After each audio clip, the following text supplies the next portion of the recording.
The young girl before me has just endured the cruel rejection of her engagement by your cousin. Unexpectedly, you, just freshly born, proposed a remarriage. The crowd deemed you a mischievous child, expressing their desire to vent their frustrations upon you. Nevertheless, the young lady not only remained unperturbed, but also consented to the arrangement. From this day forth, I shall attend to every aspect of your needs and comforts as your devoted caretaker. Furthermore, I shall oversee your diligent cultivation and refinement. At this moment, the head of the Xiao family, Xiao Zhantian, who had just suffered the anguish of a broken engagement, let out a deep sigh. He raised his head and closed his eyes, and it seemed as though tears shimmered in his fierce gaze. He found himself powerless to save his son and unable to assist his granddaughter. Even the Xiao family, which he has protected for most of his life, is merely a plaything in the hands of others. They come and go as they please, withdrawing from engagements at their whim. He has aged, yet he has never felt so utterly powerless. In this moment, he becomes engulfed in an overwhelming sense of confusion. Just as the elders of the Xiao family were engulfed in a chilling sorrow, a sudden announcement resounded from outside. Patriarch, individuals from the Mu family seek an audience. What? Could you please repeat that?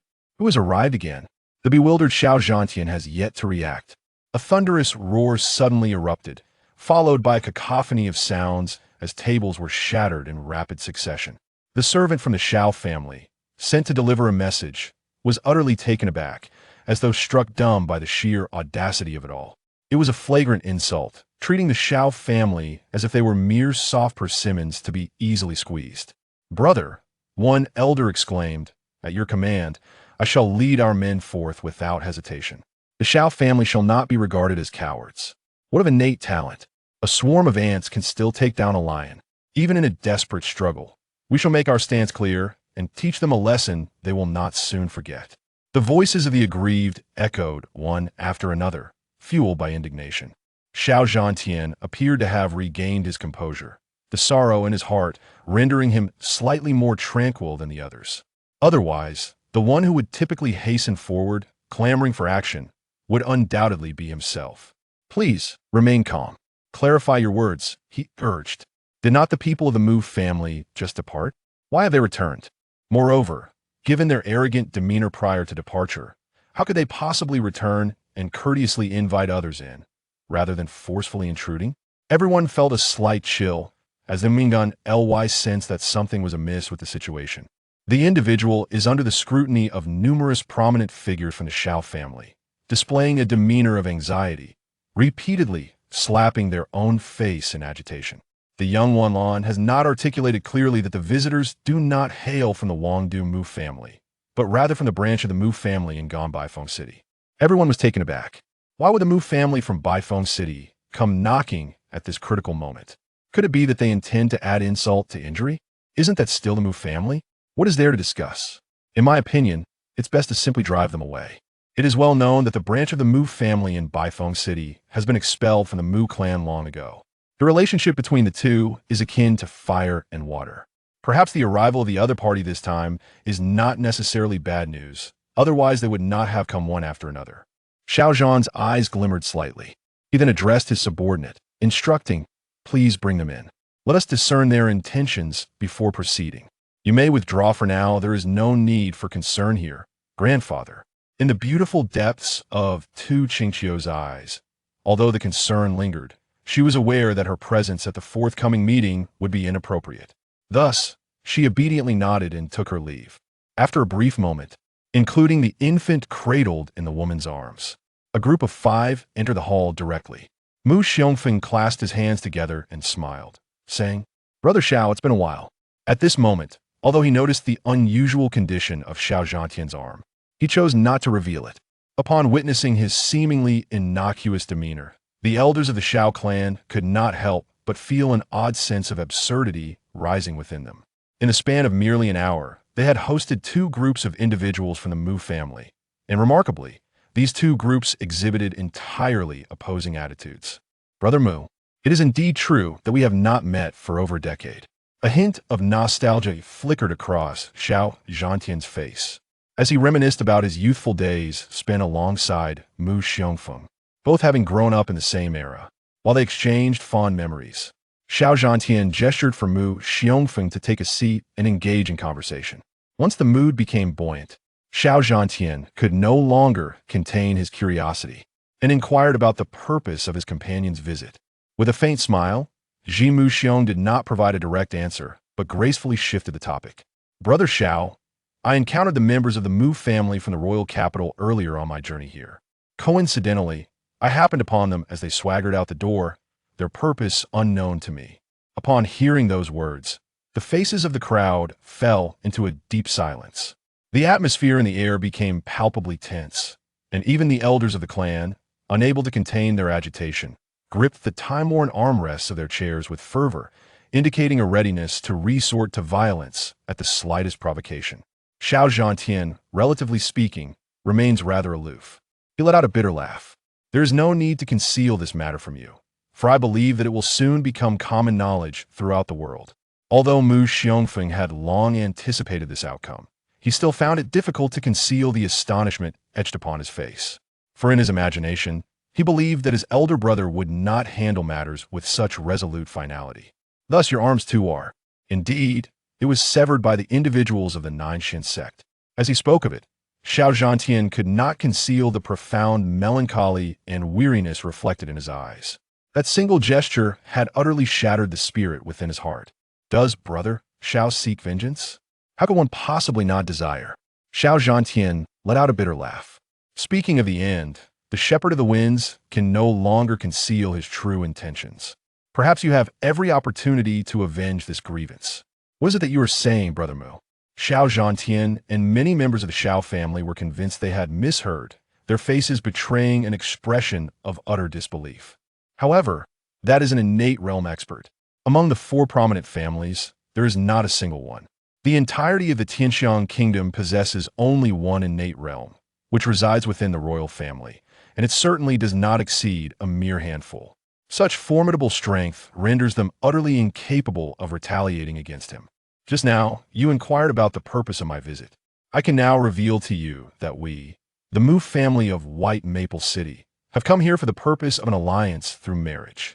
With a thunderous boom, akin to a bolt of lightning piercing the clear sky, a resounding echo reverberated within the hearts of the Xiao family. Xiao Zhantian furrowed his brows tightly, neither dismissing Mu Xiongfeng's words nor acquiescing to them. Instead, he countered with a question. What connection does this matter have with the vengeance you speak of? Mu Xiong smiled faintly. It is quite simple, Brother Xiao. Since we are unable to accomplish what is needed, let our descendants take on the task. His words were filled with righteous fervor, delivered with passionate eloquence and moral integrity. In the embrace of listening, you have already rolled your eyes in exasperation. Grandfather, your words flow with such logical coherence. I have never witnessed you, in your esteemed age, being so assertive and audacious in confronting the young. Wasn't it promised that one would aspire to see one's father become a dragon, and to hope for one's grandfather to embody strength? As soon as these words were spoken, Xiao Zhantian fell into an immediate silence. The members of the Xiao family also succumbed to a profound stillness. One irascible elder of the Xiao clan could no longer contain himself. He rose from his seat and pointed an accusatory finger at Mu Xiongfeng, his voice laden with indignation. Absurd, utterly absurd. Are you aware that every prodigious talent in their youth possesses an extraordinary brilliance? Do you know that Mu Qingkong, at the tender age of merely 15, has already reached the pinnacle of body refinement as a martial artist? Such extraordinary gifts, if fate permits, will inevitably lead to the attainment of the innate realm. What do you possess that could possibly compare to such a remarkable individual? Mu Xiongfeng remained silent, his expression devoid of anger. Yet a more youthful figure emerged, standing tall. Mu Qingshan held his chest high, with remarkable poise, exuding an air of confidence. Even in the presence of an enraged elder from the Xiao family, his countenance betrayed no sign of fear.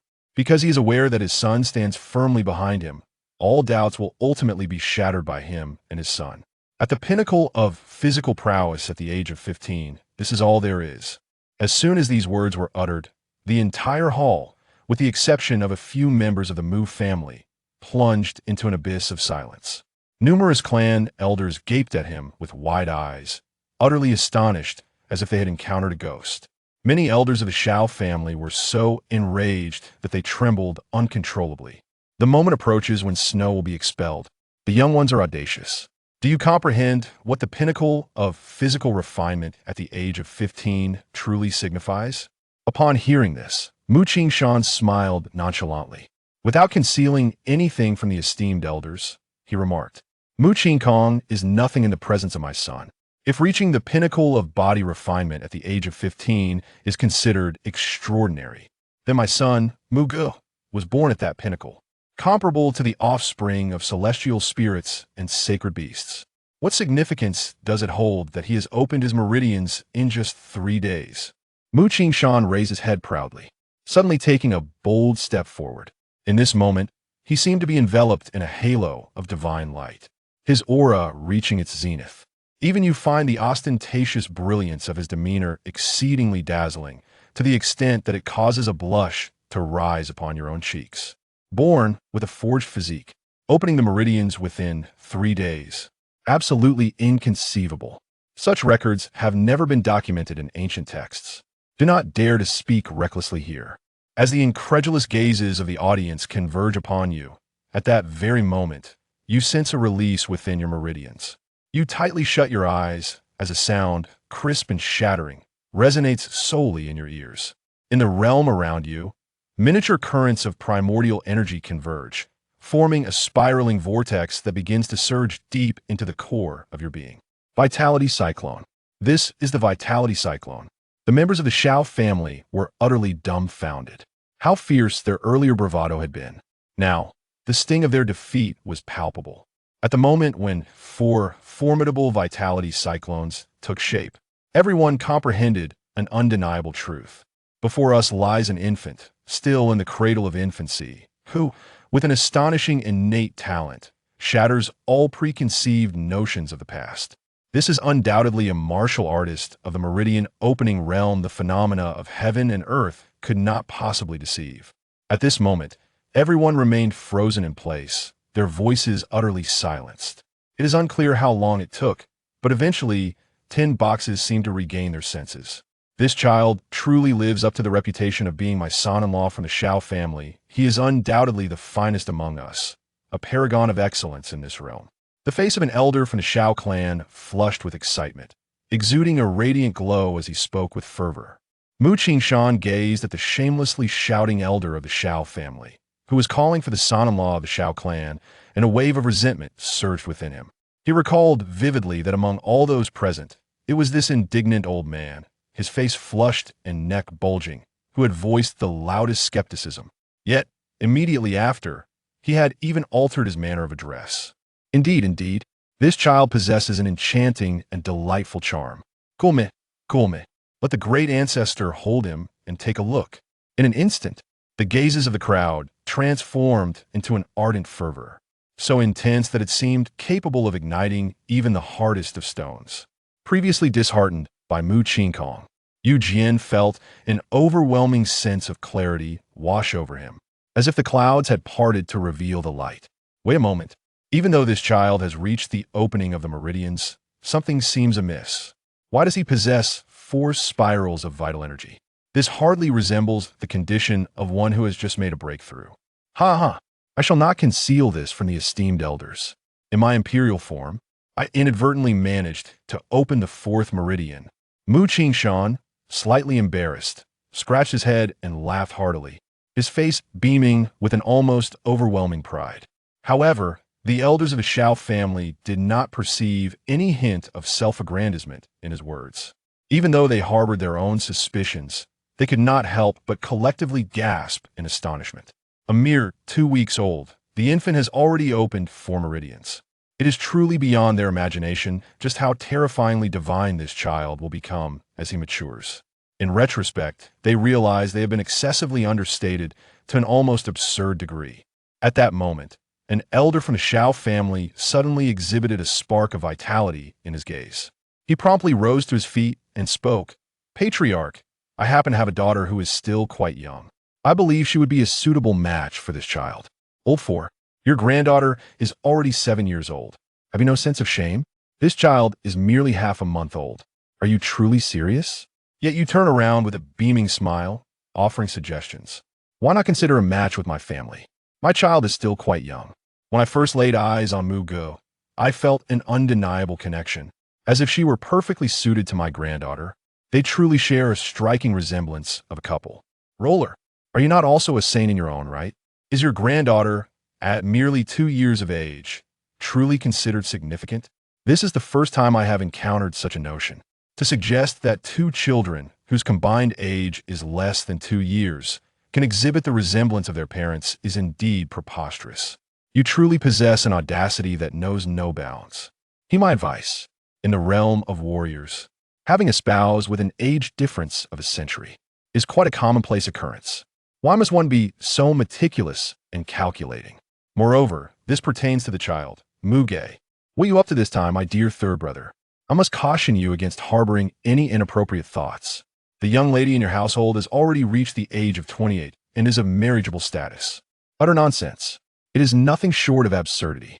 I perceive that you have completely disregarded your dignity. Only my wife, who has just conceived, remains the most fitting object of admiration. It would be wise for all of you to act with some semblance of humanity. Do you perceive yourself as capable? You even include those yet to be born. Indeed, you're the epitome of a novice. In but a fleeting moment, the grand conference hall of them was thrown into disarray. The venerable elders, typically esteemed and dignified, found themselves embroiled in heated disputes, their faces flushed with indignation. As the altercations escalated, tempers flared, and sleeves were rolled up, signaling an imminent confrontation that seemed poised to erupt at any moment. Upon hearing that someone has even recommended their daughter, who is over 30, to join, one cannot help but feel a shiver run down their spine. The countenance pales instantly, and there is an overwhelming urge to extricate oneself from the maternal embrace. It remains uncertain whether these individuals are genuinely seeking a suitable partner for you or merely engaging in some farcical endeavor. Everyone, there's no need for further assistance. My grandson will choose his own partner. Therefore, you merely need to bring suitable candidates. Upon witnessing your grandfather speak, you're instantly overwhelmed with emotion, tears welling up in your eyes. How fortunate we are to have you, dear grandfather. Upon hearing this, an elder from the Shao family cast a perplexed glance, his expression marked by hesitation. Is this truly wise? He is still so young, yet he is able to make decisions for himself. Upon hearing those words, you instantly felt a surge of displeasure. Eagerly, you sprang up from Li Xiuqing's embrace, a remarkable force emanating from your petite frame, compelling her to release her hold. In the astonished gaze of those around, you leapt down with an undeniable vigor. In but a few strides, he unveiled the velocity befitting a martial artist of the opening pulse realm, swift as a fleeting apparition. He approached Mu Xiongfeng, playfully tugging at the hem of his trousers, before nodding earnestly in his direction. Upon his exquisitely sculpted, cherubic visage, there emerged a countenance of sincere determination, as if frozen in a moment. Once again, astonishment swept through the crowd. At merely half a month old, the child was already capable of walking and could articulate thoughts with remarkable clarity. Yet, this perplexity lingered in the minds of the onlookers for but a fleeting moment, before swiftly dissipating. Merely contemplating that petite form, which harbors the essence of the true ninth realm of meridian opening, one realizes that it is but a simple act of walking. There is nothing particularly astonishing about it. Even now, no matter how extraordinary your performance may appear, they regard it as entirely expected. Truly worthy of being my son-in-law from the Shao family, possessing the demeanor of a great emperor. Since even the child has no objections, let it be so. However, I kindly ask that you all keep this matter confidential. It is sufficient for us old ones to be aware of it. Xiao Zhantian spoke with a cheerful tone, and the elders of the clan nodded in agreement, with no dissenting voices. As for confidentiality, it goes without saying. Even without the reminder from Xiao Zhantian, they are well aware of how to proceed. From this day forth, you shall be regarded as half a member of the Shao family. With a son-in-law like you, how could the Shao family not flourish? Is there anything more delightful than aspiring for one's child to achieve greatness? To effortlessly ascend to the pinnacle of life? There is no experience more comfortable than this. Chapter 12. the celestial dragon of Qi and the fate of the chosen one, without making the Yi family wait for long. A servant soon arrived to escort them deep into the Shao family manor. Yi Tianlan obediently nestled back into his mother's embrace. Why walk when one can be held? He cleverly feigned his ability to walk in front of his elders, resulting in a moment of surprise, even from Li Xiuqing. Had he not felt pressured to act, fearing that these elders might hastily seek a maternal figure for him, he would have continued to conceal his ability. As they traversed the expansive and lavish Shao family courtyard, the group wound their way through intricately designed landscapes, picturesque rockeries, serene lotus ponds, and artistic galleries. They were left in awe, reflecting on the undeniable might of the dominant family in Yinshui City, which seemed even grander than the esteemed Yi family of Wangdu. However, Yi Tianlan was too absorbed in his own sensations to pay heed to the enchanting scenery. With closed eyes, he focused intently on the rich essence of qi flowing into his body from the surroundings. The further they walked, the more rapidly he absorbed this vital energy, surpassing any previous experience. This pace was remarkably swifter than the times spent playing with his mother and two sisters. Among the myriad streams of qi, most followed the ordinary pace of cultivation, yet there were 7 or 8 exceptional currents. One in particular surged with such velocity that it left him in disbelief. Compared to the other flows, it was akin to a mighty dragon versus a mere thread. In just a few minutes, the accumulation and surge of qi within him rivaled that of an entire day's effort. Witnessing this progression, Yi Tianlan's heart surged with exhilaration. At that moment, he was utterly convinced he had come to the right place. Should he continue at this pace, even as the challenge of channeling his meridians increased, he was confident he could open all 12 primary meridians within 3 months, a staggering feat indeed. For an ordinary person, achieving even a fraction of this within such a time frame would be daunting. Yet for Yi Tianlan, it was merely a stepping stone. Ultimately, the group arrived at a secluded courtyard nestled deep within a bamboo grove. Within this tranquil sanctuary stood over 50 enchanting women, each uniquely captivating. There were infants in the arms of caretakers, young girls with playful pigtails filled with innocent curiosity, and graceful young women exuding charm. As Yi Xiongfeng stepped into the courtyard, he was momentarily taken aback, his expression reflecting astonishment. He could hardly fathom that Shao Zhantian possessed such prowess, gathering so many suitable young women in a mere quarter of an hour. It seemed he had rounded up all the eligible maidens of the younger generation from the entire Shao family. Nonetheless, it is indeed the goodwill of the Shao family. Observing the situation, he could only clear his throat and say, "Thank you all for coming. Now, I kindly ask those who do not meet the criteria to step aside." He instinctively believed that many of the seemingly older women present were here to escort their daughters, wishing for them to leave first. After all, the matter concerned Yi Tianlan, and he could not afford to be careless. The fewer who knew, the better. As his words fell, over 50 individuals exchanged glances, yet none moved a step. Yi Xiongfeng was utterly bewildered. Beside him, Shao Zhantian hastily coughed awkwardly and leaned closer to whisper, "Brother Yi, they all meet the criteria." What the hell? Both Yi Xiongfeng and his grandson, Yi Tianlan, simultaneously thought this exclamation. Yi Tianlan stared blankly at a charming woman adorned in a pink dress, her enchanting peach blossom eyes captivating. "You brought me this? But I'm still so young." Yi Xiongfeng shared the same sentiment, glancing at the woman in pink and murmuring, "Brother Shao, this seems a bit excessive, don't you think? Look at my grandson. He is still so young and innocent." Cough, cough, cough.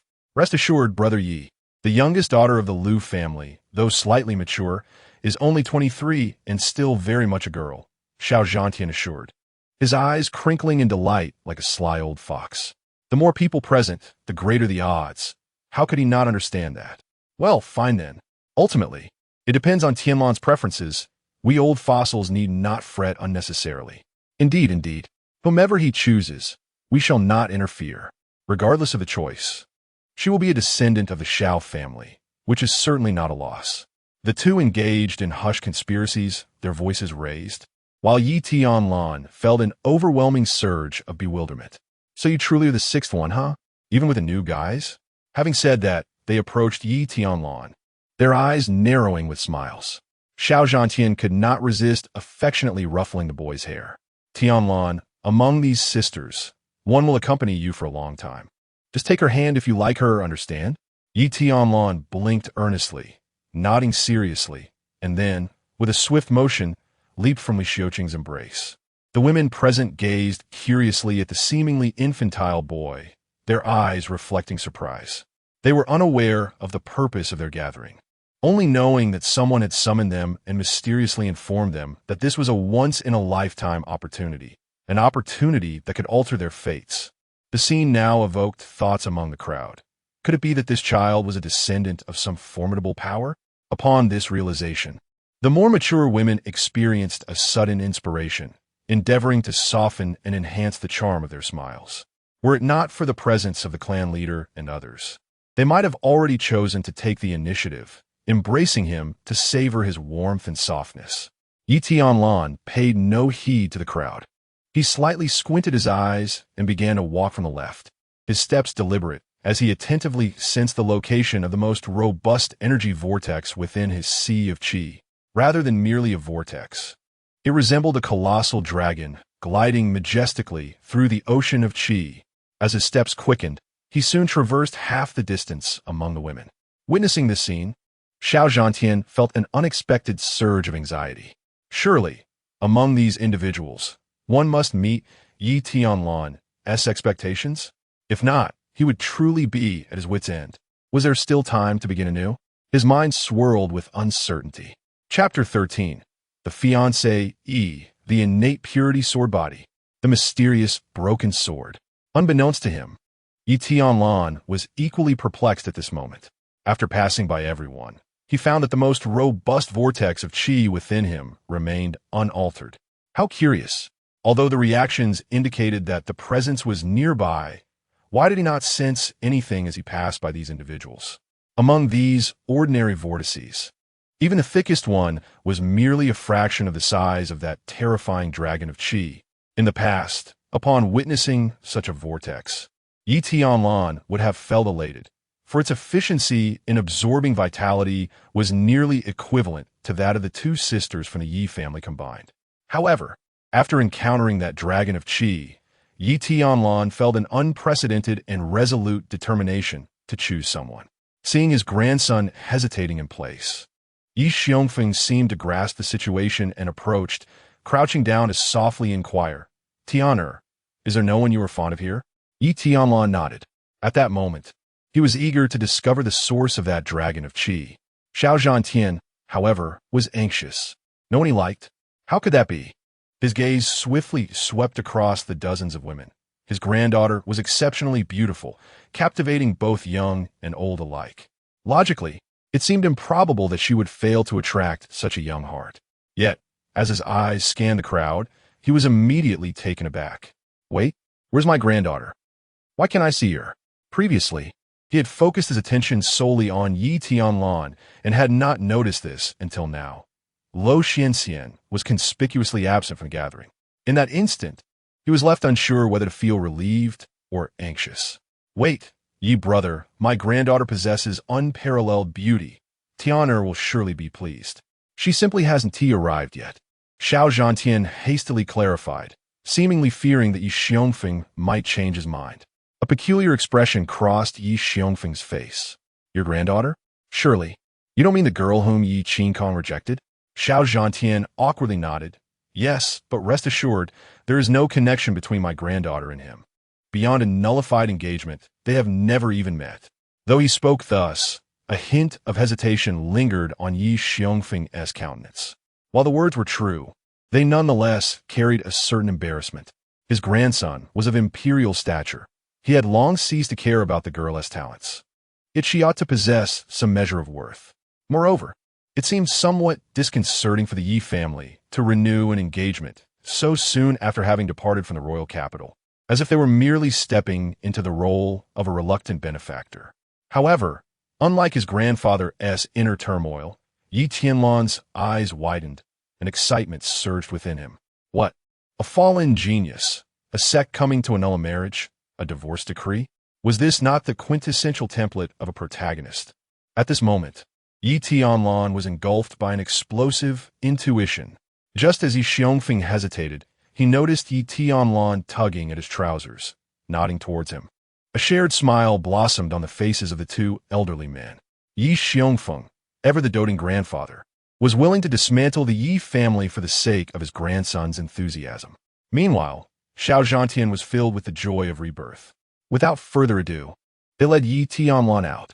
As they were about to exit, they unexpectedly collided with a young girl clad in green and white. Luo Junxian, curious, gazed at her hurried grandfather, her delicate lips parting slightly. "Grandfather, where are you off to in such a rush?" She had come upon receiving notification from the servants. But en route, she suddenly noticed that the small jade sword she had worn around her neck since childhood, now missing half of its blade tip, began to react. To her astonishment, the jade sword emitted a soft glow, radiating warmth. Suddenly, the darkness before her flickered, and she found herself enveloped in unconsciousness. When she next opened her eyes, she discovered herself in an immense void. There, she learned of her mother's astonishing lineage, the truth behind her father's disappearance, and the reason for her own seemingly lackluster aptitude in cultivation over the years. All of this stemmed from a mysterious and terrifying existence within her jade sword. Yet, fortunately, all that was in the past. When she truly unveiled her talent, the heavens would surely tremble. The child of an old friend, yet lacking the grace of the former generation. What a pity. Your constitution is an unparalleled, innate, pure sword body. The voice sighed, imbued with boundless nostalgia. Originally, adhering to conventional cultivation would have sufficed to reach the pinnacle. However, due to the interference of formidable beings, your sword body was left flawed, the sword soul lost. Thus, it could no longer achieve completeness. Naturally, one's cultivation would regress in accordance with the extent of their efforts, akin to a barrel with a gaping hole at the bottom that could never hold water. If you wish to advance your cultivation, there is but one method: to ceaselessly seek the essence of the sword to mend and enhance yourself, filling that void. I possess two techniques. One is the low-grade heavenly tier Xintian Shaiyuan method, and the other is the attribute-less sword refinement technique.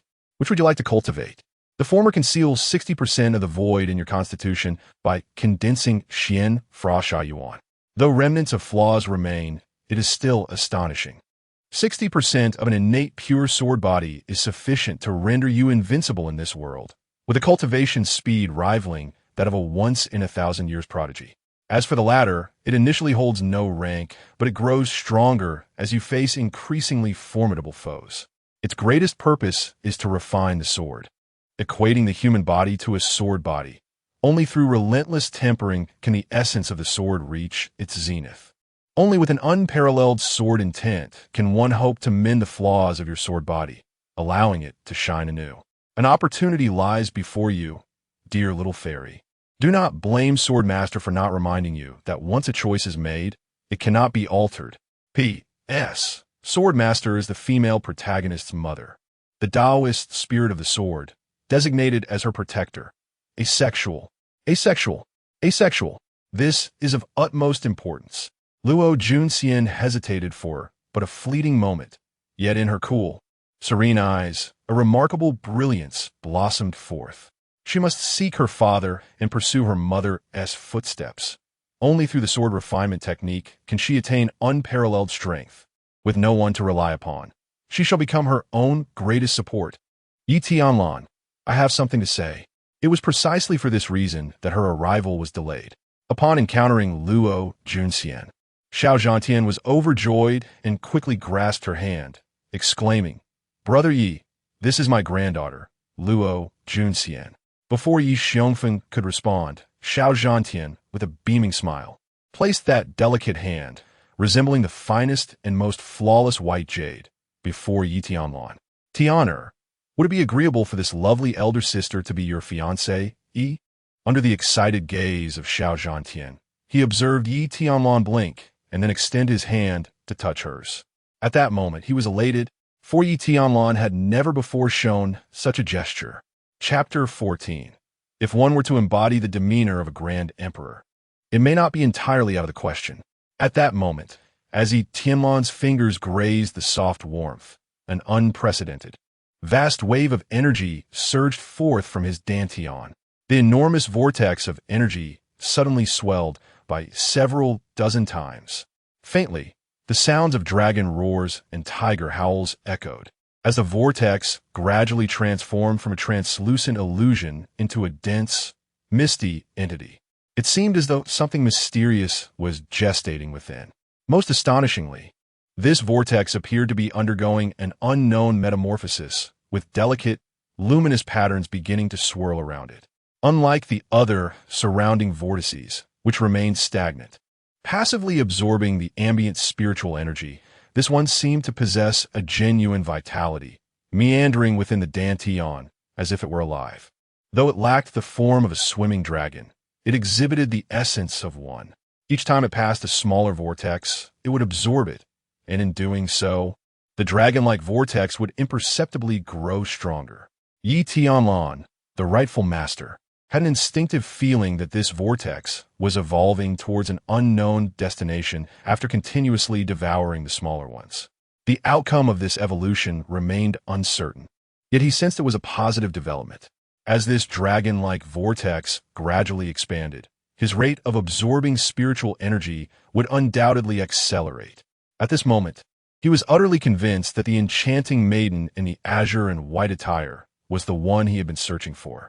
Just as he had recently broken through the 4th main meridian, he could already feel that the 5th main meridian was nearly 1/10 opened. Even he was taken aback. His cultivation speed was astonishingly remarkable.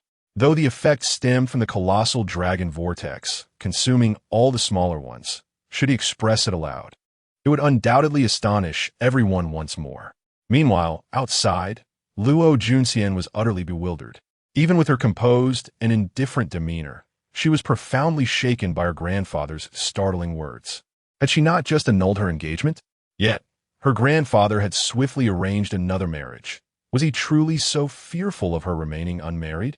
Moreover, she had long resigned herself to a solitary life, embarking on a quest to find her parents and exact vengeance, and this unexpected engagement caught her completely off guard.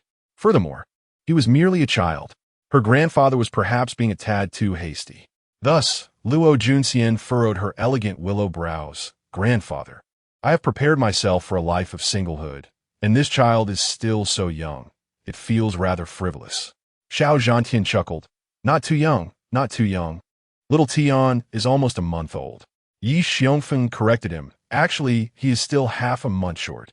Right, they both replied in unison. Luo Junxian, does that truly make any difference? That year, as the gentle breeze rustled through the bamboo groves, a graceful maiden with a strikingly beautiful visage bore an expression of unwavering determination. Grandfather, I vow to seek my parents and dedicate myself to cultivation. Thus, I find it difficult to comply with this marriage arrangement. Indeed, my dear, your resolve brings me great satisfaction. Possessing the innate, untainted sword body and having practiced the sword refinement technique, you are destined to tread the path of the ancient sword saints. On this journey, the specters of slaughter and solitude will forever accompany you. When millennium has passed and you glance back, you will discover that those once by your side have long since turned to dust, leaving no one to stand beside you. Rather than face such a fate, it would be wiser to sever these mundane attachments from the outset and forge ahead with singular purpose. A mysterious voice echoed in Luo Junxian's mind, rendering her exquisite visage solemn. Indeed, this was precisely her innermost thought. With her extraordinary talent, solitude was her fate, and no one could accompany her. As a tinge of melancholy washed over her heart, she suddenly felt Xiao Zhantian's enigmatic presence draw near, whispering into her ear, "Granddaughter, he has already reached the meridian opening stage." Luo Junxian's beautiful eyes widened in astonishment. Her pupils dilated as if a tremendous earthquake had erupted. The solemn expression that had graced her face moments ago shattered in an instant. She then heard her grandfather continue, "Moreover, he has already opened the 4th main meridian. I, along with over a dozen clan elders, witnessed his breakthrough in the hall. It is beyond doubt." Luo Junxian stood in a daze, her mind engulfed in bewilderment. Who am I? Where am I? Wait, what did I just say? Goodness, this little rascal, as if imbued with primordial divine medicine, had truly reached the meridian opening stage. Not only that, but he had completely opened 4 meridians, achieving a level of comprehension that was not merely a forced advancement through elixirs. Could it be that the primordial energies are so abundant, so eager to infiltrate this child's body? This is remarkable, truly remarkable. The sword master never boasts. This child embodies the stature of an ancient emperor, capable of wielding destiny and reigning over the celestial laws. Much like yourself. Oh no, he surpasses you. The sword master speaks only the truth. Do not take offense. Luo Juanqian's serene demeanor shifted subtly. Your ability to change your stance is rather swift, is it not? This child's rate of cultivation is astonishing, growing stronger with every passing second. Even I am curious about what lies within his chi si that enables such a terrifying absorption of energy. At this moment, even his extensive experience spanning thousands of years was ensnared in a web of perplexity and intrigue. He had never encountered such an extraordinary constitution. It is no exaggeration to assert that he surpasses any of the generations he has mentored. Alas, he has already made a promise to that person. Otherwise, I would have considered switching my allegiance midway. This path is evidently more promising. Luo Junxian, still in a daze, pondered within. Is he truly so formidable? If so, why do I not feel it? And why does it seem that my grandfather and the others are entirely oblivious? Oh, my dear, this signifies that your journey is still long ahead. The sacred body possesses a spirit, and the divine essence is inherently celestial. Truly powerful physiques embody the reclusive nature of the cosmos, drawing closer to the principles of the Tao. Do you genuinely believe that an ordinary passerby could perceive the subtle divine resonance of a sacred body? Unless the individual chooses to reveal themselves, only those who have attained an extraordinary level of mastery can truly discern its essence. The reason lies in the fact that such individuals are naturally favored by the laws of the Tao, and upon their descent, they are shrouded in celestial mysteries to aid in their safe development. Otherwise, it would be a miracle for a talent not favored by the heavens to thrive amidst perilous circumstances. Luo Junxian nodded gently, her understanding deepening. Indeed, her innate and untainted sword body is an unparalleled existence. Aside from the mysterious entity within this fragmented jade sword, has anyone around her truly noticed? Reflecting on her grandfather's words, an inexplicable feeling began to take root in her heart. As she lowered her gaze to meet Yi Tianlan's eyes, a strange sensation blossomed within her. If that were the case, it seems, it may not be entirely impossible. Chapter 15. The child husband and the fiancé eat deep within the inner courtyard of the Shao family. An eagerly anticipated wedding ceremony between the two families is taking place. On the left, the elders of the Shao family have gathered, while on the right, only a handful of 4 from the Yi family are present. At the moment the marriage contract is exchanged and sealed, both families bear unforgettable smiles of joy. The Yi family is well aware that from this point onward, Yi Tianlan's resources will no longer be a concern. Even if he desires the stars in the sky, it is likely that Shao Zhantian would arrange for someone to help him reach them.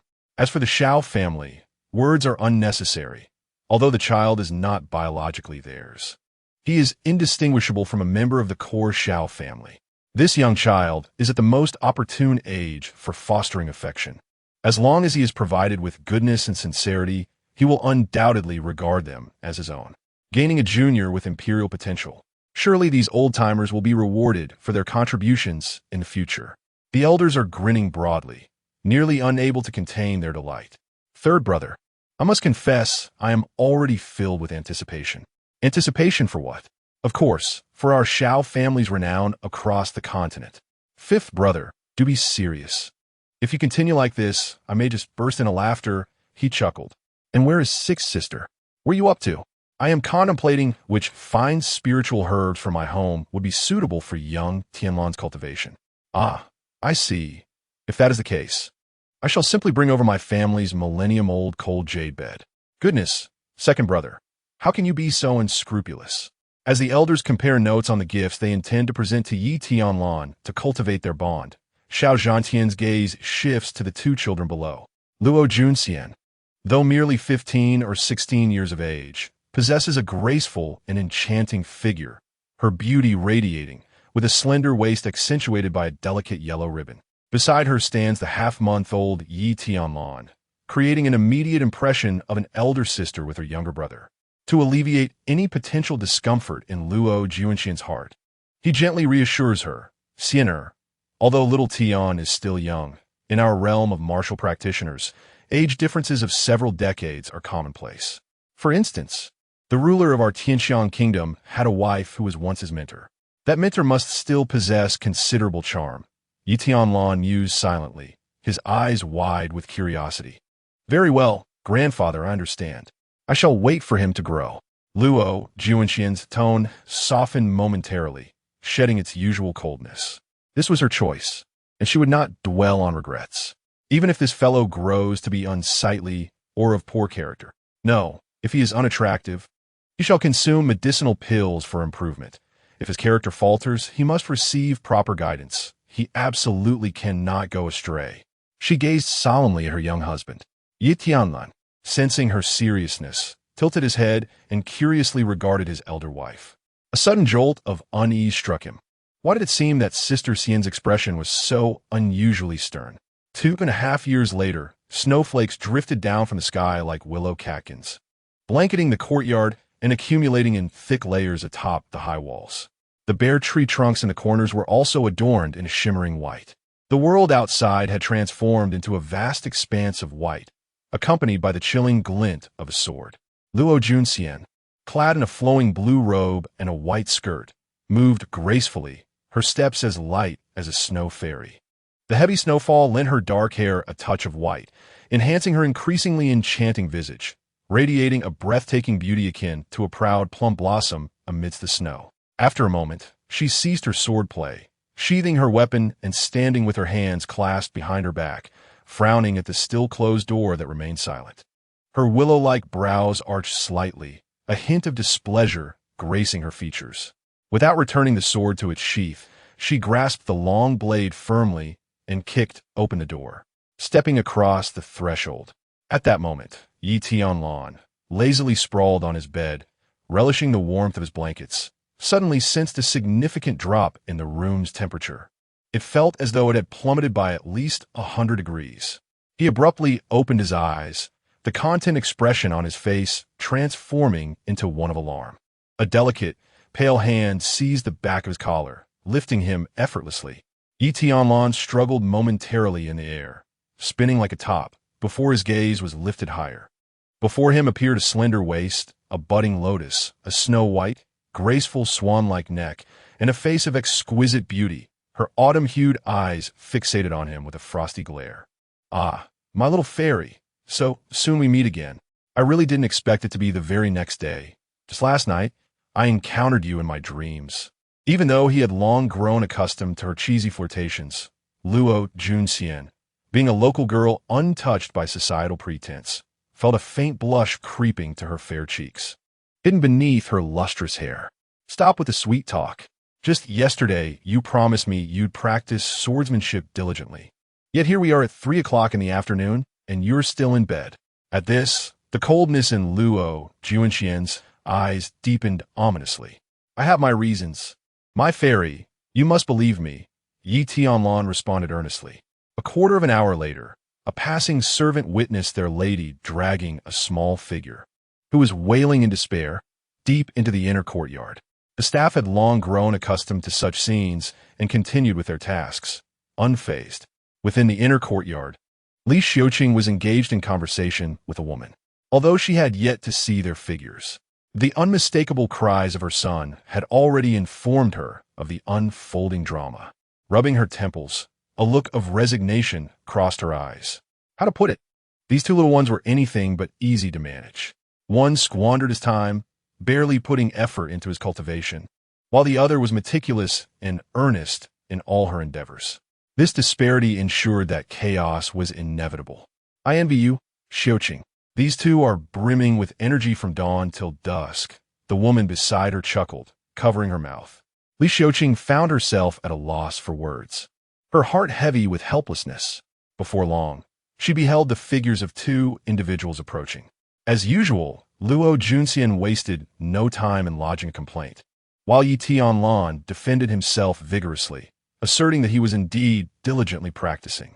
Such farcical antics were familiar to Li Xiuqing, who adeptly reprimanded Yi Tianlan before taking Luo Junxian's small hand and engaging in whispered conversation. Unfortunately, when Xiao Zhantian arrived, he immediately spotted the diminutive figure of Yi Tianlan standing in the corner, contemplating his misdeeds. His heart softened at the sight, and he hurriedly pulled the child closer, offering comforting words. "Grandfather, you cannot indulge him so," Luo Junxian stated earnestly, her gaze icy, clearly disapproving of her grandfather's doting demeanor. "He sleeps in every day, and if this continues, even the finest talent will go to waste." Xiao Zhantian chuckled awkwardly in response. After all, little Tian was still so young. What harm was there in allowing him some playful moments? Surely, it wouldn't be too late for him to practice later. Yi Tianlan stood behind him, nodding fervently in agreement. "Yes, I'm still just a little child. What's wrong with sleeping a bit longer? What have I done wrong?" he exclaimed in his mind, feeling quite justified. However, upon catching a glimpse of his wife's disapproving gaze, he quickly wilted, avoiding eye contact and remaining behind his grandfather, hoping for him to advocate on his behalf. Chapter 16. The Celestial Emperor. The 121st Clause. The non-existent imperial vein. No, with such exceptional talent, every wasted day diminishes his potential, which could have placed him several realms ahead of his peers. Now, he can only manage to lead by one or two. Upon hearing this, Xiao Zhantian fell into a state of hesitation and silence. This seemed to hold some truth. He lowered his head, gazing uncertainly at Yi Tianlan, momentarily at a loss, for what Siener said indeed appeared reasonable. Yi Tianlan, noticing the shift, grew anxious. He quickly stepped forward, confidently thumping his chest, a hint of pride flashing in his eyes, and declared, "I have not squandered my time. Just yesterday, I opened the 38th Earth Vein. Ordinary individuals would have already chosen to break through to the Gathering Qi realm, yet he was different. He aspired to a state of completeness by uniting all 12 main veins, 36 heavenly veins, and 72 earth veins. Only by achieving this would he truly be invincible within the same realm, embarking on the path of the strongest in this age." "What? Xianya, you have opened another earth vein?" Xiao Zhantian exclaimed, trembling with excitement, his voice laced with undeniable fervor as his lips quivered. Nearby, Li Xiuqing was equally astonished. It was worth noting that less than half a month had passed since Yi Tianlan last opened a vein, a pace that was indeed astonishing. It was exponentially faster than the speed at which an ordinary person would unlock the 12 main veins. "Exactly, grandfather." Yi Tianlan released his aura suppression, and instantly, 50 spirals of energy manifested around him. 12 of these appeared as misty phantoms, while the remaining 38 were dark and turbulent earth veins. As he lifted his self-imposed constraints and unleashed the full might of the spirals, the surrounding primordial energy surged in like a voracious whale, a truly formidable presence. There was no more direct way to demonstrate one's prowess than by releasing these spirals. Even if they were merely minute fragments split from the singular dragon vein within his energy sea, nevertheless, it was enough to astonish everyone present. Xiao Zhantian burst into hearty laughter, affectionately ruffling Yi Tianlan's hair. His son-in-law never failed to surprise him at intervals. "Well then, Siener, what do you have to say now?" Yi Tianlan placed his hands on his hips, brimming with pride. However, Luo Junxian shot him a disapproving glance and remarked, somewhat irately to Xiao Zhantian, "See, grandfather? Even without diligent training, he has already opened 38 veins. If he were serious, it would be reasonable to expect him to open at least one a day." Upon hearing this, Yi Tianlan was left utterly speechless, his eyes widening in disbelief. "What? One a day? Even the old donkey from the neighboring village wouldn't be worked so hard." The key was that Xiao Zhantian appeared to waver, glancing at Yi Tianlan with a look of pity in his eyes, feeling as if there might be some merit to this. A quarter of an hour later. "Ah, mother, Save me. Amidst a cacophony of hysterical screams that shattered the tranquility of the Shao household, Yi Tianlan arrived only to be unceremoniously whisked away by Luo Junxian. Li Xiuqing, with a sigh of resignation, touched her forehead in exasperation. Subsequently, she began to compose a letter in code, intending to send it to her father and husband in the distant Baifeng city. The use of coded language was a precaution against any leaks regarding Yi Tianlan's situation. Thus, should the letter be lost, it would pose no significant risk. The contents of her missive detailed everything concerning Yi Tianlan, including his cultivation level, of course, with numerous affairs concerning the Yi family. She remained the sole representative left in the Shao residence. This arrangement was also intended to ensure that Yi Tianlan did not lack maternal affection, providing him with a warm and nurturing environment for his growth. Meanwhile, upon returning to the secluded courtyard where the couple resided, Yi Tianlan donned a frown as he reluctantly practiced swordsmanship alongside his fiancée. He found himself perplexed by the allure of this endeavor. With a mere slap, one could extinguish a life. So what purpose did this hunk of iron serve? Swordplay, sword intent, divine weapons transcending boundaries? He scoffed at the notion, for he was acutely aware of his own inferior cultivation level. Strong as the winds may be, he would remain unyielding. One palm could lead to the demise of a soul.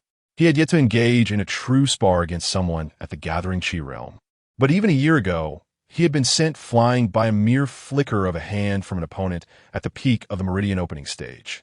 Now, his strength had evolved to an unfathomable level.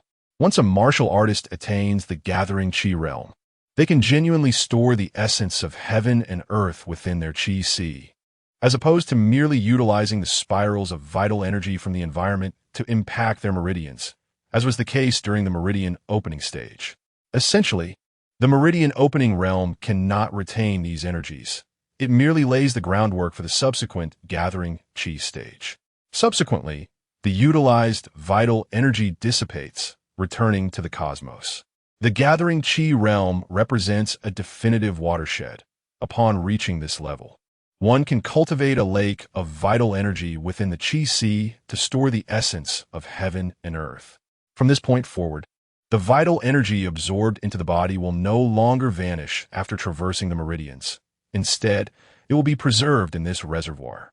The capacity for retention and accumulation, however, depends entirely on one's innate qualities, specifically the quantity and quality of meridian pathways opened. This disparity elucidates why there can be such vast differences in strength among those at the same Gathering Chi stage. The Meridian opening stage serves as a monumental turning point in one's martial prowess. Observing Yi Tianlan, who, despite his reluctance, practiced swordplay with earnestness. The icy glimmer in Luo Junxian's beautiful eyes softened slightly. At merely 2 years of age, he had already opened more than half of his meridians. Such talent was unprecedented, even in her experience. It was likely that he would complete the opening of all meridians before the age of 25, though whether he could attain the legendary Imperial Meridian remained uncertain. At the mention of this remarkable pathway, Luo Junxian's expression flickered with curiosity. Imperial Meridian?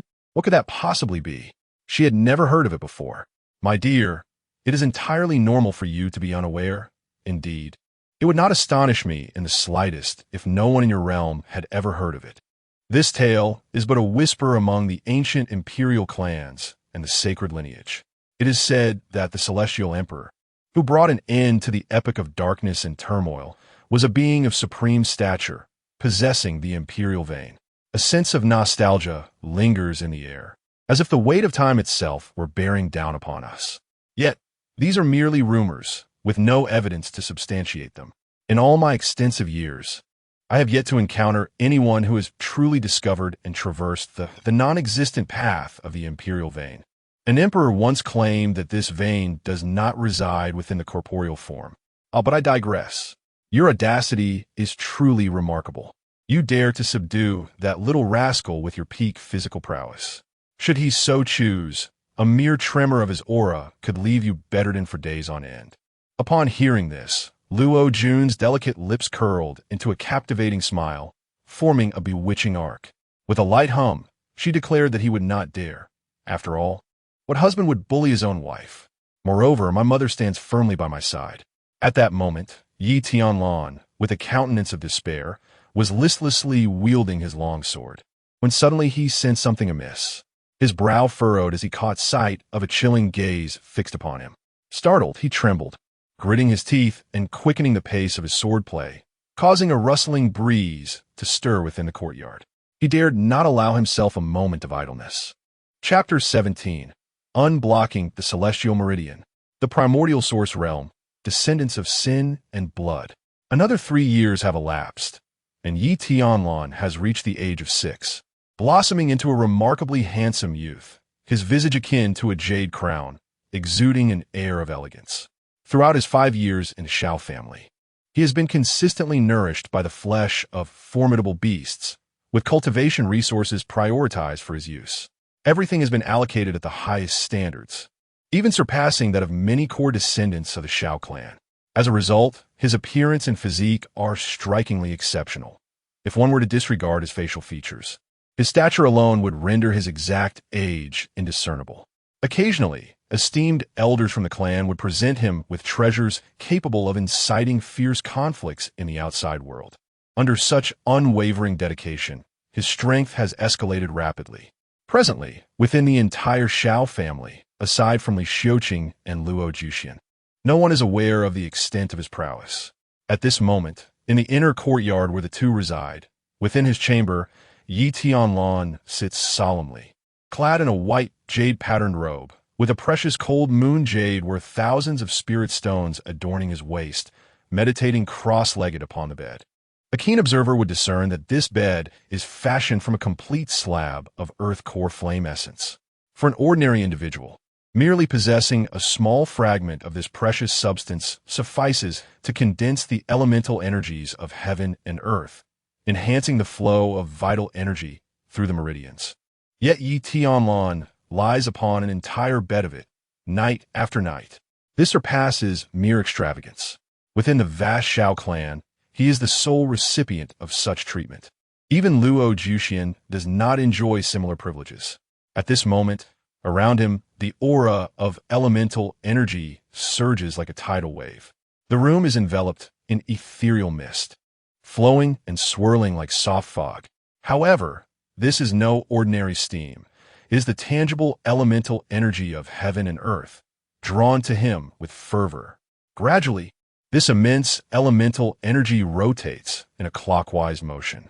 Surrounding him are a total of 84 swirling vortices, creating a magnificent spectacle that encases him within the heart of a tempest. Upon closer inspection, one can discern that even these 84 vortices differ in nature. 12 of them exhibit a vaporous, ethereal quality, while the remaining 72 possess a slightly dimmer hue, yet considerably more substantial in form. At this moment, amidst these 84 elemental vortices, a singular milky white vortex is slowly forming at the very center of the storm. Merely this nascent vortex exudes a force comparable to the commotion of the previous 72 ground meridians combined with the 12 principal meridians. Is this the innate celestial meridian, concealed deep within the human body, following the 72 ground meridians? Luo Juxian murmurs, her graceful figure leaning against the bedside, silently guarding Tianlan. Remarkable. This is merely the first celestial meridian, and this boy is indeed a prodigious talent, having already opened the first celestial meridian at the tender age of 6. Suddenly, a thought struck Luo Juxian's mind, prompting her to inquire within her consciousness. Sword Master, in your vast experience, when did the most legendary geniuses emerge? Particularly in terms of their awakening of celestial veins? The fragmented jade sword emitted a flickering light, as if reminiscing, before a soft voice finally resonated after a prolonged silence. That would undoubtedly pertain to that individual, who at the tender age of 8 opened his first celestial vein, and by 15 had perfected his meridians. After 3 years of relentless pursuit, unable to attain the path of the Emperor's vein, he ultimately manifested the celestial phenomenon of the bright moon and the surging tides at the age of 18, thereby stepping into the realm of qi gathering. From that moment forth, he embarked on an invincible journey, with no rivals among his peers, effortlessly vanquishing formidable foes and ascending to the exalted imperial throne. Luo Juanqian's pupils quivered, her beautiful eyes betraying a sense of astonishment. Merely hearing this, she felt as though an indomitable figure had imprinted itself upon her mind. A figure of unparalleled grandeur, a presence that few throughout history could rival. "Who is he?" she asked. The swordmaster's tone was unusually grave. 3 millennia ago, he was the moon-treading immortal emperor from the ancestral realm. The ancestral realm? What place is that? Luo Juanqian's expression revealed a hint of confusion, as she scoured her memories but found no recollection of such a domain. It is not surprising that you are unaware. Your mother did not impart this knowledge to you, wishing to shield you from seeking her out. That realm is the source of all, where the Tao remains unbroken and the essence has not faded into oblivion. Luo Juanqian's pupils widened in shock, as if she had suddenly grasped a profound truth. Her voice trembled slightly. "So, my mother." The swordmaster's tone grew heavy. "Indeed, you surmise correctly. She hails from that place, and you may regard her as a princess in exile. To them, this world, as well as the 9 continents and the 10 directions, are merely uncivilized wastelands. If you were to learn that the celestial goddess of your lineage, the cherished jewel of her clan, was sullied by wild men during her travels, giving birth to a filthy progeny, how would you react?" The swordmaster sighed, falling into a rare silence. Luo Juanqian's exquisite visage turned pale, her pearly teeth biting down on her crimson lips until they bled, oblivious to the pain. Sullied, filthy blood. It was evident that she comprehended all too well that she was the very descendant tainted by the swordmaster's words. No wonder she had never encountered her mother since birth. What was even more heart-wrenching and unimaginable was how she and her father had escaped from that place. "Swordmaster, does this mean my innate, untainted sword body is also a legacy of them?" Her voice quivered with suppressed emotion. "As for that, I cannot say. However, the essence of your origin has indeed been forcibly taken away. With the profound heritage and means of that imperial clan, it is likely that it has now been transferred to another swordsmanship prodigy.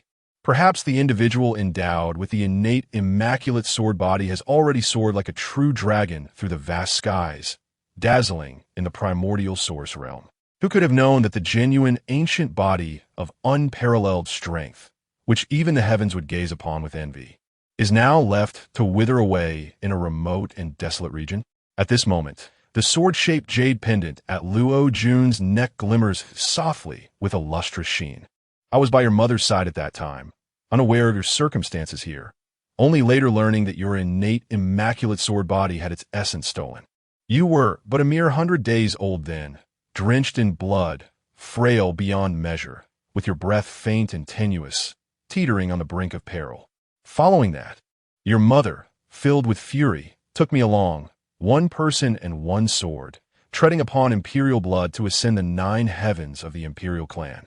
The heavens were stained with blood, the imperial land trembled, the indestructible great formation awakened, and even ancient imperial weapons were summoned to suppress the chaos. Chapter 18. The Snowflake's Daring Journey. Pummeling my uncle with silken grace. Luojuan's heart trembled. She envisioned a woman clad in white, her hairpin fallen, dark tresses stained with crimson, wielding a 3-foot sword, standing defiantly before the celestial beings, blood staining the heavens, her back turned to the immortal remains, ascending toward the peak of the indomitable mountain.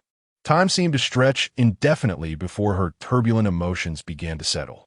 Her voice, once wavering and trembling, now bore an unwavering resolve. "Swordmaster, how can I stand before them? There is little point in divulging too much at this stage. You have a long way to go. Once you break free from the shackles of this lower realm, I shall share more. However, you can take solace in knowing that your mother," it paused briefly before continuing, "is still alive, although her condition may not be ideal." Upon hearing this, Luo Jun refrained from further inquiries, her beautiful eyes calming. With the revelation of these past secrets, her heart transformed, fortified with unyielding determination. Noticing this shift in her demeanor, The little sword felt a profound sense of relief. This was precisely what it desired. Indeed, it yearned to return there more than anyone else, not merely to save a life, but to exact vengeance. Damn it! Next time, I shall shatter that wretched tortoise shell, it muttered in frustration, seemingly recalling unpleasant memories. Then, its gaze shifted to Tianlan, who was on the verge of a breakthrough. The reason it chose this moment to reveal Luo Jun's mother's status was not arbitrary. It had glimpsed hope in this young child, an unprecedented hope. Thus, it chose not to conceal the truth any longer. With its assistance, perhaps the girl's innate, untainted sword body could achieve completeness, restoring her former glory and even ascending to greater heights. A fleeting moment of guilt stirred within it. Little goddess, it's not that I wish to withhold this from you. It's simply that your daughter inquired. And, as you know, I am a straightforward being. A moment of silence ensued. Fine, I admit it, I am vengeful. That motley crew shall await Swordmaster's reckoning. Those who dare to obstruct me shall face 3 strikes from my sword. Those wretched scoundrels are not to be trifled with. After a quarter of an hour, the room gradually fell into tranquility.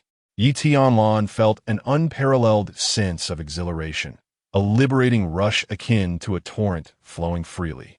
Upon opening his eyes, he could not resist stretching, letting out a soft groan, only to meet the frosty gaze of his companion. He immediately recoiled, springing from the bed and cautiously approaching the girl, who stood with an ancient sword cradled in her arms, positioned at the bedside. Sinner, you seem unwell. Who has wronged you? Allow me to confront them on your behalf. He confidently patted his chest.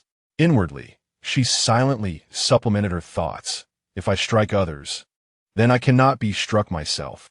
Luo Junxian cast a sidelong glance at him. Only you could cause me displeasure with your perpetual idleness. As she spoke, she delicately twirled a strand of hair and tossed her ancient sword at him. Come, accompany me to the family training grounds to practice swordsmanship. Tianlan's expression instantly fell. What? I still have to practice swordplay. Day after day, sword after sword. 365 days a year, for a full 5 years. Do you have any idea how I endured this? I refuse to continue. What is it? Do you have something else to attend to? The stunningly beautiful girl gracefully approached the door, her crescent-shaped brows slightly furrowed. Noticing the silence behind her, she couldn't help but wrinkle her exquisite jade-like nose. What do you think? Of course I have something to do. Look, Sinner, the sun is blazing outside, and I almost forgot to put your sun hat on. Tianlan adeptly selected a hat from the exclusive rack beside the bed and carefully gathered her delicate tresses before tiptoeing to place it upon her head. It was a white lace sun hat adorned with lovely floral embroidery, meticulously crafted from the finest white jade golden-toed silk, exuding a faint fragrance. Whether the fragrance emanated from the girl or the hat remained uncertain, but Tianlan greedily inhaled deeply. Then, tilting his head, he embraced her soft figure. Being close to my beloved felt invigorating. This is the power of love. Once we're done, we should leave. Luo Junxian blinked, the brim of the hat slightly obstructing her right eye's view, clearly indicating that the hat was not positioned properly. However, seeing his clumsy demeanor, she chose not to comment further. It's fine, it only covers a small part. It doesn't affect me. My left I can see well enough. Otherwise, it might dampen his confidence. Extending her delicate, jade-like fingers, she took his hand and led him outside. Their fingers intertwined. The two figures nestled together as they left the small courtyard. Don't forget to put on your mask, she softly reminded him. Naturally. How can you say that? The last time you sparred with someone from the clan, you completely forgot the instructions. And it was only by your grandfather's last-minute fib that you passed off as a close friend of his who just happened to look younger due to an innate peculiarity. Tianlan contested, can you blame me? They simply can't take a hit.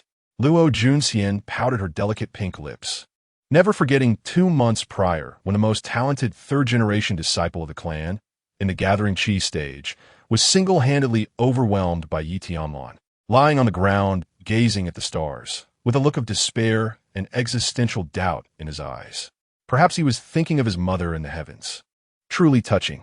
He was utterly defeated, his resolve shattered, and it took him half a month to recover from the psychological shadow. Ultimately, it was the elders of the clan, along with his grandfather, who stepped forward to offer each other profound comfort. Although Yi Tianlan appeared youthful, he was, in fact, a descendant of his close friend, and his true age had multiplied fivefold, making him over 20 years old.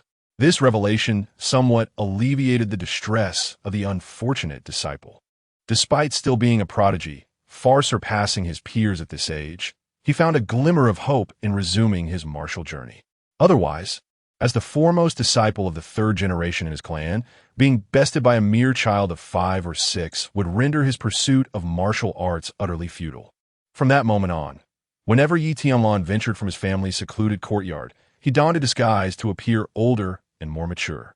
It is worth mentioning that given the ages and standings of both Yi Tianlan and Luo Junxian, they were both fourth-generation disciples of the Shao clan. Subsequently, Luo Junxian took the time to clarify their familial ties, revealing that they belonged to the main lineage of their clan, with a close and amicable relationship.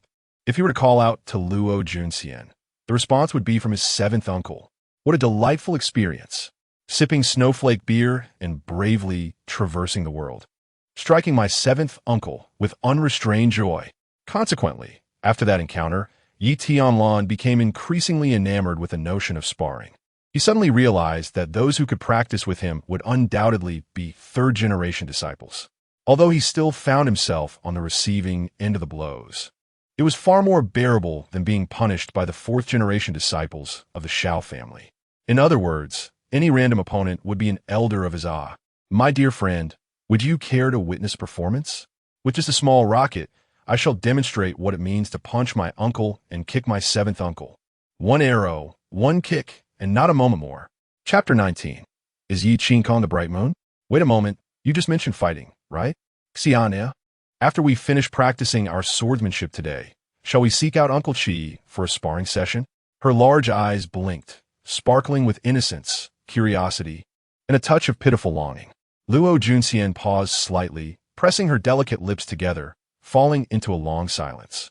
Uncle Qi and the others have been occupied lately, embarking on their own journeys. Thus you haven't been able to see them recently. Oh, I see. Yi Tianlan's eyes widened in disbelief as he scrutinized her. Do you really expect me to believe that? Luo Junxian remained silent, skillfully retrieving a jade slip containing divine consciousness from the flowing sleeves of her immortal dress. This was an important message conveyed to her by her grandfather. Her nimble fingers adeptly located a contact named Uncle Qi, finding it with her eyes closed. Uncle Qi, I have arrived at the training grounds. A response quickly followed. Ah, Xian'e. Ha ha ha, splendid. Come and spar with Uncle Qi. Let us see if your strength has progressed or if you've been slacking off. Luo Junxian quietly retracted her message and clicked to resend. Uncle Qi, we have arrived at the training grounds. The reply came through. Xian'e, I just remembered that I have something urgent to attend to. Let us gather another day. The other party is offline. Luo Junxian calmly stored the jade slip away. It seemed that Uncle Qi was indeed busy, having logged off without a trace. He must be quite occupied. Yi Tianlan, filled with anticipation, arrived at the training grounds, only to be utterly taken aback. In such a vast Shao family estate, where was everyone? He skeptically circled around, only to find a handful of fourth-generation disciples practicing with each other. Not a single third-generation descendant in sight. The enormous training ground fell silent, except for the rustling of leaves stirred by the autumn wind. Approaching a pair of fourth-generation disciples, he seized one of the 11 or 12-year-old boys. Hey, little brat, where are your uncles and elders? 3 dark lines appeared on Luo Junxian's fair forehead. Little brat. Who are you calling that? The boy wiped his nose, staring blankly at the handsome and slightly taller figure before him, a look of bewilderment on his face. Wow, the blue sky's strange uncle has come. We are doomed. The remaining fourth-generation disciples immediately turned tail and fled, choosing to abandon their comrade. In an instant, the training ground fell completely silent. Yi Tianlan's youthful visage beneath his mask was flushed with rage. This little brat actually called him a strange uncle. He promptly delivered a few resounding slaps to the boy's backside, prompting the latter to run away, weeping and pulling up his trousers. Well, It seems today is simply not my day. Let us practice our swordsmanship, Luo Junxian suggested. Yi Tianlan seeked in resignation, pondering how he longed to give Uncle Chi a good thrashing. It had been a while since he last saw him, and he truly missed him. Busy, very busy. Being busy has its merits. He listlessly waved his steel sword, devoid of energy. Sinner, why am I so unfortunate? I can never find Uncle Chi whenever I come here. I truly miss him. He lowered his head, expressing his frustration, his small face taut with discomfort. Luo Junxian paused her swordplay, a dark line appearing on her smooth, fair forehead. You better truly just wish. Before the two could practice for long, a figure suddenly rushed in from outside, flustered and drenched in sweat. Upon seeing only two silhouettes in the vast training ground, the newcomer first scrutinized Yi Tianlan, then turned to Luo Junxian. It was clear he recognized this unexpected presence, a junior of the clan leader. Sinner, where are Uncle Chi and the others? Weren't they supposed to be training here today? Why is there not a soul in sight? Where is Uncle Chi? At the mention of this, Yi Tianlan instantly shook off his drowsiness. The once feeble steel sword in his hand felt rejuvenated with vigor. He casually tossed it, and the sword transformed into a 100-foot-long streak of light, instantly embedding itself into a 2,000-pound stone mill, leaving only a small section of the handle visible, trembling incessantly. In the next moment, he appeared before the newcomer with a speed unfathomable to the members of the Shao family, his eyes wide with anticipation. Do you know where Shao Qi and the others have gone? Are they coming here today? Luo Junxian. She shot him an exasperated glance, fully aware of the mischievous thoughts brewing in his mind. Stepping forward, she pulled Yi Tianlan behind her, signaling him to refrain from causing trouble, and then asked briskly, Uncle Shursan, what is going on? Why are you suddenly looking for Uncle Chi and the others? Xiao Feng, upon hearing this, became agitated, gritting his teeth and beginning to recount his grievances. It's those rascals from the Chu family again. They dared to cause a ruckus in our Shao family's marketplace. He then briefly recounted the events leading up to this situation. Wait a moment, did you just mention a fight? Yi Tianlan interjected, stepping out from behind Luo Junxian with a serious expression, his eyes sparkling like brilliant stars. Xiao Feng scratched his head. I suppose that's the gist of it. It seems that's how these things usually escalate. Why didn't you say so earlier? Now I'm wide awake. What are we waiting for? Let us go. Let us go. Yi Tianlan exclaimed excitedly, rubbing his hands together as he grabbed Xiao Feng's hand and dashed toward the training grounds entrance. As he ran, he called back, Sienna, I'll be right back. And make sure to tell Mother that I am going to punish the wicked and uphold justice, contributing a small part to the family.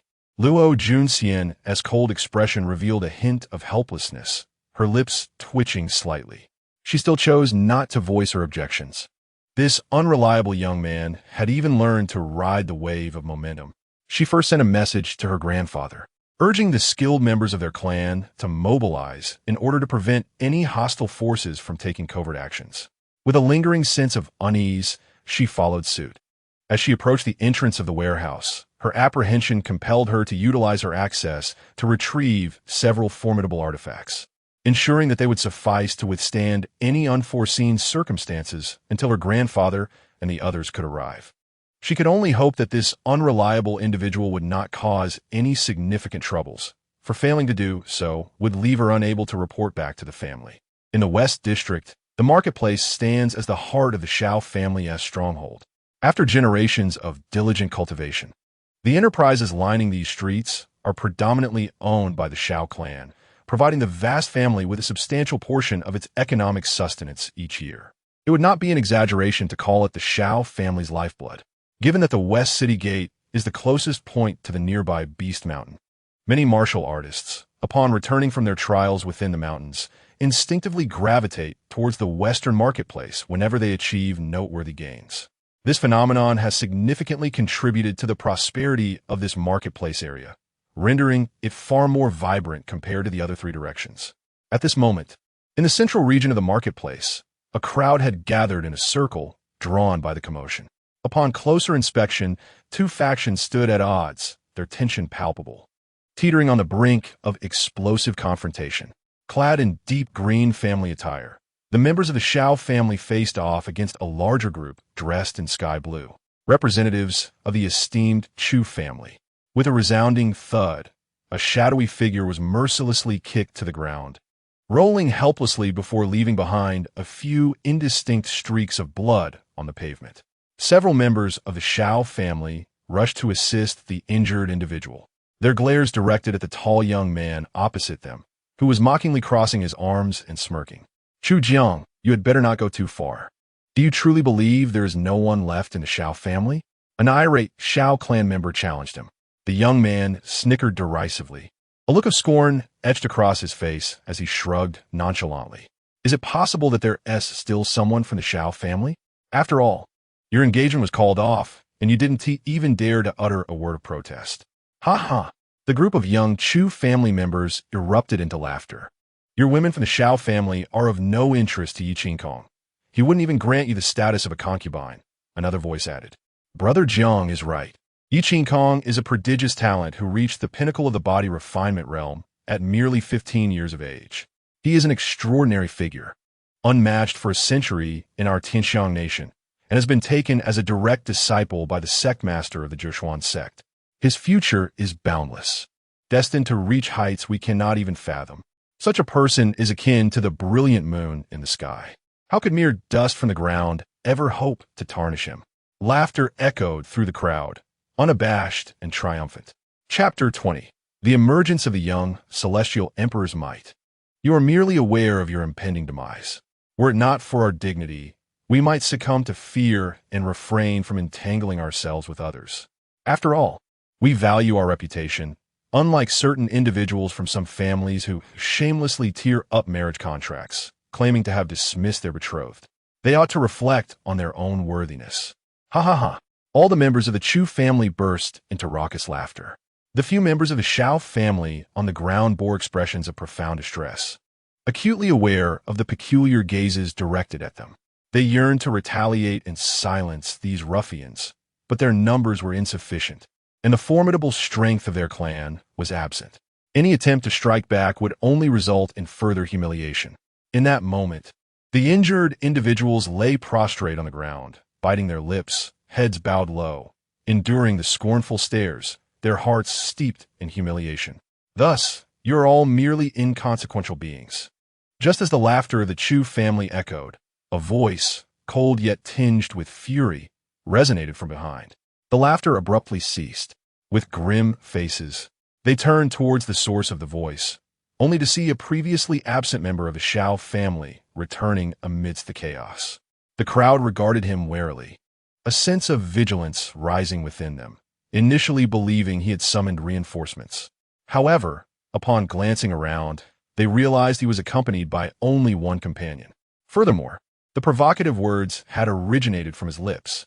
Chu Jiang reflected momentarily, realizing that this individual was absent from the ranks of the Shao family's elite youth. This indicated that the young man was of average capability, unworthy of concern. Amused, he let out a derisive laugh. Interlocking his fingers, he twisted his knuckles, producing a crisp crack, and with a sinister grin, he declared, "Though I know not from whence you derive the audacity to confront such a diminutive figure, now that you are here, you shan't depart. Today, I shall demonstrate what manner of person your Chu Jiang truly is." With a fierce roar, his aura, suffused with potent energy, erupted forth, and in an instant, his form vanished from sight, propelling towards Yi Tianlan with unbridled speed. "Xiao Feng, what are you doing? Are you bringing Lan Tian here to be pummeled? Hurry and escort him away." Several battered and bruised Shao disciples gasped in shock, their hearts racing with anxiety. In their minds, this young man was a treasured guest of the clan. How could they permit him to meddle in their family affairs? Should he be harmed unjustly, the clan leader would undoubtedly unleash his wrath upon them. It is far too late to consider retreating now. Indeed, it was far too late. Yi Tianlan's small face tightened, a surge of inexplicable fury simmering within him. "So, you dare to slander my family, Sienna?" His fists radiated an indescribable force, as if intent on shattering mountains and rivers. In that moment, his diminutive figure seemed to elevate 100-fold. A subtle fissure appeared within the depths of his brow. The 12 primary meridians and the 72 secondary meridians emanated a faint luminescence, intricately interwoven like a network, binding all of his strength into an inseparable whole. The newly born celestial vein radiated a fierce brilliance, as if striving to pierce through the barriers of flesh and blood. It stood as the unequivocal center of power, where all forces, after being compressed and converged, blossomed in that moment. This punch, seemingly unadorned, concealed within it a terrifying and astonishing might, far surpassing the strength of the meridian opening stage. Encased in a formidable divine light, the fist struck outward with a thunderous impact. Boom! This punch seemed capable of shattering mountains and fracturing the void. It was almost unbelievable that such overwhelming force emanated from one at the meridian opening stage. The dull and intense sound reverberated in the hearts of all present, causing their pupils to constrict sharply. A shadow was pierced through the arm, resembling a hollow bamboo tube, bones exploding in a grotesque display, flesh and blood scattering in the air. The wail sent chills down everyone's spine. He was sent flying like a broken sack, landing at the end of the street, leaving a long trail of blood behind him. Under the sun's rays, the stench of blood spread out, grotesquely vivid. In an instant, this punch left the young talent of the Chu family severely injured and unconscious, teetering between life and death, and even cost him an arm in the process. The audience was left in shock, their eyes wide with horror. What kind of overwhelming power could reduce a young genius of the second level of Qi gathering to such a pitiful state? Most astonishingly, the assailant was a member of the Shao family, a figure previously unheard of, hidden from the public eye. Another bystander gasped in astonishment. Before they could fully process the shock and engage in discussion, they witnessed Yi Tianlan's figure moving again. His gaze was sharp, striding forward with purpose, his bloodied fist radiating an aura of indomitable spirit, rendering it difficult to look directly at him. Did he intend to show no signs of mercy? This thought surged in the minds of the onlookers, as they beheld Yi Tianlan approaching, the earlier scene still fresh in their minds. Many bore traces of blood on their foreheads and lips, remnants of the recent turmoil.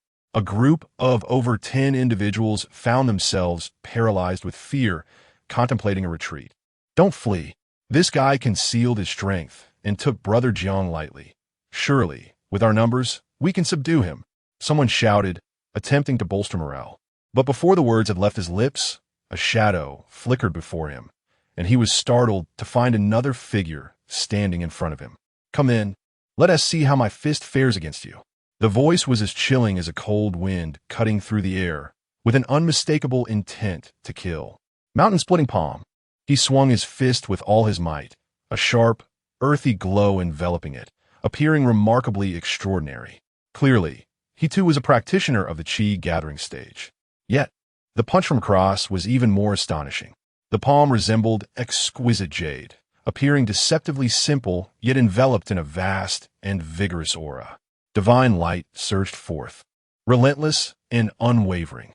It propelled forward with a force that shattered the air. Crack! Crack! In that fleeting moment of contact, blood ruptured, bones splintered, and despair permeated the spirit.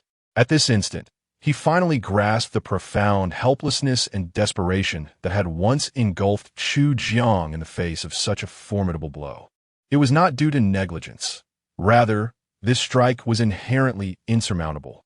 Was this the power of the open meridian realm?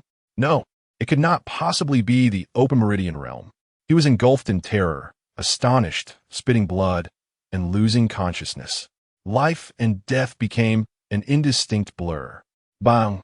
Yi Tianlan's figure darted with incredible speed, the winds swirling around him as his velocity surged, swiftly closing in on another fleeing individual. In a mere moment, several had already fallen, while the remaining souls were paralyzed with fear, hastily fleeing the scene. Yet, despite their haste, Yi Tianlan's speed eclipsed theirs. His meridians operated at an astonishing pace, drawing forth a ceaseless wellspring of power. This was his first time fully activating all his open meridians, and he felt as though his body had transformed into a furnace ablaze, with these meridians serving as pumps, tirelessly supplying him with boundless energy. If the number of meridians opened by these individuals could be quantified as merely one, then Tianlan, having unlocked all the main meridians, 72 Earth meridians, and the celestial meridian represented 100.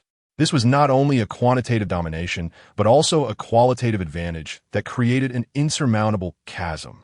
He resembled a descending demon king, utterly overpowering the Chu family's members, crushing their spirits to the point of breathlessness, leading them to collapse in tears. Stop. No more. I am willing to apologize. I was wrong. I realize my mistakes. Please forgive me. They pleaded, their voices choked with sobs.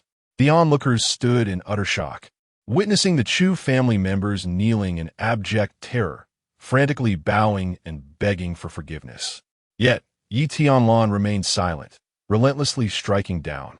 It was not that they understood their transgressions. They merely comprehended that their lives were hanging by a thread. Chapter 21. Luo Junxian. I fear you may do something wrong. So it is best not to ask. The scene was utterly serene. Observing the Chu family disciples sprawled in a pool of blood, all severely injured and unconscious. The onlookers gazed at the not particularly tall figure before them with a mix of shock and complex emotions. The astonishment, of course, stemmed from the youth and prowess of the individual. The complexity arose from his decisive and resolute demeanor. Were he an ordinary person, one might have paused after the enemy's tearful pleas for mercy, relinquishing their threat. Even if not, a moment of hesitation would be expected. Yet this young man showed no sign of faltering as his fists continued to rain down without a moment's hesitation. The steadfastness of his mind was truly astounding. Could it be that he possessed a unique constitution? The radiance enveloping his fists appeared remarkably extraordinary. In this vast world, wonders abound. Perhaps he had merely cultivated some arcane technique unknown to us. Indeed, some had noticed the peculiarity surrounding Tianlan's fists, yet remained largely unconvinced. As one might explain, the world is immense, and extraordinary tales abound. At that moment, hurried footsteps echoed from behind. The newcomer, clad in an elegant long dress, was none other than Luo Junxian, whose captivating beauty could not be concealed, effortlessly drawing the attention of everyone present. Upon noticing the grim state of affairs, her delicate brows arched slightly, and with a composed expression, she approached Tianlan. Seeing her, he felt a twinge of anxiety, fearing he might receive a reprimand. Embarrassed, he scratched his head and hastily inquired, "Sienner, did I perhaps strike too hard?" Luo Junxian shot him a disapproving glance, her bright and clear eyes shimmering from beneath her hat's brim. "How would I know? That is for my grandfather and the others to consider. This place is perilous. Your priority now is to return with me." With that, she grasped his hand and turned to leave, entirely disregarding the astonished gazes of the onlookers. Not only them, but even the Shao family members, who had been moaning and stunned on the ground, instinctively fell silent. "Miss, do her lives not matter?" Their seemingly simple departure concealed a deep green luminescence that quietly began to rise from the sleeves of Luo Junxian's garment. It only dissipated after they returned to the Shao family, vanishing without a trace. "Sienner, are you not curious as to why I was so heavy-handed?" Tianlan rushed before her, unable to suppress his curiosity. His expression was earnest and expectant. The journey had only intensified his intrigue. Yet Luo Junxian feigned disinterest, offering no insight or inquiry into the matter. She gently tucked a stray lock of hair behind her ear, her movements soft and serene, gazing at him with a playful smile. "Do you truly wish to know?" He nodded vigorously in affirmation. "I fear you may do something wrong. So it is best not to ask," she replied, then proceeded deeper into the study where Shao Zhantian was located. Tianlan stood in place, furrowing his brow in contemplation for a moment. "Wait, Sienner, what do you mean?" The young girl remained silent. As Tianlan pursued her, a sudden epiphany struck him. He exclaimed, "Oh, Sienner, do you mean to say that, regardless of whether my actions are virtuous or vile, you will steadfastly stand by my side?" The maiden continued forward without a word. "Sienna, are you there? Speak, is that what you mean?" She turned back with a haughty glare, her porcelain-like neck tinged with a rosy hue. With an exasperated tone, she chastised, "Go back. I shall seek my grandfather to clean up your mess. You must return and practice your swordplay. Do not dare to be idle, do you hear? With a resounding bang, she slammed the courtyard gate shut, leaving a trail of fragrant breeze in her wake. Tianlan, nearly engulfed in dust, could only gaze at the closed gate, reluctantly departing while glancing back repeatedly, his heart filled with grievances. Oh, truly, this is all your fault. Had those rascals not dared to slander you, I would not have bothered with them. Now, I must send someone to cleanse the bloodstains. It may even affect our business. What a troublesome fairy. She doesn't even inquire about the immense pressure I endured.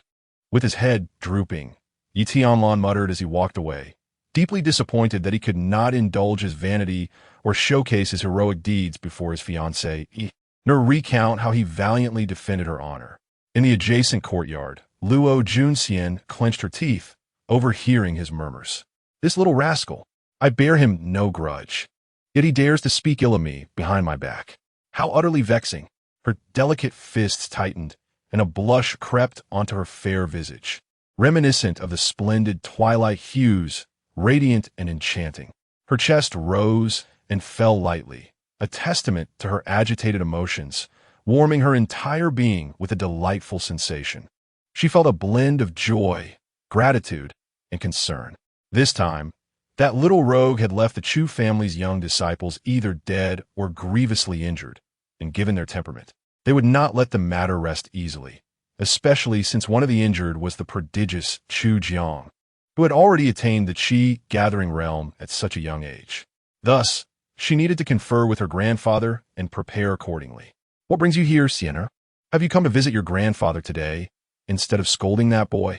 Xiao Zhantian appeared behind her, hands clasped behind his back, grinning broadly. Luo Juanxian's cheeks flushed as she reproached, Grandfather, not at all. It is he who is too mischievous.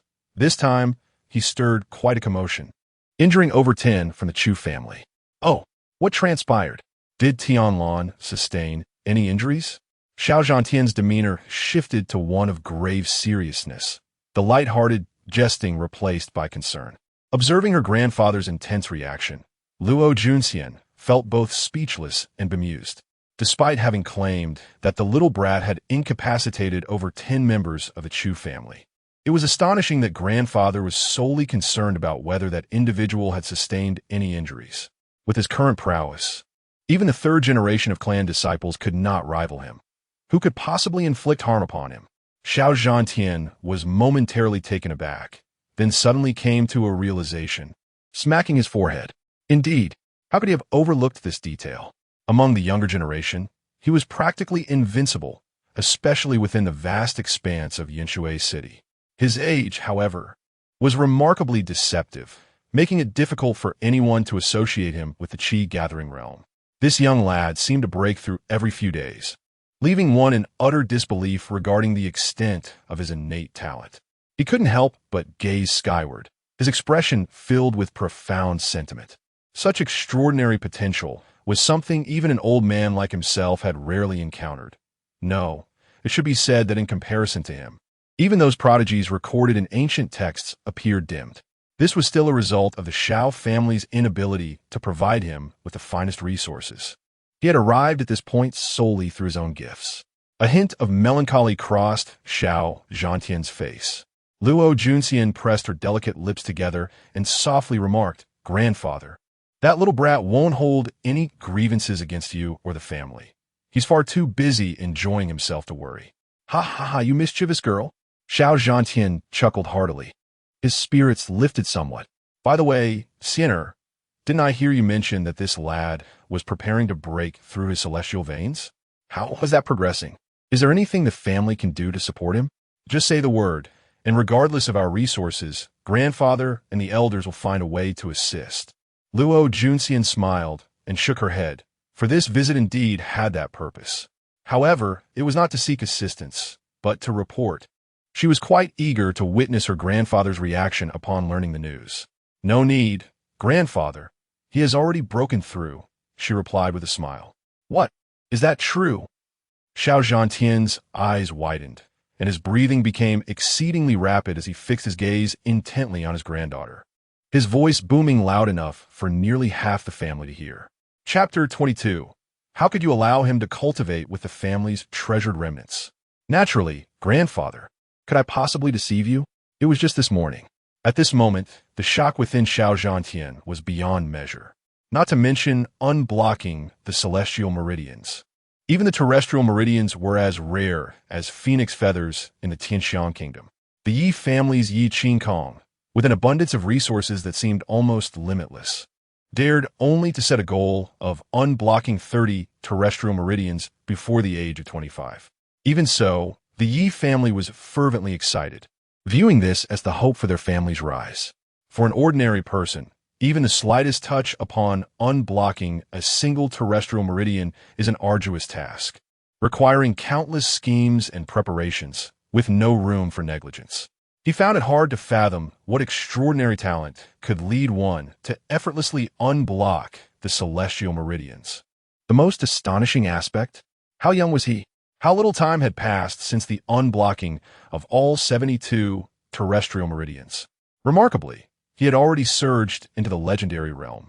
If the terrestrial meridians had some traceable path for him, the appearance of the celestial meridians was but a whisper, unheard and unknown. Never before had there been a precedent in the entire Tianxiang kingdom. A 6-year-old with celestial meridians. Xiao Zhantian was so excited that his fingers trembled incessantly, his mind swirling. A mere qi condensation realm expert nearly lost consciousness from the overwhelming excitement. After a moment, all the powerful members of the Xiao family, those at the later stages of qi condensation and above, received a secret order from the family head. All personnel were to temporarily cease external activities and prepare for battle at a moment's notice. Xiao Zhantian understood that the Chu family would not simply relent. To prevent any unforeseen circumstances, he decisively recalled all high-level combatants. Even if the situation escalated to an irreparable state, ensuring Yi Tianlan's safety was paramount. Meanwhile, Yi Tianlan was blissfully unaware of all this. Upon returning to his courtyard, he began practicing swordsmanship. At the tip of his sword, a drop of crimson crystal clung, the blood of a magical beast known as the phoenix blood leech. This peculiar blood would crystallize upon exposure to air, appearing vividly red in its normal state, and could maintain this condition for quite some time when still. However, upon contact with strong gusts of wind, the crimson hue would gradually dissipate, transforming into pure white. Teardrop-shaped crystals. Yi Tianlan's daily task was to evaporate this drop of phoenix blood leech's blood into a state of pristine whiteness. He had previously experimented and discovered that achieving such a level required drawing his sword at least 10,000 times with basic techniques. Such a tedious endeavor was naturally unpalatable to Yi Tianlan. Glancing at the still unchanged drop of phoenix blood leech's blood, he felt a wave of helplessness wash over him. Thus, he resolved to seek a shortcut. Without hesitation, he quietly slipped out to the family training hall. As one of the prominent families in the entire Tianxiang kingdom, the Xiao family naturally possessed a grand hall for martial arts. Awaiting there was a white-haired elder, a clan elder who had previously encountered Yi Tianlan and was aware of his true identity. Yi Tianlan had a commendable memory, recalling the name of the individual before him. Approaching respectfully, he greeted, "Greetings, third elder." The elder opened his squinting eyes, and upon seeing the strikingly handsome Yi Tianlan, a hint of fondness flickered in his murky pupils. "Ah, it is Tianlan. What brings you here today? Have you made any progress in your cultivation recently?" "Not too bad, third elder. I felt a calling. So I came to the Hall of Techniques to see if there are any sword techniques suitable for my practice." The third elder's eyes revealed understanding, and he was not surprised. Indeed, that girl Xian has been practicing sword techniques. It would be beneficial for you to learn alongside her. You may enter. Take this token and proceed directly to the third level. Yi Tianlan expressed his gratitude and then took the black token, hastening towards the uppermost floor of the Hall of Techniques. Should anyone else witness this, they would undoubtedly be envious. They needed to make significant contributions to the family to gain access to the third level, while he merely had to inform the elder to receive his token. Such disparities could incite jealousy among others. The Xiao family, as a century-old clan, naturally possessed a wealth of secret techniques. The lower tiers were filled with commonplace methods meant for ordinary clan members. The higher one ascended, the the more refined the techniques became. This was precisely why Yi Tianlan had approached the Third Elder. Given the favor he enjoyed within the Xiao family, resources were readily available to him without uttering a word. Such techniques were, therefore, expected. This lad is in quite the rush, yet he speaks ambiguously to me. I shall inquire with Zhang Tian. Watching Yi Tianlan's swift departure, he shook his head with a smile. With that, he produced a communication jade slip and sent a message to inquire about the matter. Meanwhile, Xiao Zhantian, who was discussing matters with the clan's upper echelons regarding the commotion caused by Yi Tianlan, was taken aback upon receiving news from the Third Elder. What? You mean that lad Tianlan has gone to the Hall of Techniques? Yes, Zhan Tian. Why are you so surprised? Is this not your suggestion? The Third Elder asked. Puzzled.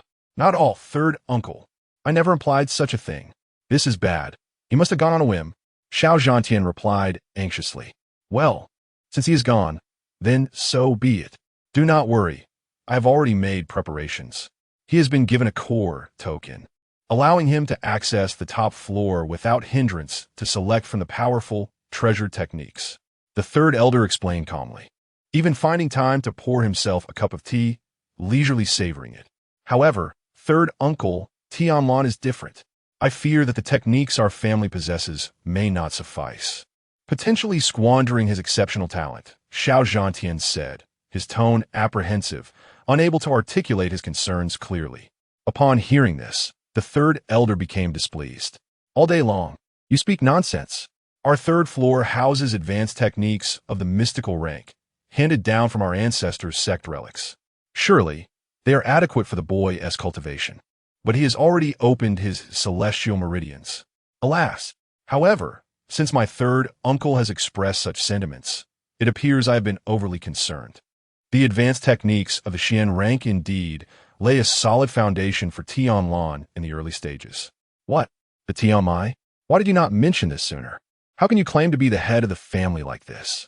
A piercing light erupted from the murky depths of the Third Elder's eyes, and in his agitation, the teacup he held slipped from his grasp, crashing to the ground with a resounding clang.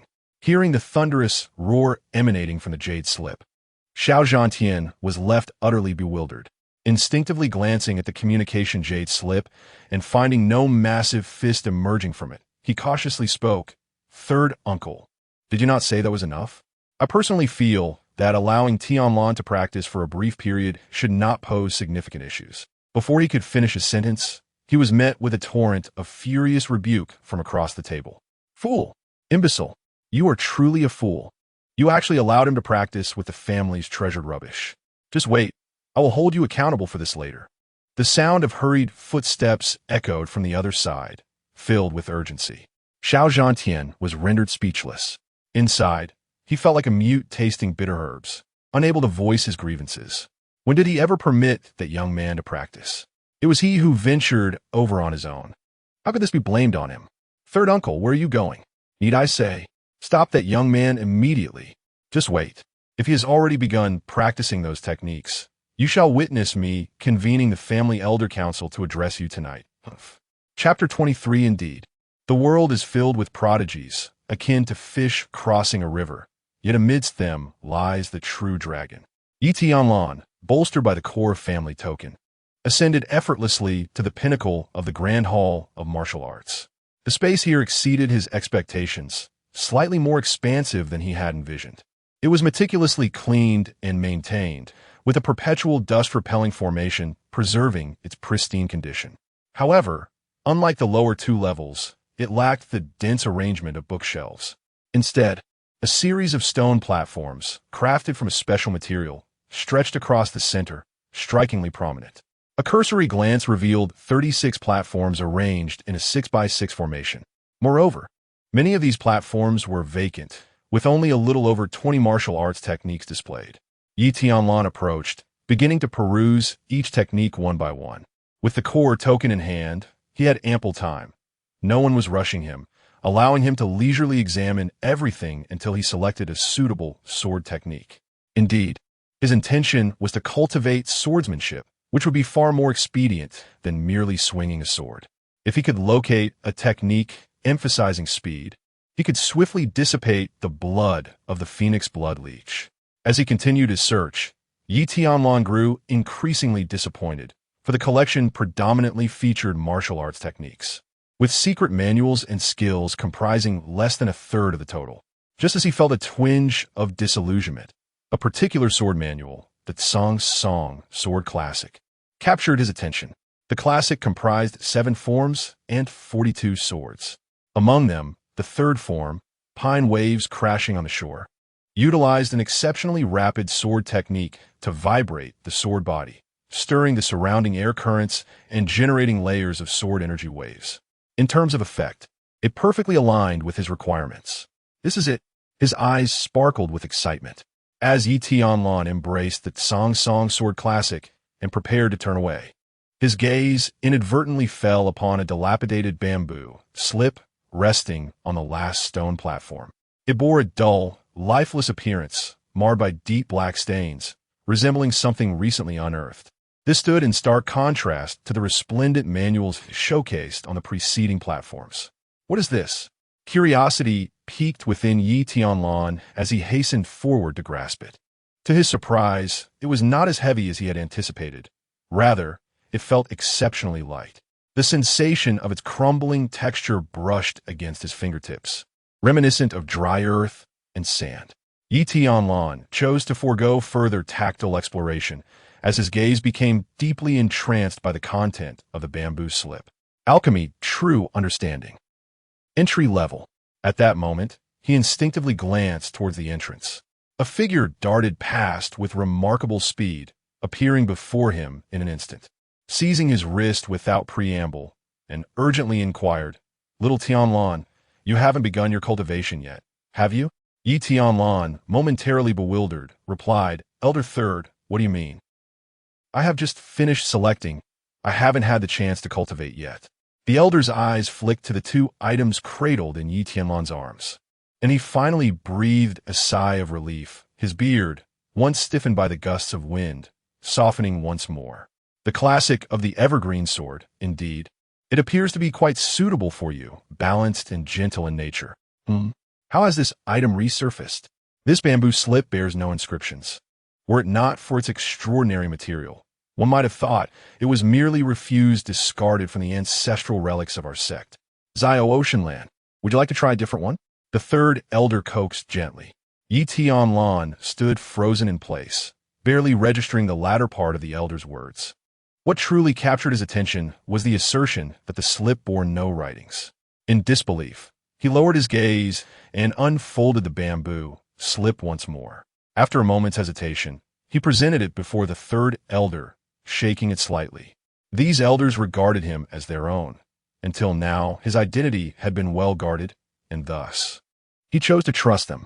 "Third elder, can you truly not see the characters inscribed upon this slip?" The third elder regarded him with a hint of curiosity, scrutinizing the erratic, worm-like symbols etched upon it. "Are there indeed characters here? These merely appear to be irregular patterns carved by the ravages of time." The third elder paused momentarily, then suddenly grasped the implication of Yi Tianlan's words. His eyes widened slightly. "Wait, Oceanland, are you suggesting that you comprehend the meaning of this bamboo slip?" The elder's startled reaction left Yi Tianlan momentarily at a loss. He scanned the slip once more, even reviewing its contents before nodding in affirmation. "Pray, tell me, what is inscribed upon it?" The third elder exclaimed, clearly exhilarated. Everyone had presumed the contents of this slip had long been eroded by time, yet it was concealed within symbols that no one could decipher. "This item is truly remarkable." With the eager anticipation of the third elder guiding him, Yi Tianlan recited Dan Daozhen Jie, the introductory chapter, the path of the elixir, refining the spirit and transforming the self, reaching for the heavens above and embracing the people below. As soon as Yi Tianlan completed a brief passage, the third elder was left bewildered, feeling as if his thoughts had been muddled, akin to being submerged in lead. What is happening? What do these words mean? He recognized each character in isolation, yet when combined, they were incomprehensible. However, upon glancing up, he noticed Yi Tianlan was deeply engrossed, savoring the reading. Not wishing to interrupt, he allowed the young man to continue, though his mind was a fog of confusion and he struggled to keep his eyelids from drooping in slumber. Time passed, and in a haze, Tianlan's voice broke through. The third elder suddenly awoke to the realization, springing to his feet, a chill of sweat cascading down his back. How could a distinguished practitioner in the late stage of qi opening lose himself in such a reading? Clearly, Tianlan, with his current prowess, could not have achieved such a state, leaving only one possibility. The contents of this bamboo slip were fraught with significance, or perhaps they were particularly significant for him. He could not help but recall having heard someone say in the past that certain martial arts secrets inscribed by divine powers in the fabric of the universe are not visible to all. Only those with the right destiny can comprehend them. Otherwise, even if one hears them expounded, they will be left bewildered, their minds in turmoil, and in severe cases, it may lead to madness. Could it be that this bamboo slip is indeed such a remarkable artifact, a legacy left behind by a supreme being? The mere thought of it filled him with excitement. If that were the case, it would be an unimaginable stroke of fortune. Xiao Tianlan, can you decipher the characters inscribed on this slip? Tianlan felt a peculiar sense of bewilderment, glancing at him uncertainly, wary of the potential blow to the third elder's morale. He cautiously remarked, "Elder, the characters described here are merely the ones we use in our daily lives, aren't they?" Even though he had harbored suspicions beforehand, the third elder still shuddered, feeling a profound sense of dismay, his lips twitching involuntarily. Is this truly the chasm that separates the talented from the ordinary? In this world, the prodigies seem to outnumber the common folk like fish crossing a river, and, unfortunately, the one standing before him is a transformed true dragon. They are even unworthy of the privilege to observe. It is indeed disheartening. Chapter 24. My wife is truly adorable. Third uncle, are you saying that Tianlan can truly comprehend the contents inscribed on that bamboo slip? Xiao Zhantian inquired, his face a mixture of astonishment and disbelief. He remained skeptical about the veracity of the matter. After all, this artifact had been scrutinized by no fewer than 10,000 members of the Xiao family over the centuries. Yet none had deciphered any characters from it. Only disordered patterns and grime remained. It was utterly perplexing, rendering any connection to a complete martial arts legacy impossible. Even his most prodigious son, the father of Luo Junxian, had arrived at the same inconclusive outcome. Naturally, would I deceive you? That little fellow has repeatedly astonished me. The third elder remarked with a contented smile, stroking his beard. I believe it was called. Xiao Zhantian's eyes sparkled with anticipation. The third elder furrowed his brow as they exchanged glances in silence. Ahem, I seem to have forgotten. Xiao Zhantian found himself at a loss for words. What kind of look is that? I am not yet senile. The fact that I forgot simply indicates that the essence of this martial art is far beyond our comprehension. The third elder responded. Xiao Zhantian found the logic in his words, his mood settling somewhat as he marveled at the profound power of such a legacy. To think that it could possess such extraordinary capabilities, merely grasping its principles seemed an unattainable feat turning to him. The third elder's expression suddenly grew exceedingly grave. Tonight, no. At this very moment, we must convene a family meeting. Today's events serve as a clarion call for us. We cannot afford to delay in securing a suitable martial art for Tianlan to draw upon the energies of heaven and earth before he breaks through to the gathering Qi realm. Moreover, we must be discerning. Do you understand? Even as the family head, Xiao Zhantian had never witnessed such seriousness on his uncle's face. Even if it requires exhausting our family fortune, we must invest generously to procure a powerful high-level martial art. Xiao Zhantian nodded solemnly, as this was regarding his granddaughter's husband, and he had no objections whatsoever. Then, third uncle, what level of martial art do you deem most suitable? Is that even question? The higher, the better. There is no best, only better. The third elder playfully tapped his head after taking a puff of his pipe. Meanwhile, Tianlan had returned to his modest courtyard, humming a tune with satisfaction. However, before he could enter, an icy chill enveloped him, making him shudder involuntarily. Cautiously, he pried open a crack in the door, peeking out with his rear end raised. Fearful of spotting a lithe figure with a sword standing in the courtyard, gazing at him with a knowing smile. In the next moment, his fears materialized as a soft, delicate hand seized his ear. "Have you finished practicing your swordplay? Daring to sneak out to play him?" A soft grunt escaped him. The voice, cool and crisp, caressed Yi Tianlan's ear, sending a tingling sensation through him. "Ouch, it hurts. Sinner, I did not go out to play. I ventured forth to bring you a gift." Without a moment's hesitation, Yi Tianlan began to defend himself. "That will not do. You must not squander your time," Luo Junxian replied, her eyes slightly opening and closing, her delicate features stern and meticulous. "As for gifts, should I require one, I shall inform you, and you may fetch it." "Well, if that is the case." Yi Tianlan's spirit sank, disappointment heavy in his heart.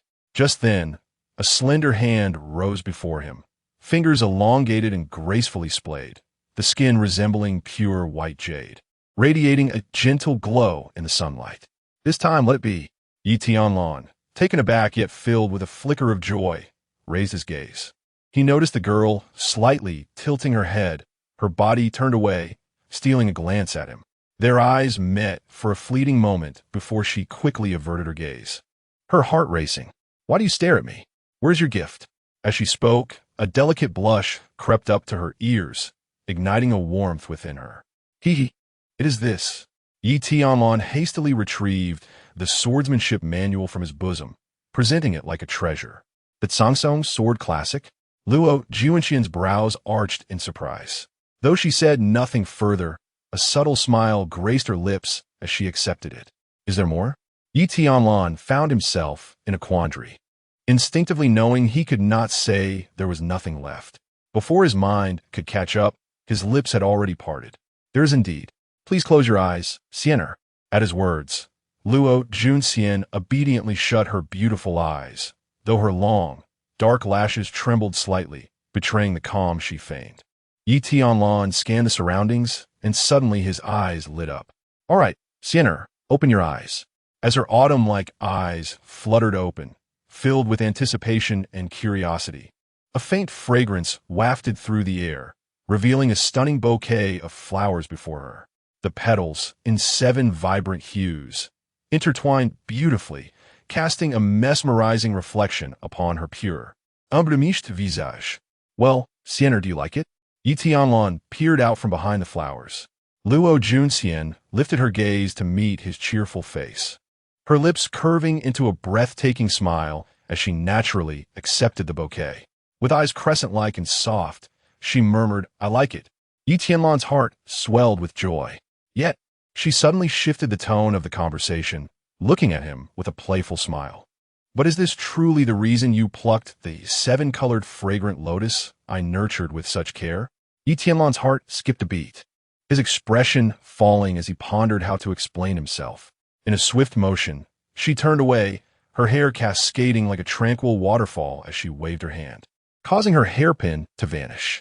Her long tresses flowed down, revealing a breathtaking profile.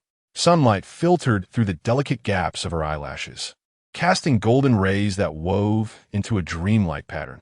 Yi Tianlan could even discern the delicate, adorable fuzz on her cheek, seemingly aglow. For a moment, he was utterly entranced. Is this truly my wife? She is simply too charming and beautiful. What am I still dawdling for? Huh? Yi Tianlan blinked in confusion as he gazed upon the resplendent rainbow lotus that had been presented to him. Use it to adorn my hair. In a tranquil courtyard, Luo Junxian sat alone before the stone platform, a solitary beauty amidst the flurrying snowflakes, reminiscent of a northern maiden untouched by the world. She lifted a cup of fragrant tea to her lips, delicately sipping, her tender, thin lips glistening with moisture. Occasionally, her gaze flickered toward the room, seemingly calm. Yet her mind was abuzz with thoughts. TSK, this lad is indeed a master of deceit, daring to boast about anything. The Evergreen Sword Classic was clearly something he had fetched himself to cultivate, yet he claims it as a gift for you. Such a person deserves to be punished severely. The fractured jade sword around Luo Junxian's neck emitted a faint glow. Why do you not expose his lies? Did you not cultivate the Evergreen Sword Classic yourself? Lowering her head, Luo Junxian dipped her finger into the warm tea, silently inscribing the character for heaven upon the snow-laden stone surface. Supporting her chin with her palm, She began to admire her handiwork, and suddenly a knowing smile graced her lips, a smile capable of enchanting 100 hearts. If he says so, and so it shall be. Chapter 25. The Alchemist's Manuscript. The Sword Master's Astonishment. I simply cannot comprehend you. The Sword Master expressed his utter bewilderment, even questioning whether the girl was slightly unhinged. You have meticulously nurtured those 3 vibrant rainbow lotuses for so long, and yet this lad casually plucks them. Just shy of maturity. What a pity. Luo Junxian remained silent, continuing to inscribe another elegant character with meticulous strokes. Not one more, not one less, precisely 15 strokes. Hey girl, are you even listening? He has turned your hard work into a mere ornament atop your head. Aren't you upset? The Sword Master continued to sow discord. Luo Junxian paused, raising her hand to touch the rainbow lotus, which was fashioned into a hairpin. With a gentle breath, she corrected him. This is a gift. The Sword Master replied, I'm done playing. I'm leaving. How tiresome. A flicker of emotion crossed Luo Junxian's face as she suddenly inquired, Sword Master, is the origin of that alchemist's true explanation truly remarkable? At the mention of this, the Sword Master's interest peaked, his brows dancing with excitement. Of course. Would I deceive you? It is likely at least a manuscript from a revered alchemist. Do not underestimate this seemingly tattered artifact, if word were to leak out. Do you believe that anyone could easily obliterate your little fringe kingdom? Luo Junxian's expression shifted slightly, urgency tinging her cold voice. But how could something so precious appear within my Shao family? The Sword Master shook his head. I cannot say, but all matters in the world are bound by fate. Especially such grand opportunities, which, in the dark, follow the guidance of heavenly principles, seeking out those blessed with fortune. Rather than claiming that your Shao family sought out, it would be more accurate to say that your family merely followed a certain predestined path, temporarily harboring it here, awaiting the true fated one. And coincidentally, that lad is indeed that fated one. TSK. Is he truly someone favored even by the heavenly path? With such immense fortune and opportunities, coupled with unparalleled talent, is simply extraordinary. Luo Junxian furrowed her brows, contemplating his words. Do you not understand? How long has this item been stored in your Shao family? A few hundred years, perhaps? In all those centuries, has anyone recognized its true name? Luo Junxian fell silent, then seemed to awaken to a realization. The fact that even your talent cannot discern the true essence of this alchemist's explanation, merely managing to remember it, indicates that you are fundamentally unfit for it. Luo Junxian drifted into recollection. Previously, Tianlan had shown her this bamboo slip. Unlike Tianlan, she could barely recognize the characters inscribed upon it, the meanings obscured, rendering her with significant reading difficulties. Sword Master, do you think he can successfully cultivate? She cast her gaze into the room, her words laced with a hint of concern. The fragmented jade sword trembled slightly, its light flickering unpredictably. It is indeed a formidable challenge. For this young man possesses little foundational knowledge and lacks a mentor to guide him, relying solely on his own insights. How could he possibly grasp the intricacies of the alchemical manuscripts left by a revered Dan sage? I retained some of the knowledge when he recounted it to you previously. This opportunity is indeed monumental, even from my perspective. I could scarcely have anticipated that it would serve as a means to refine one's innate Dan fire. The Dan fire is the primordial flame of an alchemist.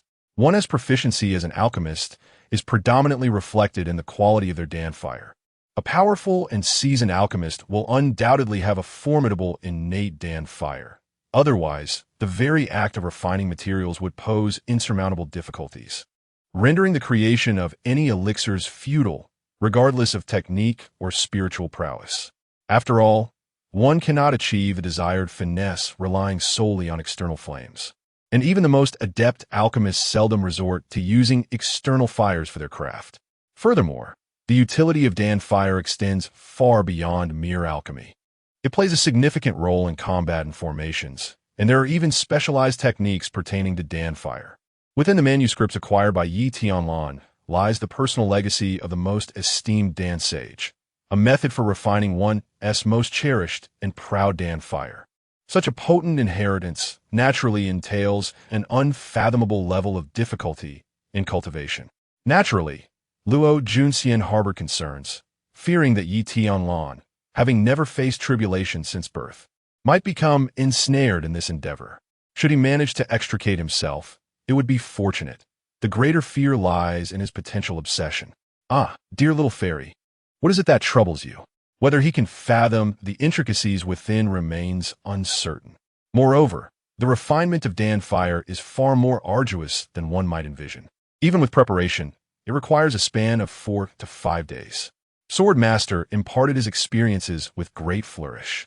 Luo Junxian found his reasoning sound and released a sigh of relief. However, at that moment, a peculiar and mysterious wave of energy suddenly emanated from Yi Tianlan's chamber. The aura was imbued with a sense of fervor in the midst of winter as it brushed against her face and body. It seemed to stir the very flames of life deep within her being. This is...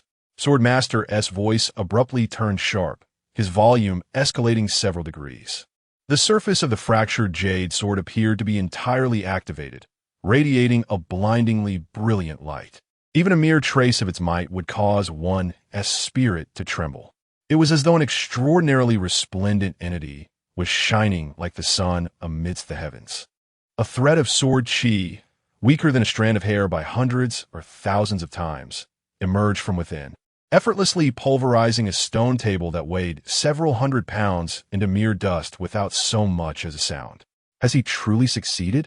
A voice, filled with astonishment and an inexplicable sense of shock, echoed repeatedly in Luo Junxian's mind. This was the first time she had witnessed the enigmatic sword master display such uncharacteristic emotion since her memories began. Her heart raced, and she quickly inquired, "Swordmaster, what has succeeded? What else could it be, if not rumble?" Layers of blazing flames radiated from Yi Tianlan's chamber, causing the snow hanging from the branches and the ice accumulated in the lotus pond of the courtyard to vanish in an instant. The searing heat was reminiscent of the arrival of midsummer. Such an astonishing commotion interrupted the words of Swordmaster. With a shift in tone, he left behind a few exclamatory remarks, suggesting you see for yourself. This youth is truly terrifying, akin to a great emperor. His cultivation demeanor rivals that of ancient sovereigns, an existence unparalleled in a lifetime. It is astonishing that he possesses such extraordinary talent in the alchemical arts as well. A sense of frustration welled within him, rendering him at a loss for how to articulate his feelings. The most critical aspect was that, despite his extensive experience, he could not fathom the depths of Yi Tianlan's bloodline potential. It is worth noting that even the rare, innate, immaculate sword body had never eluded his perception. Initially, he believed that the emergence of the innate, immaculate sword body, a rarity in millennia, would signify the rise of an invincible sword immortal. Yet, unexpectedly, the celestial way has given birth to such a remarkable individual. What exactly does this celestial being intend? It is certain that a grand era is destined to unfold. And within the humble Tianxiang kingdom, two figures have emerged, comparable to the legendary Zhuge Liang and Xiao He. Most astonishingly, they have formed a bond as partners. One can only imagine the expressions on the faces of those ancient figures sealed since time immemorial, who pride themselves on their invincibility upon encountering these two. It has been far too long since he felt such a fervent sense of anticipation. Wait for it. Swordmaster shall return in due time. Chapter 26. Oh, Holy Sun. The nine-colored glazed flame. The Chu family has come knocking. We must hastily summon Grandfather and the others to mask the commotion. Luo Junxian's mind was remarkably clear. She did not succumb to panic despite the overwhelming disturbance, swiftly grasping the urgency of the situation. In no time, the courtyard they occupied was cleared of all presence. Fortunately, there were few people in the vicinity, making the task rather manageable. When Xiao Zhantian led a group of clan elders to the scene, they were met with a breathtaking spectacle. Above Yi Tianlan's courtyard, less than 30 meters away, a phantasmal, nine-colored glazed lotus was blooming in an enchanting manner. Gently rotating in the air, the lotus appeared to be crafted from crystalline flames, with each petal aglow with peculiar fire, while the core of the flower radiated with a brilliance akin to the blazing sun, threatening to sear through the very fabric of space itself. The mere sight of it caused one's eyes to burn with intensity, leaving observers disoriented and instinctively compelled to avert their gaze. The surrounding air was in chaotic turmoil, swirling to form ethereal veils that emanated from the massive base of the fiery lotus, creating an astonishing spectacle. "Sienna, what is happening?" Xiao Zhantian admonished a few younger clan members, urging them not to gaze at the celestial lotus, lest they jeopardize their sight. He then turned his confused gaze toward Luo Junxian. Despite his prompt warning, a significant portion of the onlookers had already crouched on the ground, clutching their heads, eyes reddened and streaming with tears. With a sense of helplessness, Luo Junxian began to explain, "Grandfather, I cannot ascertain the specifics, but after Tianlan brought back that bamboo slip, he entered his room to cultivate, and this extraordinary phenomenon ensued."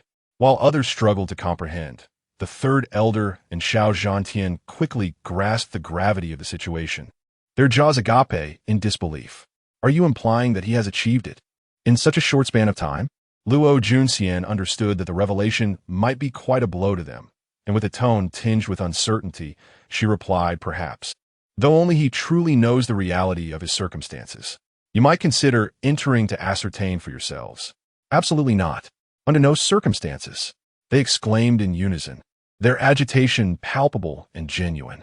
They promptly restrained her, as if fearing she might turn and intrude upon Yi Tianlan's sanctum at that very moment. Without hesitation, Xiao Zhantian recognized the seriousness of the situation and immediately began to orchestrate a response. "Uncle, you must immediately gather our family's formation, while the outside world remains unaware. We must seal the dissipating aura. That disposable concealment array must be employed to enclose the surroundings, ensuring it retains its original state. Uncle 7, station someone to guard the western part of the family. The eastern side will be entrusted to Uncle 5. Retrieve all the cherished crimson flame flowers from our collection to serve as a cover." In a mere moment, the vast Xiao family transformed into a state of heightened vigilance, denying entry to all outsiders and forbidding any family members from leaving at this critical juncture. It resembled a fortified bastion, poised to confront an impending battle. The gravity of the situation left no room for carelessness. The mere disturbance caused by the successful cultivation of their techniques was immense, making them struggle to fathom the level of inheritance involved. Should hostile families become aware, they would surely stop at nothing to hunt down Yi Tianlan. After the arrangements were completed, a quarter of an hour passed, and the disturbances in the sky gradually began to subside. The ethereal flame lotus blossoming above the rooftop continued to burn brightly, yet the 9 petals began to close. Shortly thereafter, this blazing 9-colored fire lotus reverted to a bud state, its rotational speed increasing, while the surrounding sweltering air receded into nothingness, transforming into a crimson beam of light that pierced through the roof and returned to Yi Tianlan's chamber. As a chilling breeze brushed against Xiao Zhantian's face, he was jolted from his stupor, casting a bewildered glance at Elder 3 beside him. "Uncle, is it over? Has it finally concluded? I thought we were enduring the heat of summer." "You rascal, revel in your good fortune. You've stumbled upon quite the windfall," another elder chided with a disapproving glare. The irritable Elder 3 delivered an elbow jab to the elder, sending him sprawling to the ground, yet unable to suppress his laughter. "Ah, the esteemed grandson." All the elders, upon learning the cause of such a significant commotion, merely Yi Tianlan achieving mastery of his techniques, wore expressions of astonished admiration. However, before they could bask in their elation for long, Shao Qi hurriedly burst in from outside, breathless. "Patriarch, we have grave news. Someone has come to our door." "What?" Xiao Zhantian's heart sank, and the other elders exchanged puzzled glances, their expressions reflecting uncertainty. How could this be? Had they detected the disturbance so swiftly? Initially, the commotion had not been excessively intense. They should have managed their countermeasures in a timely manner. "Stay calm. Clarify which forces have arrived," Xiao Zhantian inquired with composure. Shao Qi promptly replied, "It's the Chu family. And who else?" All the senior members of the Xiao family fixated their gaze upon him. Xiao Qi couldn't help but scratch his head in confusion. He was unaware of the matters concerning Yi Tianlan, as only a handful of members from the Xiao family possessed knowledge about him. As for the Chu family, hadn't Lan Tian just rendered several of their clansmen incapacitated earlier that day? Now, they were at his doorstep seeking retribution. Upon hearing this, the clan elders were momentarily stunned, only to subsequently relax their furrowed brows, exhaling a sigh of relief. Thankfully, they had almost feared that the news had leaked too swiftly. In that case, it could hardly be considered a grave matter. A mere casual response would suffice. Surely, the Xiao family would not be intimidated by them. They had incurred their own misfortune by instigating trouble on their territory.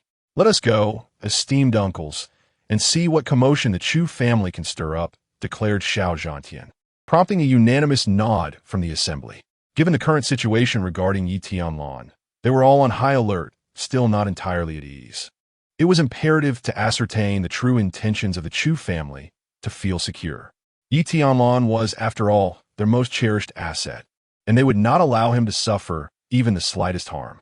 The third elder also decided to accompany them, but as he was about to depart, he cast a sudden glance at Xiao Qi. And you, young man, it would be wise to articulate your words more clearly next time. This left Xiao Qi bewildered, standing in place. What's wrong with me? At this moment, within the confines of the room, Yi Tianlan remained oblivious to the unfolding events outside. Moreover, even if he were aware, he had no time to divert his attention. He opened his palm, revealing a faint yellow flame that floated in the air of his hand, taking on the form of a lotus. Is this the alchemical fire recorded in the Danshang's manuscript? His heart swelled with joy. This flame was known as the nine-colored glazed flame. Chapter 27. The Sun God Elixir, the Glazed Pill Sage. The intentions of the Chu family nine-colored glazed flame. In ancient times, the glazed pill sage created this innate pill flame, which encapsulated the various celestial and earthly fires he encountered throughout his life. Ultimately, he preserved a fragment of this ethereal light within this bamboo scroll, allowing it to endure the passage of time, uncorrupted and divine. This ethereal light contains a trace of the primordial fire seed of the nine-colored glazed flame. In the present day, although the flame has lost its former might of scorching mountains and boiling seas, a remnant of its spirit remains. With diligent nurturing from Yi Tianlan, this glazed fire seed can rapidly grow with boundless potential, resurrecting the ancient prowess. According to the records in this manuscript, the optimal method for advancement is to consume various powerful flames. This is the swiftest path to elevation. Indeed, with a nine-colored glazed flame, my chances of success have increased. However, it is but a slight enhancement, as I already possess a 99% advantage against opponents of the same realm.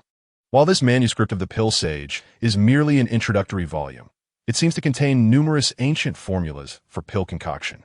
The purple Qi cleansing pill appears promising. It can be refined to assist Sienna in unblocking her meridians, purifying her essence, and cleansing her body. Unfortunately, the required herbs seem somewhat scarce. Perhaps a visit to the Alchemist Guild would yield results. The Meridian Transformation Pill is also viable, although it does not compare to the Purple Qi Cleansing Pill. The ingredients are relatively easier to gather, and it surpasses the current Meridian Opening Pill. I shall refine a couple of batches for trial. With determination, Yi Tianlan sprang from his bed, excitedly rubbing his hands together. Beyond the fragment of the nine-colored glazed flame, the most precious treasures within the Pill Sage's manuscript are undoubtedly the ancient formulas and alchemical experiences. After comprehending all of these, he, now in possession of pill fire, was eager to attempt concocting some elixirs.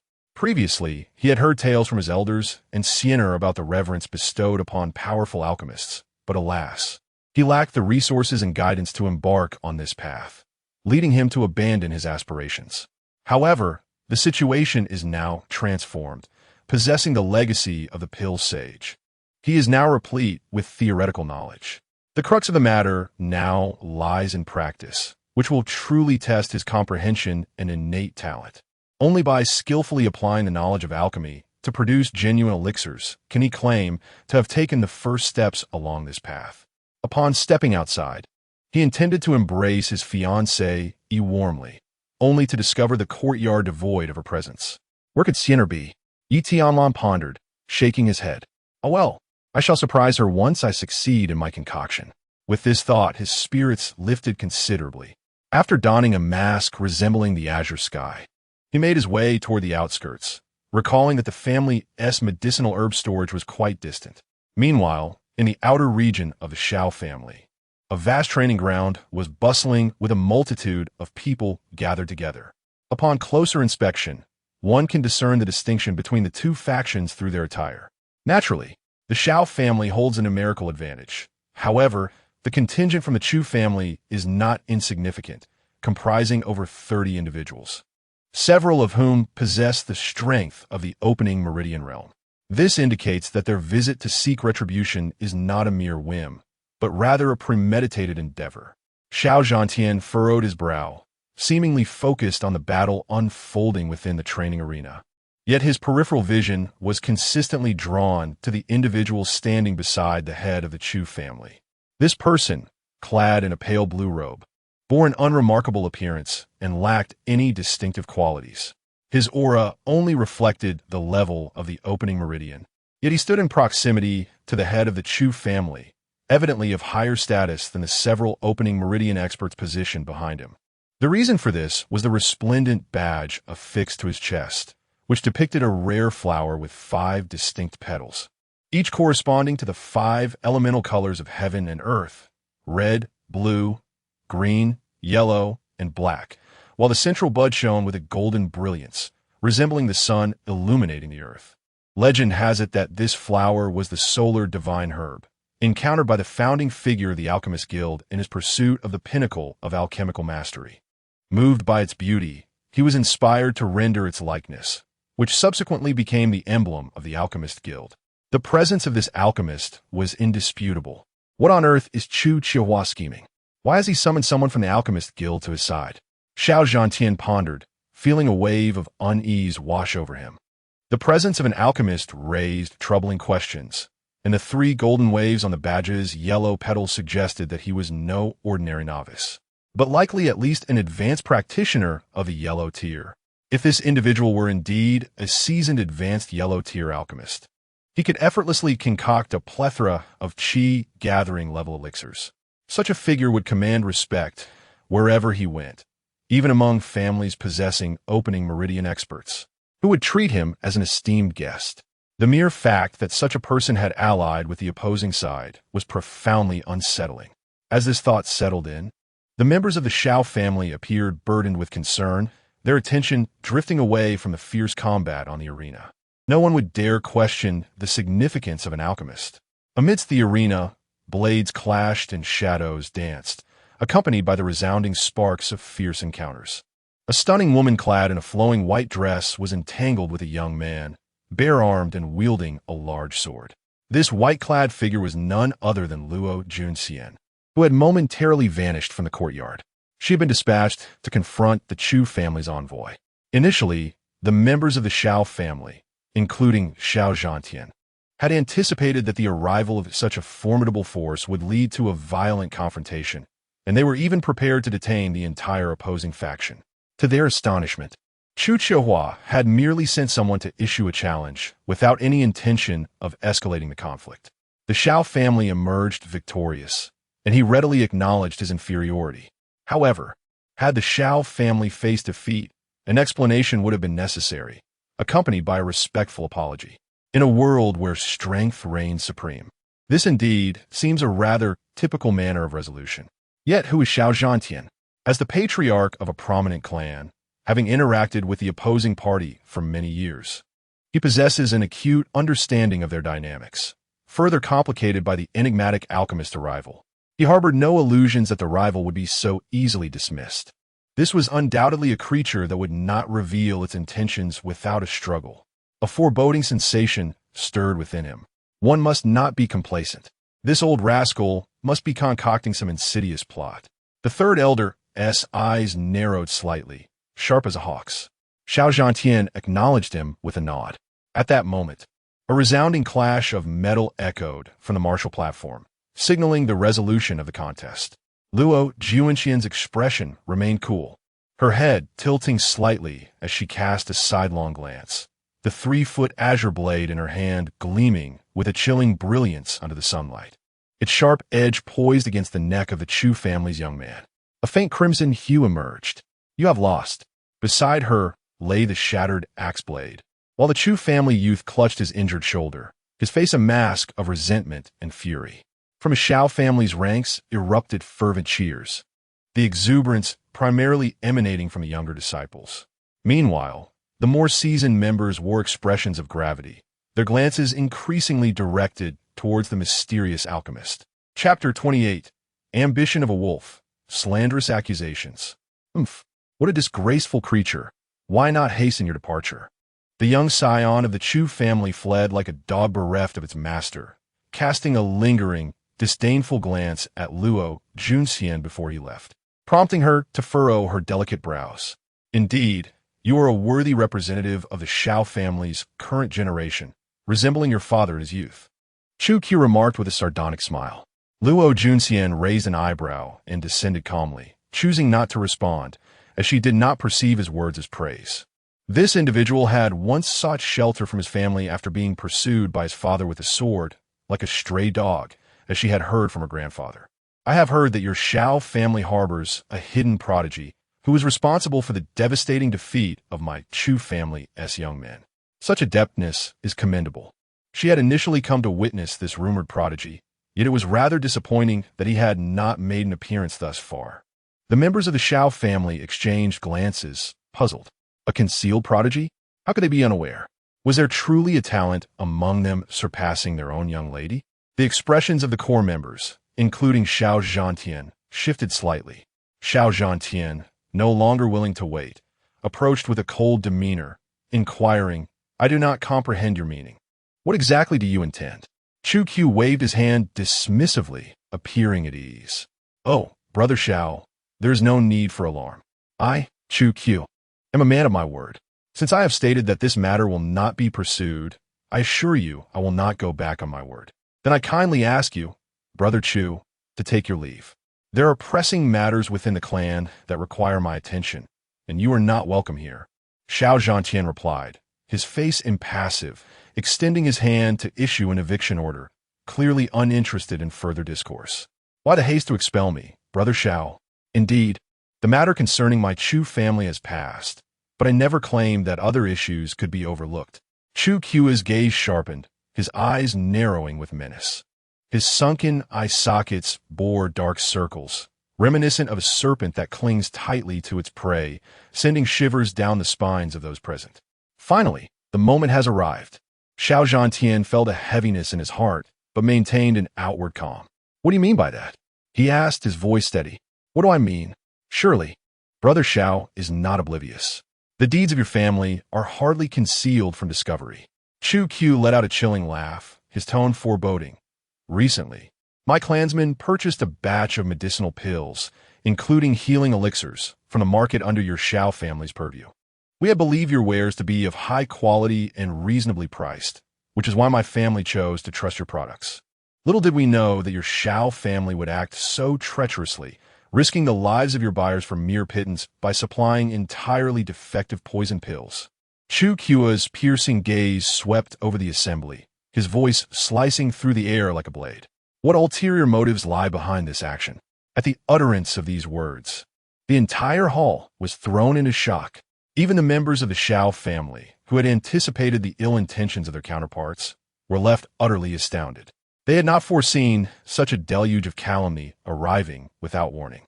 Should today's affair not be handled with utmost care, it would spell an immeasurable blow to the Shao family's enterprise, potentially leading to an irretrievable loss of consumer trust. "Outrageous! You are spouting baseless accusations," Xiao Qi exclaimed, stepping forward with indignation. "Our Shao family has been selling medicinal pills for many years, and we have numerous alchemists within our clan, maintaining a stellar reputation in the external realm. How can we possibly export poison-laden pills? Is your Chu family's mobilization merely a farcical attempt to slander us?"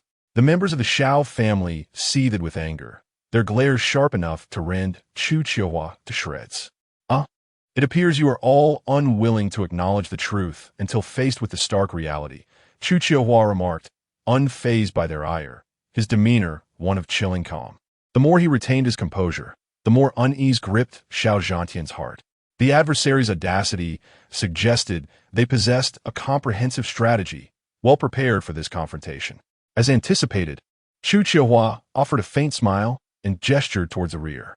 The crowd parted, revealing two individuals carrying a stretcher. Upon closer inspection, the figure on the stretcher bore a ghastly visage, skin ashen, lips a deep shade of blue, and dark circles deeply etched beneath sunken eyes. The exposed flesh beneath the bandages exhibited a sickly pallor, permeated by an aura of death, indicating a long-past demise. A noxious stench wafted through the air, mingling with the acrid scent of medicinal herbs, a combination that provoked nausea, causing many to retreat a few steps. It became clear to the onlookers why the members of the Chu family donned cloth masks. The odor was simply unbearable. This is one of my kin from the Chu family. Initially, he sustained only minor injuries and merely required healing elixirs and rest for recovery. Yet, due to misplaced trust in your Xiao family's reputation, he unwittingly ingested a poisoned pill, leading to this tragic end.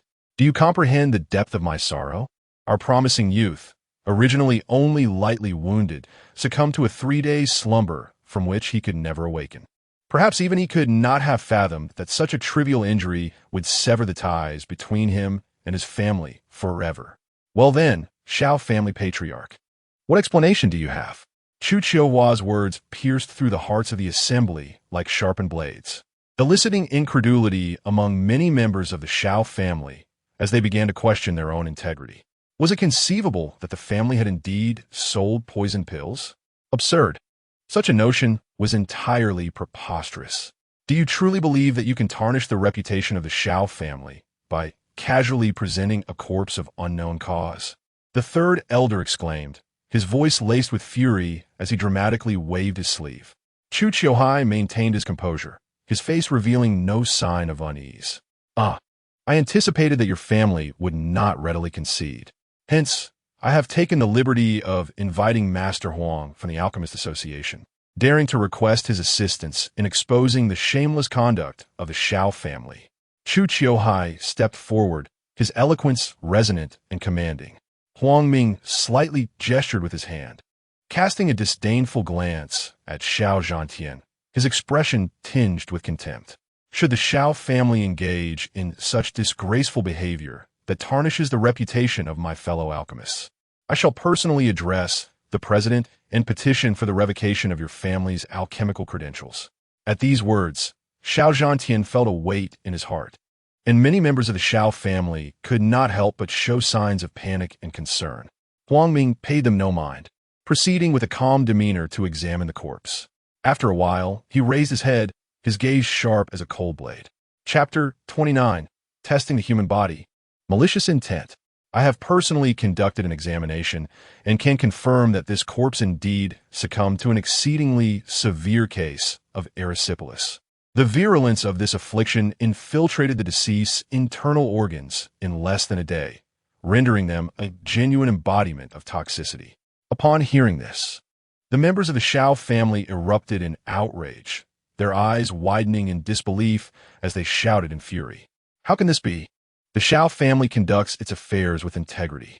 How could we commit such a heinous act? They speculated that perhaps we had received bribes from the Chu family, intentionally framing them. Surely, you cannot be a genuine alchemist. Huang Ming's expression turned cold, his displeasure mounting. Whether I am an alchemist is not for you to question. You morally bankrupt individuals. The faces of the Xiao family turned a ghastly shade, filled with indignation, yet unable to voice their anger. Chu Qiuhua could not help but chuckle, a triumphant smile gracing his features. Ha ha! Is the Xiao family truly in such a desperate situation that you dare to doubt Elder Huang's identity? He is a disciple of the Guildmaster, not someone you can question. The evidence is laid bare before you. What more do you have to say? Many turned their anxious gazes toward Xiao Zhantian. He raised his head and observed the smug expression on Chu Qiuhua's face. Sensing something amiss, though he could not pinpoint what.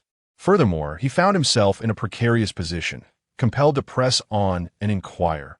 Wait, even if this corpse did indeed perish from the effects of erysipelas, how can you prove that the elixir it consumed originated from my Shao family? Upon hearing this, Huang Ming scoffed derisively, shaking his head in disdain. Chu Qiuhua, however, feigned a sorrowful expression, though the flicker of excitement in his eyes did not escape Xiao Zhantian's notice. He sighed deeply, seemingly lamenting the other party's predicament. Hey. With both witness and material evidence at hand, one would never imagine you, Xiao Zhantian, would remain so unrepentant. Yet fear not, for Elder Huang anticipated that you would not easily concede. Thus, I procured a vial of identical healing elixir from your Shao family. Behold, this is the rejuvenating elixir I had bought from the Shao family. As he spoke, Chu Qiuhua produced a small jade vial from his bosom. All eyes were drawn to it, for the markings on the bottle indeed bore the insignia of the Shao family, with a uniquely artistic character denoting Shao inscribed at the base. This was sufficient to substantiate that the elixir originated from the Shao family. If you doubt this, feel free to inspect it. We have yet to open it. With that, Chu Qiuhua tossed the vial toward Xiao Zhantian. In full view of the assembly, he showed no fear that the latter might resort to trickery or dispose of the elixir, for such actions would only solidify his own guilt. There was no need for him to waste further time or effort. Xiao Zhantian received the elixir, burdened with thoughts, and immediately began to inspect it with several elders of the clan in succession. The outcome was a series of headshakes. Indeed, this vial had never been opened. What trickery was this old fellow up to? Could it be that the elixirs of the Shao family were truly flawed? At this juncture, even the ordinary members of the Shao clan were beginning to falter, not to mention the elders whose expressions had turned uncertain.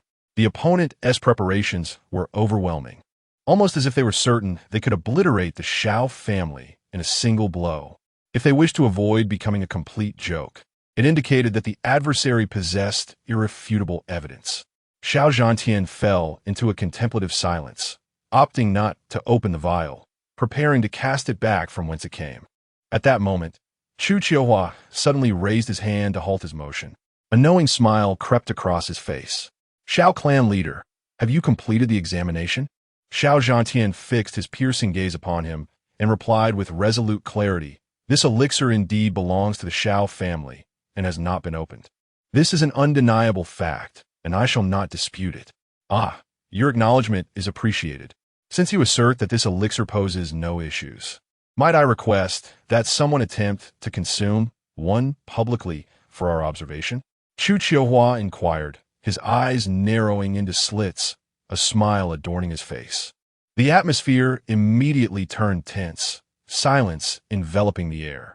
All the Shao clan members involuntarily turned their gaze toward Xiao Zhantian. His hand froze momentarily, then clenched tightly, as he glanced back at the members of his clan. Strangely, no one dared to meet his gaze, each retreating slightly to avoid eye contact. Once the seeds of doubt are sown, they grow and spread with alarming rapidity. Observing this spectacle, the members of the Chu family erupted into laughter, their mockery unmasked. This is simply too amusing. Did you see? Weren't they boasting just moments ago? Yet now, they dare not consume their own elixir. If their own kin refused to partake, who would dare? They jeered. Who claims there is no problem? Step forward, let me see. The members of the Shao family buried their heads deeper in shame. The faces of several elders turned a dark shade of fury, their fists clenched tightly within their sleeves, itching to retaliate. Clan leader, do not blame me. I merely wish to survive. This sentiment was not isolated to a single individual. With past experiences as cautionary tales, and given the resolute demeanor of their opponents, they felt their resolve waver. None dared to take the risk. What if Xiao Zhantian understood their thoughts, but could not chastise them? Ultimately, with a somber expression, he hurled the vial of rejuvenating elixir back. Since you claim there is an issue, then test it yourself. Chu Qiuhua grinned widely, revealing a row of pristine white teeth. This was the outcome he sought. He intended for Xiao Zhantian to be humiliated in front of so many witnesses. How dare he strike a member of the Chu family? Did he truly believe that Chu Qiuhua was easy to provoke? Moreover, He aimed to utterly tarnish the Shao family's reputation, to consume them entirely. He waved his hand behind him, and soon after, a stretcher was brought forth. However, this time the individual was completely wrapped in bandages, emitting faint cries of anguish. His injuries were severe. His left leg was limp, and an entire section of his arm was severed, nearly amputated at the root. He, Xiao Zhantian. Do you recognize this person? Xiao Zhantian furrowed his brow, perplexed by the man's intentions. Are you not seeking to prove that the elixir contains poison? Why should I know this individual? Chu Qiu fixed his gaze upon him intently. This is the masterpiece wrought by your Shao family. It was you who instigated trouble in my Shao family's marketplace and harmed our people. What lies before you is the consequence of your own actions. A member of the Shao family retorted angrily. Oh, consequences of your own actions, indeed. How fitting it is to present it to your Shao family. Chu Qiu replied with a sinister smile, sending chills down the spines of those who beheld it. What exactly do you intend to do? The unease within Xiao Zhantian grew more profound as he furrowed his brow and inquired, particularly as events escalated to this extent. An ominous suspicion began to take root in his mind. Do you not wish to see just how toxic your Shao family's poison pill truly is? Then allow me, a son of the Chu family, to demonstrate this through such a self-sacrificial act. With that, Chu Qiu suddenly turned, uncapped the vial, and swiftly flicked a round pill into the mouth of the Chu family member lying on the stretcher. Instantly, the crowd was left in shock. This man was indeed testing the potion on his own kin. Chapter 30. A humiliating defeat. Is there really poison? Chu Qiuhua's actions undoubtedly caught everyone present off guard. No one had anticipated that he would resort to such a crude and brutal method to test the medicine. Despite the presence of an alchemist nearby, he opted for the most cruel and vicious approach, in stark contrast to the fleeting madness and ferocity in Chu Qiuhua's eyes. The expressions of Xiao Zhantian and several clan elders darkened significantly. At this juncture, they were completely convinced that this batch of pills indeed harbored a problem. The intention behind his actions was to showcase the dangers of the poison pills to all, thereby amplifying their influence and striking a fatal blow to the very backbone of the Shao family's enterprise. The cost was merely the life of a crippled individual, a bargain that he deemed highly profitable. Zhantian, there must be a traitor within the clan. Several elders sensed the gravity of the situation. They felt anxious and apprehensive, yet were rendered helpless in the face of unfolding events. I understood that the immediate priority was to vindicate our Shao family. The conversation abruptly ceased. Even though they had roughly surmised the sequence of events, when confronted with the stark reality, all discourse appeared feeble and impotent. The members of the Shao family were engulfed by a profound sense of powerlessness.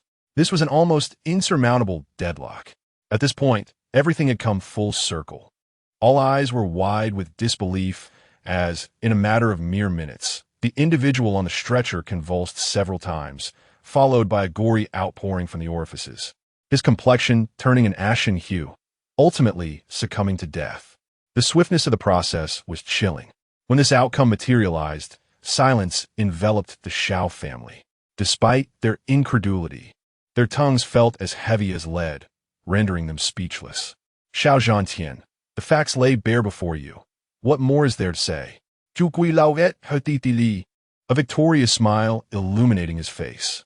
The sorrow that had previously marred his features vanished entirely, and his gaze lingered not a moment longer on the deceased. His voice resonated with a deafening clarity, causing even the venerable elders to tremble slightly. Xiao Zhantian felt darkness envelop him, a flurry of stars dancing before his eyes, nearly causing him to faint. It was he who had acknowledged that the pills originated from the Shao family, and it was also he who had cast doubt upon their safety. With the revelation of the outcome, a meticulously crafted scheme had come to fruition. No means existed to extricate the Shao family from this predicament. Clan leader Shao.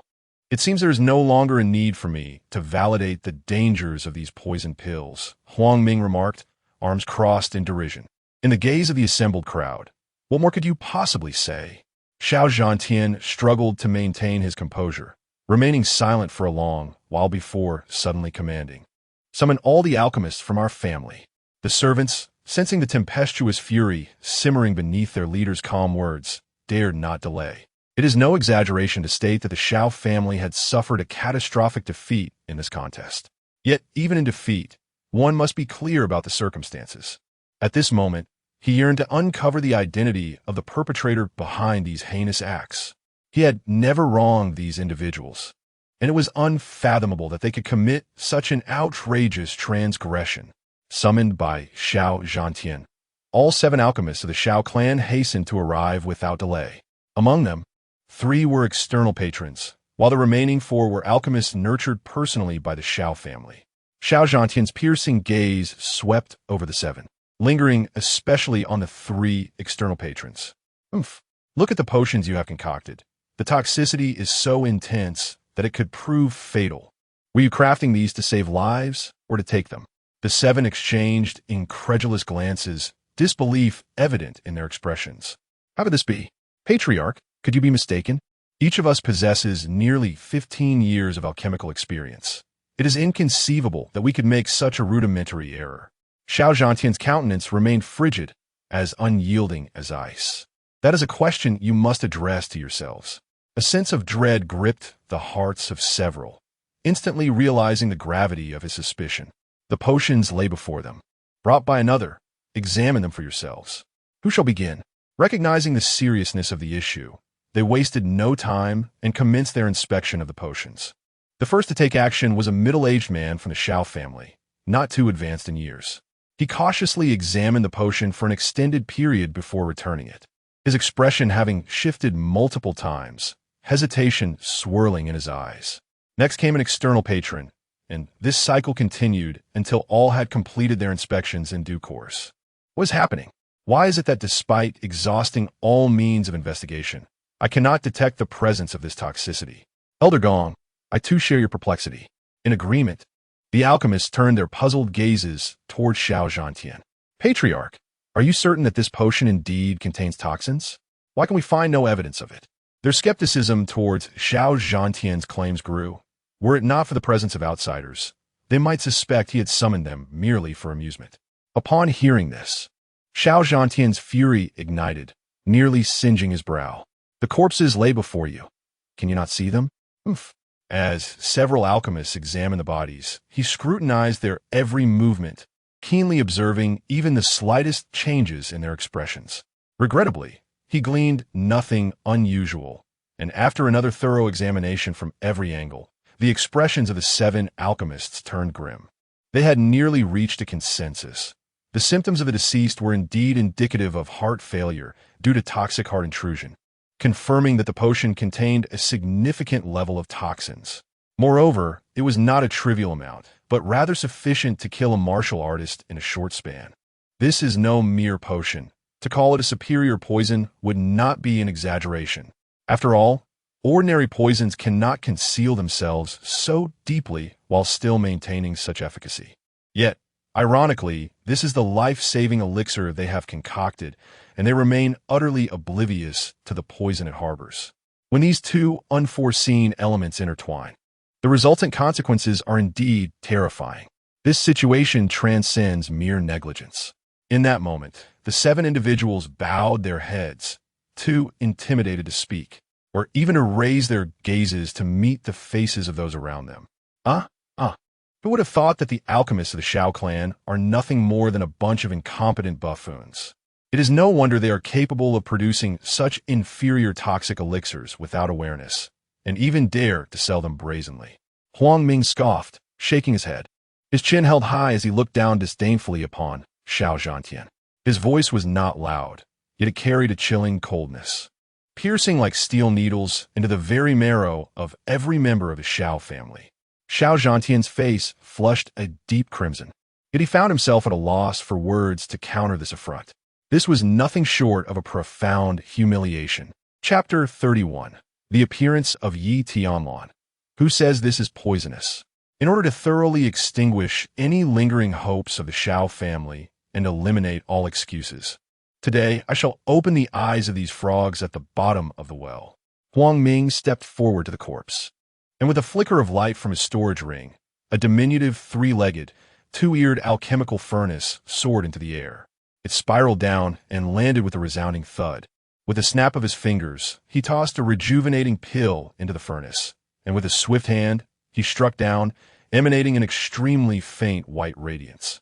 Under the lift of his mental energy, the entire alchemical furnace began to rotate in mid-air. Flames erupted spontaneously, growing increasingly vigorous as they were nurtured by the essence of vitality, scorching with intensity. The 7 individuals, initially skeptical, now wore expressions of discomfort as they began to realize the truth. Despite their internal resentment from the humiliation, they could not deny the fact. To elevate the alchemical furnace solely with spiritual force proved that the opponent's level surpassed theirs by more than just a notch. In less than half a moment, his eyes abruptly opened, exuding a sharp brilliance. With a commanding shout of "Open!" the lid of the furnace flew off, and everyone widened their eyes in anticipation. They expected to see a plump, milky white pill emerge, only to witness a wisp of purple-black smoke rising instead. For reasons unknown, upon seeing this peculiar mist, a collective instinct to retreat surged within them. Just as the noxious vapor threatened to escape, Chu Qiuhua, quick of hand and eye, unexpectedly produced a piece of fresh beast flesh from somewhere. He cast it casually onto the slithering form of the toxic smoke. In an instant of contact, the formerly vibrant red flesh visibly transformed into a deep purple-black hue. It sizzled like butter meeting a hot pan, emitting a cacophony of hissing sounds. Within a brief span, the entire piece of meat shriveled and decayed. The onlookers were struck with astonishment, their pupils dilating in shock, their faces painted with deep horror. The visual impact of this scene was evidently more overwhelming than before. Xiao Zhantian, is this truly the life-saving elixir concocted by your Xiao family? Were it not for Master Huang Ming's personal intervention, you would scarcely have had the fortune to witness the poison within your own pill. Ha ha ha. Chu Qiuhua, isn't this simply an act of poisoning? The atmosphere fell into silence, with incredulous gazes converging towards a singular direction. The crowd parted, revealing a somewhat petite and frail figure emerging slowly from the throng. Despite the diminutive stature, the steps were remarkably steady and robust. Ignoring the myriad looks of suspicion, threat, and shock directed at him, he continued to speak with an air of nonchalance. Within half an hour of the elixir's creation, while it still retains warmth and its structure has yet to fully solidify, one can reintroduce the originally flawless elixir back into the furnace for secondary refinement, incorporating poison into the mixture for fusion. Xiao Zhantian, Luo Junxian, and others, who had been wearing expressions of dismay, were immediately taken aback upon seeing the sudden appearance of this individual. It was undoubtedly Yi Tianlan. He had initially intended to retrieve medicinal materials from the storeroom to attempt alchemy himself, but discovered that he required the authorization of several alchemical elders from the family to access the storeroom for materials. In his predicament, he learned that the elders had been summoned by the clan leader to this location. Driven by curiosity, he followed at a leisurely pace, only to stumble upon the scene of Huang Ming refining elixirs. Though unaware of the full context, he could discern that the newcomer did not harbor good intentions. Sensing something amiss, he spoke up at that moment. "This insolent youth, how utterly immature! Do you not realize that the mere formation of an elixir signifies its attainment of perfection? At this juncture, how could one possibly incorporate additional substances? Would that not be akin to painting a snake with feet, merely adding a flaw?" Huang Ming shouted angrily, his robes flaring as he gestured emphatically, seething with rage. However, as he turned, there was a barely perceptible flicker in his gaze, too subtle to be noticed by others. Chu Qiuhua let out a derisive laugh, casting a scornful glance at Xiao Zhantian. With a mock bow, he remarked sarcastically, "Ah, Brother Xiao, your family truly produces remarkable talents, indeed worthy of our admiration. Before such a multitude, Master Huang has personally initiated the refining process and produced the elixir's poison, yet you still manage to concoct excuses. Allow me to guess, your family member will soon claim that the poison we introduced into the elixir is to blame, correct?" Yi Tianlan shook his head, replying, "Whether or not you are responsible for the poison is beyond my knowledge, but I can assert that this is not the elixir's poison. The poison does not possess this form, nor could it possibly be expelled so easily with mere external flames. Chu Qiuhai's eyes turned icy just as someone approached from behind, whispering into his ear. His serpent-like gaze narrowed into a slit as he coldly remarked, "So you are the one called Lan Tian. I had yet to seek trouble with you, yet you dare to come before me seeking death." Yi Tianlan beckoned him with a playful gesture, saying, "Then come and strike me." You. Chu Qiuhai erupted with fury. Yet at that moment, Huang Ming intervened, finding the situation both infuriating and amusing. His tone turned brusque, shedding the earlier calm demeanor. "If you possess no understanding of alchemy, there is no need to embarrass yourself before me. As a practitioner of alchemy, it is universally acknowledged that each elixir recipe comprises fixed ingredients. How could it possibly be, as you claim, to reintroduce poison into the concoction mid-process? Such a notion is utterly ludicrous. In such circumstances, one might end up with a failed potion at best, or at worst, risk an explosive furnace." Upon reflection, the crowd found this reasoning compelling, and even the 7 alchemists from the Shao family nodded in reluctant agreement. The eldest among them immediately chastised Yi Tianlan, saying, "Are you not embarrassed enough? Do not presume that a mere few days of reading about alchemy grants you the audacity to flaunt your ignorance before a senior practitioner of the yellow tier. Return at once. To lack even the most fundamental knowledge of alchemy is simply unacceptable." At that moment, Luo Junxian approached his side, and Yi Tianlan felt a soft, warm hand clasped tightly with his own. Turning his head, he beheld a captivating face, as radiant as jade, standing resolutely beside him. No words were spoken, yet he noticed her long, dark eyelashes playfully fluttering. In an instant, all his doubts dissipated. His obsidian eyes narrowed with newfound determination. He turned back and declared, "Indeed, logically, that is the case, but what if the poison added is, in fact, one of the necessary ingredients?" Chapter 32. What are you? A remarkable young supreme. By all conventional reasoning, this would be the case. Yet, what if the poison introduced is, in fact, an essential component of the remedy? Upon uttering these words, the assembly was engulfed in astonishment, and a cacophony of disbelief erupted. Such utter nonsense, a veritable absurdity. The eldest alchemist of the Shao family, a venerable herbalist, erupted in indignation, his face contorted with disbelief. There was no need for Huang Ming to interject. He was the first to rebut Yi Tianlan's assertion. "Young man, do you truly comprehend the gravity of your words?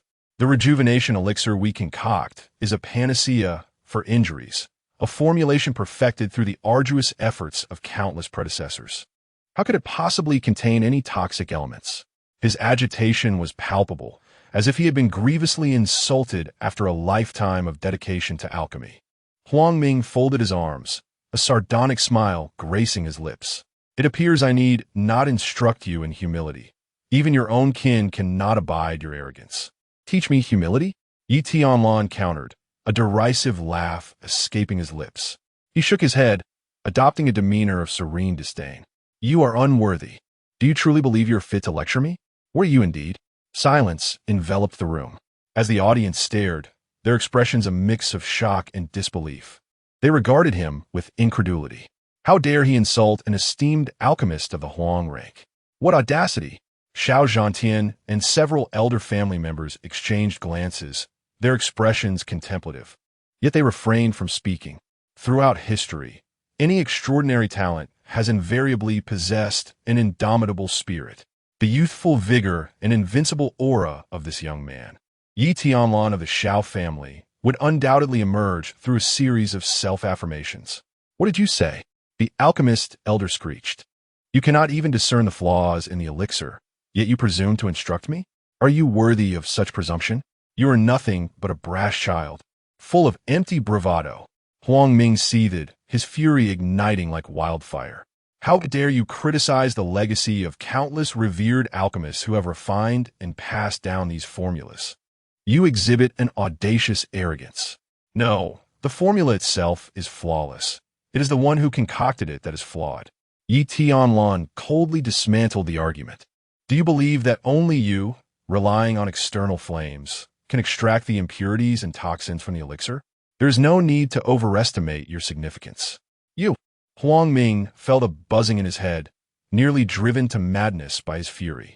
The alchemical talent he had always prided himself on, lauded by his mentors, was rendered worthless by the derision of a mere junior. How could he endure such humiliation? Preposterous. He felt the blood rush to his face in a crimson tide. You look down upon me, do you? If you possess any capability, then step forward and refine the elixir yourself, extracting the toxins. I wish to see what prowess you truly possess. Huang Ming raged, his shoulders trembling with suppressed fury. Chu Chihua felt a pang of anxiety, not wishing to escalate the matter further, and hurriedly sought to intervene.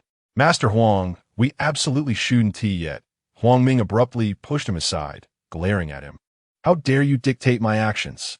Chu Q retreated, his countenance darkened as he faced the public humiliation of being scolded as the patriarch of a prominent family. His eyes shifted, revealing a tumult of thoughts unknown to anyone. At that moment, Xiao Zhantian finally approached, concern etched across his face. Tianlan Tian, are you certain you can manage? Would you like me to procure an alchemical furnace for you? Although he was aware that Yi Tianlan had inherited the legacy of a powerful and mysterious alchemist, the commotion from earlier suggested that this inheritance was formidable. Yet, could Yi Tianlan truly grasp it in such a brief span of time? This was his foremost concern. However, they were already caught in an inescapable situation. A furnace? No need. It's unnecessary. Yi Tianlan shook his head. Huang Ming immediately erupted into laughter. Huh? An alchemist conjuring elixirs without a furnace? Do you truly believe yourself capable? The surrounding crowd joined in the laughter. Suddenly, a faint sound pierced the air, akin to an invisible hand gripping every throat. Silencing the crowd, the world seemed to descend into a hushed stillness. Huang Ming's eyes widened, his pupils reflecting a faint yellow flame that flickered fiercely. It was a manifestation of a hand that cradled it. Dun fire. A sharp voice of astonishment erupted from the crowd. He actually possessed fire. How could this be possible? Another incredulous voice shattered the silence. In an instant, the atmosphere ignited with excitement, as if a pot had boiled over. Everyone was in a frenzy. Even the onlookers understood the significance of fire, let alone the 8 alchemists present. One elder from the Shao family repeatedly rubbed his eyes, exclaiming, fire. This is truly fire. He lamented, I have spent the better part of my life in search of it, and here I witness it in such a young individual. How unjust the heavens are. With that, he rolled his eyes back, unable to withstand the shock, and fainted on the spot. Huang Ming's lips trembled, his body shaking uncontrollably. The scene before him was an overwhelming blow, one he could hardly fathom.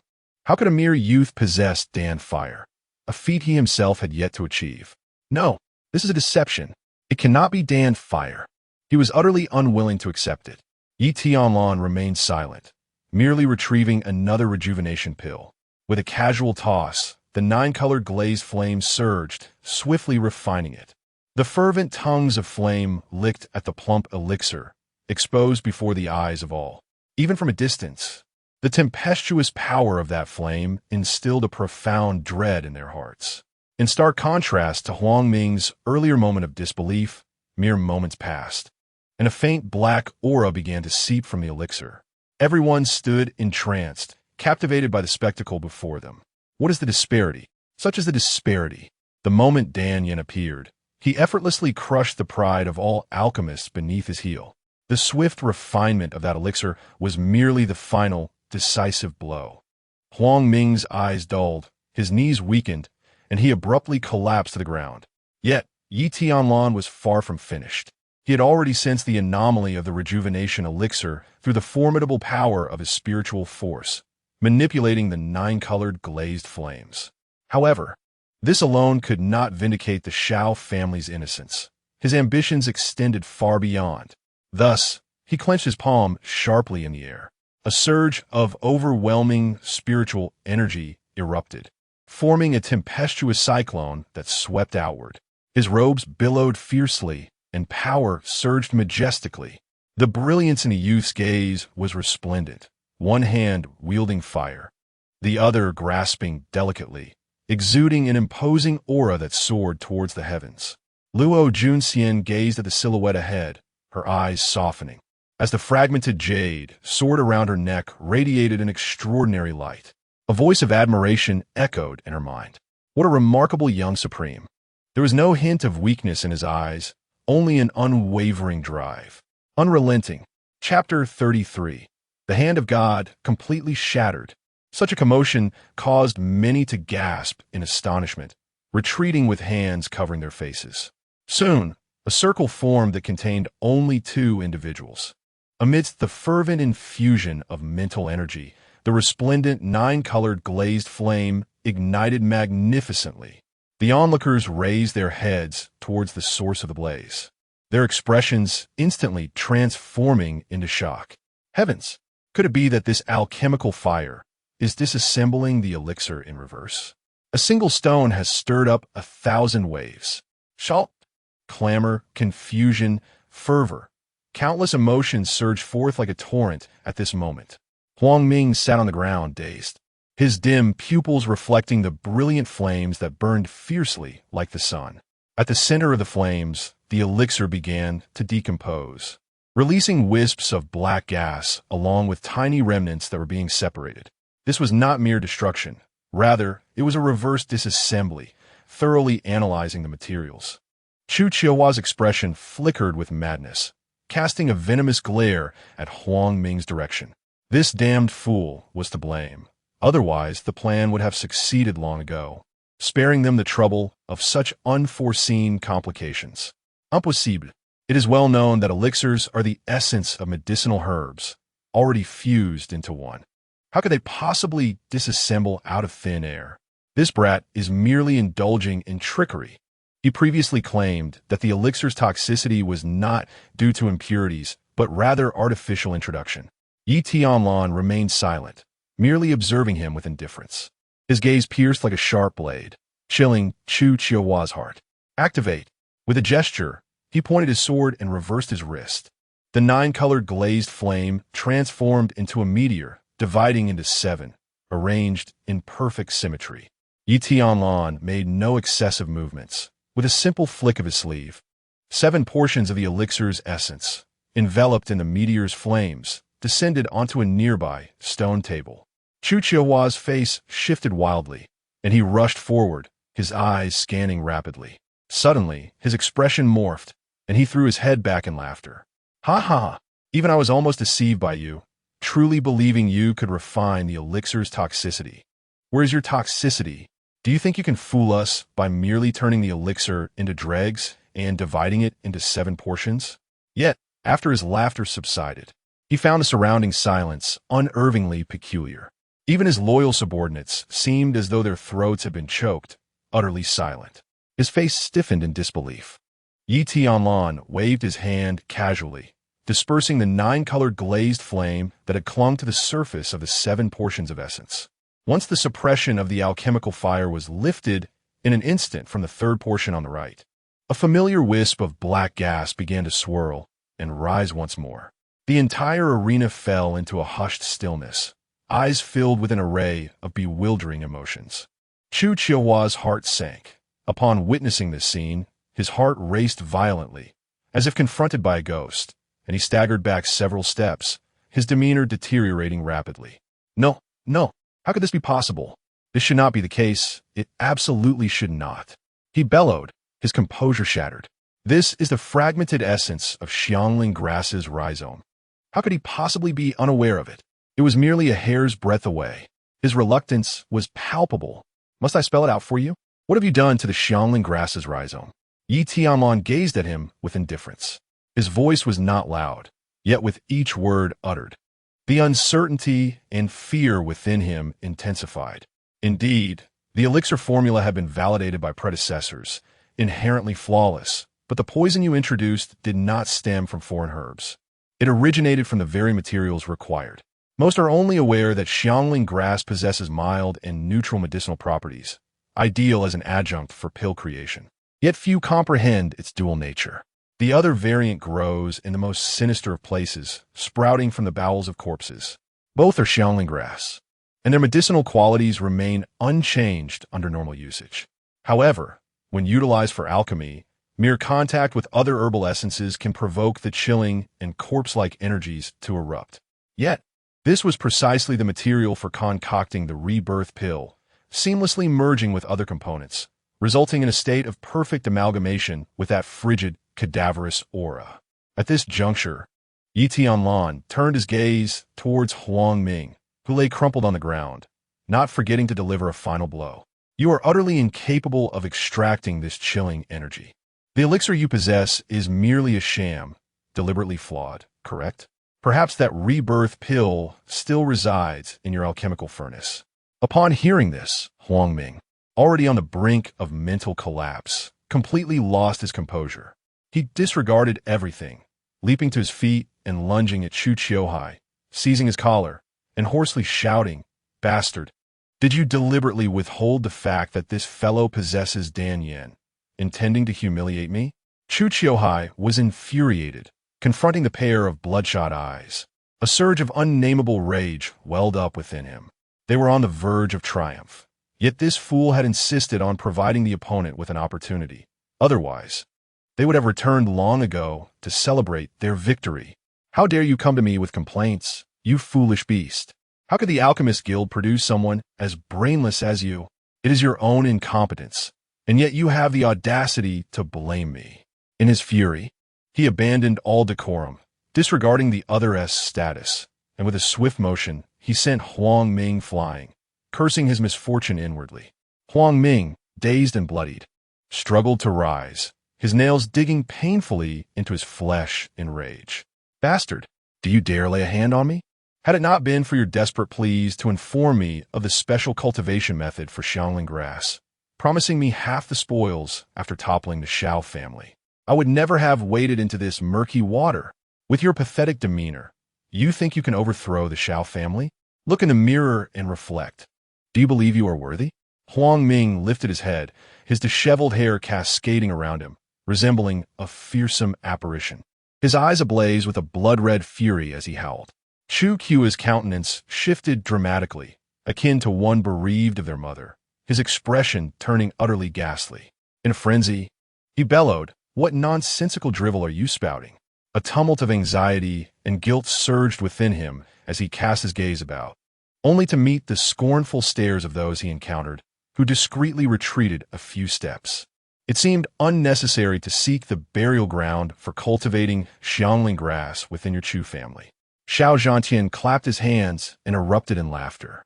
In that moment, his mind cleared, dispelling the clouds of confusion, leaving him with an indescribable sense of relief and clarity. He then regarded Tianlan with a look of admiration and solace. Truly, what a remarkable grandson. Initially, it appeared that the Shao family was facing imminent disaster. Yet unexpectedly, at a crucial moment, Tianlan manifested like a divine warrior, employing extraordinary means to turn the tide. He even dealt a resounding slap to Chu Qiu.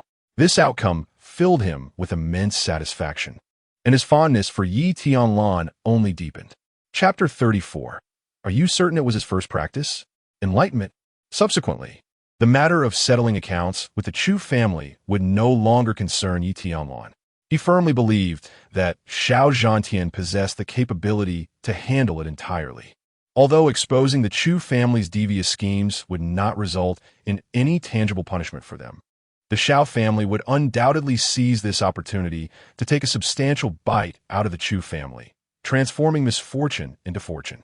Afterward, Xiao Zhantian conducted a thorough investigation and indeed identified the alchemist colluding with the Chu family, the very same one who had previously reprimanded Tianlan and held the highest seniority. After concocting the elixir, he had carelessly delivered it to the Chu family without sealing it, thus granting them a chance to exploit the situation. Despite their vehement denials of being unaware of the Chu family's machinations at the time, Xiao Zhantian expelled him from the family, albeit with leniency due to his past contributions and hardships. In a secluded courtyard reserved for the two of them, Luo Junxian observed Tianlan practicing swordplay beneath a tree, her gaze shifting with a gentle flow. She slightly parted her delicate lips. "Tianlan, we owe you a great debt for this incident. My grandfather asked me to convey that he is currently preoccupied with numerous matters. There is, in fact, another message, urging me to grant you more time off. But I chose to omit it. Tianlan, filled with joy, dropped his sword and eagerly approached her, grinning widely as he leaned against the stone table. Xiania, how about a kiss as a reward? He boldly suggested, shamelessly presenting the right side of his face toward her. Luo Junxian cast a sidelong glance at the ground, her long lashes fluttering as she slightly turned away, a delicate blush creeping up her neck. The girl resembled a cherry blossom, her face pure and rosy, her disposition gentle and bashful. A mere breeze could set her into a gentle sway, her affection akin to a cascade of falling petals. Tianlan's eyes widened in disbelief, utterly astonished by Xianer esh Odeshti, as he felt the warmth radiating from either cheek and beheld her enchanting visage drawing nearer. Her lashes trembled softly. He reveled in the sweet warmth that graced his lips. Suddenly, her luminous eyes opened wide before him, shimmering like the misty rain of Jiangnan, enveloped in a veil of tenderness and softness. Then, a delicate hand obscured his line of sight. Hey, why are you covering my eyes? Tianlan felt a pang of regret. After their kiss, he was engulfed by an overwhelming emptiness. He truly wished to witness his wife's bashful expression during such moments more often. A light thud echoed as the hilt of her sword lightly struck his head. Firm yet playful. Stop daydreaming and focus on practicing your swordplay, Luo Junxian scolded, her gaze sharp, seemingly aware of his thoughts. You should have memorized that song's sword manual by now. Allow me to demonstrate it for you. Tianlan nodded, rubbing his nose, a hint of embarrassment and melancholy flickering across his face. Siener, you should have mentioned you already knew this sword manual. Upon learning the truth, even his usual audacity faltered slightly. The Evergreen Sword Manual comprises a total of 7 styles and 42 techniques, epitomizing the pinnacle of yellow-tier swordsmanship. The first technique, Evergreen Stance, serves as a defensive posture, primarily aimed at solidifying one's foundation and transforming the sword into a formidable weapon. Luo Junxian, displaying remarkable patience, diligently demonstrated each technique. One after another, her graceful figure danced throughout the arena, her agile sword resembling a butterfly flitting through flowers. Tianlan watched in admiration as she executed the movements. After completing a full demonstration, Luo Junxian cast a fleeting glance at him, her delicate brows arching slightly. Ha! This young lad is so engrossed in watching that he hasn't absorbed a single technique. If Sword Master were to comment, he would call this a mere waste of time. You should swiftly seek out formidable sword masters to refine and hone your skills. The teasing voice of the sword echoed in her mind, leaving Luo Junxian feeling exasperated as she approached and playfully pinched Tianlan's earlobe. Ouch, Siener, be gentle, he protested, eliciting a roll of her eyes. Stop whining. I barely exerted any force. Have you finished watching? Now practice a bit, and let me see if there's anything I need to correct. Noticing her serious demeanor, Tianlan refrained from further jesting. With a solemn expression, he stepped forward, lifting his sword slightly, just as he was about to begin. Suddenly, he turned back, an inexplicable expression crossing his face. Siener, by the way, is this Evergreen Sword Manual truly the pinnacle of yellow-tier swordsmanship? Luo Junxian's expression became peculiar as she pressed her lips together, puzzled by his inquiry. Of course, there can be no doubt. This sword technique was fortuitously acquired by our ancestors and has brought great renown to our family, becoming a signature technique of the Shao clan, she responded, her tone softening considerably. It may be slightly challenging at first, but do not fret. Take your time to practice. There is no need to rush. She assumed Tianlan was feeling apprehensive about the difficulty of mastering the technique. After all, it was rather ambitious to begin one's training with such an advanced skill. Perhaps her grandfather should have prepared him a more accessible technique as a stepping stone. She nodded to herself in agreement. Meanwhile, the sword's voice expressed disdain, dismissing the so-called pinnacle yellow-tier swordsmanship as utterly worthless, unworthy even of demonstration. Do you know what techniques the prodigies of imperial families begin their training with? Luo Junxian rolled her eyes, pretending not to hear him. Given their backgrounds, comparing resources was a self-inflicted humiliation. No, I merely have some insights I wish to express. Tianlan murmured, lost in thought. Luo Junxian paused, then gently nodded, then proceed. She didn't dwell on it much, until he began to wield the sword. Each move flowed effortlessly, precisely mirroring the trajectory of Luo Junxian's earlier demonstrations. Flawless and exquisite. During the first technique, Luo Junxian maintained her composure. To replicate the movements perfectly after just one viewing was quite impressive, indicating that he had indeed practiced diligently in private. However, during the second technique, her expression shifted to one of mild astonishment, for this was the pinnacle of yellow-tier swordsmanship, not something to be taken lightly. In the third move, her fists clenched tightly, her expression betraying a hint of unease. It should have progressed so swiftly. Was it not somewhat unusual? By the fourth move, astonishment enveloped her. For even with her extensive training, she could discern no flaw whatsoever. In the fifth move, her pearly teeth bit down on her delicate, rosy lips, her enchanting eyes quivering, her heart in tumult. During the sixth move, she appeared momentarily lost in thought, recalling the 10 days, or perhaps half a month it had taken her to reach such a level of proficiency. When the seventh move unfolded, the sword master could no longer contain himself. A resounding voice echoed in her mind. Are you certain this is his first practice? Luo Junxian was utterly bewildered. Had he truly grasped it entirely after just one glance? How could that be possible? A multitude of thoughts swirled within her, and as she prepared to approach Tianlan for clarification, suddenly, the incomplete jade sword at her neck radiated a brilliant light, and an excited voice emanated from within, halting her in her tracks. Do not disturb him. He has entered a state of enlightenment. Allow him to continue. Enlightenment? Luo Junxian's south steps froze in place, a dazed expression gracing her exquisite features. Her lips parted, and within her beautiful eyes, a tempest akin to a cataclysm surged forth, trembling violently. Chapter 35. The sword's essence returns. The pristine sword body reappears. Xiao Zhantian arrived, accompanied by all the clan elders and esteemed warriors, who discreetly guarded the small courtyard from all directions. At the main entrance stood Xiao Zhantian himself, with Luo Junxian by his side. Are you saying that Tian'er merely glanced at your swordplay and immediately entered a state of enlightenment? Xiao Zhantian stared in astonishment at his granddaughter's earnest expression. Were it not for the fact that she was his own flesh and blood, he would have found it utterly unbelievable that anyone could so effortlessly attain the legendary state of enlightenment, a realm even martial arts masters yearn for yet seldom achieve. Indeed, Grandpa, it seems quite simple for him, Luo Junxian replied. Xiao Zhantian slapped his own face in disbelief. Is this even humanly possible?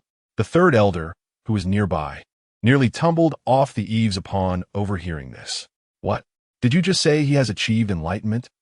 The three clan elders could no longer contain themselves and rushed out. Xiao Zhantian swallowed hard, feeling his body tremble, and stammered, Third uncle, you should return and keep people away. We will discuss this later. You and T want Tianlan too. Before he could finish, the third elder nodded repeatedly, obediently returning to his position. 2 seconds later, buzzing, Xiao Zhantian picked up the communication jade slip, where a voice filled with disbelief erupted. What did you just say? Repeat that. Xiao Zhantian, third uncle, could you lower your voice a bit? At this moment, all eyes were drawn to the silent youth in the center, who was solely focused on executing his sword techniques. His gaze was as profound as the void, surrounded by an ethereal aura of mysterious energy. His movements appeared simple, yet were difficult for others to follow. Many present had dabbled in the Sangsong sword manual, the Xiao family's most powerful sword technique. However, they often found themselves frowning after just a glance, sensing a peculiar difference. Although the same sword techniques were displayed, they emanated a starkly different and profound essence. They realized that no matter how hard they tried, they could not keep pace with Yi Tianlan, succumbing to exhaustion within just 3 breaths. Is this the marvel of the state of enlightenment? One elder could not help but exclaim, feeling a sense of defeat within.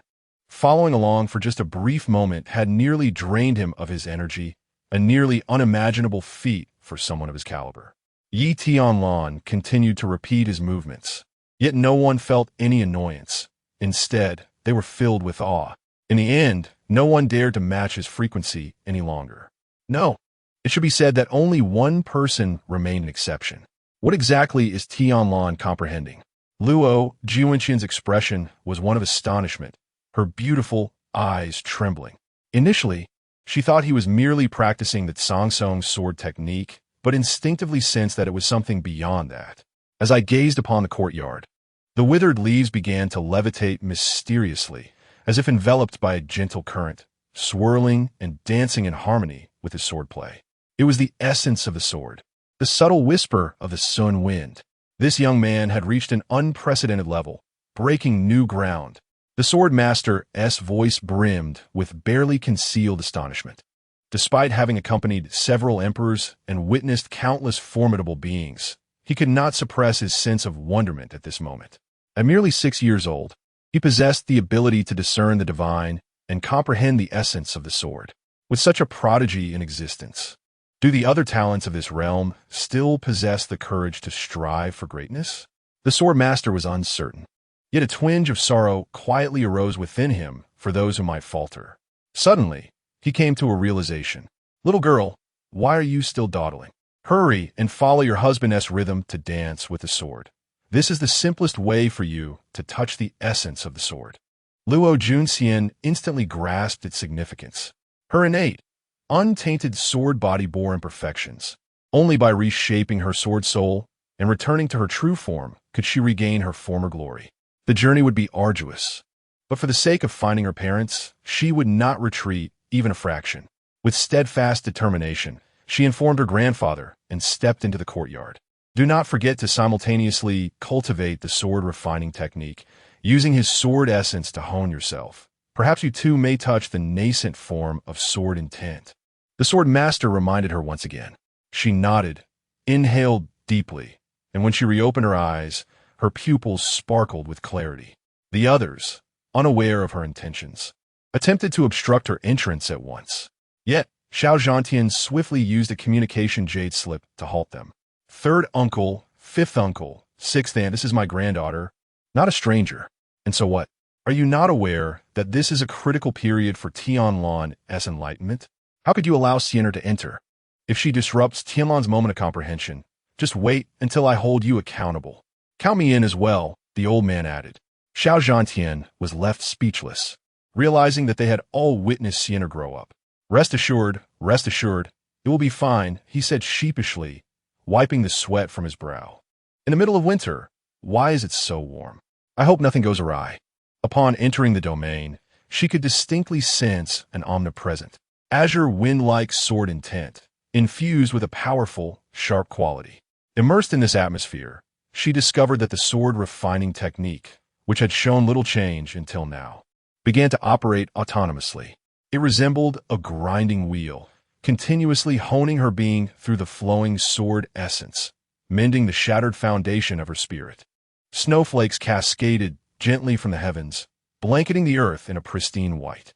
Luo Jiwenqian's aura gradually transformed. The snow no longer slipped away from her. Though the air was still, the flurries seemed to respond to a call, swirling from all directions to envelop her completely. A chilling, bone-piercing sword intent surged forth from her, akin to a divine sword in a snow-laden realm, soaring into the skies.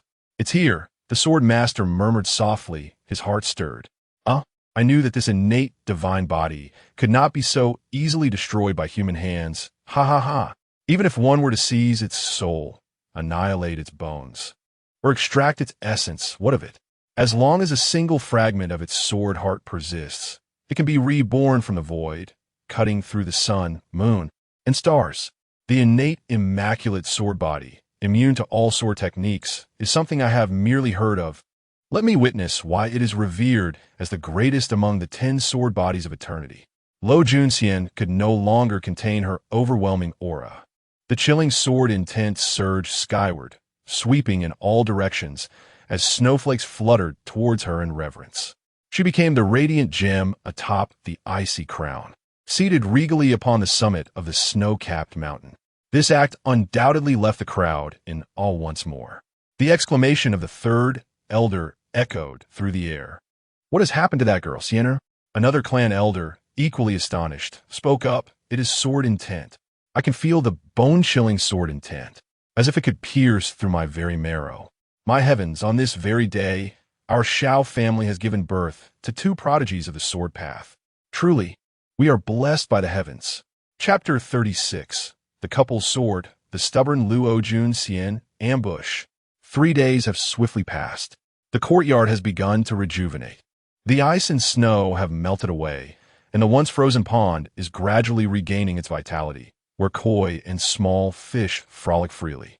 Yet, a bone-chilling cold still lingers in the air, enveloping the small courtyard. After a brief moment, a sharp, refreshing breeze sweeps through, dispersing much of the icy chill. "Enough, enough! Sienna, your snowy sky sword intent is simply too overbearing. Before your attack even reaches me, I feel as if my entire body is frozen stiff."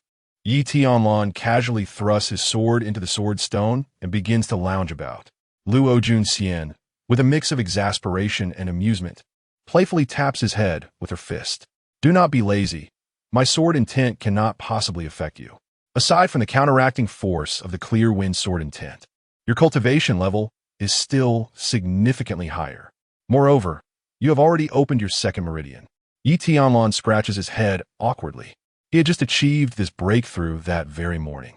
When Luo Junxian practices with him, not only does she refine her sword intent, but he also experiences a remarkable surge in his cultivation speed due to their close contact with energy. He discovers that this entanglement at the energy level is even more beneficial than physical contact. "Well, since you're tired, let's take a break. Coincidentally, my grandfather just informed me that the batch of medicinal herbs you were interested in has arrived at the Alchemist Guild. Should we go collect them now?" Luo Junxian gracefully approaches the stone table, placing her sword atop it, tilting her head slightly to retrieve a hair tie and securing her hair. Finally, she tucks a stray strand behind her pristine ear, inquiring softly. Yi Tianlan's face brightens, and he springs into action. "Let us go, let us go." Without a shred of hesitation, he pulls the fragrant and delicate Luo Junxian into his embrace, wrapping his arms around her slender waist. "With these herbs, I can attempt to concoct the purple qi cleansing pill for us. Could you let go for now?" A soft murmur escapes her lips. The two move swiftly, primarily because he is eager to showcase his skills, while Luo Junxian allows him to lead the way. In recent days, he has attempted to refine several types of pills. Aside from initial failures, he has grown increasingly adept with a rising success rate. Naturally, the pills they concoct are intended for their own use. Xiao Zhantian has deliberately suppressed the news, seeking to delay matters a little longer. The higher-ups of the Shao family harbor their own concerns. It is becoming increasingly difficult to keep Yi Tianlan's affairs under wraps. Even with the presence of clouds, the sun's rays can still illuminate the earth. A mere glimmer is enough to rouse the world. Not only does he possess formidable combat prowess, but he also harbors the essence of alchemical fire. It is exceedingly challenging to remain unnoticed. Upon realizing this, the Shao family shifted from an attempt to completely conceal him to seeking merely to buy more time. At the very least, they aim to delay until he possesses a certain level of self-defense. "My grandfather advised you to exercise caution and refrain from taking action until you can match the strength of those at the peak of Qi gathering or even the transcendent realm. The last incident involving Erysipolis saw grandfather and several allied families ruthlessly extract a significant piece from the Chu family. You were the instigator. Had it not been for your involvement, they might have actually succeeded, and I fear they have long harbored a deep-seated animosity towards you." A serious expression flickered in Luo Junxian's beautiful eyes, her concern evident. Noticing a patch of dust on his back, seemingly from an unknown source, she effortlessly summoned moisture from the air using the snowy sky sword intent to brush it away. All right, Sienna, I understand. You could be more talkative than grandfather." Yi Tianlan chuckled, patting her small hand. "Besides, Elder Wu has always been by our side. Who would dare to act against us in such a public setting? That would be tantamount to courting death." Luo Junxian raised her delicate brows. Although she grasped the reasoning, a sense of worry lingered. They proceeded toward the Alchemist Guild. Though Tianlan rarely ventured out, Luo Junxian, being a local, could hardly lose her way. Occasionally, he would bring back snacks to amuse her. As they strolled, Luo Junxian's mood gradually lightened, a hint of a smile gracing her cool visage. Unintentionally, while munching on skewers, Tianlan jestingly remarked, Sinner, you haven't taken a wrong turn, have you? The number of people seems to be dwindling. Luo Junxian's expression sharpened, her autumn-like eyes flashing with a keen light. Something is amiss. I have traversed this street many times. It should not be so deserted at this hour. Elder Wu, are you there? I am here, Sinner. This place feels wrong. Stay close and leave swiftly. An imposing figure, reminiscent of a towering iron statue, appeared before them. The broad shadow enveloped them entirely. It was that muscular elder whom Tianlan distinctly remembered, his silver hair cascading over a physique that threatened to burst through his attire. His face now wearing a grave expression. It is rather late to realize you've already entered the formation. A chilling, mocking laughter echoed from the shadows. With a swift motion, 15 figures materialized, surrounding the trio from all directions, while the pedestrians who had once populated the street had vanished without a trace. At the forefront stood Chu Qiuhua, his demeanor malevolent, his features sinister. Tianlan was taken aback, unable to suppress the urge to tug at his wife's sleeve. You truly guessed right, my dear. Are you a harbinger of doom? He inquired, his curiosity piqued. Luo Junxian's slender form quivered, a few dark lines appearing on her forehead. The carefully prepared state of readiness was swiftly dismantled. Annoyed, she lightly tapped his forehead and whispered, "Focus." A glimmer of spiritual light flashed from her ring, and a brand new, masculine longsword materialized before him. Tianlan, filled with intrigue, accepted it, only to discover that his wife possessed a matching feminine counterpart. Couple swords. Not quite. The young girl turned her head away, a rosy hue spreading across her neck, defiantly rebutting him. It is unmistakable. You scoundrel, how dare you flirt brazenly before me? Do you not realize that your actions have disrupted my plans, causing my family's enterprise to plummet, and that even my wife has run off with another? Chu Qiuhai was consumed by rage, his countenance as dark and stagnant as still waters. He resembled a volcano on the verge of eruption. His wife had left him. Can I mock him? Do as you wish, but make certain he does not hear you. Otherwise, you shall be the first to face his wrath. Do not try to intimidate me. I fear nothing. If he cannot even keep his own wife, what future does he have? Lower your voice. Damn it, you two are courting death. Chu Qiuhai's eyes reddened, his head buzzing with fury. In an instant, he lost all semblance of reason. At that moment, all plans were cast aside. He yearned only to crush the heads of these two wretches beneath his feet. He even bypassed the stage of threats and mockery. In a blink, his body transformed into a shadow, darting forward with hands aglow in a cerulean light, taking the form of razor-sharp wolf claws. Behind him, the others had yet to comprehend the situation, only to witness their clan leader charging forth. Reluctantly, they had no choice but to follow suit, albeit a beat too late. Finally taken in, Tianlan thought, understanding his wife's unspoken intent without the need for eye contact. This was the unique tacit understanding they shared. A gentle breeze. A snowy day. Without warning, the tempest of wind and snow descended. Chapter 37. The Sword Technique Combination. Dragon and Phoenix Battle, the Azure Wolf. In this moment, the intangible breeze seemed to acquire weight, swirling madly around Tianlan's sword tip and forming a layer of faint azure wind that was almost imperceptible. As Tianlan unleashed his sword, a blade wrapped in ice and snow also emerged from its sheath beside him.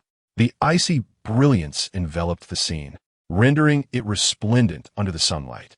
However, in an instant, Chu Qiuhua sensed something amiss, a profound sense of life and death crisis blossoming within him. His pupils constricted sharply, disbelief flooding his mind. After all, how could a practitioner at the 8th level of Qi gathering possibly feel threatened by two young individuals? It was utterly preposterous. Even if these two had fully opened the 12 primary meridians, reaching the pinnacle of meridian opening, so what? How could they possibly rival someone at the chi gathering stage? Before him, they would remain as insignificant as ants, easily extinguishable with a mere flick of his finger. With this thought, he felt reassured, casting aside all worries and insecurities. Among the Chu clan members who had come to ambush Tianlan, many were swordsmen, and at this moment, they were incredibly astonished to find their long swords trembling uncontrollably. The buzzing sound of the blades resonated, conveying a strong sense of struggle. This was not a thrill for slaughter. It was a quivering, a submission. In an instant, a flash of realization struck him. Suddenly, he looked up, and an emotion named fear surfaced on his face. He could hardly believe his own thoughts. How could the sword in the hands of a peak chi gathering warrior be so uncontrollable? That terrifying notion began to crystallize in his mind, sword intent. These two young heirs of the Shao family had simultaneously cultivated sword intent. His expression turned to one of utter shock, his mind momentarily blank. In that fleeting moment, he wished to warn the clan leader, but it was already too late. The fifth elder was obstructed by two strong practitioners of the meridian opening realm, unable to lend assistance. He could only watch helplessly as Chu Qiuhua, with a savage visage, charged towards Yi Tianlan and his companion. Snowflakes began to drift down from the sky, resembling fluttering willow catkins, light and beautiful. Layer upon layer fell upon him, a piercing cold spreading through his body and heart, accompanied by a faint sensation of tearing. His strength was gradually waning. When he looked down, he was astounded to discover countless dense wounds covering his entire body. It was as though thousands of icy blades had sliced through his flesh, yet the accompanying chill numbed his senses, rendering him almost unaware of the pain. From a distance, he appeared as a blood-soaked figure, utterly wretched. When had this transpired? No, the snowflakes were suspicious. He suddenly realized, shouting in anger as he swiped at a snowflake, extinguishing it with his claw. To his astonishment, what remained in his palm was not melted ice water, but a wisp of dispersing sword energy, which once again tore into his skin, leaving him bewildered. What on earth is this that could possibly harm me? His composure was irrevocably shattered. Damn it, even if your swordsmanship is somewhat peculiar, I can still easily subdue you. He pushed with both hands, and a deep azure light emerged from his skin, enveloping his fists securely within. He charged forward, defiantly braving the flurry of snowflakes. The snowflakes, formed of sword energy, were crushed one by one beneath his grasp. The clash of sword energy and azure light continued to dissipate and shatter. Just as he reveled in his triumph, a fierce gust of wind surged forth, sweeping away the swirling frost and snow. Upon clearly perceiving the scene before him, his pupils constricted sharply. Chapter 38 is this still the song sword technique of the Shao clan? The wind and snow swirled through the heavens, the sword's edge icy and sharp. An intangible breeze stirred the falling snow, taking on a form of its own. Within that wind lay an indomitable sword intent. In an instant, a tempest arose, and the omnipresent sword energy transformed into countless steel needles, piercing through the very pores of the skin. At this moment, Chu Q finally sensed something amiss. Indeed, their presence was merely that of the opening veins realm, yet it was no ordinary opening veins. The earth veins. You have opened the earth veins? He exclaimed, his countenance shifting drastically. Those capable of unearthing the earth veins are unparalleled prodigies, each possessing the means to battle beyond their realm. Even breaking through to the innate realm would be but a matter of course. And such individuals, the Shao clan has produced two at once. He was unwilling to accept this. He roared in fury. His fists moved with increasing haste. Yet they could not match the onslaught of the sword energy and snow. No, this is not merely swordplay. This is a divine sword intent. He grasped the realization, yet it was too late. The biting cold wind overwhelmed the speed of his fists. The azure glow that enveloped him dimmed further.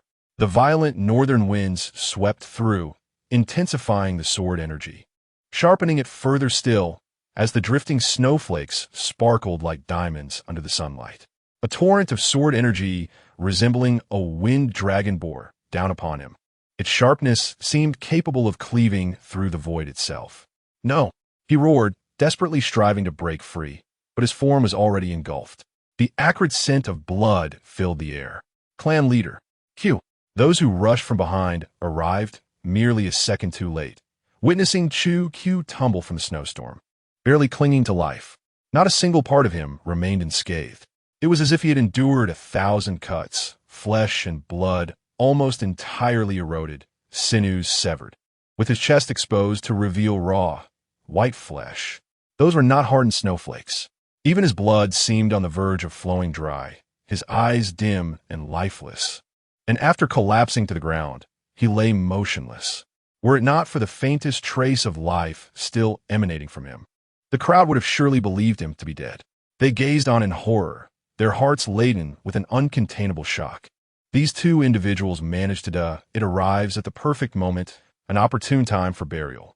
The seventh style of the song sword technique, Thousand Leaves Dance. Yi Tianlan's vital energy surged, an immense force ascending into the heavens as a droplet of azure light blossomed at the tip of his sword. It resembled a raindrop, akin to a tear, encapsulated within the tumultuous and swirling shadows of the sword. With a sudden flourish, he cast the azure light into the air, and the sword aura erupted. It split into 2, then into 4, and then into 8. In the blink of an eye, myriad sword shadows traced behind him, enveloping the entire space so densely that the air itself could scarcely pass through. Not even the onlookers, including Luo Junxian, who was poised to execute the same sword maneuver, could move from their spots in astonishment. Even the 3 powerful practitioners of the Tongxiao realm, engaged in distant battles, paused to cast incredulous glances in this direction upon sensing the commotion. You tell me this is the Song sword manual? Is this not a mere yellow tear sword technique? What trickery is this girl up to? Why does the manifestation I witnessed at her home differ entirely from this young man's current display? Even Sword Master found it hard to contain its surprise, reverberating in Luo Junxian's mind. It was meticulously analyzing which aspect had gone awry. At this moment, her mind was equally abuzz, her beautiful eyes narrowing and her delicate lips pursed repeatedly. I do not know. This is evidently a yellow tear. The girl was bewildered. Had he not previously spoken of a minor sensation? This transformation was indeed far too diminutive. The Chu family members across from her were equally astounded, their hands gripping their weapons, trembling involuntarily. They then gritted their teeth in outrage, exclaiming, "This brat is deceiving us. This is not their Shao family's song sword manual at all. I knew it. This sword maneuver differs entirely from what I have seen before. Quickly subdue him," they urged, as more than 10 individuals surged towards Yi Tianlan. Their fury was palpable. How could so many be intimidated by a mere child? Having dealt with the Shao family for so long, enduring several large-scale battles where both sides suffered losses of Tongxiao realm practitioners, they were well aware of each other's capabilities. Naturally, they were well acquainted with the most formidable sword manual possessed by the Shao family, coveting it deeply. Yet the sword technique displayed by this youth bore no resemblance to the Song sword manual. The reason lay in the sheer quantity of sword leaves mimicked. Typically, the Thousand Leaves dance would yield at most a few dozen. Even a genius might manage around 100, akin to the last generation's strongest talent, Luo Junxian's father. However, Yi Tianlan unleashed thousands in one go, a feat that could only be described as astonishing. It was an abundance so immense that it defied belief. Luo Junxian ceased her days. She had initially intended to execute the same sword maneuver, but thought better of it, and instead transformed her approach into another technique. Pine waves crashing on the shore to complement him. Her innate physique was the pristine sword body, although she had only restored a fraction of her divine essence. Executing this yellow tear sword technique still afforded her a significant enhancement. With a single stroke, a torrent of sword energy surged forth, creating waves of force that cascaded one after another, harmonizing with the essence of the snowy day. Although the disparity in cultivation levels rendered it incapable of inflicting substantial harm, it nonetheless posed a significant dilemma for those present, thereby affording Yi Tianlan an opportunity to mount an offensive. The The sound of sharp objects slicing through the air echoed relentlessly. Thud. Thud thud. Bolstered by the essence of the clear breeze sword, the speed of these sword leaves intensified, their tips sharpened to perfection, akin to the finest of arrowheads. They descended in a relentless deluge, akin to a torrential rain of pear blossoms, enveloping all within their reach. The crowd was forcibly halted in their tracks, compelled to employ various means in unison to fend off the onslaught of the sword leaves. One unfortunate soul, caught off guard, lost a finger to the slicing blades, emitting a cry of anguish that compelled the others to proceed with utmost caution. Chapter 39. I do not choose your path, but you must endure this blow.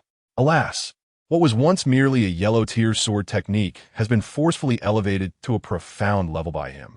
Should the creator of this technique appear, he would undoubtedly be left astounded, questioning how such a feat was accomplished. The sword master jested. Before him stood a group of Chu family members, each at least at the Qi gathering realm, many having reached the latter stages of it.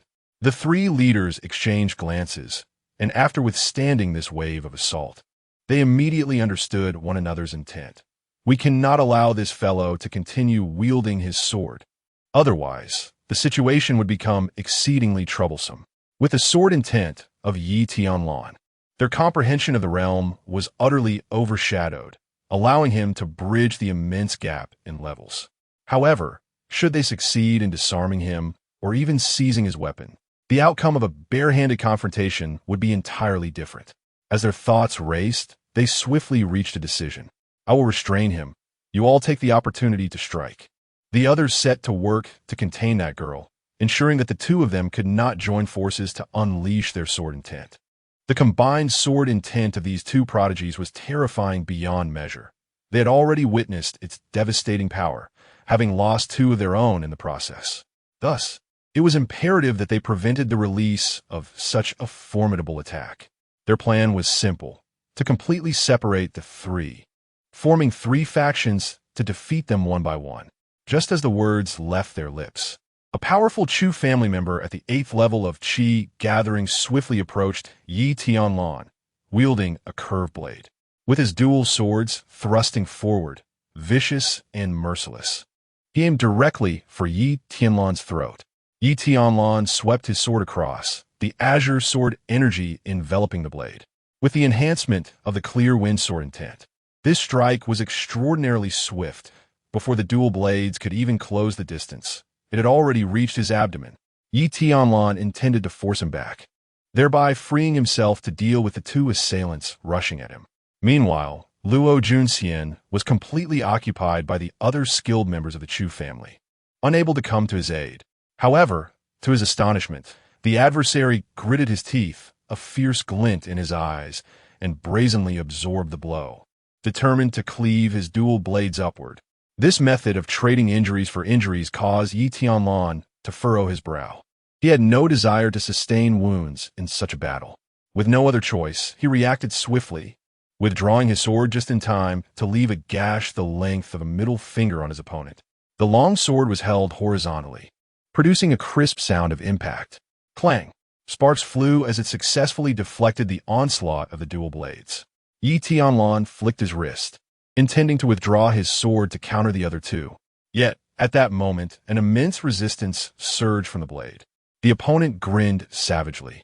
Disregarding the blood gushing from his abdomen, the curved blade abruptly flipped, firmly restraining the sword. He was unable to extract it.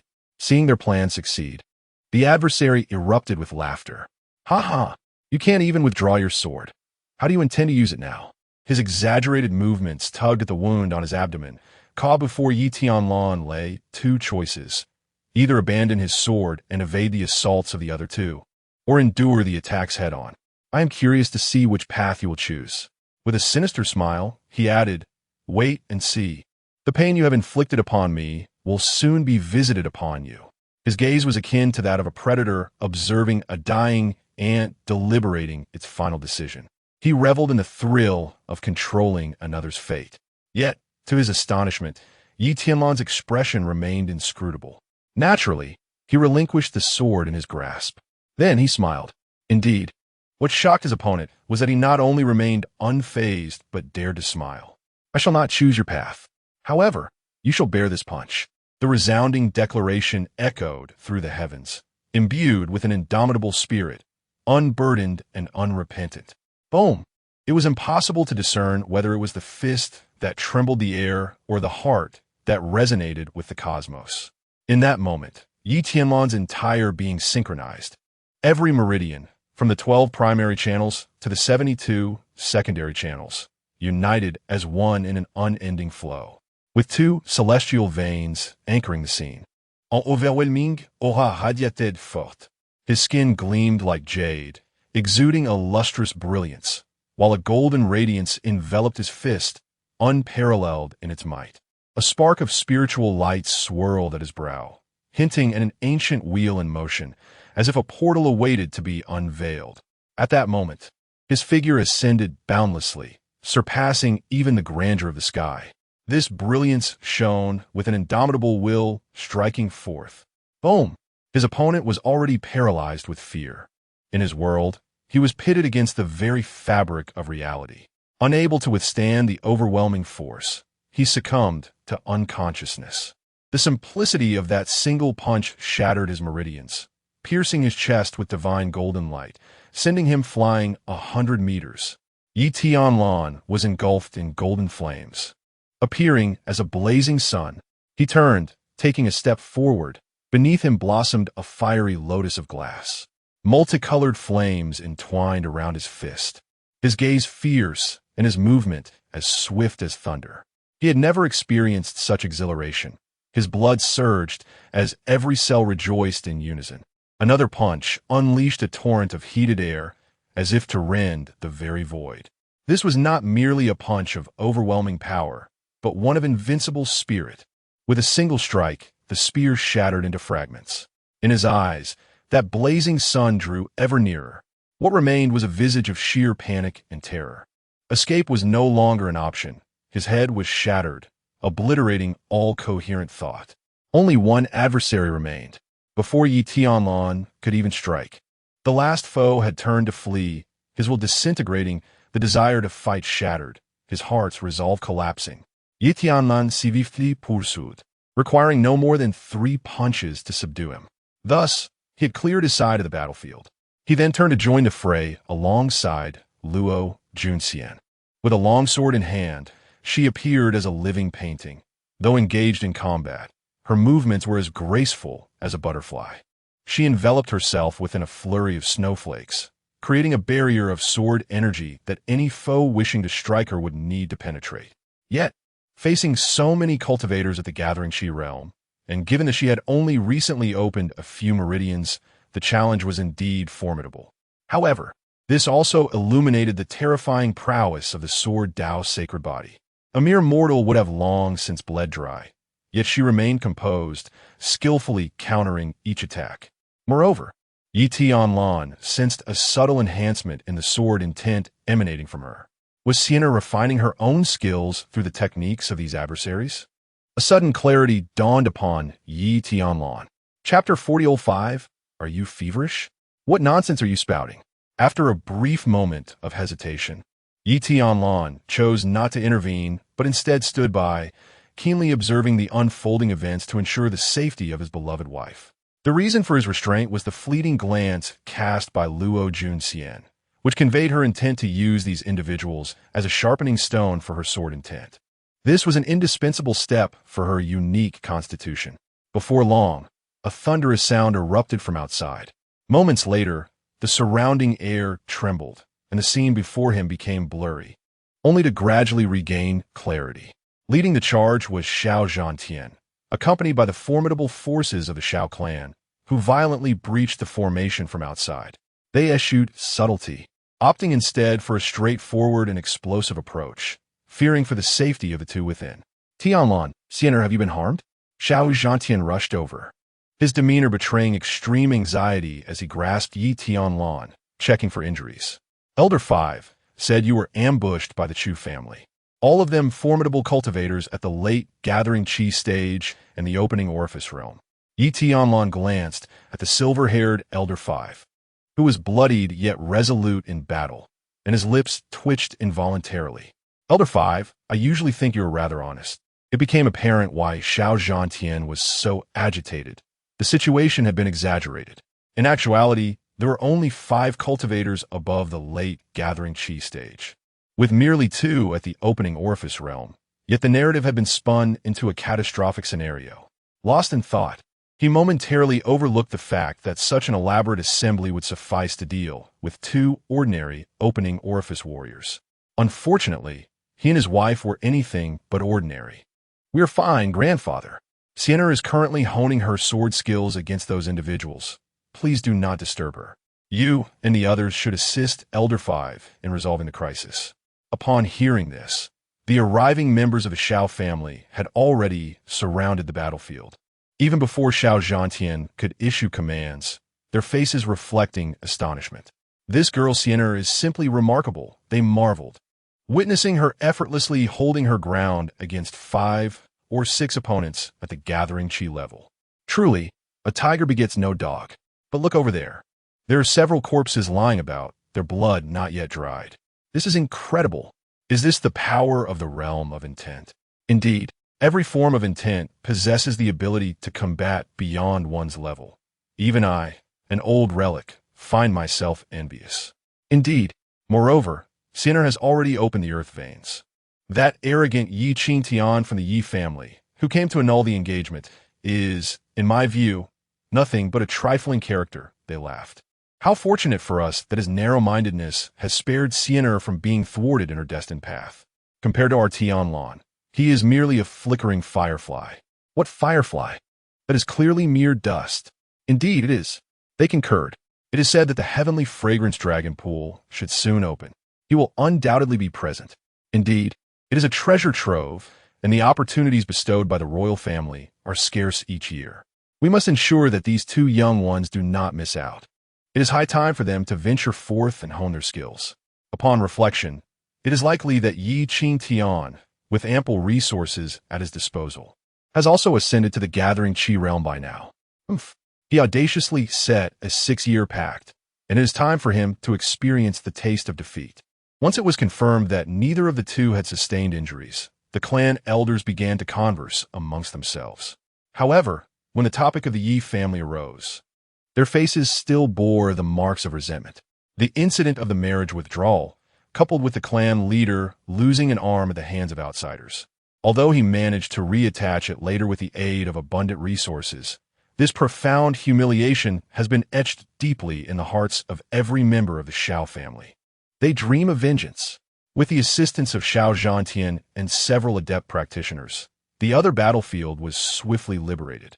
One of the 2 adept practitioners from the Chu family lay dead, while the other was gravely injured, fleeing with little time left. The 5th elder, his silver hair billowing and drenched in blood, both his own and that of his enemies, approached, his tattered robes revealing numerous wounds.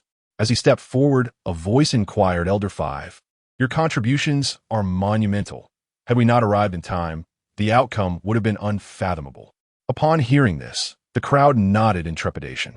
With the 2 mightiest prodigies of the clan present, had they fallen in battle, the losses would have been incalculable. The mere thought sent shivers down their spines. The 5th elder shook his head, dismissively waving a hand. Not so. The reason we were able to endure until your arrival was entirely due to these 2 young ones. The crowd gasped, nearly believing their ears to be deceiving them.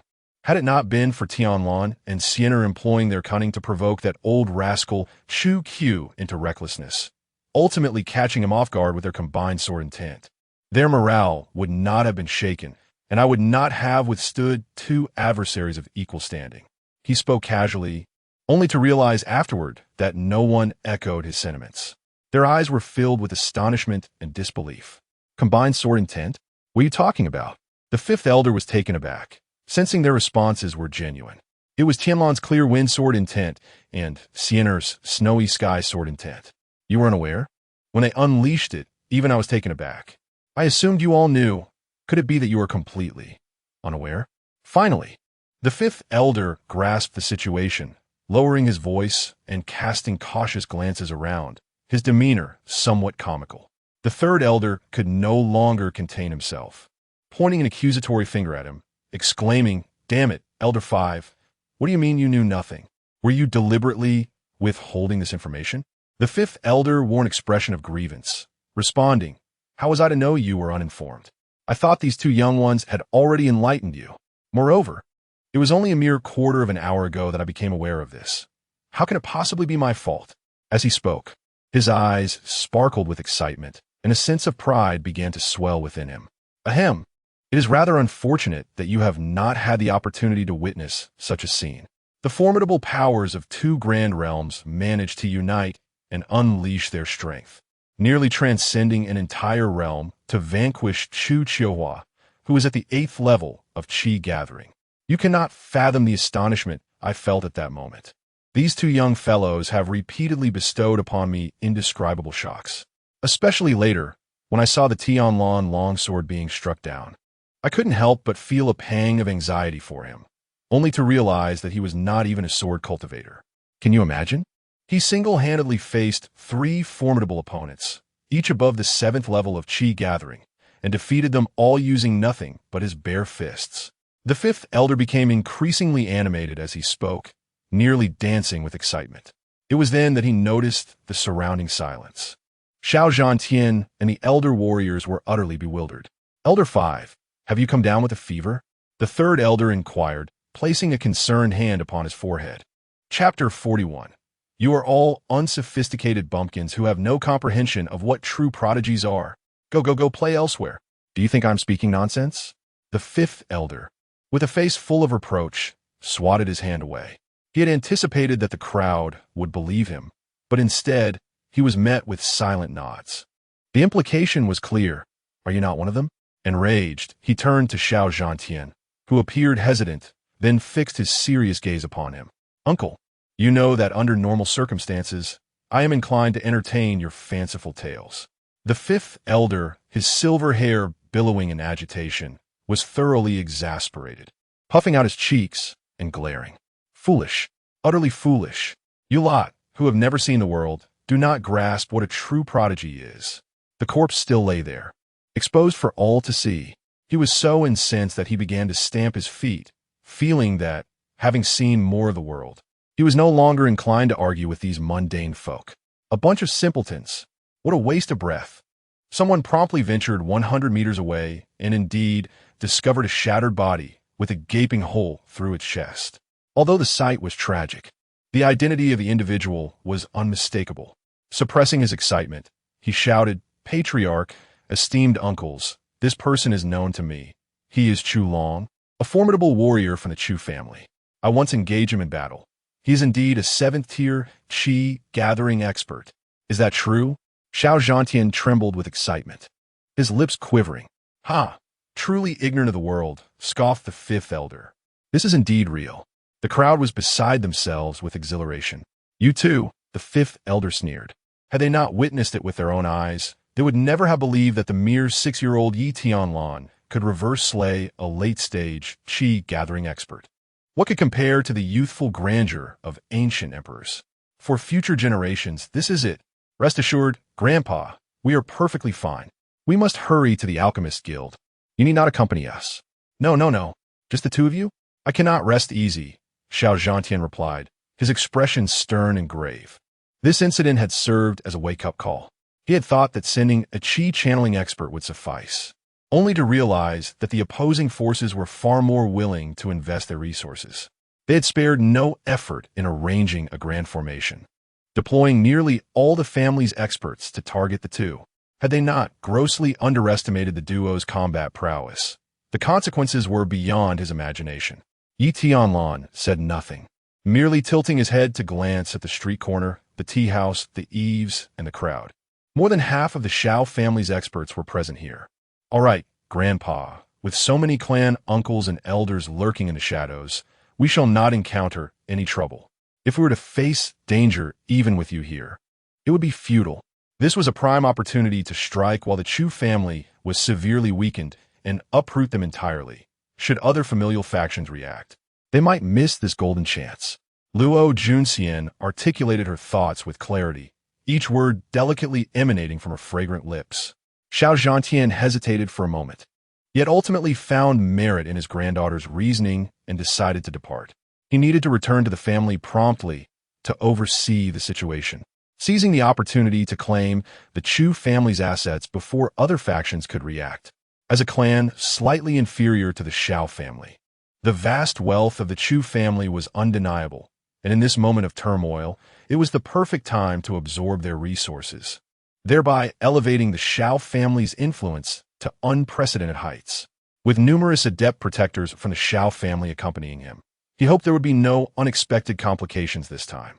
Before long, they arrived at the location of the Alchemist Guild. The guards at the entrance, after verifying their identities, allowed the two to enter without any condescending treatment. Tianlan surveyed the bustling architecture before him, noting the flow of people, among whom he occasionally spotted a few alchemists adorned with sunflowers.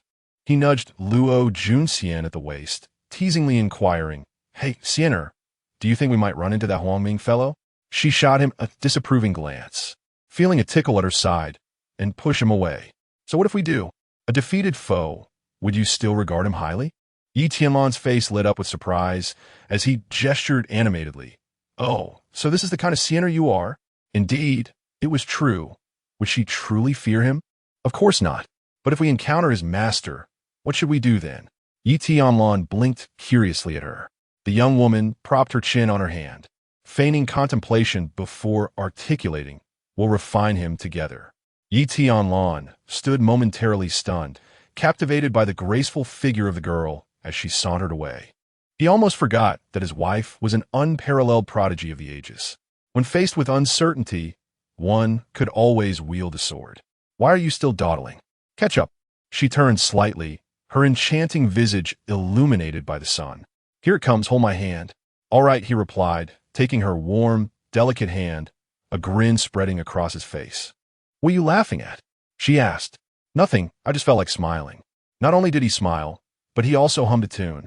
"Even if the sword immortal has reincarnated, what of it? Cold and ruthless, a killer of many, she remains my wife. Do you know why my heart feels warm? It's not due to an exterior coldness, but because it is reserved solely for me, warmed by my touch." "Let go. I accidentally brushed against you, Xiener." "Truly," he insisted earnestly, attempting to justify himself. An older alchemist passing by cast a jealous and disdainful glance at him. That insufferable little brat, still without a full set of hair. How dare he find such a beautiful partner? He thought, feeling indignant. Why can't a respectable alchemist like me find someone like that? As he walked away, he muttered in broad daylight, "What a disgraceful display, a moral decay." Yi Tianlan, feeling somewhat embarrassed, scratched his head with his other hand, while the young girl subtly turned her face away, a faint smile playing at the corner of her lips. With a firm push of his finger into the palm of his hand, the two entered the gates of the Alchemist Guild, only to collide with an approaching figure. In that fleeting moment of mutual recognition, silence enveloped the three. Particularly striking was the figure before them, standing rigidly like a marionette. "Xiania, could it be that you truly possess the tongue of a crow?" Yi Tianlan exclaimed, incredulity etched across his face, his eyes wide with disbelief. On the fair forehead of Luo Junxian, a dark line appeared as she shot a glare at one of them. Huang Ming, with a ghastly expression, turned on his heel and fled. He had never anticipated that his simple errand, merely an adherence to his masteress' command, would lead him to encounter such a calamity at the very outset. The psychological shadow left by Yi Tianlan loomed too large, and even the mere recollection of that scene sent a chill racing through his heart. The comfort he had gradually found under his master's counsel was once again overshadowed. "Hey, wait, don't run away." Upon hearing this, Huang Ming quickened his pace, head bowed. He fled, he pursued. Chapter 42. One plays the hero, the other the villain. "You two are quite something. Are you truly here to procure medicinal herbs?" "Indeed. Are you certain?" "I am indeed certain." "Very well. I shall grant you access to the internal alchemist passage. Once you have obtained what you need, I implore you to leave immediately and never appear before me again. You seem rather amiable." Yi Tianlan sincerely nodded, his eyes sparkling as he regarded him. Huang Ming's lips twitched. "It is only because you have forced my hand. For reasons unbeknownst to him, despite knowing that Yi Tianlan could not possibly leverage any influence over him within the Alchemist Guild, Huang Ming had previously incurred considerable resources as compensation from the guild's president, thus earning forgiveness from the Xiao family. Logically, this matter should have concluded, leaving no further connection between them. Yet, he could not shake the unsettling feeling that arose whenever he laid eyes on Yi Tianlan, a profound irritation gnawing at him. If compelled to encapsulate this sentiment in a single term, he would label it bad luck. Huang Ming refrained from any mischief, for he eagerly wished for Yi Tianlan to vanish without a trace. Guided by Huang Ming, the two traversed deeper into the building, encountering numerous alchemists along the way. Upon noticing that they were personally escorted by Huang Ming, curious glances were cast in their direction, with many speculating about their identities. After all, this individual was the most outstanding disciple of the guild president, a mere 30 years of age, already an advanced alchemist of the yellow tier, and quite possibly the heir to the guild's legacy. Upon reaching the profound realm of the Xian tier, the dynamics would shift dramatically. He was indeed a figure of considerable repute within the Alchemist Guild and the entire Yanshui city. This was evident from the lengths the guild president was willing to go to preserve his standing, even at the cost of owing a favor to the Xiao family. With Huang Ming leading the way, they proceeded without hindrance to a secluded storage room at the innermost part of the complex.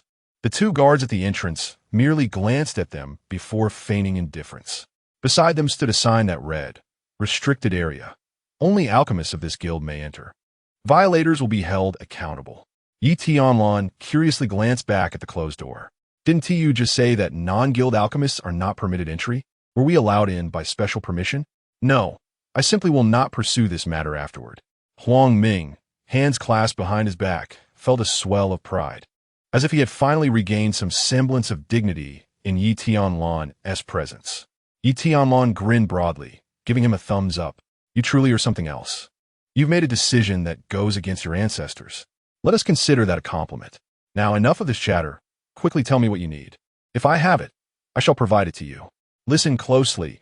Frost leaf, jade toad fruit, passion feather, seven flower dew." Yi Tianlan recited an extensive list with great flourish. Initially, Huang Ming diligently took notes, but as the list progressed, he became increasingly bewildered. Raising his head, his eyes reflected a mix of confusion and incredulity. He interrupted Yi Tianlan, raising a hand. "Wait a moment. The herbs you require seem rather peculiar. What seems to be amiss? Why are all the medicinal herbs primarily used for women's beauty and skincare? Have you truly noticed this? They were originally intended for my wife." Yi Tianlan proudly lifted his head. Luo Junxian cleared her throat softly, a faint blush appearing on her cold, delicate face, making her look exceedingly adorable. Feeling somewhat shy, she turned her head away and raised her hand to shield her eyes from his gaze. The main reason was that she had no prior knowledge of what this fellow intended to concoct. She never anticipated that it was for her own benefit. A warm current flowed through her heart, and beyond surprise, there was an overwhelming sense of joy. Huang Ming, who had initially maintained a stern demeanor, found it increasingly difficult to contain himself and nearly burst into expletives. "You seek me out to concoct pills for a woman? Do you realize how precious my time is? I cannot afford to waste it on such trivial pursuits. Moreover, I must remind you that with your formidable alchemical fire, you ought to be employing it for noble endeavors instead of crafting such inferior pills. You are squandering your talent. Do you not comprehend that? I feel nothing but pity for you. Besides, your female companion is at most in her teens. Does she truly require such pampering?" A soft, melodious sound of a sword's song resonated. "Ah, I almost forgot to mention. My dear Sienna possesses a genius-level understanding of sword intent and has already become a disciple of a prominent sect. Do you think your master will come to your aid once more?" Huang Ming stood upright, his expression exceedingly serious. He extended 2 fingers, carefully moving the sword blade resting against his neck half an inch away. Upon contact, he felt an icy chill from the blade, sharp enough to pierce through the outer layer of his skin, mirroring the coldness within his heart. This beautiful lady has a valid point. I believe that wellness should commence from the prime of youth. Those who neglect their health do so out of ignorance, while extraordinary individuals like yourself should stand apart.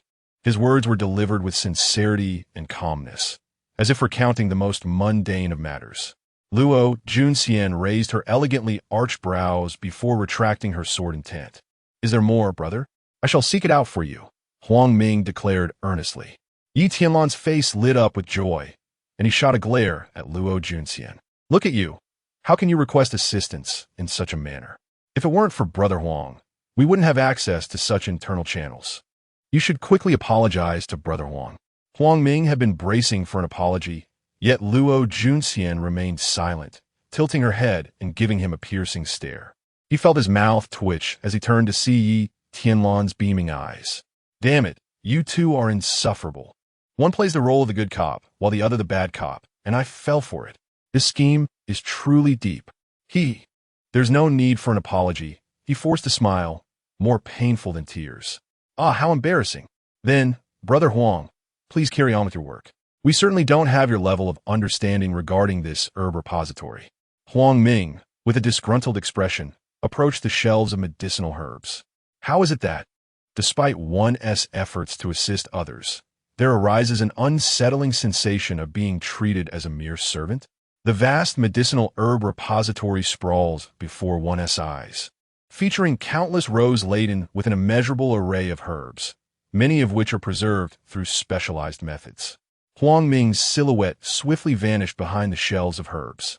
Yi Tianlan discreetly extended a thumb towards Luo Junxian beside him, who playfully winked and nudged him gently. Before long, Huang Ming returned, a box in hand filled to the brim with various herbs. "All right, please take inventory and see if anything is amiss. The total amounts to 768 yuan stones. Would you prefer cash, or shall we account it to your family?" Yi Tianlan paused momentarily, then, with a smile, placed an arm around Huang Ming's shoulder and said, "Brother Huang, as an insider, surely there exists some kind of discount for internal employees?" On the surface, Huang Ming remained composed, but internally he was overjoyed, letting out a soft huff. He had no need for any discount. With the president and mentor standing behind him, he could simply take what he required. However, he could never voice such thoughts aloud. This fellow had caused him enough embarrassment, and he would not let him off so easily. Just as he was preparing to feign hardship and extort the other party, Luo Junxian casually flung her sword, embedding it in front of him, causing him to stumble back in fright, beads of cold sweat forming on his brow. "What do you intend to do?" The sword quivered on the ground, emanating an icy aura that struck directly at his core, awakening him entirely. "Tianlan, there is no need for further discussion. Although grandfather has not provided us with support, this sword still holds considerable value, and we shall use it as collateral." Luo Junxian's expression was icy, as if she were poised to take a life at any moment. Yi Tianlan was taken aback, while Huang Ming stood in bewilderment. Was that truly her intention? Before he could fully process the situation, Yi Tianlan appeared to have an epiphany. Choosing not to elaborate further, he gazed at Huang Ming earnestly. "Xian is correct. Although grandfather has not extended his support, just say you lack the funds." Huang Ming could no longer maintain his composure, his lips twitching in exasperation. But Yi Tianlan interjected, his countenance stern. "I assure you, Brother Huang, I will not allow you to suffer a loss." He thumped his chest, speaking with the gravitas of a righteous figure. Subsequently, he retrieved his own sword, driving it forcefully into the ground. A gust of chilling sword intent surged through the warehouse, enveloping the space, much like the frost that gripped Huang Ming's heart. You. His speech faltered, fingers pointing accusatorily at Yi Tianlan, his expression one of sheer astonishment. "You dare again?" 2 strands of sword intent. Yi Tianlan grasped Huang Ming's hand earnestly. "Brother Huang, although grandfather has not supported us, we will certainly ensure you do not incur any losses. Thus, let us use our weapons as collateral. It should suffice for these herbs." Huang Ming was utterly bewildered. To acquire the life-bound swords of 2 exceptional swordsmanship prodigies. Today I find myself in an inescapable predicament, do I not? Chapter 43. The Plunder of Dan Flame, Instant Refinement. The Might of a 9-colored glazed flame. Brother Huang, this seems rather inappropriate. Yi Tianlan hesitantly and apologetically accepted the box of medicinal herbs. Oh, what is there to be concerned about? If I have given it to you, then it is yours to keep. By the way, it would be best to take back this sword intent as well. Many of the herbs in my storage are rather delicate and cannot withstand the biting winds. Achoo, you're truly kind, Brother Huang. We shall visit again next time. Yi Tianlan expressed his gratitude, while Luo Junxian quietly picked up the two swords and held them close. Observing him, Huang Ming paused. Ha, ha, ha. It seems you two share quite the camaraderie. The two exited the warehouse with laughter and conversation. Together, they represented a perfect blend of authenticity and pretense. As the moment of parting approached, Huang Ming felt increasingly anxious. Just as he prepared to take his leave, a tall figure approached. Upon recognizing the visitor, Huang Ming's heart skipped a beat, instinctively sensing impending trouble. He hurried forward, respectfully stating, "Brother Fu, I didn't expect you to have the leisure to come here today. You seem in a hurry. Is there something urgent?" Fu Luo glanced at him, a smirk playing on his lips. "You know I have pressing matters. Yet you still detain me?" Huang Ming fell silent, awkwardly digging his toes into the ground as he repeatedly apologized. "Ha ha ha, I'm just teasing you," he said, giving Huang Ming a friendly pat on the shoulder. "It's not a big deal.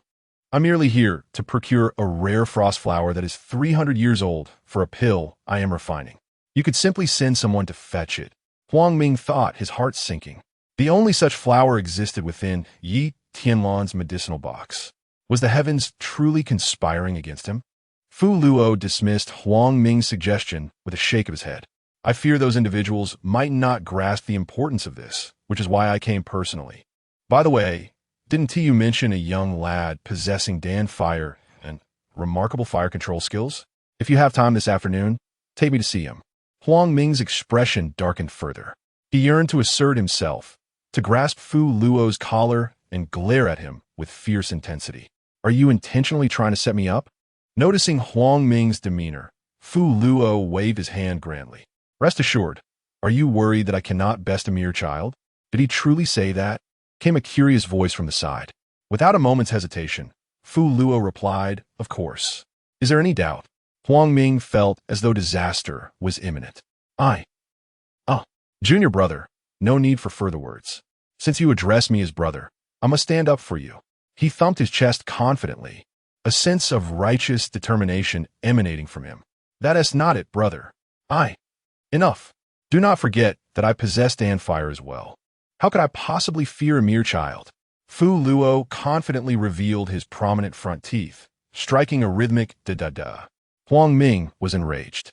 "Damn it, can you let me finish my words? Fear not. Simply bring my brother along. It is not impossible for a small family to produce a true alchemical prodigy. When the time comes, I shall burn his pants to avenge you." Fu Luo laughed heartily. "Is that truly what you think?" A voice emerged from an unknown corner. Huang Ming's face flushed with anger as he retorted loudly, "I do not." "Junior brother, see how impatient you are."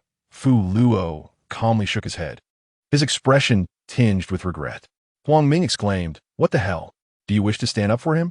Fu Luo released his embrace and furrowed his thick brows, casting a displeased glance at the side. "Who are you, buddy?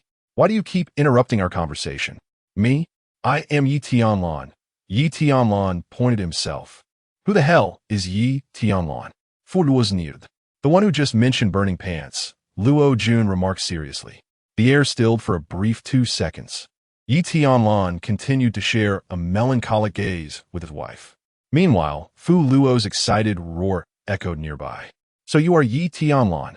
He rubbed his hands together, akin to an old hunter who, after enduring countless hardships in the wilderness, finally spotted his prey. His eyes sparkled with fervor. Yes, do you want an autograph?" "Autograph my foot. Come and fight me to the death. How dare you humiliate my junior brother? Today, I shall make you understand the meaning of regret."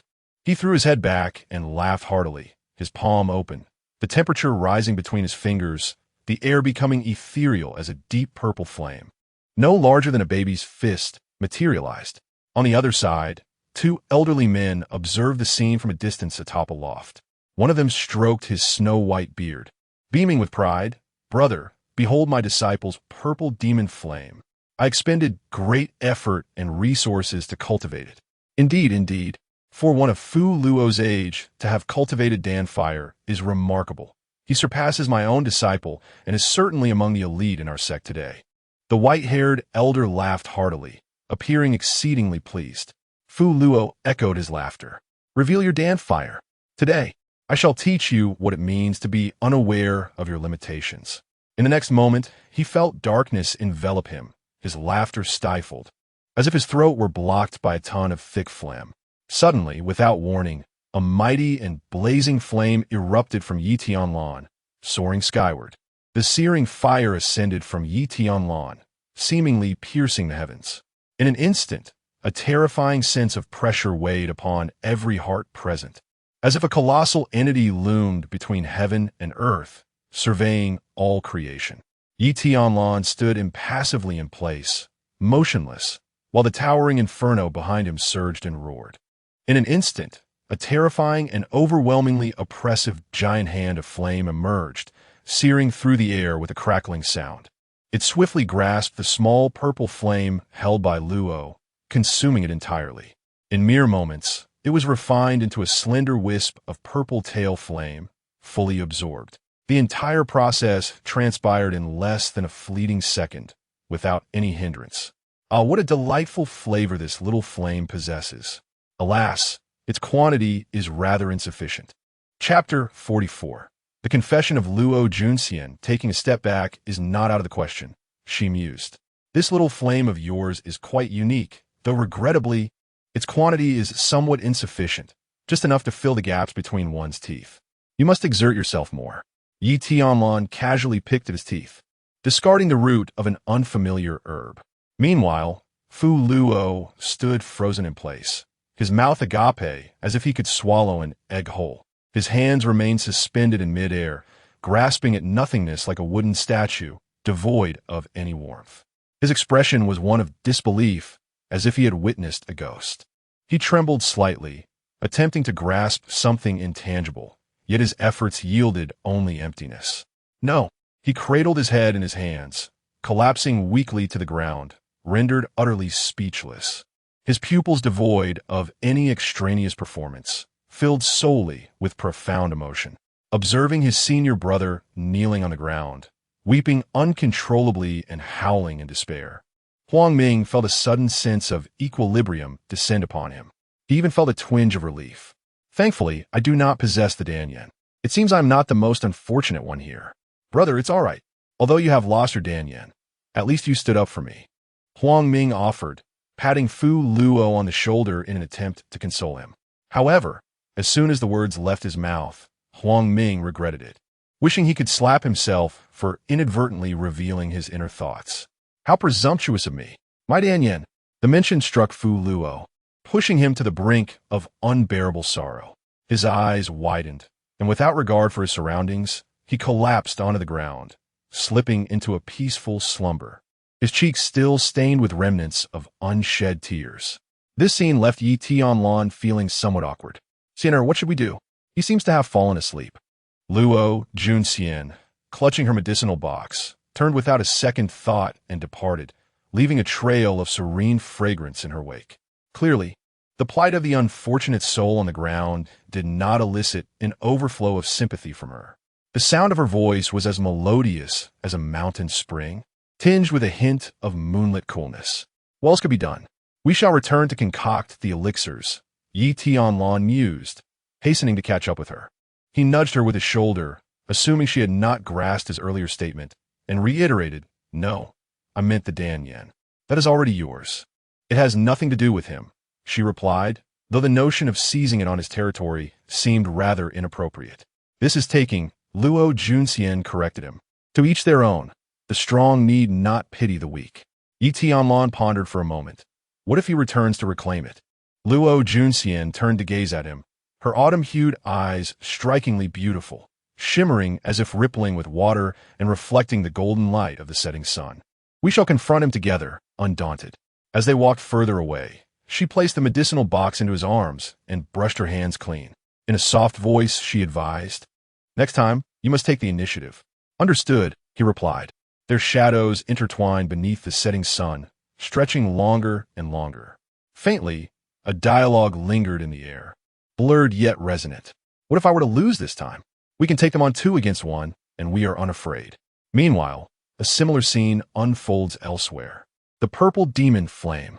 My disciple's purple demon flame. The old man was infuriated, his aura surging with intensity. His white hair and beard danced wildly as his aged hands clenched the sturdy dark wooden railing, which he crushed into splinters with a resounding crack. The president of the Alchemist Association hurriedly approached to console him. "Senior brother, do not be angry.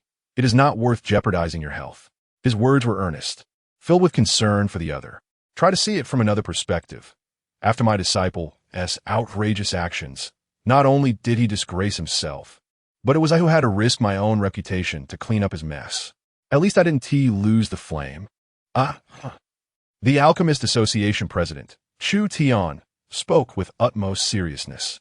He pressed his lips together, discreetly biting his lip, fearing he might inadvertently burst into laughter. Now, it's not just the elder brother. No one can afford to laugh at anyone. Junior brother, I simply cannot swallow this indignation. Yin Danzi seethed, his teeth grinding. That purple demon flame was something I painstakingly gathered, even incurring favors from several influential figures in other sects to coalesce it. Really? Chu Tian exclaimed, surprise evident in his eyes, his expression genuine and not feigned. A sense of satisfaction welled up within him. Thankfully, you spoke up late, otherwise I would have laughed out loud just now. Seeing Chu Tian's true astonishment and regret brought Yin Danzi a slight sense of comfort. He nodded calmly, naturally, otherwise I would not have such a strong reaction. After a moment of silence, as if brewing a storm, he suddenly unleashed his fury, striking the remaining dark wooden railing with a resounding slap. Crack! Chu Tian felt a sharp pang in his heart as it shattered along with his composure. Do you know how much that is worth? You should be damned. No, junior brother, this matter cannot be left unresolved. I must seek an explanation. Taking a step back opens up a vast horizon, but advancing further only fuels my anger. That purple demon flame was merely a nascent form, and it vanished before it even had a chance to warm up. Who could accept such a loss? Chu Tian's lips twitched. Is this your justification for destroying my property and venting your anger? However, I need to confirm one thing with you again. Junior brother, are you certain that Brat has no powerful backing? I cannot confirm, Chu Tian replied earnestly. Yin Danzi's expression tightened. Cough, cough, senior brother. You must have noticed that the flame that kid possesses is anything but ordinary. It could not have been conjured by his mere Shao family. That level of alchemical flame is likely unparalleled even within our sect. It is well known that the formation of alchemical flames requires 2 essential conditions. The first is resources, and of a vast and rare nature. The second is lineage, necessitating a unique method for flame condensation. Resources set the lower limit, while the method of condensation determines the upper limit. Achieving both is not something an ordinary force can accomplish, even from a great distance. The 2 could discern that the Dan flame enveloping Yi Tianlan was far from ordinary. After all, the ability to consume the purple demon flame as if it were mere sustenance was unparalleled even within the esteemed medicine spirit sect. The old man decided to exercise a measure of patience, which was not an unreasonable choice. Yin Danzi maintained a serene expression, withdrawing his hand into his sleeve and standing with his hands clasped behind his back. Chu Tian, you are merely putting on an act. Chapter 45. Embarking on the path of invincibility, awakening of innate divine powers. Sinner, come and taste this. It's warm, fresh, and absolutely delightful. It's all essence. Just this little bit, so don't waste it. I don't want it, you eat it. What would a grown man like me do with this? It's something I produce myself. Then I won't eat it either. It's sticky and has such a strong smell. Nonsense. Where's the smell? Just open your mouth. On the dead of night, shadows danced with the flickering light. As soon as Xiao Zhantian stepped onto the staircase and reached the doorway, he was utterly stunned. His eyes reflected a mix of skepticism, disbelief, and shock. The old man's smile froze on his face, his feet suspended in midair. Ah, bang. Unable to contain himself any longer, he kicked the door open with a loud thud, vehemently opposing no. You two are not of age yet. Doing this too early will harm your health. You can wait until later. It's not too late. The three of them locked eyes, momentarily frozen in place. Tianlan sat at the table, holding a porcelain white bowl, lifting a spoonful towards Luo Junxian's rosy lips. On the ground before them, a small alchemical furnace emitted wisps of white smoke, clearly just used recently. Xiao Zhantian's voice grew softer, his confidence waning. He slowly lowered the foot that had kicked the door, his expression betraying a hint of embarrassment. An atmosphere of torment rapidly rose in the room, making him the patriarch of a prominent clan managing countless enterprises and thousands of subordinates, feel as if he were sitting on needles. Grandpa, what are you? Luo Junxian shot a glare at Yi Tianlan, swallowing the medicinal dish from the spoon, delicately licking her rosy lips before Yi Tianlan set the bowl down. What are you two doing? Xiao Zhantian thought to himself, wishing he could dig a hole in the sandy beach for his embarrassment. In all his decades leading the family, he had never felt so humiliated. What on earth was his wretched foot doing? Heaven help him. Oh, Grandpa, I noticed Sienna has been practicing swordsmanship diligently lately, so I thought I'd supplement her with some medicinal food. There's still some left. Would you like to have a taste? I can bring some of Mother later. Yi Tianlan said, casting a curious glance at the shattered door. Indeed, it smells wonderful. Xiao Zhantian's old face lost its composure. Although somewhat embarrassing, this explanation could salvage a bit of his dignity as an elder. Otherwise, if they were to discover his misinterpretation, the consequences would be unimaginable, akin to the collapse of mountains and the rending of the earth. Yi Tianlan served him a small bowl. Xiao Zhantian merely sought an excuse, distractedly accepting it and taking a sip.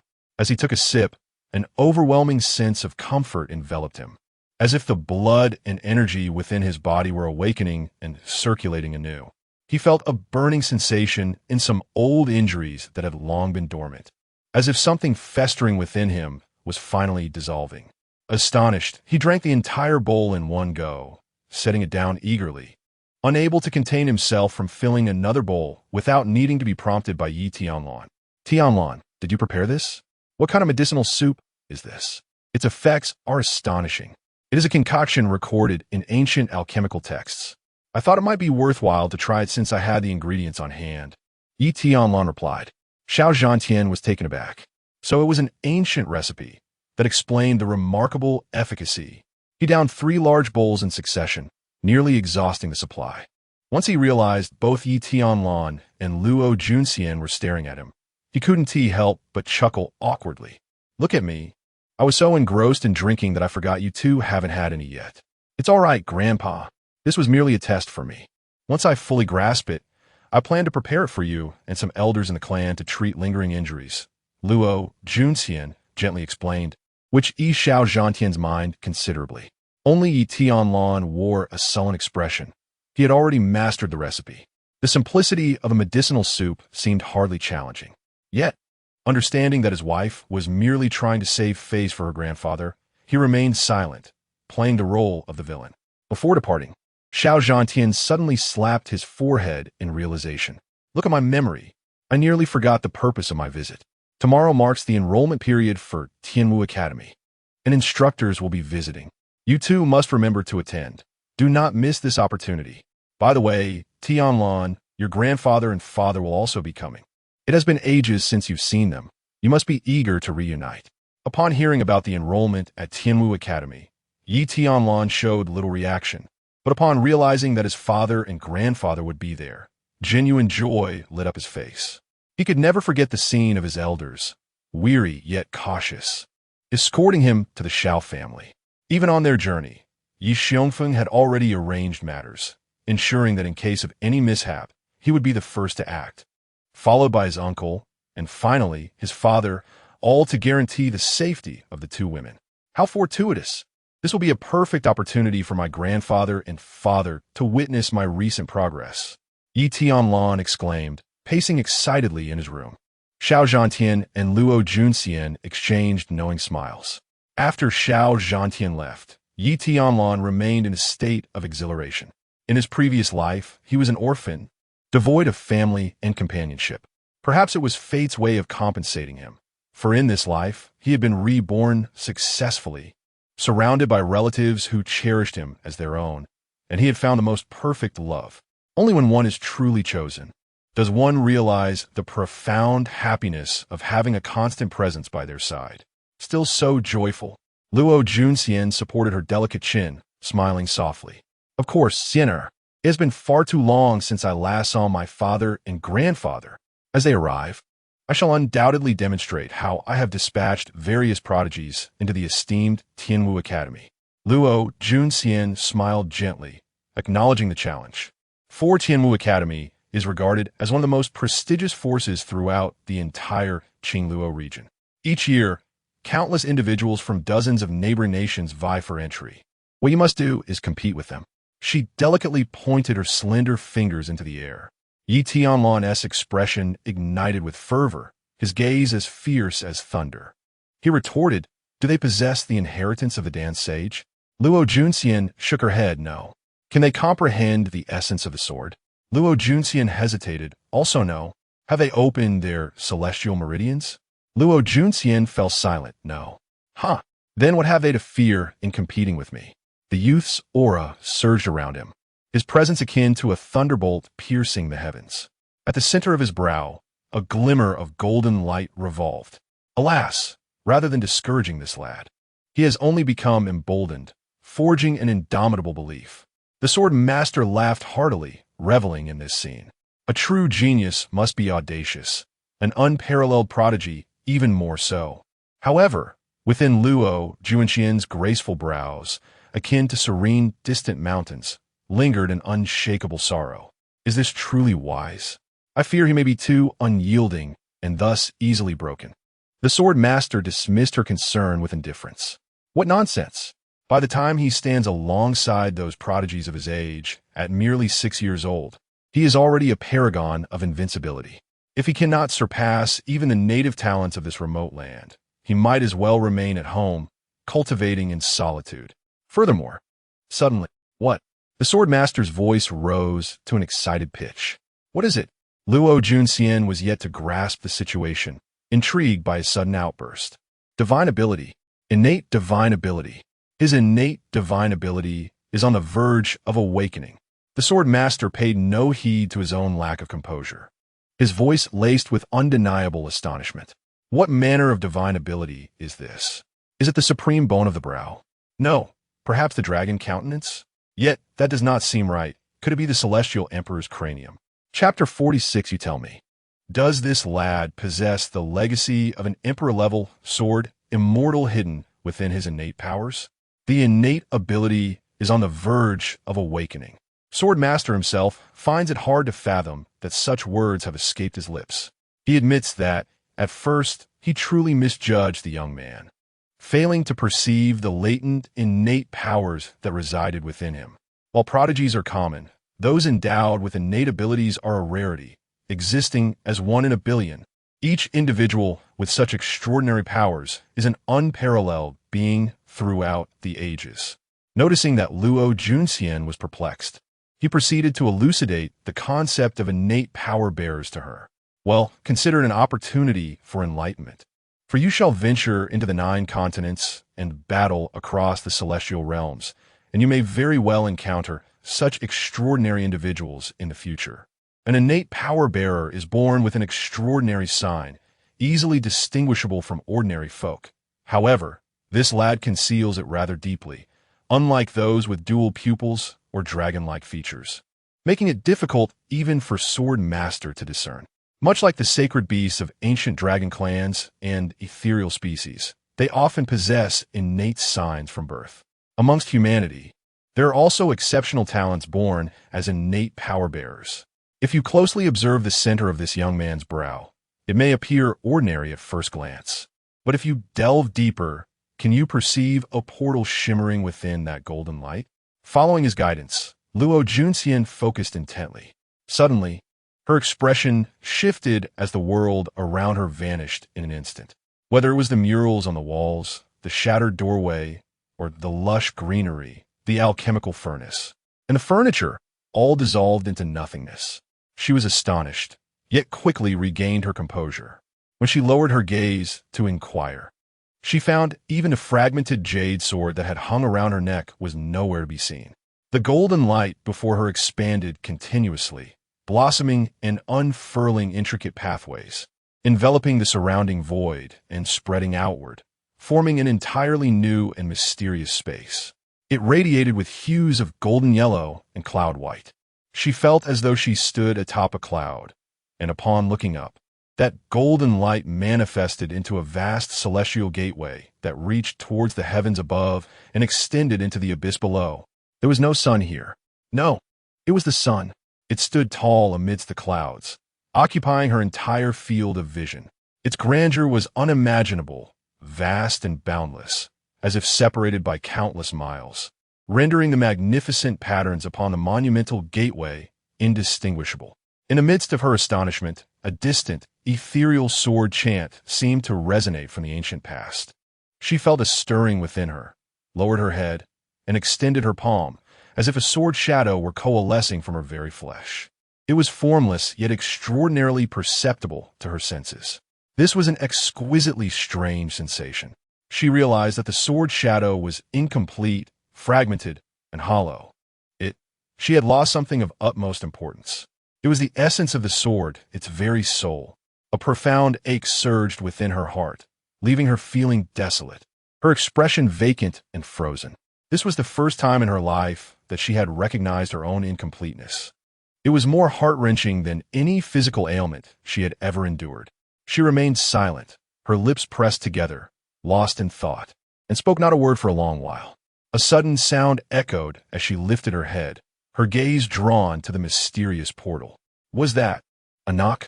Despite its subtlety, it reverberated through the heavens and the earth. In the next moment, she was struck by an indescribable shock. The colossal door opened just a crack, revealing thunder. A surge of thunderous energy spilled forth. No, she vehemently countered within herself. This is not thunder. The thunder swelled and twisted in the wind, like a dragon coiling and unfurling, transforming in the blink of an eye into a magnificent, vast dragon. This was an unimaginable power. Countless violent forces spread across this world, filling her vision entirely. It approached her. There was no escape. Yet, she suddenly realized, this was not thunder. It was the essence of the sword, the boundless will of the sword that shattered the very fabric of clarity and chaos in the world. Hey, wake up. What is wrong with you? Why have you suddenly gone still? A familiar voice echoed in her ears, tinged with urgency. Luo Junxian raised her hand to her forehead, closed her eyes, and after a long moment, she regained her senses, beginning to respond to Sword Master's inquiry, still somewhat bewildered. I was just gazing at the portal on Tianlan's brow and seemed to have been transported to another realm.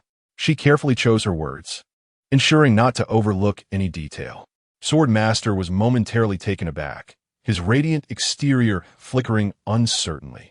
Clarify your thoughts. Describe the situation clearly. What was happening at that moment?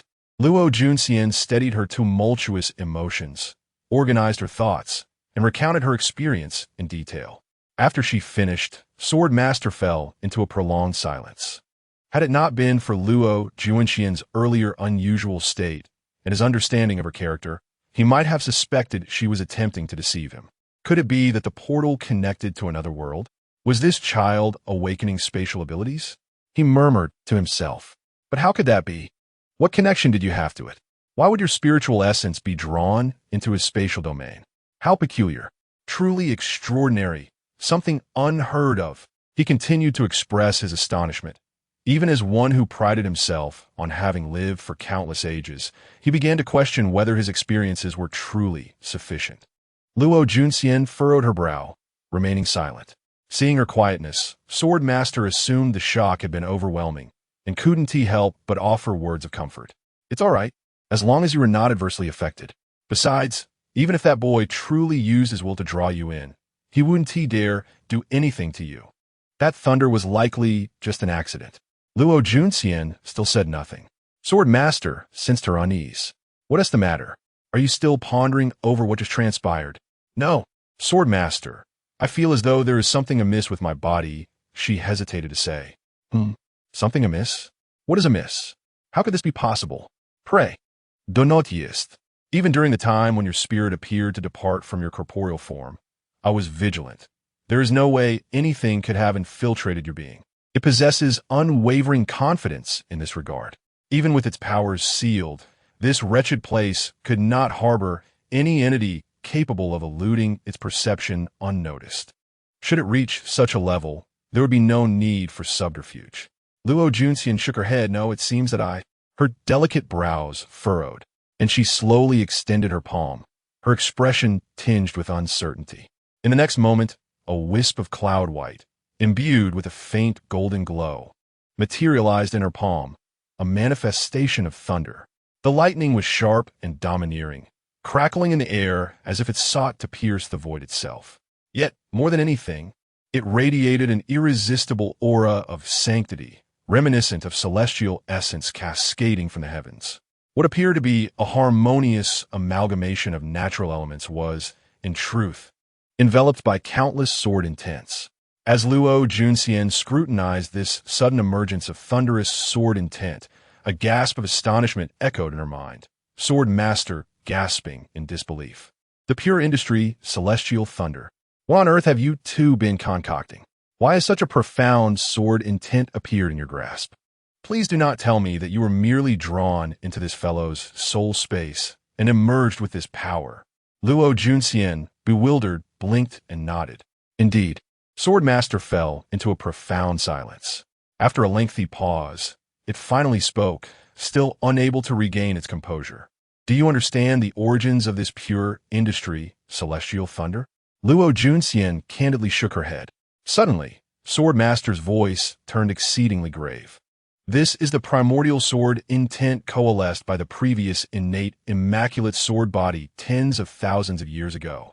Are you implying that within this young man's divine space lies the legacy of an innate, immaculate sword body, comparable to an emperor-level existence?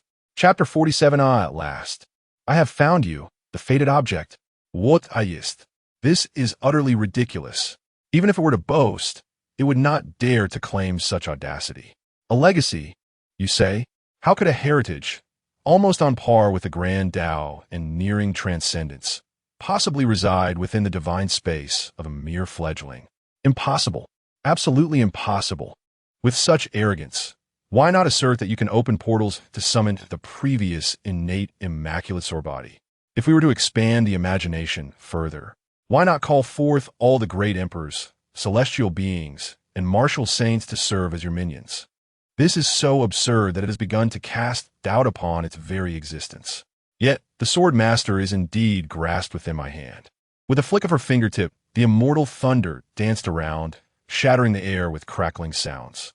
The sword master observed in silence. This is where the logic fails to comprehend. It defies all rationality. Such a swordsmanship legacy should have long since perished. Moreover, there seems to be something peculiar about this pure karma thunder. A subtle shift in Luo Junxian's expression revealed her contemplation. The sword master's voice echoed softly. For this sword thunder, aside from its inherent unparalleled offensive capabilities, possesses a most extraordinary effect. It can diminish and eradicate the combat will of enemies. Imagine, if you will, the innate immaculate sword body, immune to myriad sword techniques, exuding an almost invincible repression over all sword cultivators. Now, with the addition of the pure Karma Thunder's ability to reduce combat intent, what sort of conclusion shall arise? No matter how formidable the opponent, when stripped of their battle spirit, does victory still require elaboration? Even if they could muster the strength of will to endure, they would inevitably be affected, rendering their full combat power reduced to a mere fraction. This is akin to the aggro system found in online games. The battle does not merely inflict physical damage. The psychological toll is of paramount importance. This embodies a semi-conceptual sword intent. The previous innate immaculate sword body reigned over an era with this pure karma thunder sword intent. And who would have thought it could manifest once more? The sword master's voice carried a hint of nostalgia, reminiscent of an old friend reunited after ages apart. just as in youth, when first encountered, now, in the twilight of life. One gazes back upon the vast expanse of time that has passed, the world having undergone endless transformations. Luo Junxian felt a stirring in her heart and could not help but inquire, Swordmaster, have you encountered the previous innate, immaculate sword body? No, I have only heard tales, it replied solemnly. Luo Junxian paused. Then what do you lament? Never mind. Regardless of how this pure karma thunder came into your possession, if it has chosen you, then it is indeed a tremendous fortune. Perhaps this is the fated transmission of the sacred body. She left the latter thought unspoken. Initially, she harbored concerns that, given Luo Junxian's current circumstances, she would struggle to keep pace with Tianlan's progress.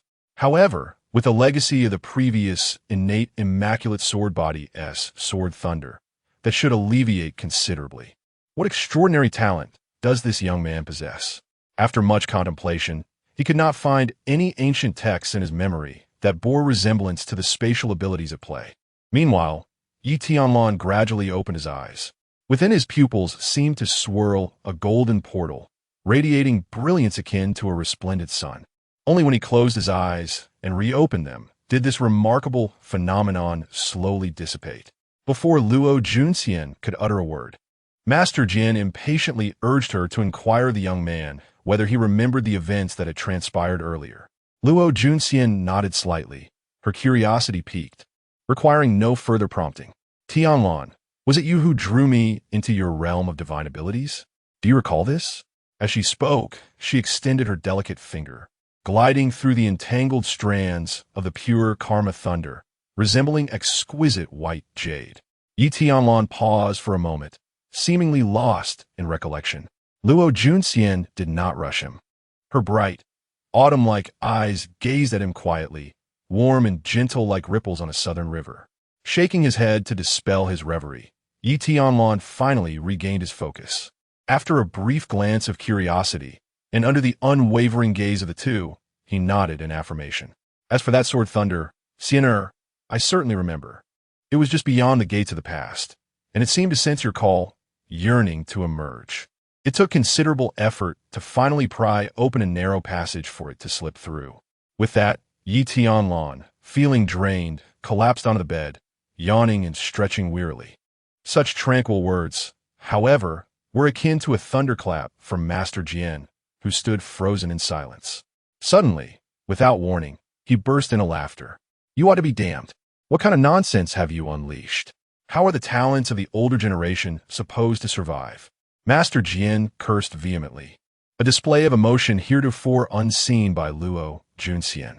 She felt a hint of betrayal in his words, though she could not ascertain who he was cursing. Had Yi Tianlan been aware, he would have drawn a vivid analogy. It was akin to diligently honing a hero to the pinnacle of mastery, confident in one's ability to vanquish 5 foes simultaneously, only to be unceremoniously kicked aside by the emergence of a formidable adversary, who claims the ancient forms reign supreme. The ancient era has faded, and a great reckoning is upon us. Master Jian spoke with a complex mix of emotions, and at that moment, Luo Junxian, attending to Yi Tianlan, noticed his improved condition and continued to ask, was it you who drew me into your realm of divine abilities? Yi Tianlan took a sip of the water offered to him. Indeed, I sensed a remnant of a sword within you, and with a mere thought, you were drawn inside. Luo Junxian and Master Jian fell silent, listening as he continued. At that moment, I sensed an inexplicable resonance between something within you and the portal in my realm of mystical powers, which allowed it to be absorbed. Could it be that there are constraints on its activation? Pondered Swordmaster. That must be the essence of my sword, replied Luo Junxian. Even with Swordmaster's extensive experience, he was unable to discern any clues regarding this mystical ability, and neither could he and Yi Tianlan make sense of it. Have you experienced any changes? Inquired Luo Junxian with curiosity. Indeed, there have been changes. However, I'm unable to utilize them now. I can barely pry open a sliver of the portal. Exhausting all my strength, I could only manage a slight crack. Thus, I felt compelled to abandon the effort. I sense that this young one's mystical power seems capable of interacting with other extraordinary existences. Before the words could fully escape, his voice suddenly turned sharp. Who goes there? His entire being surged with sword intent, the surface of his fractured sword radiating a brilliant light, while a terrifying will loomed like a colossal sword poised to cleave the heavens. The abrupt commotion startled the two, before Luo Junxian could inquire further. An enchanting and exquisite figure materialized, clad in a flowing black gown, with bare, delicate feet. Around one ankle, a red bell jingled, complementing her long, flawless legs. With each step, she seemed to blossom like a lotus, and with each smile, she illuminated the moon. An indescribable allure and charm surrounded her. Yet as she spoke, a stark contrast emerged. She was not the aloof goddess one might envision, but rather exuded a playful and vibrant spirit. I never expected that. Apart from those gifted with mystical powers, there would be a senior soul residing here as well at last. I have found you. The fateful being, her pink fingertip gently grazed her lips, forming an arc more enchanting than a rose. Chapter 48. The Enchantress You. The Witch of the Moon. A generous gesture. At last. I have found you, the fated one. Hidden so deeply, how vexing. The enchanting you playfully bit her delicate, glistening red lips, tilting her head slightly, her elongated, exquisitely beautiful phoenix eyes narrowing as she approached with the grace of the moonlight. Her flawless, porcelain-like feet barely touched the void, creating gentle breezes that rippled across the lake's surface. Within her golden irises, a mesmerizing black lotus twirled and bloomed, captivating the gaze with a single glance. Her slender, fair thighs and curvaceous figure were complemented by a petite face adorned with an alluring innocence. The flowing black hem of her dress danced more gracefully than the lotuses in the pond. She was a woman whose beauty and physique rivaled that of the celestial Luo Junxian. Each possessed a unique charm. One was a Tianlan snow lotus, untouched by the mundane, while the other was a bewitching black lotus, irresistibly alluring. Her enchanting phoenix eyes scrutinized Yi Tianlan with a hint of languor as she propped her chin on her hand, revealing pearly teeth in a gentle smile. There was a hint of madness, intertwined with the black lotus in her golden pupils, yet it exuded an ineffable, exquisite beauty. Splendid indeed, the age aligns perfectly. I have not been mistaken. Curiously, despite the commotion, not a soul from the Shao family seemed alerted. Luo Junxian's bright eyes shimmered, her lips slightly parted. A practitioner of the sky, sovereign realm. A note of gravity tinged Jian Ye's voice. No, at the very least, she is a true spirit. In her presence, a sky sovereign is no different from an ant. In the past, even a true spirit would have struggled against the slightest sword energy she emanated. However, the circumstances had changed. What she must first consider is how to protect these two little ones should the newcomer be an adversary. The only comforting news was that she did not sense any hostility emanating from the visitor. Dear senior, why so anxious? If I harbored ill intentions, I would not have made my presence known so openly. Jian Yi pondered, recognizing the validity of her words. Given her strength, if she were to launch a covert attack, it was highly probable that he would not be able to intercept in time. Just as he felt a slight easing of tension, she continued, given your current frail state, it would be wiser to rest and enjoy your twilight years. Your bones might just fall apart, piece by piece, 3 for pieces, She playfully traced her finger across her luscious red lips, smiling dreamily under the moonlight. Suddenly, the fragmented jade sword erupted in brilliant light, as if a terrifying, boundless presence was awakening from slumber, ready to unleash its remaining might upon the world. The air trembled in layers, a prickling sensation enveloping every heart. This was no illusion. It was the restless roar of countless fragmented sword energies stirring from their silence. Should anyone underestimate this as merely a remnant of a bygone era, the cataclysmic sword energy would soon prove otherwise, pierce through all that exists in the field of vision into a tranquil void. Yi Tianlan felt a flush of embarrassment. Where did this enchantress emerge from, daring to provoke even the venerable elder residing within his own wife. Even the greatest secret he harbored, Tianlan had not concealed from him. He was well aware of it. "Sword Master, please remain calm," he and Luo Junxian jointly urged in consolation. "Hee, I was merely jesting. Dear elder, do not take offense. How about I atone for my mischief?" Unexpectedly, the enchantress broke into a smile, her charming phoenix eyes narrowing enticingly, resembling a cunning little fox. With a casual wave of her hand, two beams of light shot forth, landing before Tianlan and his companion. Amidst their astonished gazes, she spoke. "I intended to find you a betrothal within the sect, but since you already have a fiancé, I shall not intervene."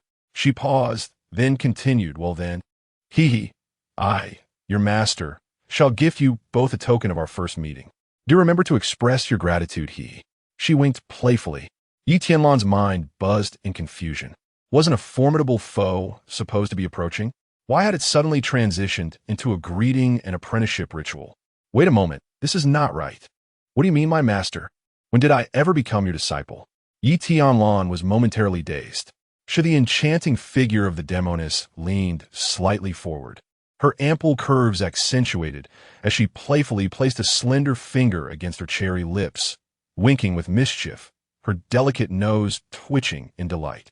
The moonlight hung high behind her dark tresses, casting a silvery glow akin to the enchantress of the moon. "Now that matters are settled, I shall take my leave."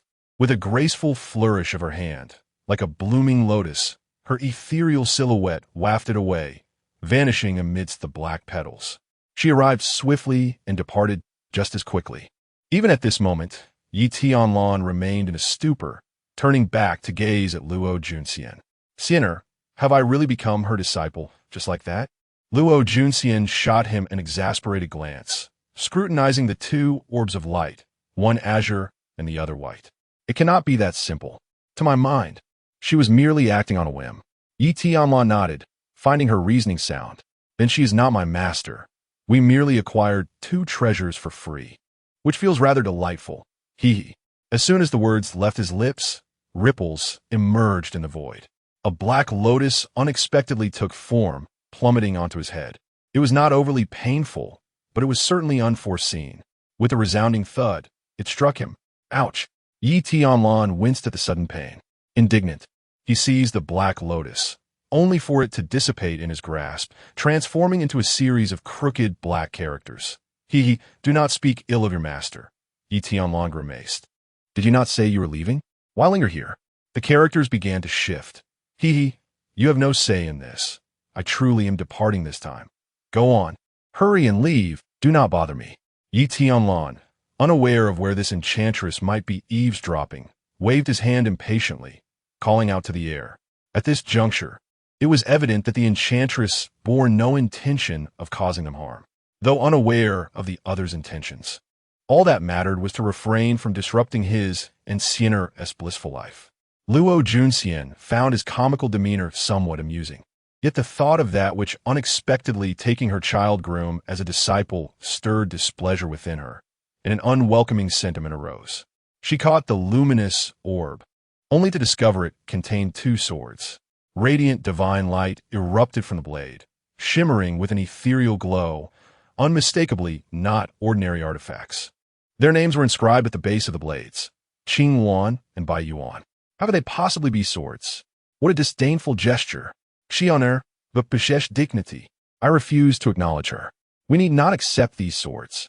Tianlan waved his hand, intending to discard the weapons, but was halted by Luo Junxian's intervention.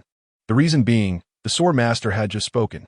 Earth-tier divine weapons, indeed generous, can be wielded for a considerable duration given your current prowess.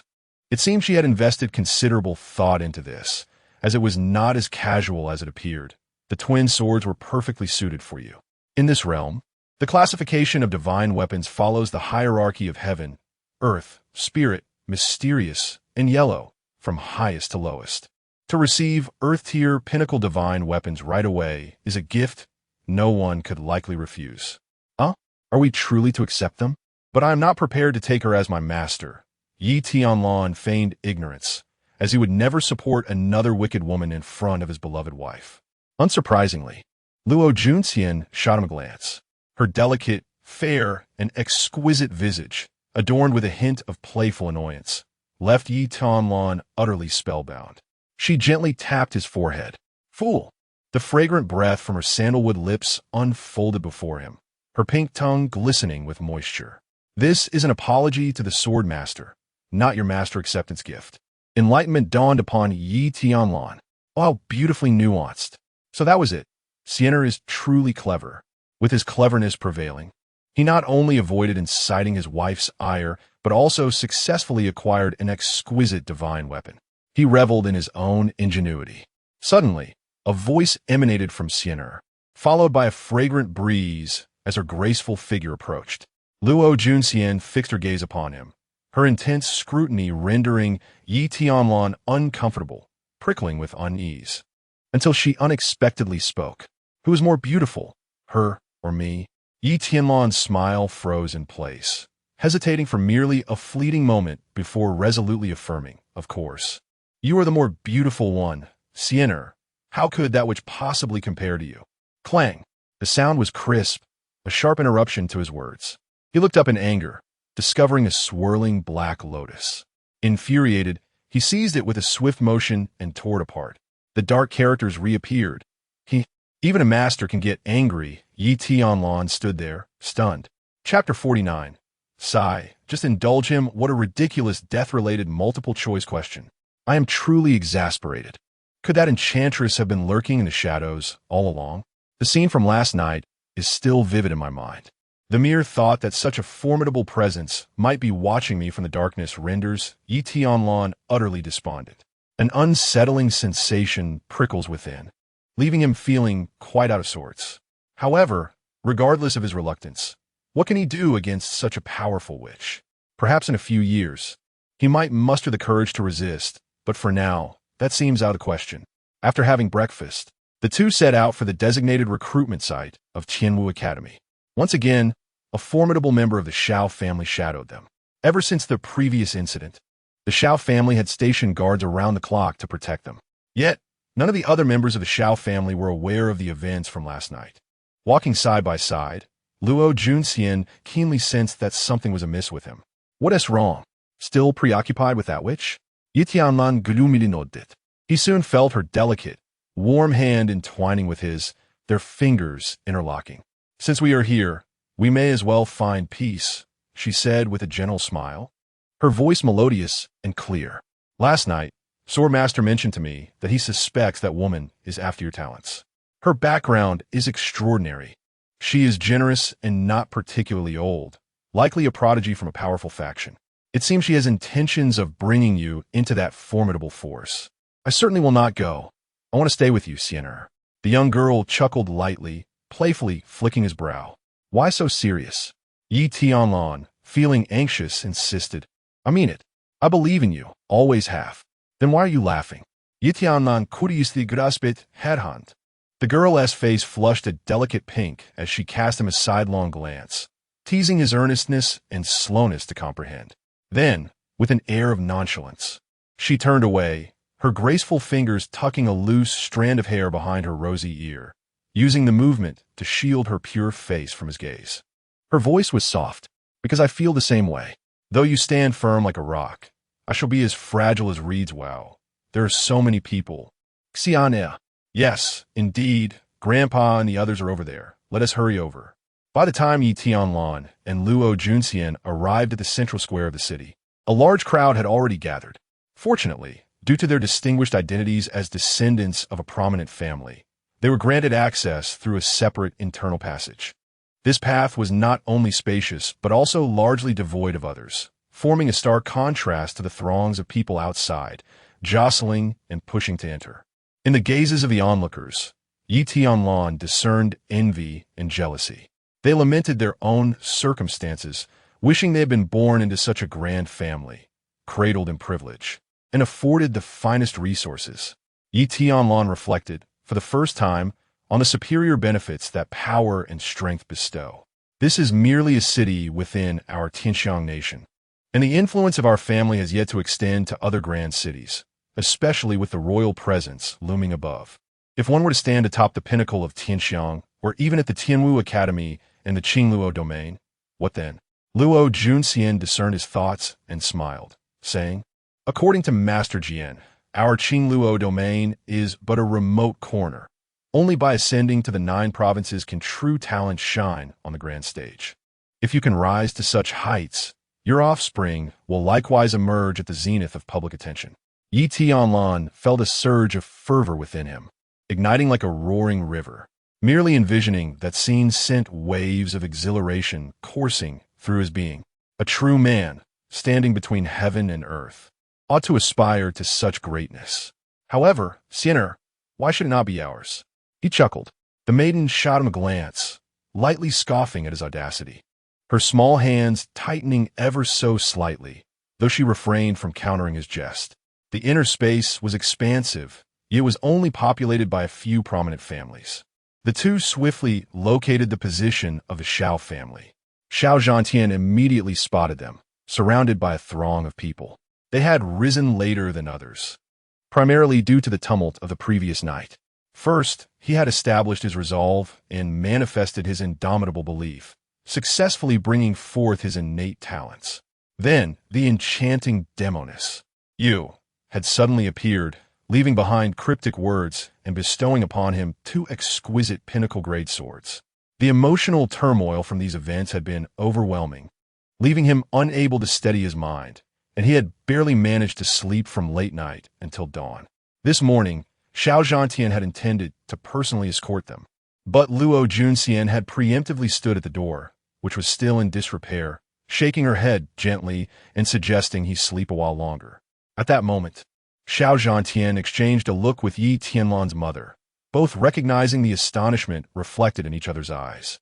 He chuckled wryly. "You, my dear girl, are usually the strictest with him, ensuring he does not indulge in slothful slumber. Yet at this crucial moment, you allow such leniency."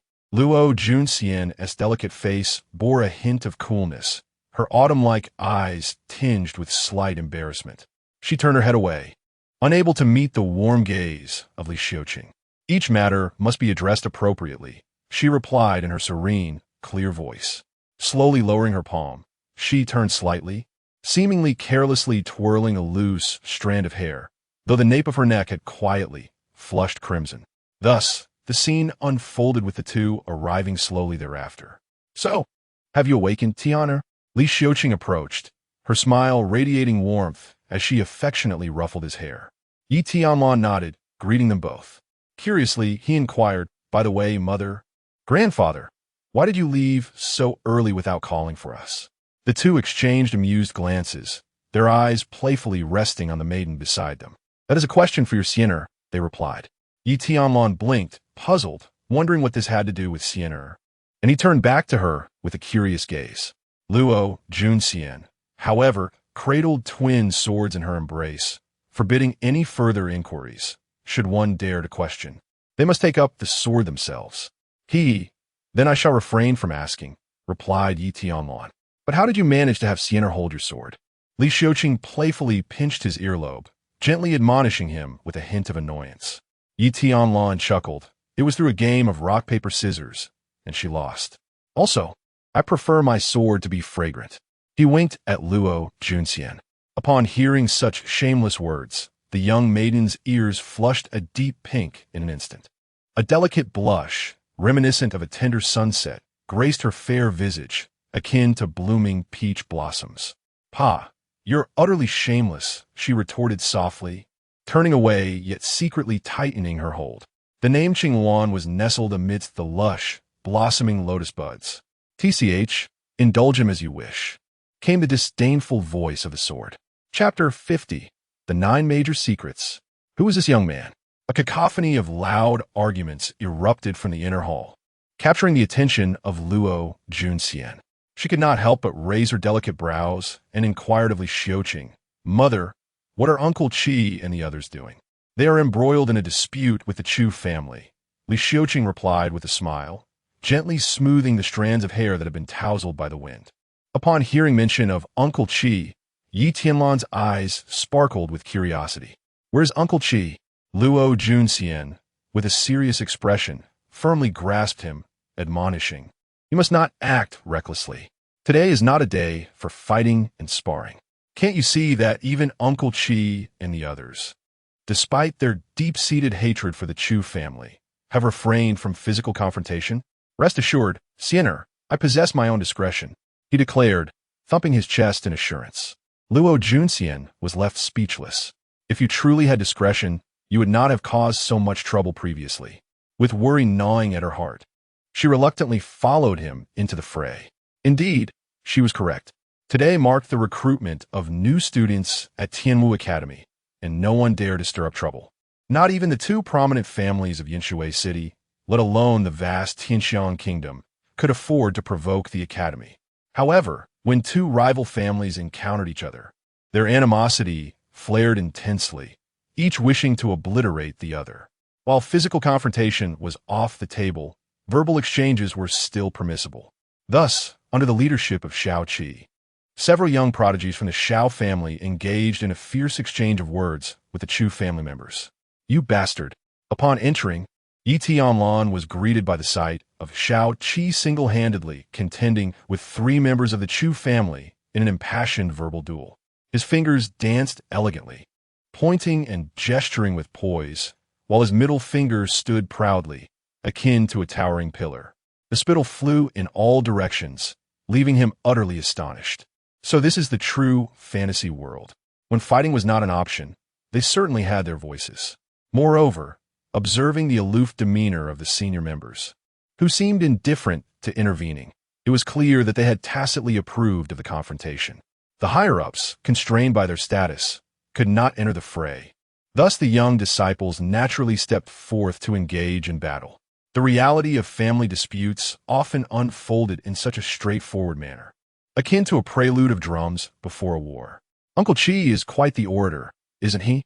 Yi Tianlan remarked, nudging Luo Junxian with his elbow. She shot him a teasing glare, slightly pouting. "Of course. Otherwise, why do you think they sought out Uncle Chi last time?" Luo Junxian retaliated with her own elbow jab. "Two swift strikes. That's not fair. You have one more than me," Yi Tianlan protested. "I am entirely justified," the young lady replied, her voice carrying a hint of chill, though it trembled slightly, as it was her first time speaking in such a tone. Yet, Yi Tianlan, clearly indulging his beloved, chuckled and tightened his grip on her hand, playfully threatening, "Then I shall give you two more jabs."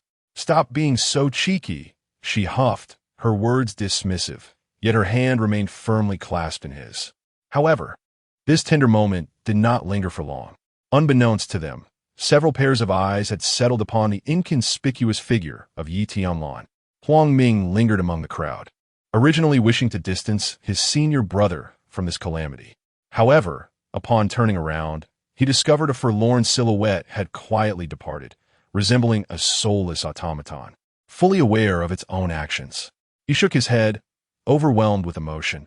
His senior brother always seemed to be a step ahead of him. Meanwhile, from the Chu family, a slightly gaunt young man with dark skin, guided by others, also noticed Yi Tianlan standing beside Luo Junxian. His eyes narrowed slightly, revealing a dangerous glint, as he contemptuously beckoned with his fingers. "Are you the one who injured my Chu family member, Yi Tianlan?" After speaking, he noticed many gazes directed towards him. Yet the subject of his words remained unfazed, continuing his conversation with Luo Junxian. The muscle at the corner of his eye twitched. Taking a deep breath, he intensified his tone, striving to maintain an air of profound composure, and repeated his inquiry. This time, even more people turned to look, while Yi Tianlan happened to be smiling. He felt like a neglected clown. The veins on his forehead throbbed with ire. "Damn it, am I being subjected to cold violence?" This insolent wretch, unable to contain himself, he erupted, "Hey, you little runt, are you truly called Yi Tianlan?" Yi Tianlan, visibly annoyed, retorted, "I am not. Your father is." "You speak nonsense. My father is Chu Chihua." Before he could finish, a wave of laughter erupted around him, and reality dawned on him, his face turning crimson, akin to a monkey's rear. "You scoundrel, I shall kill you," he shouted in fury, charging towards Yi Tianlan with the might of a fifth-tier Qi gathering realm. At that moment, a thunderous voice suddenly reverberated through the void. You dare.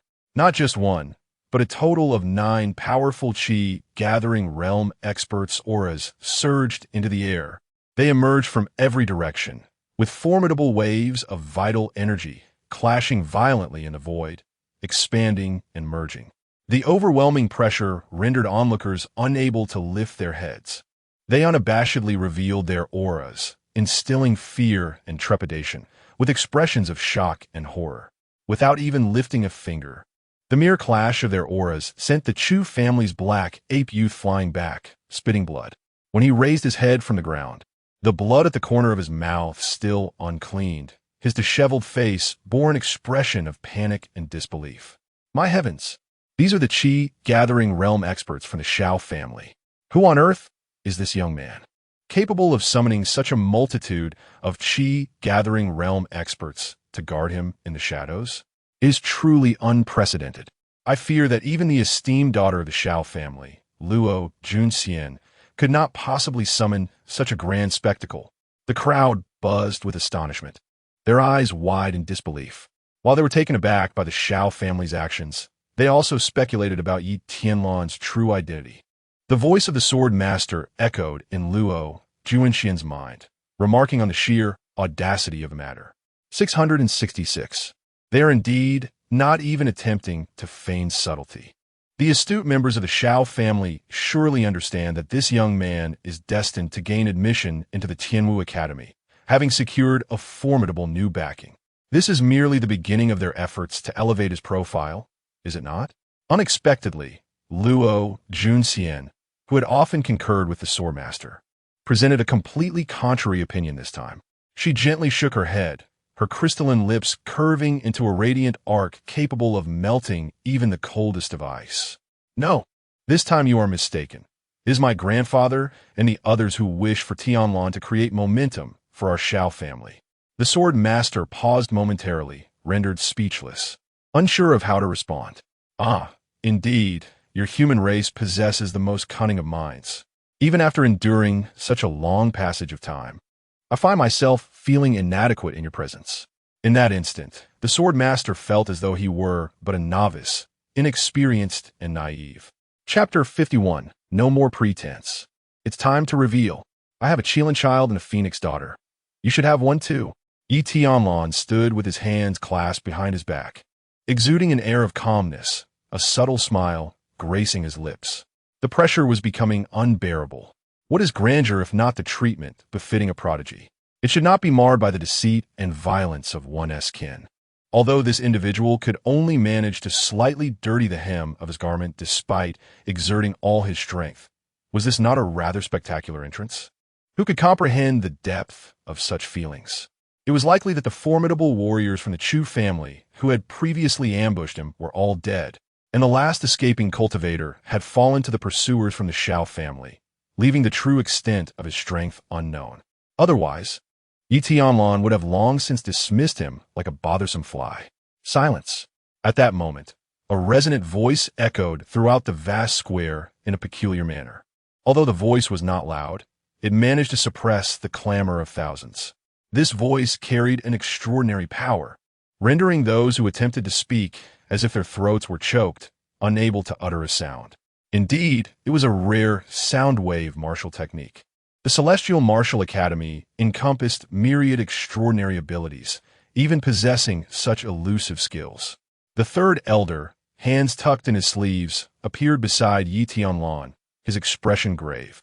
He was one of the 9 eminent cultivators previously mentioned. The Shao family had come with the determination of a dragon emerging from the depths and a phoenix soaring into the heavens to create momentum for Yi Tianlan and his companion. They were acutely aware that with Yi Tianlan's innate talent, it would not be long before he reached heights that others could only dream of. The Shao family's shallow waters would only hinder his growth. Thus, it was inevitable that Yi Tianlan would depart from the Shao family for a broader stage. And at present, the Celestial Martial Academy was the most suitable choice. Moreover, it was crucial to note that the enemies of the Shao family would never extend their reach beyond the fragrant land of Tianxiang, let alone to the Celestial Martial Academy. This alleviated any concerns for the future.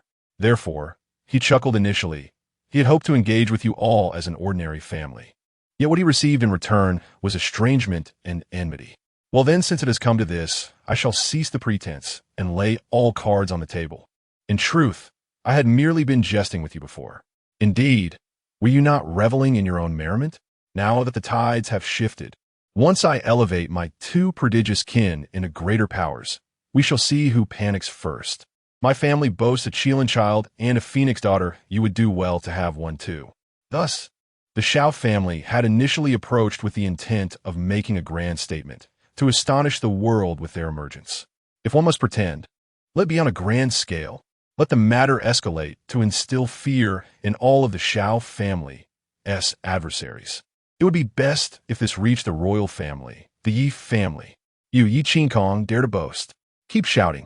This also served to validate the earlier words of Luo Junxian to Swordmaster. Silence. Following another firm command, no further sounds emerged from the square. Then, a figure descended from the heavens, shattering the clouds and stirring the breeze, amidst the envious and reverent gazes of the multitude. With a casual wave of his hand, a colossal stone tablet, standing 3 zhang tall, crashed down with a resounding boom in the center of the square.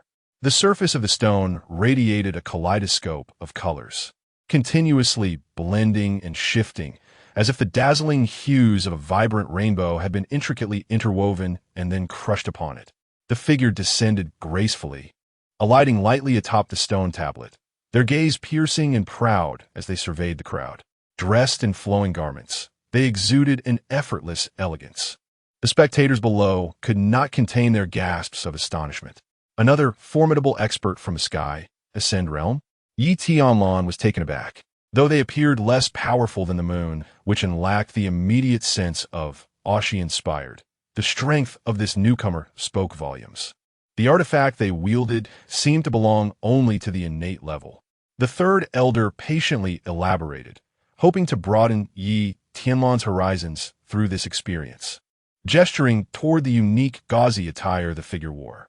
Although the Shao family lacked flying artifacts, he had once witnessed a member of the royal family utilize one, granting him a modicum of understanding. Yi Tianlan, suddenly enlightened, instinctively touched Luo Junxian's arm. "Sinner, I shall procure one for you as well." "You have no money," Luo Junxian retorted bluntly, pouting. 30 years in the east, 30 years in the west. Do not underestimate the youth. Yi Tianlan regarded head earnestly. "Wait for me. I will refine pills to buy it for you." Luo Junxian blinked, her expression peculiar. This remark evoked an inexplicable sense of deja vu. All those participating in the Tianwu Academy recruitment stepped forward. Those under 20 who had opened 6 meridians, or anyone under 25 who had reached the Gathering Qi realm, were eligible for testing. After the assessment, those with qualifications below the yellow grade upper tier would not be accepted. The middle-aged man recounted these conditions. Yet the mere mention of such criteria incited an uproar among the crowd. What? If you haven't reached the meridian opening by 20, you can't even qualify for the test? I'm finished. I just turned 21 yesterday and only recently opened my first main meridian. Does that mean I can't even cross the threshold? Nonsense.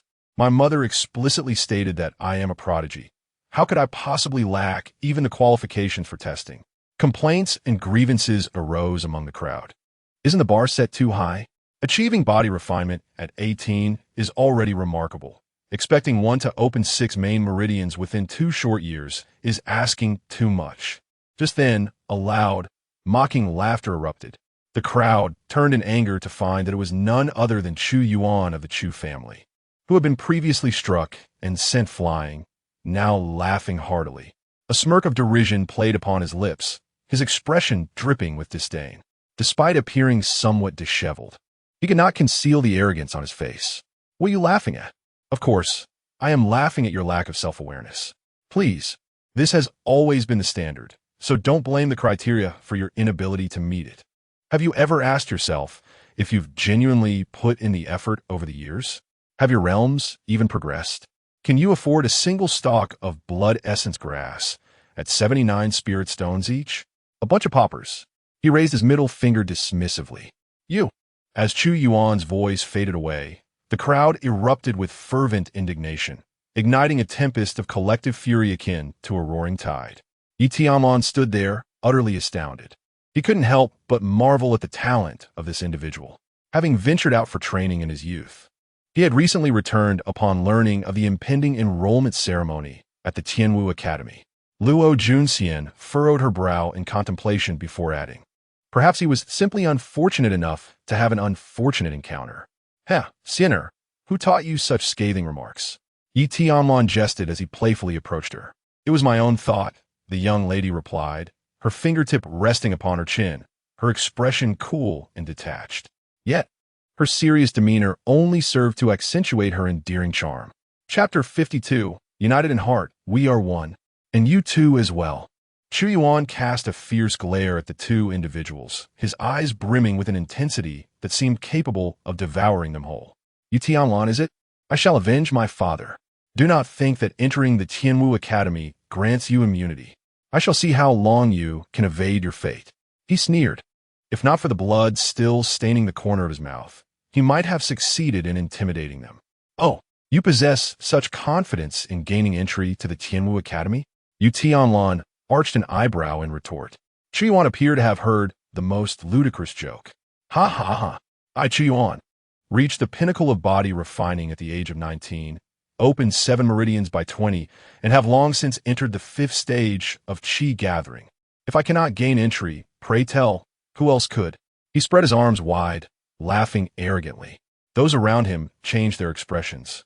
Yet they found themselves unable to rebut his claims, as if a lump had lodged in their throats. It must be said, despite his brazen arrogance, his talent and strength were indeed formidable. No wonder he exuded such confidence. The third elder, who had been calmly sipping tea, suddenly choked and spat it out. The unfortunate recipient of this mishap was Xiao Zhantian, third uncle.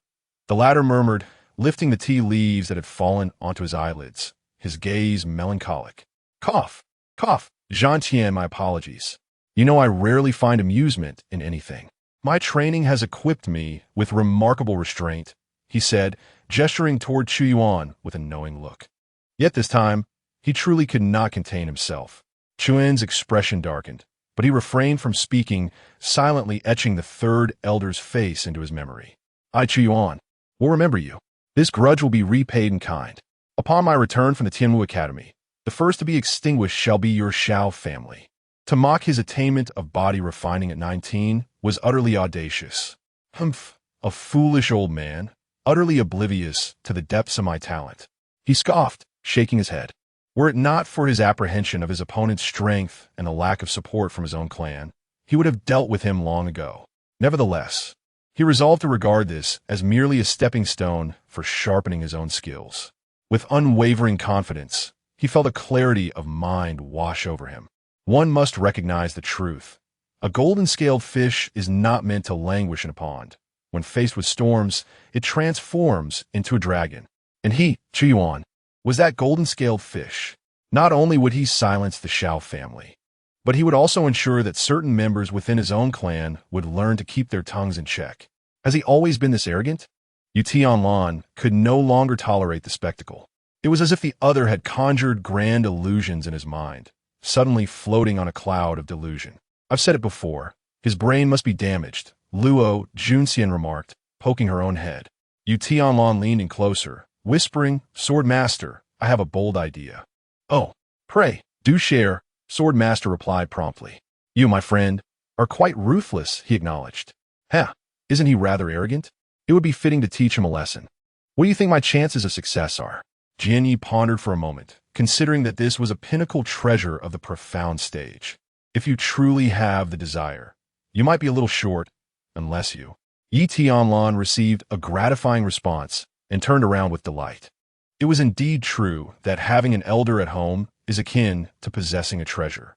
Since Xiener belongs to his family, it follows that her grandfather is also part of the family, which is entirely unproblematic. Relying solely on his own words, he found himself at a loss without experience. But after Jian Ye's guidance, enlightenment struck him like a bolt. Yi Tianlan felt a surge of joy in his heart. The mere thought of the upcoming scene made him want to smile. Just then, a small hand tugged at his sleeve from behind. He He slightly closed his eyes and sighed inwardly. Siener, my mind is made up. There is no need for your persuasion. His expression was resolute. Luo Junxian pulled him back and turned him around, her delicate face revealing a hint of peculiar expression. When did I say I wanted to persuade you? Then what is this? Yi Tianlan was puzzled. I want to deal with him too. A mischievous smile appeared on the girl's cool lips, her lively eyes sparkling like a deer frolicking in the woods.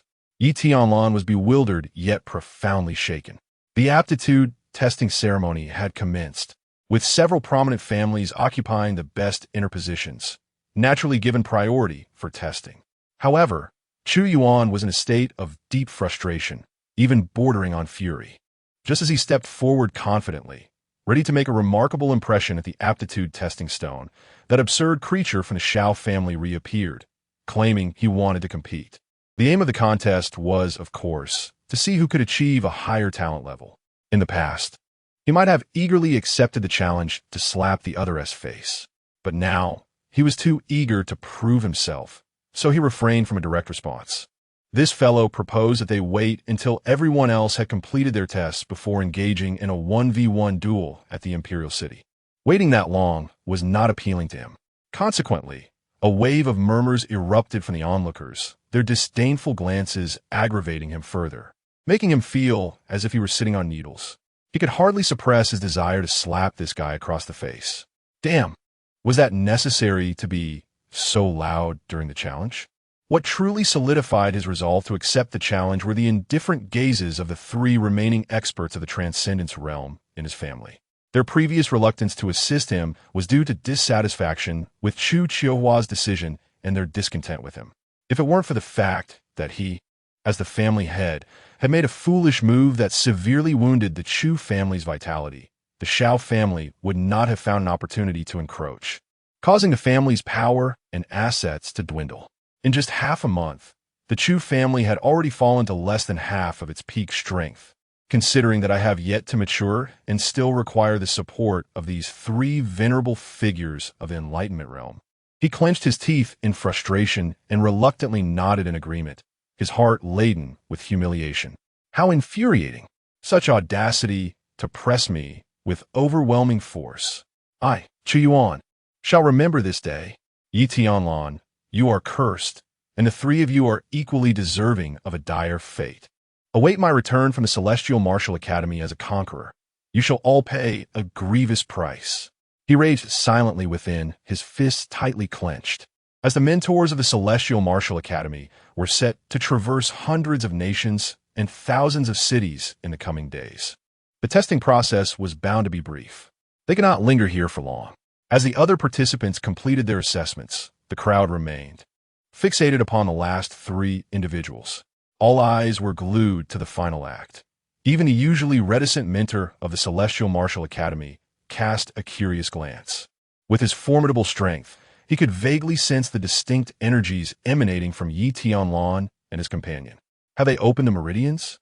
A flicker of anticipation stirred within him. Even for the Celestial Martial Academy, talents who could unlock their meridians were rare, and those who could achieve more than half were even scarcer. Would these two young ones surprise him? Chu Yuan could not fathom such nuances. He stood alone across from them, facing the gazes of thousands. His face flushed with anger. He glared at Yi Tianlan, his fingers trembling with rage. In a hoarse voice, he bellowed, "Is this truly what you call a duel?" Luo Junxian remained icy, treating him as if he were invisible, while Yi Tianlan chuckled. What is wrong with a duel involving the two of us? Moreover, we are united as one in spirit. What's the issue with that? Luo Junxian pursed her lips, Xia Zanshan averted his gaze, and Li Xiuqing face-palmed, while Xiaoqi and others raised their thumbs in admiration. You are shameless. Chu Yuan was seething, his fury almost causing him to explode as he stomped his feet in frustration. Never had he encountered such unabashed audacity. Chapter 53. A sword strikes the heavenly steps. Choose between a duel or a group assault. Silence. At this point, it is merely the three of us remaining. You can either refrain from testing or brace yourself for a righteous thrashing at our hands. Yi Tianlan, shedding all pretense, openly began to issue threats. Luo Junxian's delicate lips nearly bled from her biting. Since associating with this individual, she felt as though she had turned into the villain of the story. You, just wait. Furious, Chu Yuan struggled to find a retort and could only hurl a fear statement before striding towards the test monolith. At this moment, only this artifact could redeem his tarnished honor and erase his disgrace. Wait, let my goddess test first. Ladies first, don't you understand? Chu Yuan's mind was clouded, his thoughts in turmoil. Faced with the bewildered gazes surrounding him, he gritted his teeth and said, "Fine, you go first." Without further ado, Luo Junxian elegantly moved forward, swiftly reaching the test monolith. Her primary desire was to conclude this ordeal. She was exhausted and longed for annihilation. Had she known this torment awaited her, she would never have boarded this wretched vessel. Nevertheless, she resolved to give him face for the time being and would address her grievances later. With a subtle closing of her enchanting eyes, she placed her slender, alabaster fingers upon the testing area of the stone. A refreshing sensation coursed through her fingertips, sending ripples swiftly across the entire monolith. As her eyes closed, a warm current surged forth, seemingly awakening something profound within her. The monolith towered at 3 zhang, representing the elemental realms of heaven and earth, spiritual, mysterious, and earthly, divided into 5 distinct levels corresponding to the colors of gold, purple, black, red, and yellow from top to bottom. Amongst the more than 100 individuals previously tested, only a scant few had attained the red-level mystical aptitude, while the rest were uniformly categorized as yellow level. However, what outsiders were unaware of was that this pinnacle monolith had only ever revealed spiritual level aptitudes, with anything higher never having manifested. As Luo Junxian's consciousness deepened, the point of contact where her fingers rested erupted with a brilliant radiance, which spread like ripples across the stone surface. In mere moments, the entire 3 zhang tall test monolith erupted in a dazzling spectacle. Such a tremendous commotion had never been witnessed before. The crowd below erupted in a frenzy of excitement. Even the instructors from the Tianwu Academy could no longer maintain their composure. Their expressions shifted from aloofness to fervent anticipation, their eyes betraying an unmistakable astonishment. He began to doubt the accuracy of his own vision. Simultaneously, at the heart of the monolith's test, a radiant beam of light, both familiar yet alien to all present, ascended into the heavens. Familiar, as every previous test participant had triggered it. Foreign, due to its unprecedented speed and blinding brilliance. If previous tests had been akin to an old ox pulling a cart, this was akin to boarding a high-speed train. It was resplendent, a brilliance so profound it rendered one unable to open their eyes. In but 2 breaths, it had traversed 3 formidable thresholds, like a spear piercing through the clouds. It shattered the barriers of black, red, and yellow. Ascending with an unstoppable momentum, it reached even the lofty purple realm, a territory previously untouched. Yet it pressed on relentlessly, its sights set on the ultimate pinnacle, heavenly grade. My heavens! Some were so astounded that they could not voice their astonishment. Chu Yuan gaped, his eyes wide with disbelief, yearning to step closer for confirmation. Yet before he could take 2 steps, a figure of imposing authority descended from the heavens, blocking his path. With a mere wave, a powerful gust swept through the arena, clearing it instantly. He found himself unable to resist, mercilessly flung away. The onlookers hurriedly retreated, for there would be no mercy for those who lingered. The gaze of the Tianwu Academy mentor was piercing and cold as steel, instilling fear that silenced any thoughts of dissent. Chu Yuan was propelled over 20 meters, rising from the ground with his body aching all over. He had no time to consider the spectators or the dual injuries of body and spirit. His mind was a tempest of curses. Damn it, you truly deserve this. He struck the ground in impotent rage. She was a candidate for the test. Was he not as well? Moreover, he was still 20 meters away, while that fellow was much closer. Jealousy consumed him, his eyes burning with resentment as he glared at Tianlan's distant silhouette, overwhelmed with frustration. Just wait. When I return as a king, you shall pay for this. He seethed, marking this grievance deeply. For the first time, he experienced the vast chasm that lay between individuals. consumed by envy yet powerless to change his fate. Child, you're nearly there. The testing stone's level is merely at the peak of the profound stage. No one has ever shattered the limits of the heavenly grade before. It is akin to cultivating a desolate wasteland, necessitating greater effort to break through. The voice of the sword master echoed in his mind. Suddenly, her beautiful eyes opened wide, revealing a transformation within her exquisite pupils, where threads of sword intent began to intertwine and converge. It seemed as if a shadow was on the verge of manifesting. "Is a shackle," she whispered, "to sever it." She made her decision. With a jolt, the Tianwu Academy mentor raised his head in shock. What? Even at the Earth grade? Is this not the limit? In that moment, after enduring countless seasons, his composure was shaken. This should be impossible. The testing stone for the profound stage was inherently flawed, and the so-called heavenly grade was merely a fa. Achieving it was exceedingly difficult. He frowned in contemplation.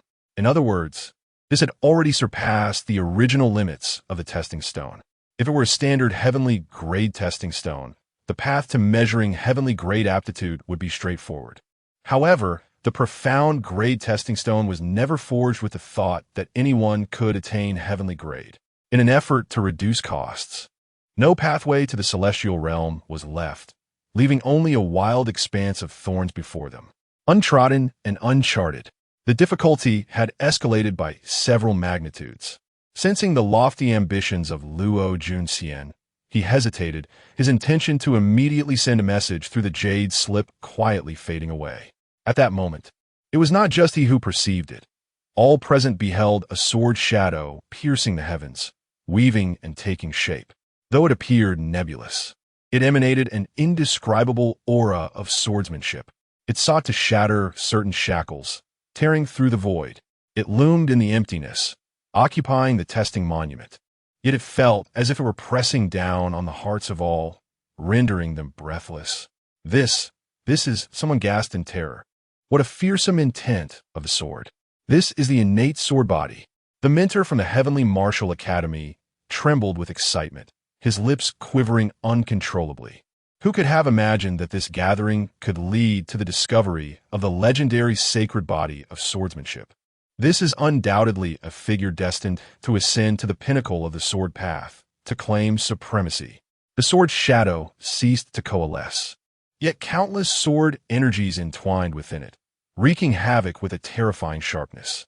Though not abundant, perhaps it was sufficient for it. This was not a fully formed sword body, but the sword intent of Luo Junxian.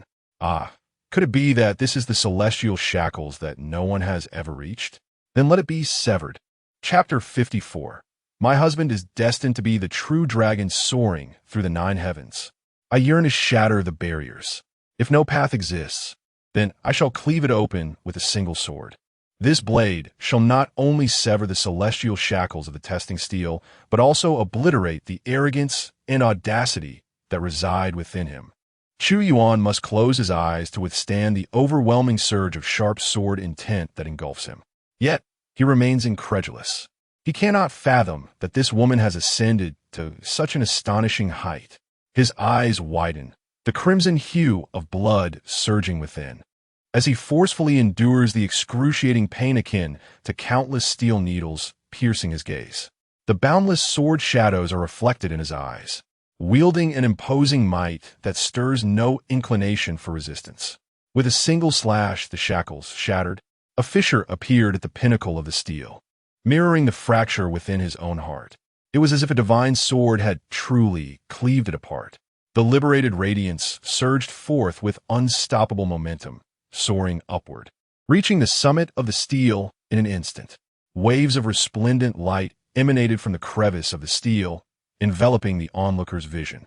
At this moment, the silence was so profound that one could hear a pin drop. Until the brilliance dissipated, the middle-aged mentor of Tianwu Academy trembled, a wild smile breaking forth upon his lips, unable to contain his exuberance. Excellent, truly extraordinary talent. He could hardly imagine the cataclysmic tremors that would ensue should such a prodigious individual be brought back to the academy, and the accolades he would subsequently receive. He could no longer suppress the elation swelling within him. In a rapid flurry, He hastened forward, his face alight with a broad smile. Just as he was about to speak, however, Luo Junxian brushed past him, joining the young man behind, causing his smile to falter slightly. "You've worked hard, Xiener." Yi Tianlan chuckled, producing a handkerchief adorned with lotus flowers from an unknown source, advancing to wipe the sweat from her brow. In truth, there was not a trace of perspiration upon her fair, smooth forehead.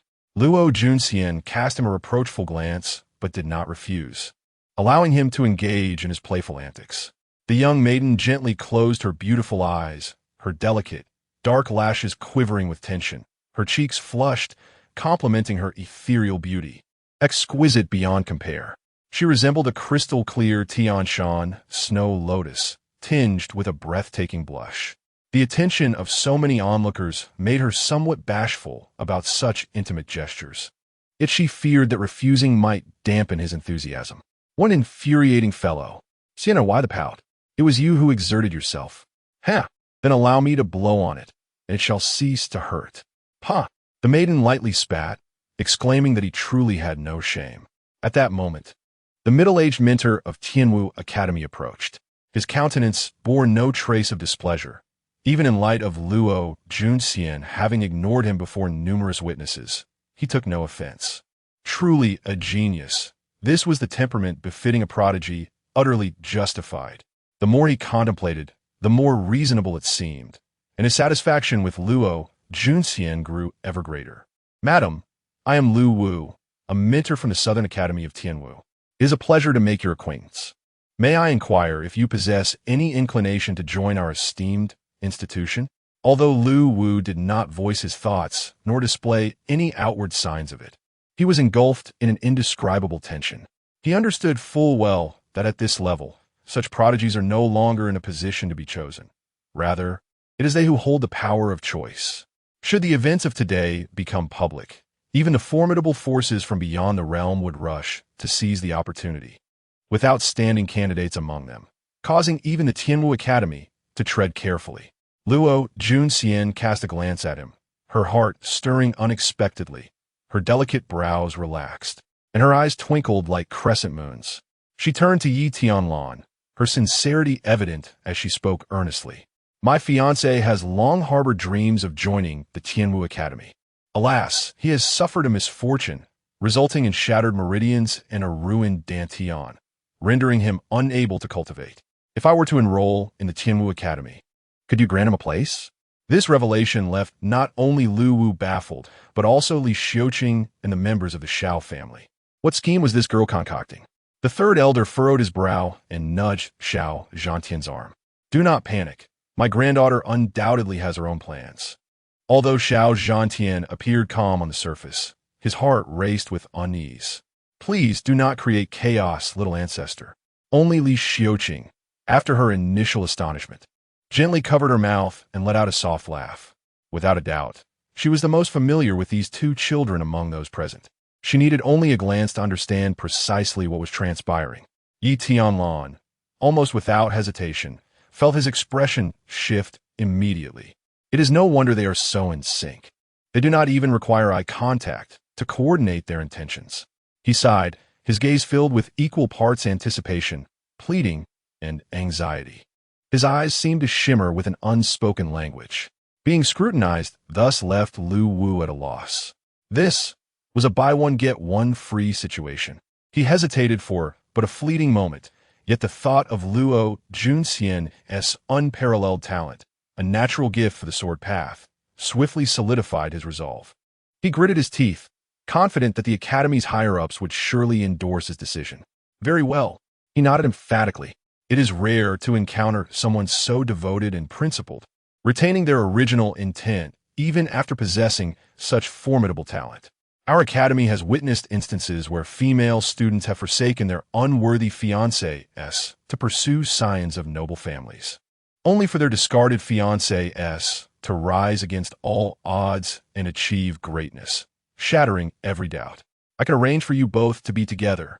However, I cannot guarantee whether he will adapt to the Academy's environment thereafter. Luo Junxian and Yi Tianlan exchanged a knowing glance, both understanding the other's sentiments. It seemed this mentor was genuinely sincere and it was unlikely they would be subjected to any perilous trials. Yet, upon hearing the tales Lu Wu recounted, Tianlan blinked in confusion. How could something so unfamiliar feel so oddly familiar? Noticing this, Luo Junxian no longer hesitated. Mentor, we are grateful for your kindness, and we willingly accept the opportunity to join your esteemed academy. Lu Wu's mouth broke into a broad grin, stretching almost to his molars, a smile that seemed almost uncontainable. Yet, shortly thereafter, Luo Junxian's tone shifted abruptly. However, a sudden jolt coursed through his heart. I apologize for making an ill-timed jest. What jest? Lu Wu asked, his brow furrowed in confusion. He then observed the girl slightly pursing her lips, her eyes shimmering with an indescribable, radiant brilliance. She gazed at Yi Tianlan's retreating figure, as if she were elevating herself infinitely, aligning with the vast expanse of the heavens. A sense of ineffable greatness, confidence, and invincibility emanated from her. My husband is destined to soar as a true dragon through the 9 skies. Therefore, his path lies beneath his very feet. There is no need for preparation, nor any obstacle that can hinder him. Lu Wu was momentarily stunned. Master, I wish to break through it. Lu Wu was taken aback again, looking incredulously at the silhouette of the young man. He was advancing step by step, grounded in reality, approaching the stone tablet. At this moment, despite his innate strength, his mind seemed to have short-circuited. A series of monumental revelations echoed like a resounding bell in his heart, causing his entire being to tremble. Suddenly, a thought struck him.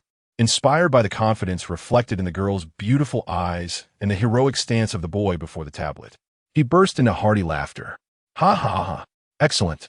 Your fiancé, he has carved a fissure in this test stone. If you can accomplish it, then give it your all. I, your master, shall vouch for you here. Should you shatter it, I will bear all consequences alone. He was prepared to take the plunge, gritting his teeth resolutely. What the heck? Worst case is just a few years' salary. What's to fear? Making a good impression on 2 unparalleled prodigies is undoubtedly a worthwhile endeavor. Everyone was satisfied, except for Chu Yuan, who, in a state of near demise, suddenly sat upright. He shot up, his face a mask of bewilderment. Wait, what about me? Chapter 55. The Fracture of the Celestial Steel, Flame's Refining Spirits, the Young Supreme. But what about me? If you shatter the testing steel, how am I supposed to test anything at all? Although he was acutely aware that the likelihood of such an event occurring was minuscule, almost an impossibility, the very thought seemed absurd. Yet, for reasons unknown, a sense of unease weighed heavily upon his heart, accompanied by a strong intuition that they might actually shatter it. Regrettably, the crowd below, eager to witness the birth of a legend, rendered his protests utterly futile, like a stone sinking into the ocean. Yi Tianlan stood before the steel, his heart brimming with anticipation. His mother had previously informed him that his grandfather and father were en route. They were likely just caught in the throng, unable to join him at this moment. However, he was certain they would witness this spectacle. Master Jian had mentioned that this testing steel, as a recruitment tool of the Tianwu Academy, had resonated with countless prodigies from various corners of the world over the years. Its essence lay in extracting the purest strand of elemental energy from the students to facilitate testing. It is important to note that individuals possess varying qualities of elemental energy based on their innate talents, and this disparity is one reason why the gifted can transcend boundaries in battle.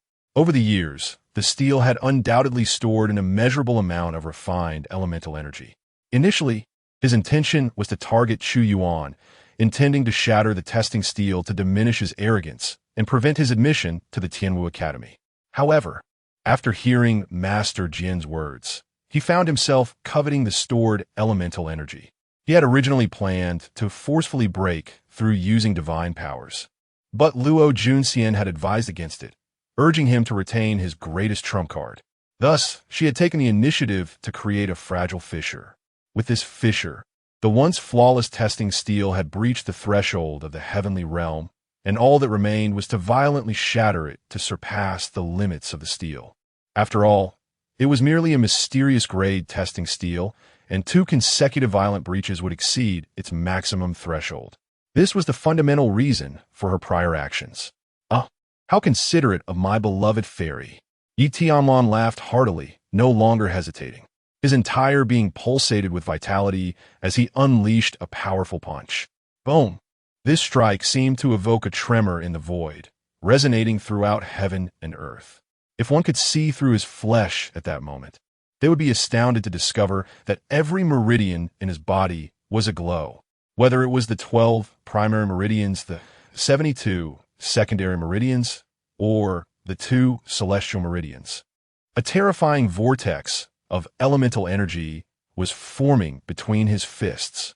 It summoned the surrounding elemental energies, gathering them like a vast ocean. In the eye of his fist lay the culmination of all elemental energies within this realm. The forces of heaven and earth converged to lend their strength. Lu Wu was on the brink of madness. His eyes widened in disbelief, struggling to comprehend the scene unfolding before him. The emergence of the Sword Dao Saint body was one thing, but to think there was yet another master? In his lifetime, could he truly witness the manifestation of a genuine heavenly pulse condenser? Even from his perspective, such talent existed solely in legends. His body trembled, fingers uncontrollably tapping against his legs, desperately clutching his trousers, and biting down hard on his tongue. The sharp pain served as a reminder that this was no mere illusion. Yet, he still feared he was dreaming and slapped himself awake. As his disheveled hair obscured his vision, his cheeks burned with heat. Then, he looked up to the heavens and laughed heartily. Indeed, everything was real. Ha ha ha. I am not dreaming. I have truly succeeded. If the students familiar with him at the Heavenly Martial Academy witnessed this scene, they would undoubtedly be left speechless. Could this still be their impression of the ever-serious, perpetually expressionless Director Lu? However, Lu Wu felt no shame in his behavior, for in his eyes, such reactions were entirely warranted. It was a mark of respect towards the emergence of an unparalleled genius. He was certain that even the Academy's director, a formidable powerhouse of the Wheel Sea realm, would react similarly. P.S. For those unfamiliar with the realm classifications, body refinement, meridian opening, chi gathering, channeling, innate aerial mastery, will see true spirit dharma aspect. It was even conceivable that the director might respond with even greater fervor, as he had long been anxious about finding a worthy successor, nearly losing all his hair in the process. The air trembled, and the stone tablet quaked. The beam of light soared upwards, akin to a great rock ascending to the clouds. A sound reminiscent of fragile porcelain shattering echoed faintly. All eyes widened in astonishment and anticipation. Only Chu Yuan's eyes reflected an increasingly palpable panic. No, don't. Crack. His inner roar went unheard, and the centuries-old testing stone tablet finally shattered completely. It could not withstand the overwhelming surge of vital energy, having long reached its breaking point. Beneath the dazzling radiance, golden streams of light spread forth from the fissures of the heavenly sword at the pinnacle. In mere moments, it rapidly expanded across the entire surface of the tablet. Boom! The sky was filled with splintering stones, exploding before the eyes of thousands, leaving them in a daze of disbelief and shock. At that very moment, countless streams of light broke free from their external constraints, like wandering souls escaping into the ether, rushing in all directions. Yet Yi Tianlan had long been prepared for this. He would not allow the duck already within his grasp to fly away. Who dares to leave? Come back. He thundered, his voice resonating like thunder. With a sudden stomp, the terrifying power of his physical form caused the ground to tremble. His hands opened wide, as if to cradle the heavens, and flames erupted around him. Like a dragon entwined with a python, they spiraled upwards. It was the 9-colored glazed flame. True fire. Lu Wu's pupils constricted once more. A colossal funnel-shaped vortex of vital energy formed directly above Yi Tianlan's brow. An overwhelming gravitational force radiated outward, forcefully pulling back the pure elemental spirits that sought to flee in haste. The blazing flames clung to him, spiraling towards the vortex of primordial energy, ultimately converging into a terrifying fire tornado. The overwhelming power surged in all directions, The searing heat rushed forth, wave after wave, delivering an unimaginable shock to all present. Perhaps even a century hence, as they lay on their deathbeds, they would still struggle to forget that youthful sovereign. They would recall the astonishing scene of him, arms raised to the heavens, shouldering the fiery vortex as it absorbed and refined the ethereal spirits scattered across the skies. Luo Junxian quietly withdrew, her sword now unsheathed, positioned protectively before her, vigilant of every movement in her surroundings. At this moment, with her leading the way, the others gradually emerged from their astonishment. Lu Wu snorted disdainfully, his cold gaze sweeping over the assembly, lingering for a brief moment on Chu Yuan. He casually hurled a powerful artifact to shield Yi Tianlan. Xiao Zhantian also gestured, summoning 9 experts of the Tongxiao realm to encircle the area, ever watchful for any sudden developments. Zhu Duang, glancing at the 2 Xiao family Tongxiao realm experts blocking his path, felt a wave of indignation wash over him. What on earth do you mean by this? Why are you both standing in my way? It's as though you think I'm planning an ambush. I'm merely being audacious, not seeking to attack. Tongxiao is one thing, but why are you, with your innate strength, glaring at me? What is my status compared to your power? It's infuriating. Truly, it is a grave injustice. Chapter 56. I have always been here. The commotion arrived swiftly and departed just as quickly. Yi Tianlan's breakthrough did not endure for long. The primary reason was that these primordial spirits were formed from a most refined essence of qi, and with the refinement of a 9-color glazed flame. He absorbed them all without any hindrance. Not a single wisp escaped the engulfing vortex of flames. Harnessing this immense primordial power, Yi Tianlan successfully advanced his realm, unblocking 3 meridians in succession. Now he had traversed 5 of the 36 celestial meridians, significantly enhancing his combat prowess. Such swiftness was remarkable, even exceeding his own expectations by 100-fold or more. When he opened his eyes once more, his black orbs sparkled with vitality, a powerful aura emanating from him, sweeping forth uncontrollably. Feeling utterly invigorated, he couldn't help but stretch languorously. How delightful!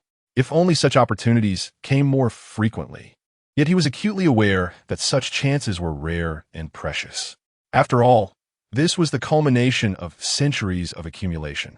Even the Tianwu Academy likely possessed but a few fragments. Nevertheless, a bold idea burgeoned in his mind.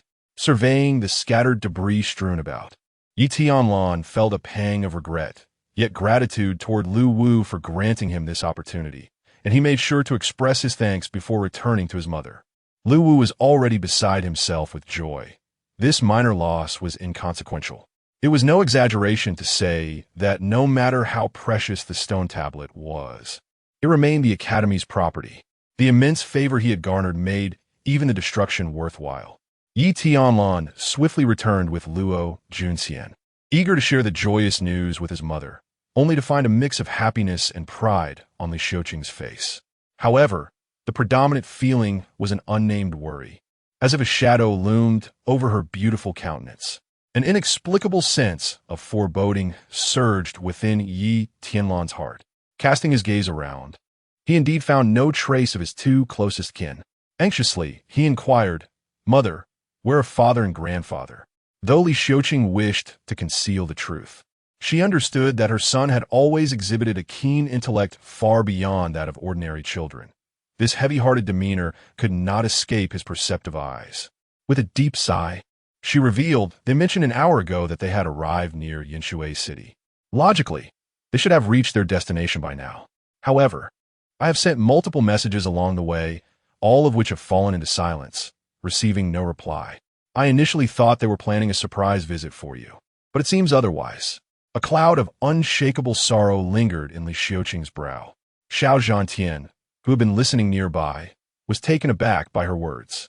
Without hesitation, he began mobilizing the Xiao family's experts to search outside the city. Convey my command. All family members above the Meridian Opening Realm are to leave the city immediately to search for them. The rest are to search within the city. Should any information arise, notify me at once. Do not act recklessly. The vast Xiao family immediately sprang into action.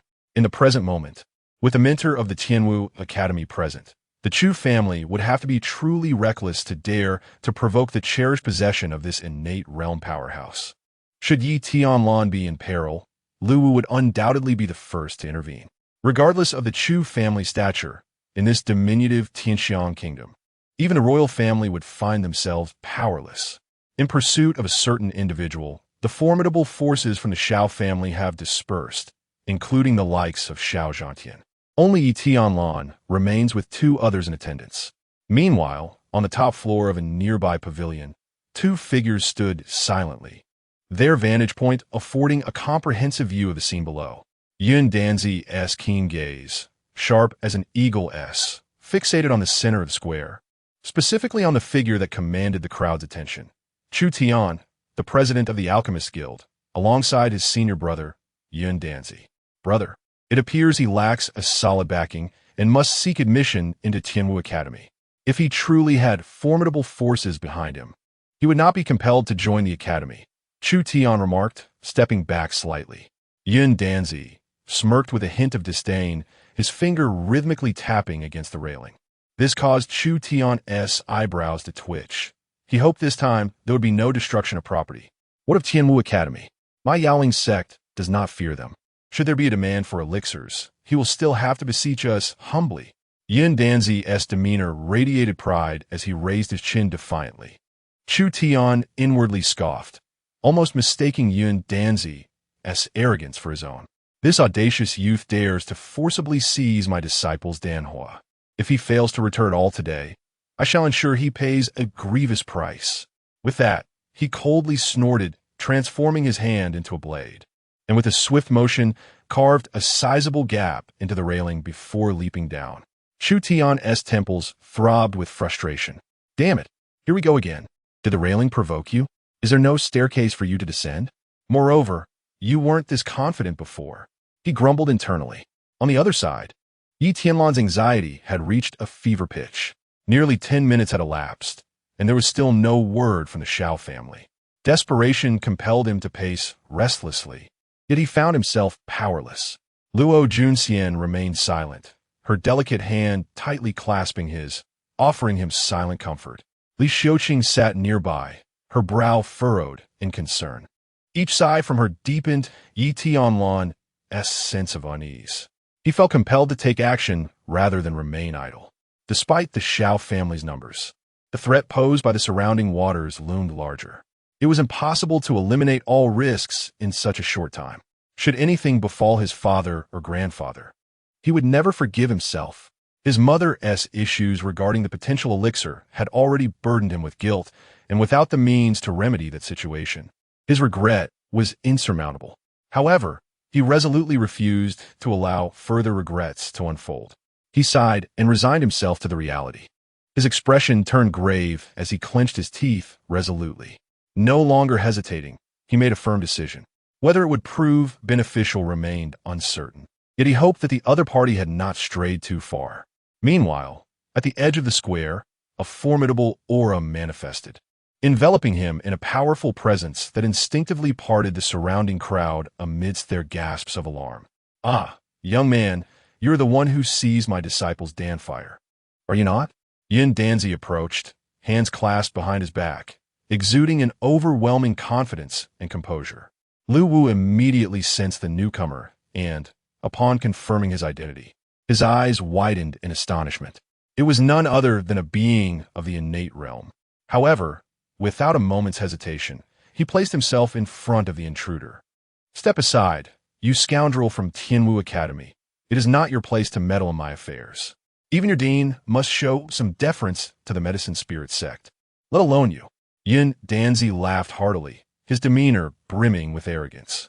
Is he truly from the medicine spirit sect? Lu Wu frowned, his expression shifting to one of unease. How could a member of the medicine spirit sect appear here? Yin Danzi, believing he had intimidated Lu Wu, disregarded him and continued towards Yi Tianlan. With a cold sneer, he spoke in an icy tone. Boy, do you intend to hand over the Danfire yourself? Or shall I take it by force? Yet Yi Tianlan paid him no mind, completely absorbed in his own world, oblivious to the unfolding events around him. Suddenly, he lifted his head and shouted, "Master, are you there?"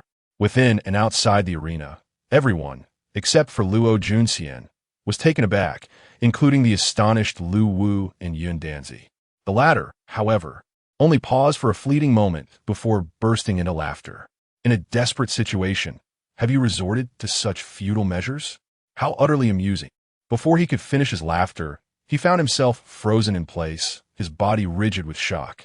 Astonishment and disbelief filled his eyes as shadows enveloped his face and shrouded the earth, consuming all living things in darkness. This transformation occurred in an instant, plunging the world into obscurity. What was this sudden emergence of dark clouds? No, it was a black lotus quietly blooming from the void. No one knew when it had appeared, nor did anyone perceive its existence. The sun was obscured, leaving only a halo, reminiscent of a solar eclipse devoured by a celestial beast, while the earth fell into a profound silence, enveloped in a voiceless darkness. Only in the far distance did light persist. This immense black lotus encompassed the entire 100-mile region, and within the depths of that dark, ethereal mist, a flawless and graceful silhouette began to materialize. Barefoot, she glided through the air, the bells adorning her swaying gently. The melodious chime became the sole sound resonating in the silent expanse. She tilted her head slightly, her expression tinged with an elusive madness, as the black lotus in her golden eyes slowly rotated, harmonizing beautifully with the solar eclipse above her. A beguiling and perfect curve graced the corners of her lips. I have always been here, my dear disciple. Chapter 57. The Celestial Law and the Earthly Realm. Today has truly been refreshing. My dear disciple, I have always been present. The light and airy tone carries a hint of pure seduction to the utmost degree, embodying a languid elegance. It is not a deliberate display of allure, but rather an innate charm, where mere smile or frown can ignite a fervor beyond comprehension. However, the enchanting demoness, you, appears indifferent to her own captivating power, or perhaps she simply scoffs at it. Her mesmerizing phoenix-like eyes squint slightly, and her skin, as white as the crescent moon, emits a soft, ethereal glow. Delicate hands cradle her peach blossom-like tender cheeks. With a dazed smile, her pearly teeth shine forth, exuding an indescribable madness intertwined with an enchanting allure. Yet, this beguiling demeanor harmonizes seamlessly with her essence, even overshadowing the exquisite temptation presented by her flawless figure and innocent visage. With a devilish countenance and an angelic physique, she is a black lotus gracing the mortal realm. The black skirt flutters gracefully, and her jade-like feet glide effortlessly, transcending the beauty of earthly beings. Unlike the admiration and astonishment of others, Yun Danzi trembles uncontrollably. Drenched in sweat, his entire being quakes in terror, his cells quivering, and his soul nearly crushed beneath an overwhelming weight. Instinct drives him to flee frantically, yearning to escape to the ends of the earth, entirely distancing himself from this woman of unfathomable terror. Walking on air, floating through the skies? No. Even those who possess such abilities cannot match her ease and comfort. What is that black lotus that envelopes the heavens? I implore you, what is it? He is unraveling, his heart screaming in anguish, desperately wishing to collapse to the ground and plead for mercy. Yet, he is confined by an invisible aura, reduced to mere prey on a cutting board, unable even to shift his feet. All he can do is await the impending judgment in despair. The fear intensifies, and the shadow of death looms ever larger. The memories buried in his mind grow increasingly vivid. He had once been fortunate enough to witness the might of a powerful figure from the upper sect, who descended solely to suppress a malevolent sect. At that time, he was not yet old and frail, but rather youthful and spirited. Grasping his sword, he looked up, standing at the foot of the mountain, never to forget the astonishing sight of a colossal figure rising to the height of the peaks. That single punch caused mountains to crumble and rivers to reverse their flow. The overwhelming power seemed poised to pierce the heavens, overshadowing all within his sight. Under such a force, how could anything remain unscathed? All traces of the malevolent sect vanished beneath that earth-shattering blow. It is difficult to fathom the shock and fervor that such an experience left in the heart of a novice disciple. Like many of his fellow brothers, he gazed at the minuscule fly crushed in the giant's palm, unable to contain his curiosity. Master, what is that dark spot? That is the true spirit of the sect's leader. As his memories clarified, a name capable of sending shivers down one's spine surfaced fully in his mind. The celestial law and the earthly realm. The pressure bore down upon him like a mountain. In that moment, he felt fear, despair, and fury. With a master of the law realm as his mentor, why had he not been informed sooner? His heart brimmed with resentment. Tianlan, you truly are a beast. Thud. However, his actions starkly contrasted with his psychological response. I'm sorry I was wrong. I truly regret it. I beg you to spare me. I no longer desire the Dan fire. It rightfully belongs to those capable of wielding it. It is indeed a stroke of fortune for this purple demon flame to be acquired by a young friend. My useless disciple is utterly unworthy of possessing such a miraculous item. Yin Danzi wept profusely, frantically bowing in supplication. At this moment, dignity and face were of no consequence compared to the urgency of survival. Meanwhile, at a considerable distance, Chu Tianhui continued to flee. He had no intention of confronting Yi Tianlan, yet fear gripped him. Upon glimpsing the scene behind him, an intricate wave of emotions surged within him. A profound sense of sorrow for his fellow kind, a feeling akin to the lament of a rabbit for a fallen fox. Especially after such a long time spent together as associates. It had been advised repeatedly not to provoke him, yet he had disregarded the warnings, genuinely believing that such formidable Dan fire could be conjured independently. How could one be so unreasonable? Sighing inwardly, he felt fortunate for his own cleverness, relieved that he hadn't accompanied Yi Tianlan in his earlier bravado. Otherwise, there would now be two individuals kneeling in desperation. The enchanting figure of the demoness, Yu, appeared to move languidly, her steps neither hurried nor slow.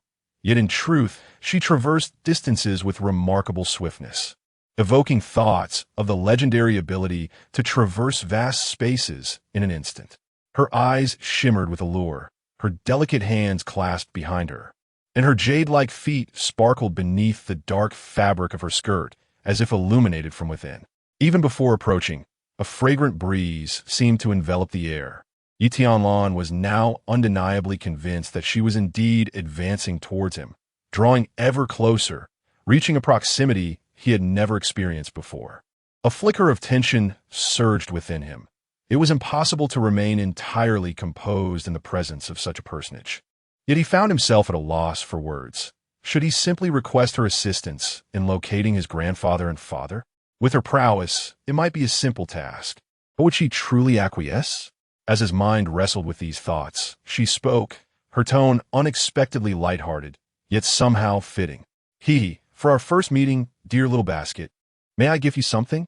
Her voice was sweet and melodious, reminiscent of gooey candy being stretched, exuding an innate charm, though she had never deliberately flaunted it. Her demeanor was a stark contrast to the frigid elegance of Luo Junxian. Yet, when she playfully winked at him while softly exhaling, Yi Tianlan momentarily found himself entranced. Nevertheless, his mental fortitude, far beyond the ordinary, quickly brought him back to clarity, restoring his composure. What first meeting? Had they not encountered one another before? Yi Tianlan was taken aback, and before he could finish his thought, a black lotus flower blossomed mysteriously, silently sealing his lips. That was yesterday. Today, refresh is here. The enchanting sorceress waved her hand playfully, akin to a butterfly in flight. Her Dan Phoenix eyes narrowed further.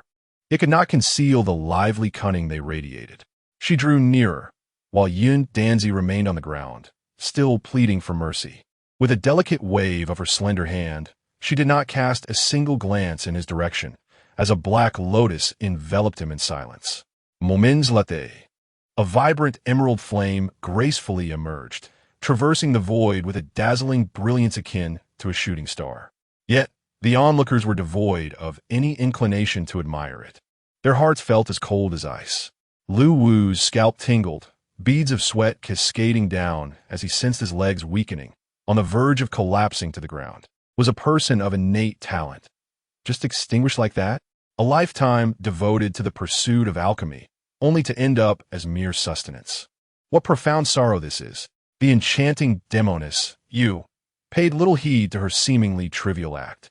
Biting her fingertip, she tilted her head, her lips curving into a breathtaking arc. Hee, with no flowers here. Allow me to bestow upon you a spark. As her words fell, she appeared without warning, mere 2 meters from Tianlan. Leaning forward, 2 dark, plump buds rapidly magnified before his eyes, leaving him no room for refusal. But do not express disdain. Hee, with a gentle clap of her exquisite hand, the emerald flame surged directly into his brow. Chapter 58. It was merely a fleeting whim of the lofty sorceress. It seemed to sense the nourishment provided, as the 9-colored glazed flame manifested, swelling with vigor like a colossal abyssal maw that devoured and refined the greenish-blue alchemical fire. First came the purple magic flame, and now this verdant alchemical fire. In a sense, the two of them, master and disciple, walked in perfect harmony, marking them as fortunate companions of Tianlan. After consuming the greenish-blue alchemical fire, the 9-colored glazed flame surged in power, evolving from its initial infantile form to one that began to crawl. This was a palpable advancement, with its might multiplying exponentially. Within its primary flame, flickers of azure and violet light occasionally danced through. Moreover, its overall hue was no longer fixed, but rather oscillated between shades of blue, yellow, and purple. Yet, this was not the end.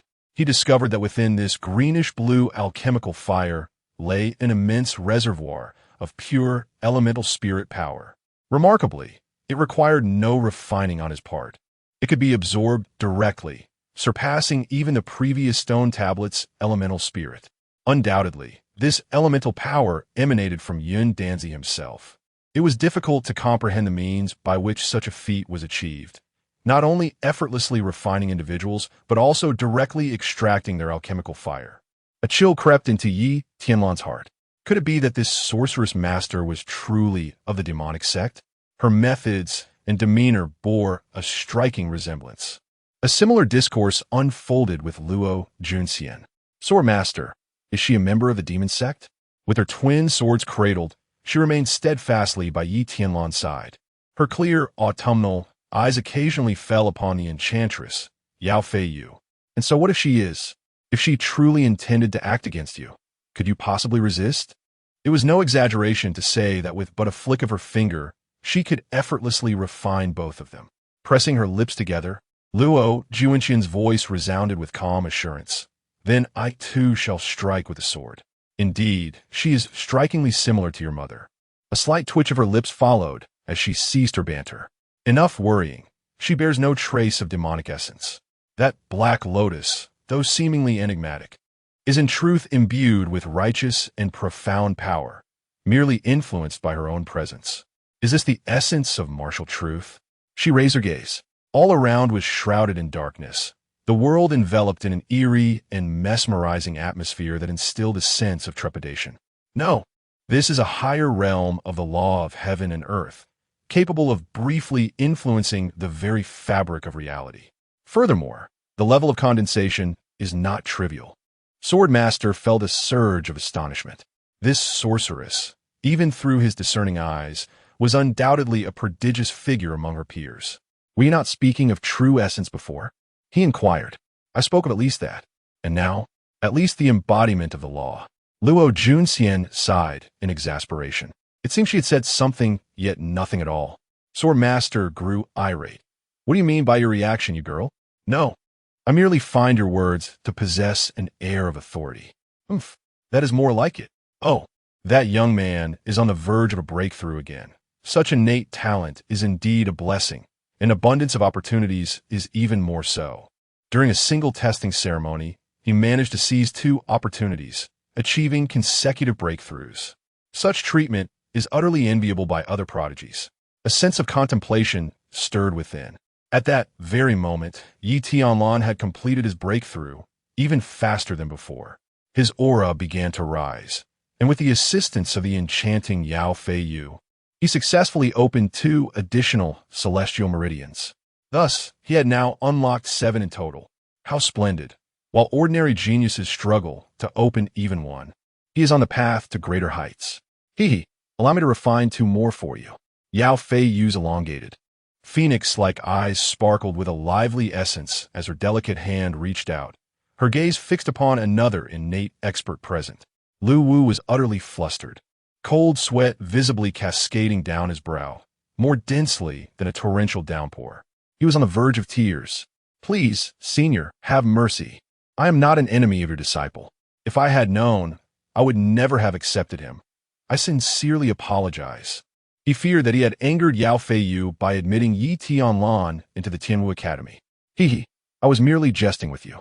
Yao Fei Yu chuckled softly, her laughter enchanting, yet leaving no one daring to gaze directly upon her, captivated by a beauty rare in this world, unless one wished to court death. She caressed her face, her radiant golden eyes shimmering with the ethereal bloom of a black lotus. Gradually, she turned, concealing her hands behind her back, tilting her cheek, her luscious lips glistening.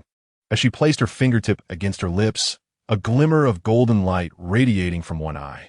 In truth, I have no intentions toward you at all. A series of anguished cries erupted, not just one, but dozens. When Lu Wu turned in shock to witness the commotion, he found that a large circle had cleared around him. He saw the fearful, anxious gazes of those around him, retreating in a frenzy, their eyes wide with horror as they beheld the blooming, sinister black lotus. It had encompassed everyone from the Chu family, including Chu Yuan without exception. Panic and unease spread rapidly, shrouding the hearts of all present.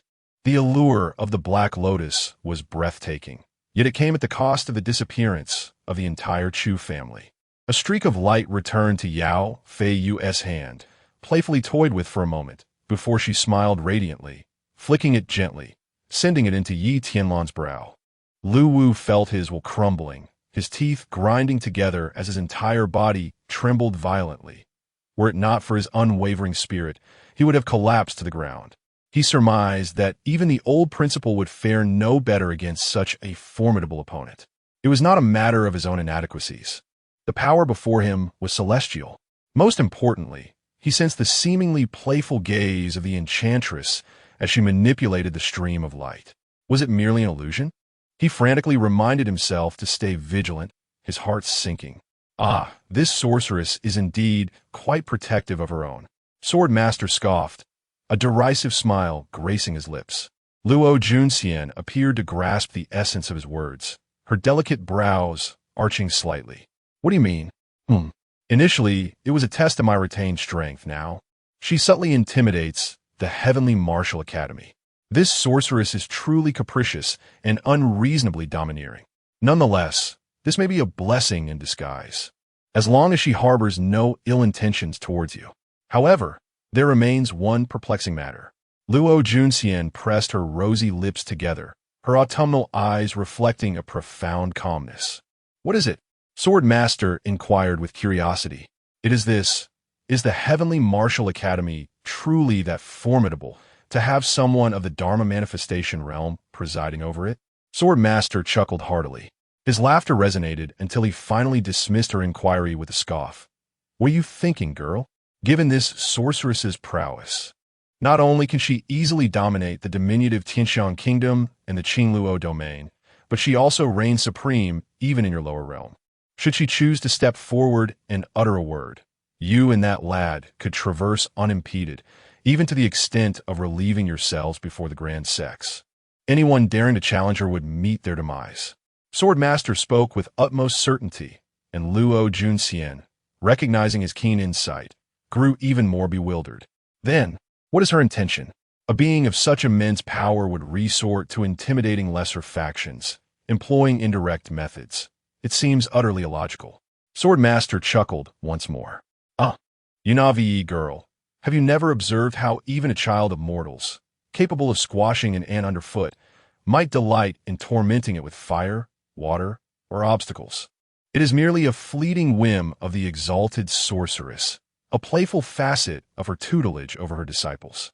Chapter 59. Master, I beseech you, if it pleases you regardless of whether it is the Chu family, the Alchemist Guild, the Spirit Medicine Sect, or the Heavenly Martial Academy. They merely occupy their respective positions in the grand tapestry of fate.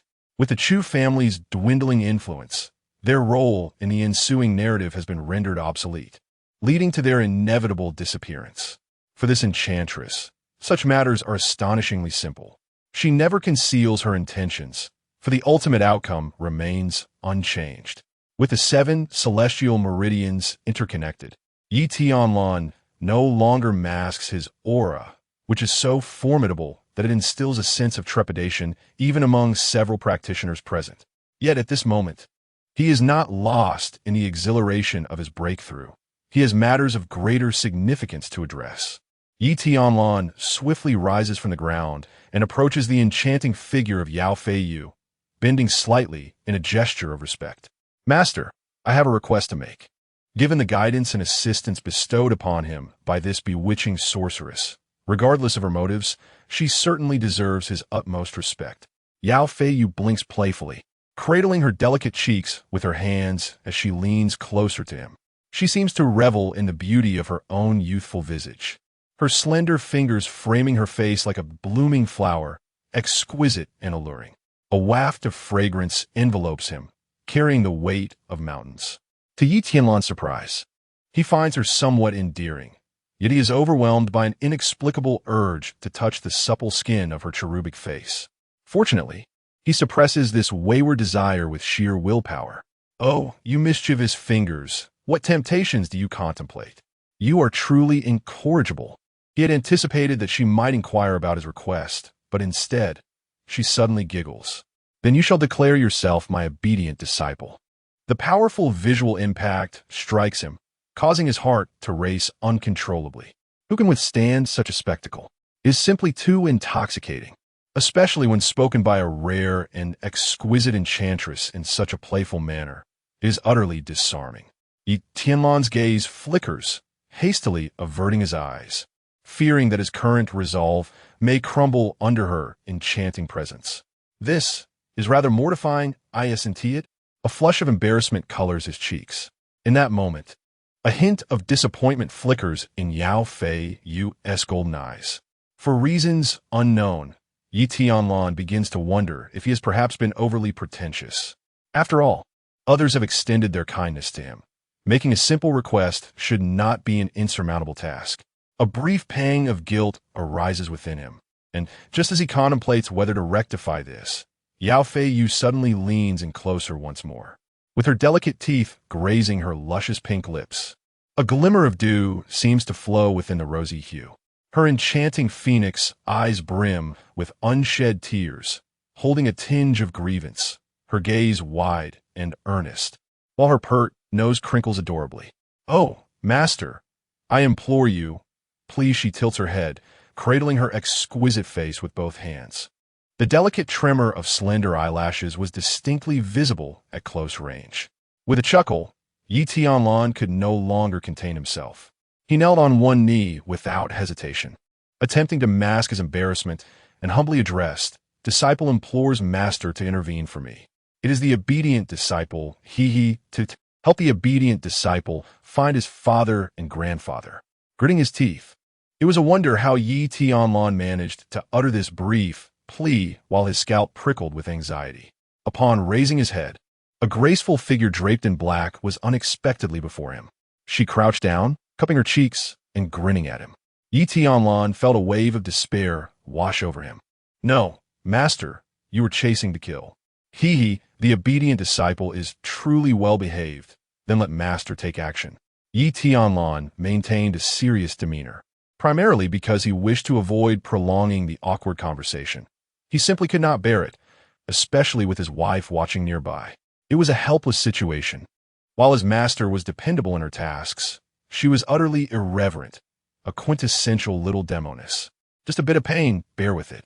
After speaking, the enchanting Yao Fei Yu brushed her finger across his fingertip.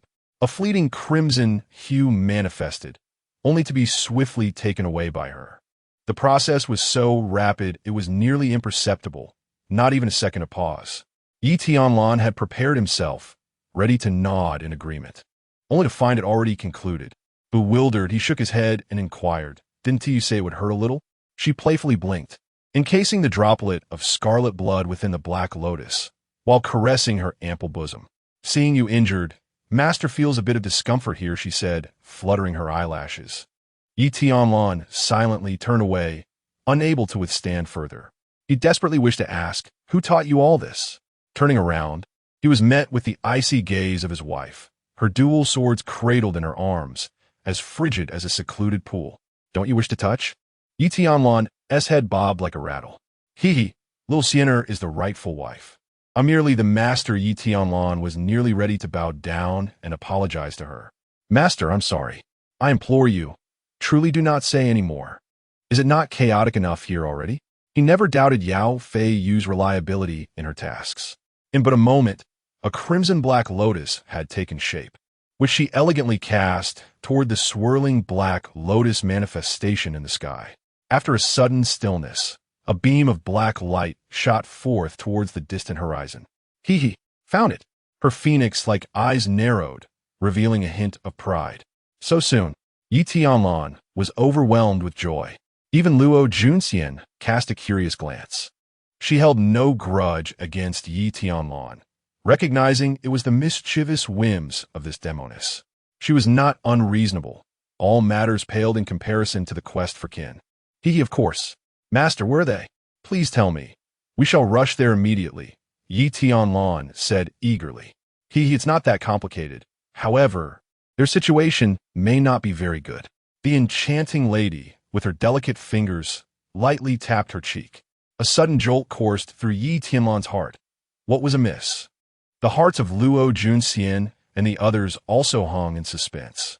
How tiresome it is to be incessantly questioned. Why not observe the situation brought here for yourself? There are still quite a few people present. Let them be returned, all of them. Humph. She made no other gestures, merely stretching her arms and yawning. Her exquisite curves and flawless figure laid bare for all to see. In the sky, the black lotus manifestation exhibited an unusual movement, followed by a beam of dark light descending from above. As the brilliance dissipated, a throng of individuals suddenly filled the vast square. "Ha ha ha!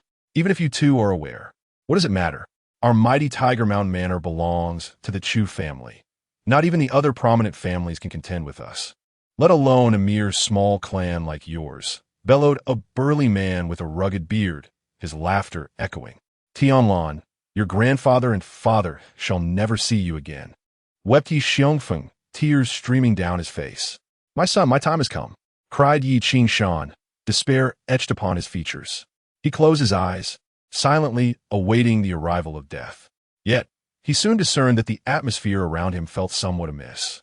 Curiosity compelled him to open his eyes, and upon witnessing the crowd surrounding him, all gazing with astonished eyes, his heart sank deeper into despair. It was over before he could meet his end by the blade.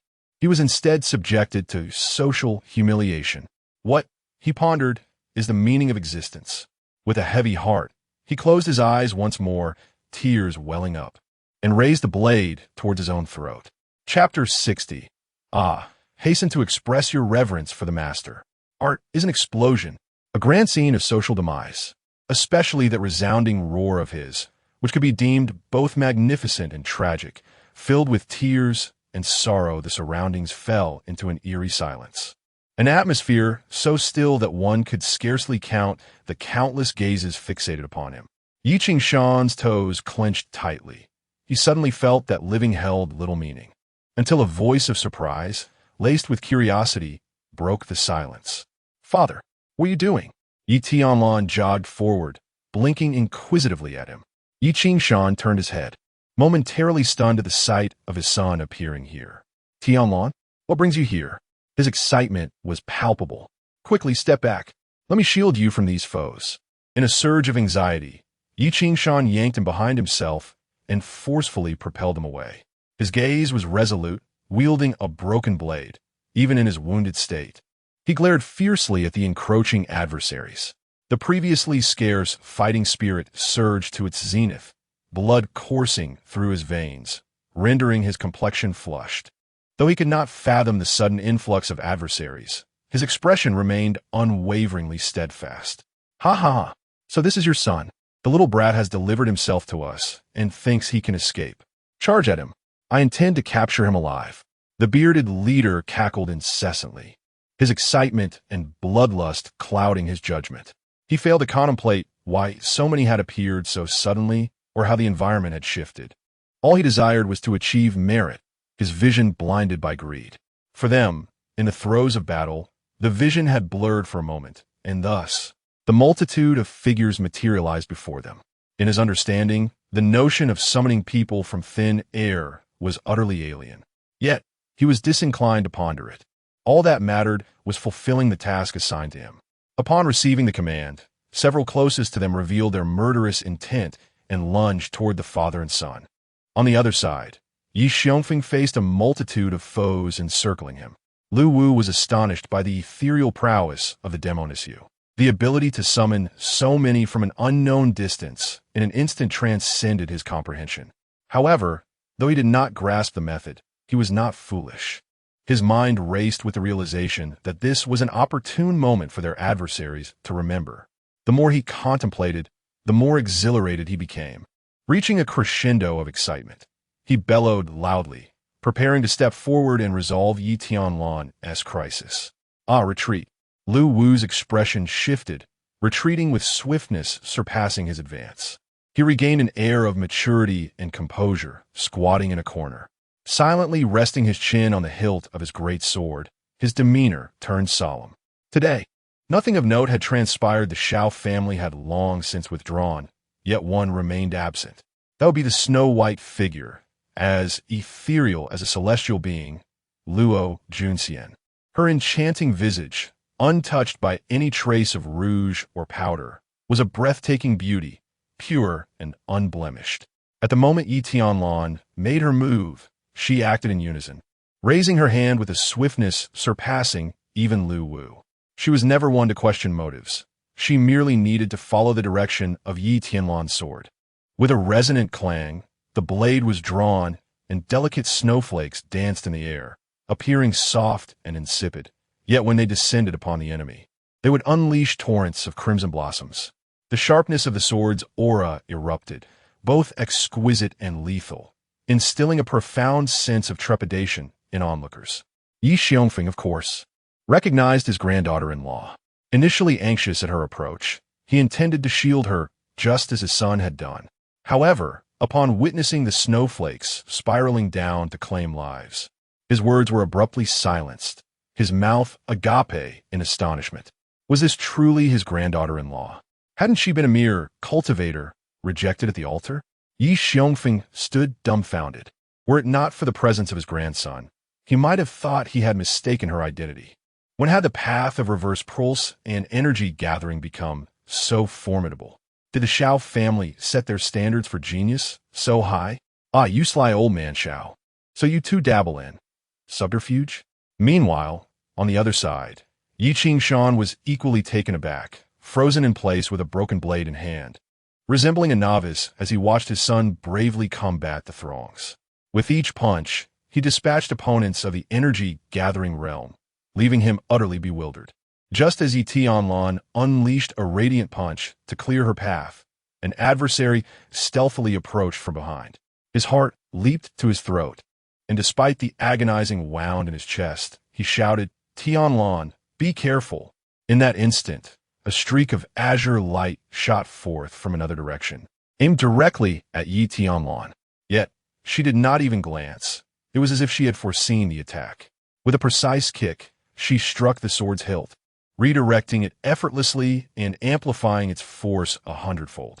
With a sickening thud, the assailant was pierced through, his body propelled away by the residual force of the flying sword, leaving a gruesome scarlet trail over 50 meters before finally coming to a halt. Yi Xiongfeng and Yi Qingshan were left in a state of shock at this sight. What had these children endured over such a brief span of years? Had they truly been engaged in such fierce combat? How had they even developed a combination technique? Moreover, although they had always known their children were prodigious, How could they possibly wield energy as mere children of 6 or 7 years? Useless. A bunch of useless individuals. What purpose did their upbringing serve? A group of adults unable to subdue 2 little children, as they realized that in such a short time, they had already lost 4 or 5 significant figures. The middle-aged man with a scraggly beard could no longer remain composed, erupting in fury, his frustration boiling over. He had aspired to showcase his prowess and bolster the reputation of the Menghu Mountain Villa, only to find himself entangled in a dire predicament. He had completely lost face, and how could he expect to gain the family's favor in the future? No longer willing to wait, he feigned the demeanor of a master, brandishing a large blade as he charged into the fray, exuding an aura of bloodlust. Upon witnessing this scene, Yi Xiongfeng's heart tightened with anxiety. How unfortunate! In his distraction, he had forgotten they still faced a formidable opponent at the mid-stage of the Qi transformation. His countenance darkened. If the adversary did not possess such a powerful ally to anchor them, they would not have been driven to such a desperate situation. Lost in admiration for the progress of his grandson and granddaughter-in-law, he had overlooked this crucial factor. Now, as the enemy descended into the fray, he exchanged a glance with his son, instantly grasping the unspoken intent. A flicker of determination crossed their faces. They would fight to the death to block the enemy and afford their children a chance to escape. They could perish, but the hope of both families must not be extinguished. Unexpectedly, someone moved even faster than they did. To their astonishment, they found themselves unable to move. Looking up in shock, they beheld an ethereal, enchanting silhouette, graceful and alluring, gliding effortlessly above the ground, her feet barely an inch from the earth, untouched by dust. The middle-aged man with a scruffy beard glared at the exquisite figure approaching him, his eyes betraying a mix of astonishment, desire, and anger. How dare you, a mere woman, stand in my way? Do you not realize that I am backed by the Chu family, one of the prominent clans of Yinshui City? Even with your Qi transformation prowess, you are but a speck of dust in the face of my formidable lineage. He continued, however, if you are willing to follow me, I might offer you a chance to join my family. His gaze fixated on the beguiling figure, unashamedly revealing his avarice and lust. Really? She replied with a radiant smile, cupping her face in her hands, rendering the bearded man momentarily foolish, nodding repeatedly, filled with glee, believing he had intimidated her. He failed to notice the strange expressions of those around him. The Chu family. Could it be the one that was collectively eliminated? She mused. Ah, so you are the last remnant. Yes, indeed, I am the last remaining member of the Chu family. For years, I have labored tirelessly for the clan, thus concealing my identity. It is only natural you are unaware. However, I have received orders from the higher-ups. Upon completing this task, I shall return to the family. He boasted, patting his chest with pride, secretly reveling in the thought of securing this extraordinary beauty for himself. Look at this Navi child, still dreaming of a reunion.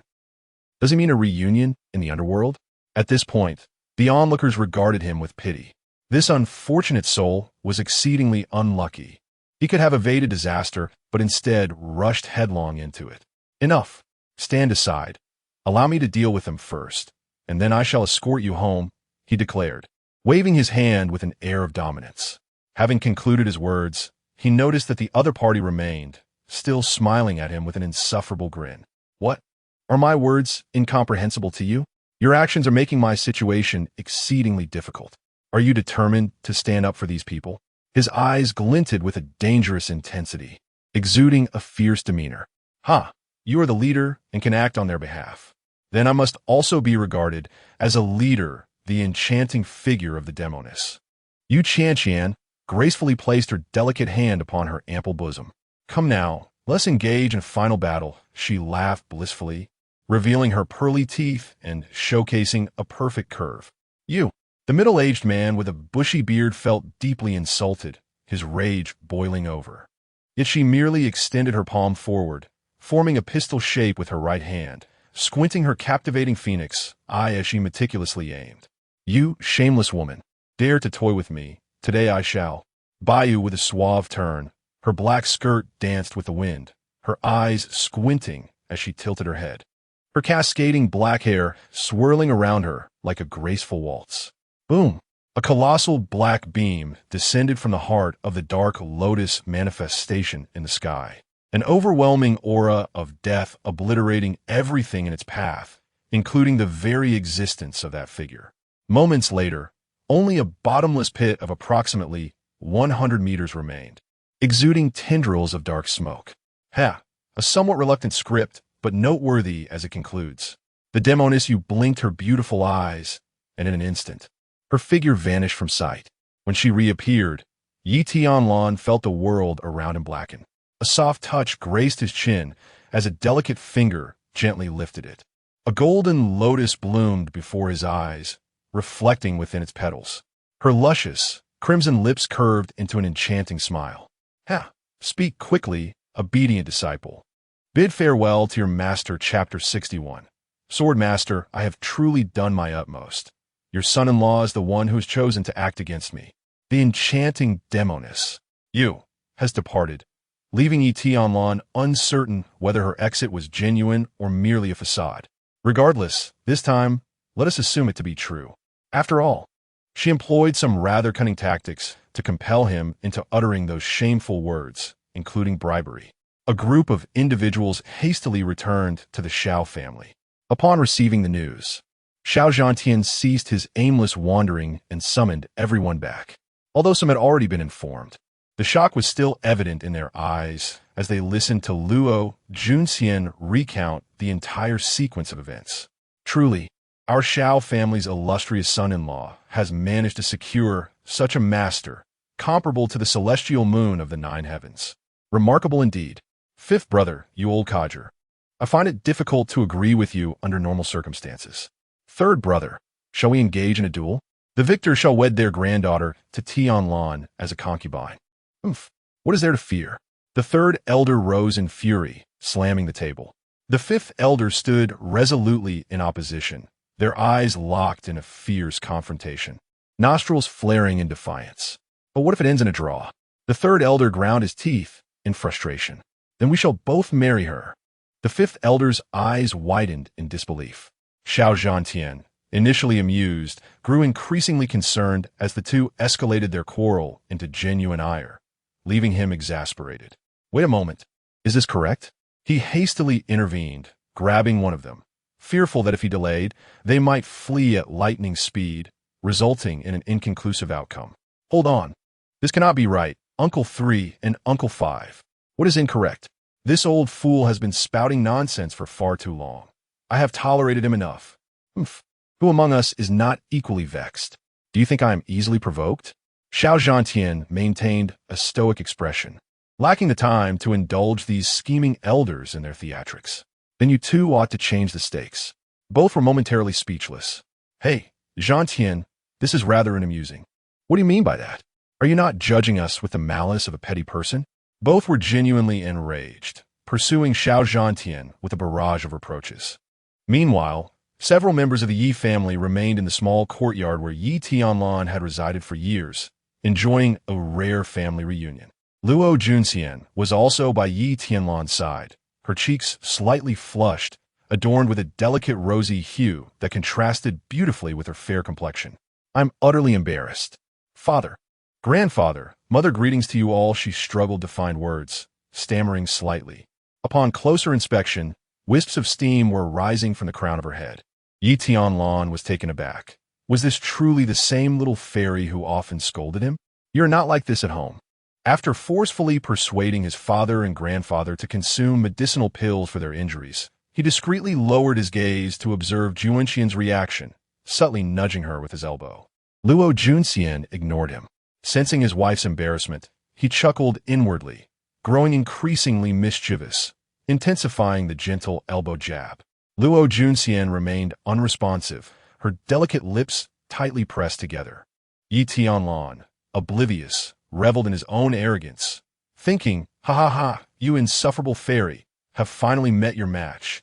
With a sudden, forceful elbow jab, Luo Junxian sidestepped gracefully.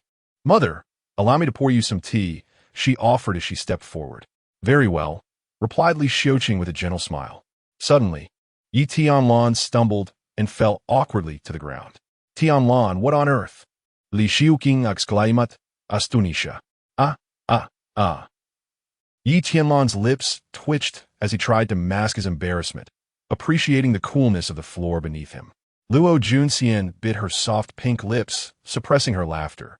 Though her bright, autumn-like eyes sparkled with mirth, forming delightful crescent moons. Tianlan, really, it's unnecessary to use such precious elixirs for us. Both your father and I have only sustained minor injuries, she chided gently. Yi Xiongfeng, the elder, lay in bed, his condition slightly more serious, while Yi Qingshan sat by his side, nodding in agreement, a pained expression evident in his eyes.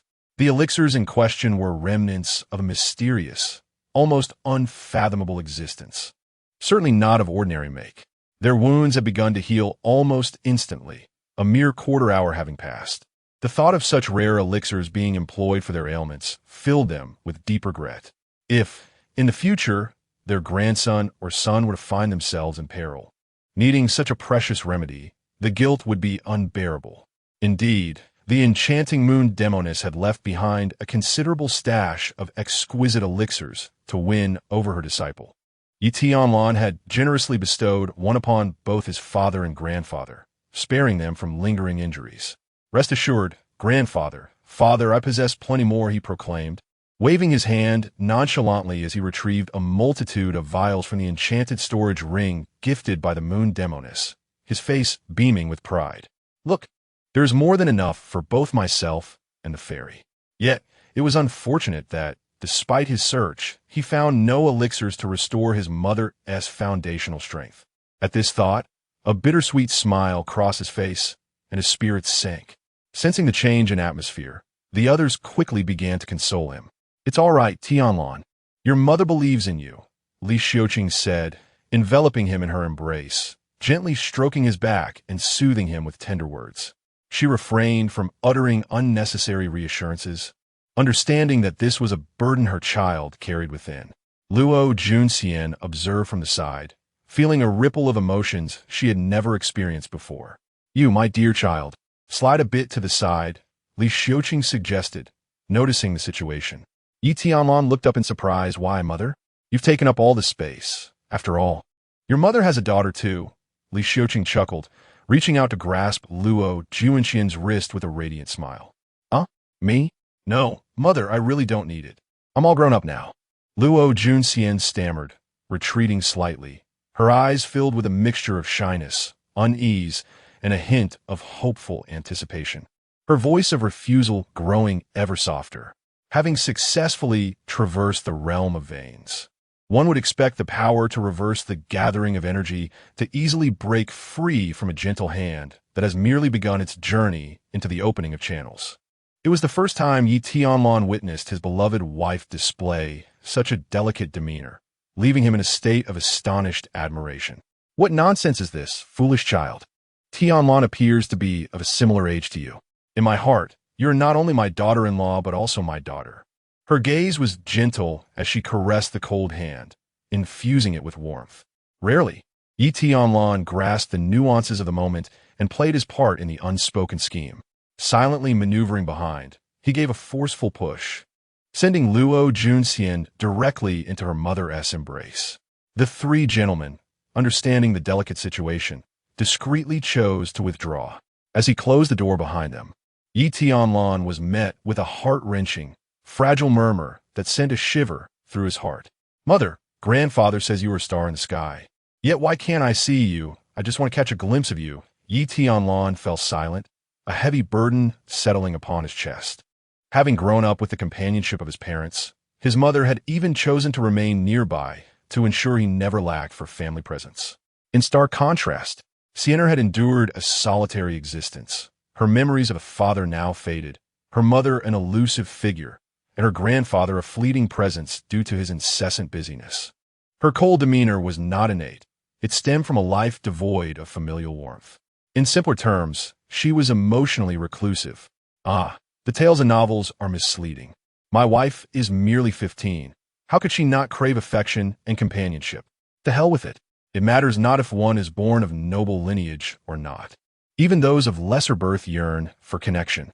Cursed heavens, I shall shatter you one day.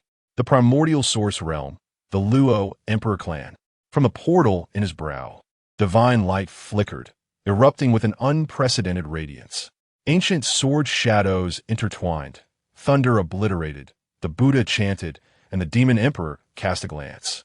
As myriad celestial beings bowed in reverence, Sword Master withdrew his consciousness, silently reflecting. Little goddess, it was your son-in-law who sought this path. I had attempted to deter him, and even informed him of the Luo Emperor clan secrets. Alas, it seems my efforts fell short. What a pity, I truly did my utmost. Ha ha ha ha ha. Chapter 62. I adore the pear-flavored hawthorn of Sienna. Now that you have made your decision, allow me, cough cough, no, I shall return to the academy to apply for you. As long as you arrive at the academy within 10, oh no, 30 years, you may enroll at any time. Lu Wu stood at the entrance of the Shao family residence, almost thumping his chest as he made this promise, instinctively wiping the cold sweat that had just begun to bead on his forehead. Fortunately, he reacted quickly. He nearly glorified himself unnecessarily. Yi Tianlan felt a bit embarrassed. Would this be inappropriate, mentor? Lu Wu waved his hands repeatedly, his conviction unwavering, his gaze as steadfast as if he were pledging allegiance. No, not at all. You are my students from the Southern Academy, and as long as you remain so for a day, it shall be for a lifetime. He sensed that his words might be somewhat ambiguous. After all, Tianwu Academy was merely a transit point for that esteemed individual as disciples. He hurriedly added, as long as that esteemed person has no objections, feel free to come as you wish. Yi Tianlan naturally understood whom he referred to. According to the regulations of Tianwu Academy, students who pass the assessment must arrive within 3 months to be considered officially enrolled. Those who fail to do so would forfeit their slots. Of course, this was only applicable to ordinary students. They claimed their deadline had been extended to 30 years. But in reality, it seemed to be indefinite. For the first time, Yi Tianlan experienced the small caprices that power could bestow. As for how that power was acquired, do not inquire. I shall gaze skyward and shout for my master. You merely need to pray that there will not be a booming sound reverberating through the void, heralding the appearance of the Black Lotus. It was indeed the most just episode. Mentor, will this cause you trouble? Lu Wu chuckled nonchalantly, brimming with confidence. Not at all, rest assured. Now I shall take my leave. With those words, his robe shimmered with specks of light, forming intricate mystical patterns, and he soared into the air. What trouble could he possibly face? After all, he was not the one making the decisions. Any troubles would fall upon that old man, the dean. He would certainly not be the one to suffer. The will of that esteemed individual was to have Yi Tianlan enter Tianwu Academy.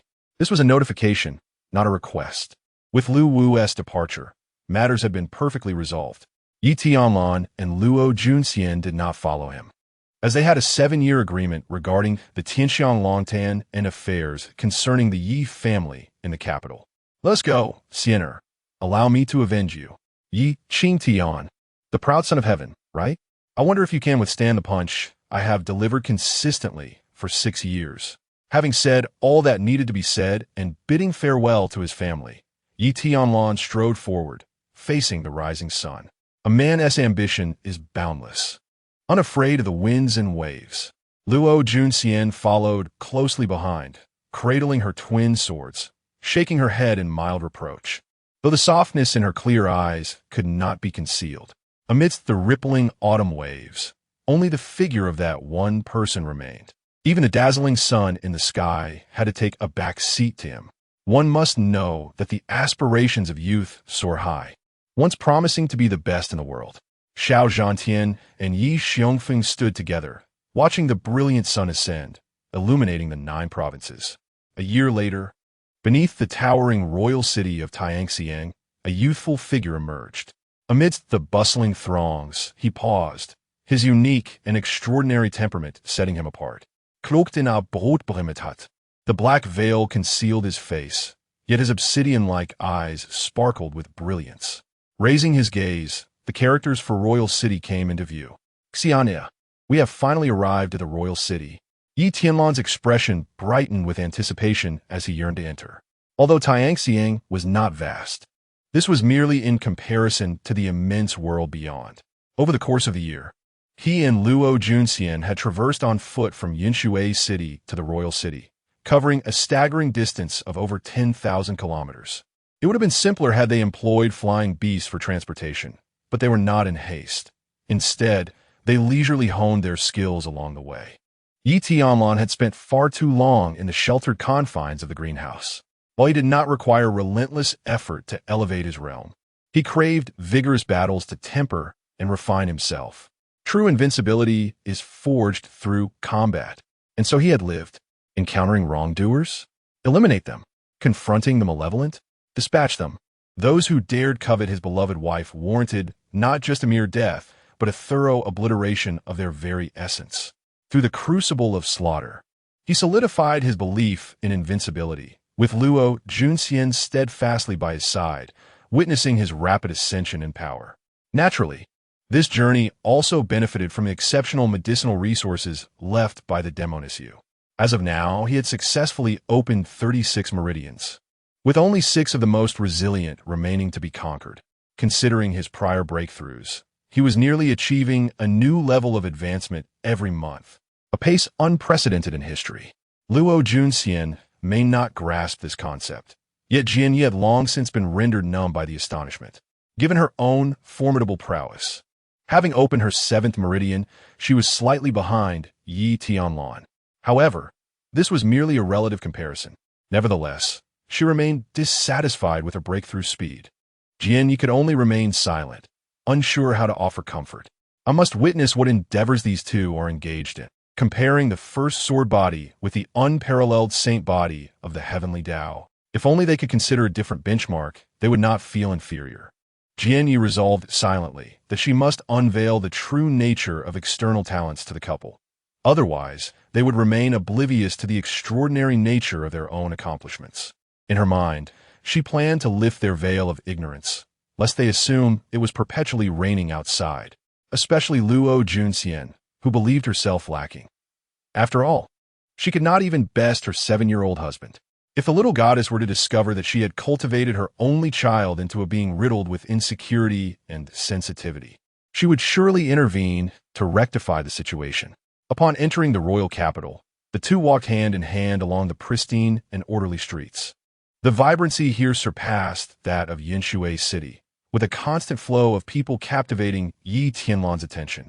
Unable to contain his curiosity, he inquired, "Xianer, have you ever visited the royal capital?" "No," Luo Junxian replied honestly, shaking her head.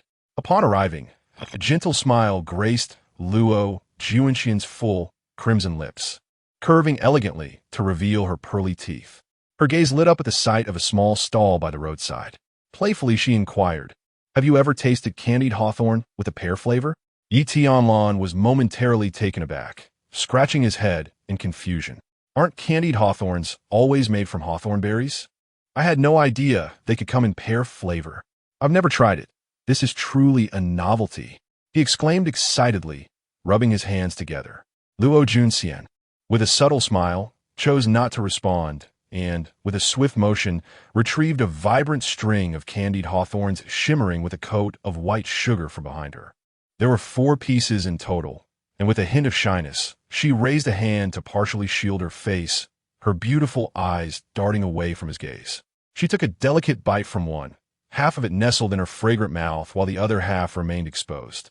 Subsequently, she offered the remaining 3 pieces forward, her willow-like brows curving into a playful smile as she cheerfully stated, "Now, it is indeed pear-flavored." Yi Tianlan smirked. "This is not pear-flavored."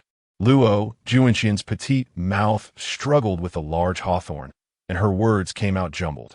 "This is pear-flavored," she insisted. "No, it is not pear-flavored at all," he countered, shaking his head. The feigned look of annoyance on his face quickly dissipated, replaced by a mischievous grin as he moved like the wind. He stepped closer, wrapping his arms around her slender waist, and swiftly took a bite out of half of the candied hawthorn. Their lips met, akin to exquisite jade, and a muddled sound escaped his mouth. "It tastes like pear." The sweetness, softness, and warmth melded together, creating an intimate moment of closeness. A wave of heat surged through Luo Junxian, causing her pure and flawless face to flush crimson. Her eyes widened, glistening with moisture, prompting her to push him away. A sticky, crystalline strand of sugar trailed from the corner of her mouth, glistening in the sunlight, while the vibrant red fragments of hawthorn still lingered.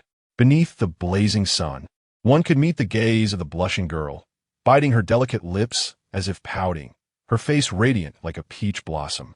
Her autumn-like eyes held a touch of coolness, a hint of grievance for being teased, and a sense of innocent shyness. Your emotions danced harmoniously with her flowing locks, and your figure rippled within the depths of her gaze. Every sweet word from your lips mirrored the sweetness in your heart, making the entire day feel enchanting. You declared loudly, "I simply love the pear-flavored hawthorn from the fairy." Chapter 63. Will I reason with you? Who else can challenge me? Do not speak carelessly again. Luo Junxian wished to stamp her foot in frustration, yet feared that Yi Tianlan might approach and tease her delicate foot, grinning as he inquired whether it hurt. "Oh, I see, Sinner, but I simply adore the pear flavor of hawthorn. You still dare to speak." The girl glared at him, brimming with indignation, her soft, rosy lips instinctively pursing. To her surprise, it felt particularly sweet. Yi Tianlan raised his hands innocently, claiming, "I am not speaking nonsense. My intentions are sincere." Luo Junxian was at a loss with this shameless fellow. With a soft huff, she left behind a graceful silhouette, although her fair neck betrayed a hint of crimson. As she walked ahead, her little hand waved slightly in the air, and Yi Tianlan immediately grasped his wife's intention. She wished to hold hands. Sinner was not truly angry with him. He chuckled to himself. However, as Luo Junxian awaited, she was met not with his hand, but rather a sudden, fierce gust of wind. "You audacious scoundrel!" Yi Tianlan bellowed, his fury igniting. At that moment, Luo Junxian also sensed something amiss and turned to see a youth, drained by indulgence, stealthily reaching towards her in the midst of the crowd. His brazen demeanor sent a wave of revulsion through her. Her beautiful eyes ignited with a brilliant sword light, radiating like the dawn, as a surge of sword intent ascended. Her tranquil gaze rippled like a serene lake.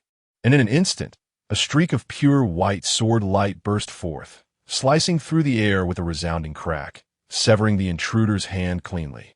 "Ah!" The anguished scream echoed through the street, drawing the attention of many passers-by. The youth's already pallid face turned ghostly white, devoid of color. Trembling like a leaf, beads of sweat cascaded from his forehead as he cradled his severed arm, wailing pitifully on the ground. "You bastard! My haunt! Do you know who I am?" Before he could finish his self-introduction amidst his cries, Yi Tianlan's patience wore thin. He loathed lecherous hands, and this rogue dared to target Sinner in broad daylight. Judging by his words, he must have some standing, likely accustomed to bullying the weak. Bang! Just then, as Yi Tianlan's foot descended, a shadow leaped from the corner. Crouching slightly, arms crossed in a defensive posture, successfully blocking Yi Tianlan's kick. Yi Tianlan was not surprised. For one to act so brazenly, they must have some protection. It was merely that Luo Junxian had acted too swiftly, severing the hand without hesitation. "Oh, have you finally come to your senses?" Yi Tianlan's obsidian-like eyes glowed with fierce flames, his aura beginning to swell with intensity. The figure that emerged wore a grim expression, their demeanor darkening to an extreme. The young master unexpectedly encountered trouble while attempting to protect himself. Upon returning to his family, he would undoubtedly be the first to bear the consequences. The only recourse was to detain these two audacious individuals and turn them over to the family for judgment. A cold glint flashed in his eyes, and his tone was chillingly severe. "Sir, your actions are rather excessive.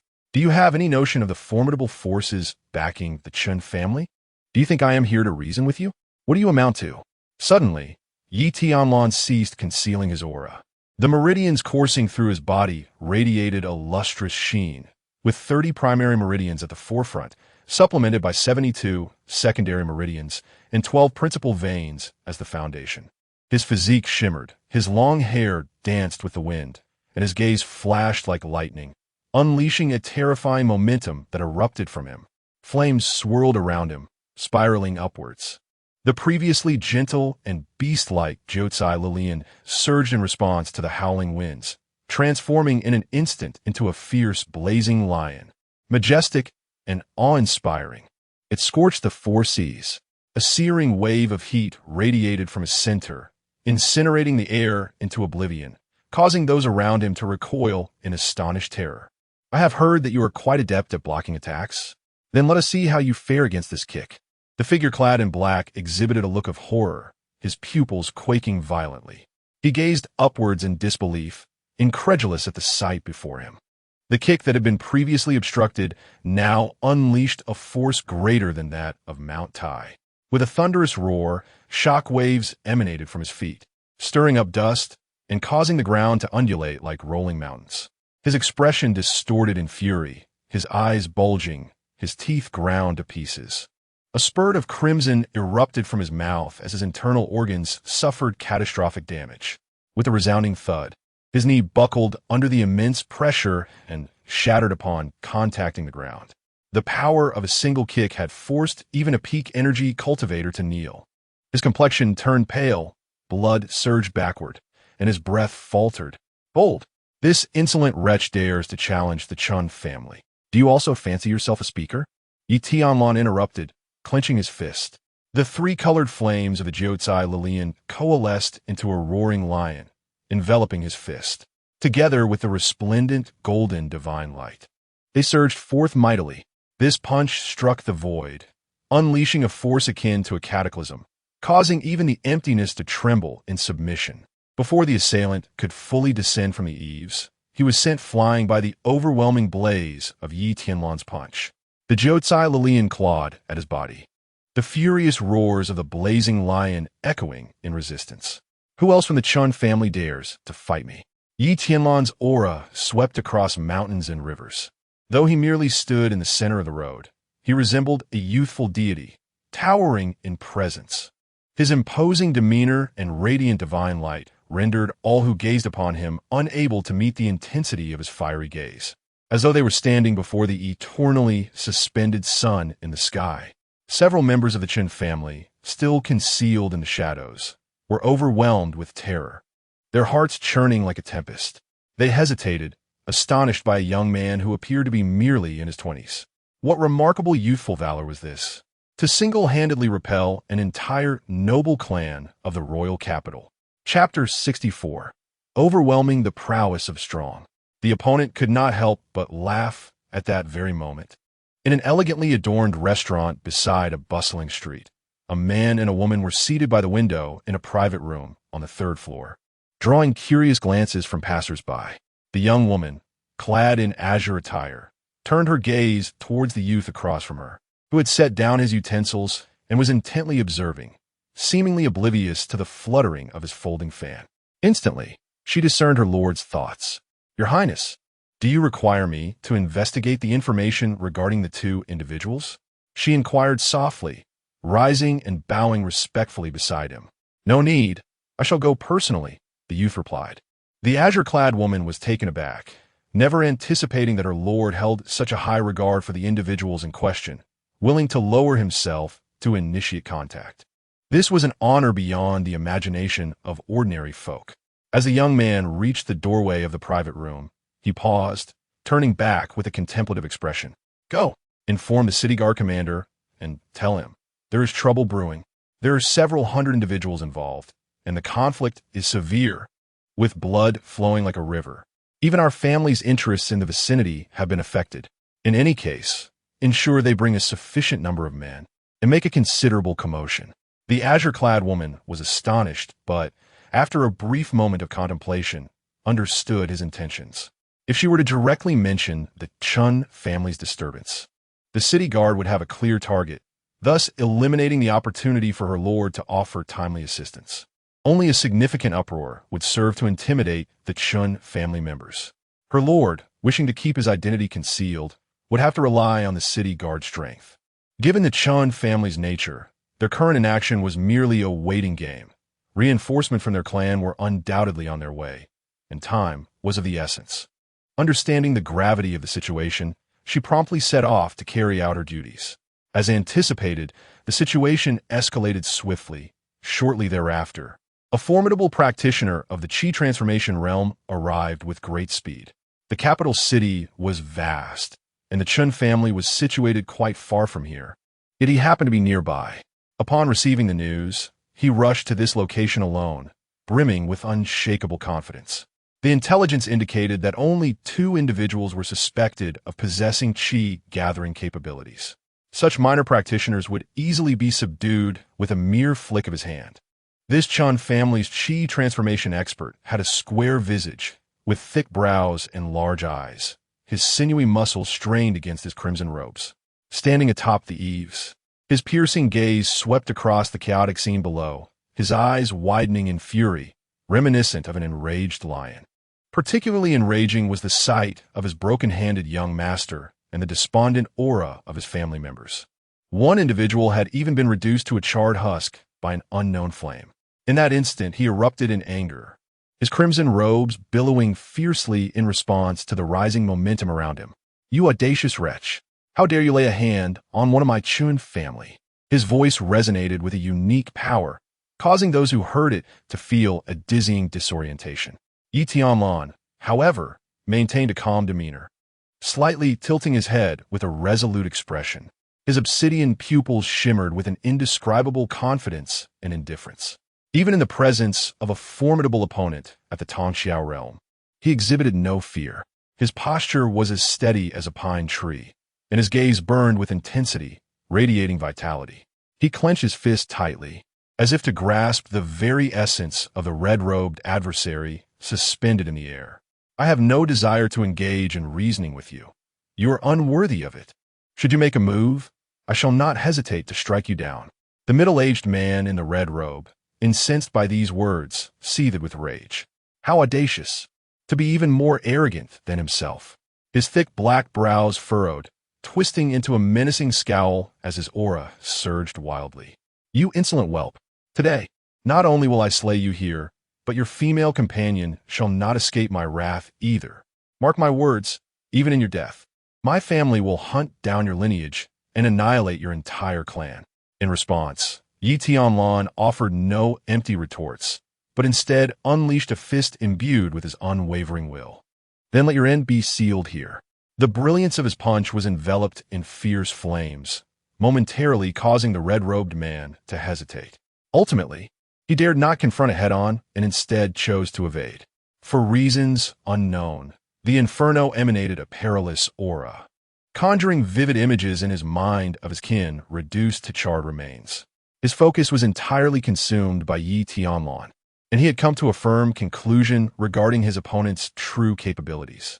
"Ah, so you have concealed your strength through some arcane method. Your genuine realm is not that of the opening channels, and I nearly fell for your ruse." He scoffed, his confidence surging. After all, how could a Tongxiao realm practitioner possess such abnormal prowess, battling above their realm? It was simply unheard of. As he continued to evade, filled with self-assurance, he remained oblivious to the fact that a figure clad in white had vanished from sight. Suddenly, whoosh, the air crackled as a blade of light sliced through, akin to the finest silk being torn asunder. A glimmer of cold radiance appeared first, followed by a flurry of snowflakes swirling like dragons. This extraordinary sword light was not only shrouded by the falling snow, delaying his detection, but the sword aura itself entwined with the drifting white snow, forming a serpentine dragon of blade energy. "Soit de la manifestation?" He marveled, only to abruptly realize, no, wait. Sword intent taking form. The red-robed man exclaimed, utterly bewildered. Though it was merely a nascent shape, was this even possible? Surrounding him were several Tongxiao realm practitioners skilled in swordplay. Yet even the most gifted among them only grasped the sword intent after reaching the latter half of their lives, having devoted countless years to honing their craft. Yet this woman, so young, not only had she mastered sword intent, but had also brushed against the threshold of its manifestation, wielding it as a weapon. This signified that she had surpassed the stages of nascent sword intent, achieving a profound mastery that many could only dream of. To him, this was nothing short of a nuclear strike. Not only was it a mental assault, but it also inflicted tangible harm. He felt as though he were losing his sanity, caught in a delusion. The opponent's realm of intent towered above him, and for someone like him, who possessed almost no power of intent, it was an overwhelming dimensional crushing strike. He dared not disregard the impending arrival of that sword. How absurd! What kind of individual had this brat provoked to attract the attention of such an extraordinary talent? Who had bestowed upon him the audacity of a bear's heart and a leopard's courage? His mind was a whirlwind of furious curses, feeling as though he might be driven to madness. He longed to deliver a single slap that would obliterate that younger kin of his. When one is covered in persimmons, it is the one who wipes that will suffer a headache. He wished to evade the sword's descent, believing it unnecessary to face it head-on. Yet, just as he prepared to move, his body became rigid. Snowflakes fell from the sky, bringing with them an indescribable chill that momentarily froze his thoughts, accompanied by an invisible breeze that began to swirl around him. What was this? This force was actually constraining his movements. His heart raced with terror, disbelief flooding his mind. He was a formidable master of the aperture realm. What sort of martial prowess could be wielded by someone of the chi gathering level to restrain him?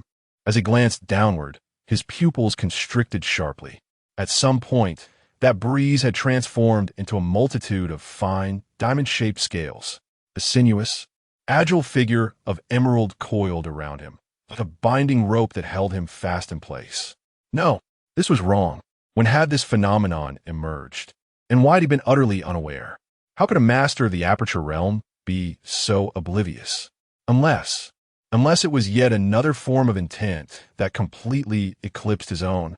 Ha! Without warning, he chuckled, a laugh born from his own vexation. So, it was yet another manifestation of sword intent. What a predicament! Chapter 65. Are these two still human? The prince in agony, the ethereal dragon's scales fractured, resembling countless delicate steel blades aimed at his skin, ensnaring him tightly. Unable to break free, he could only muster all his strength to endure the torment.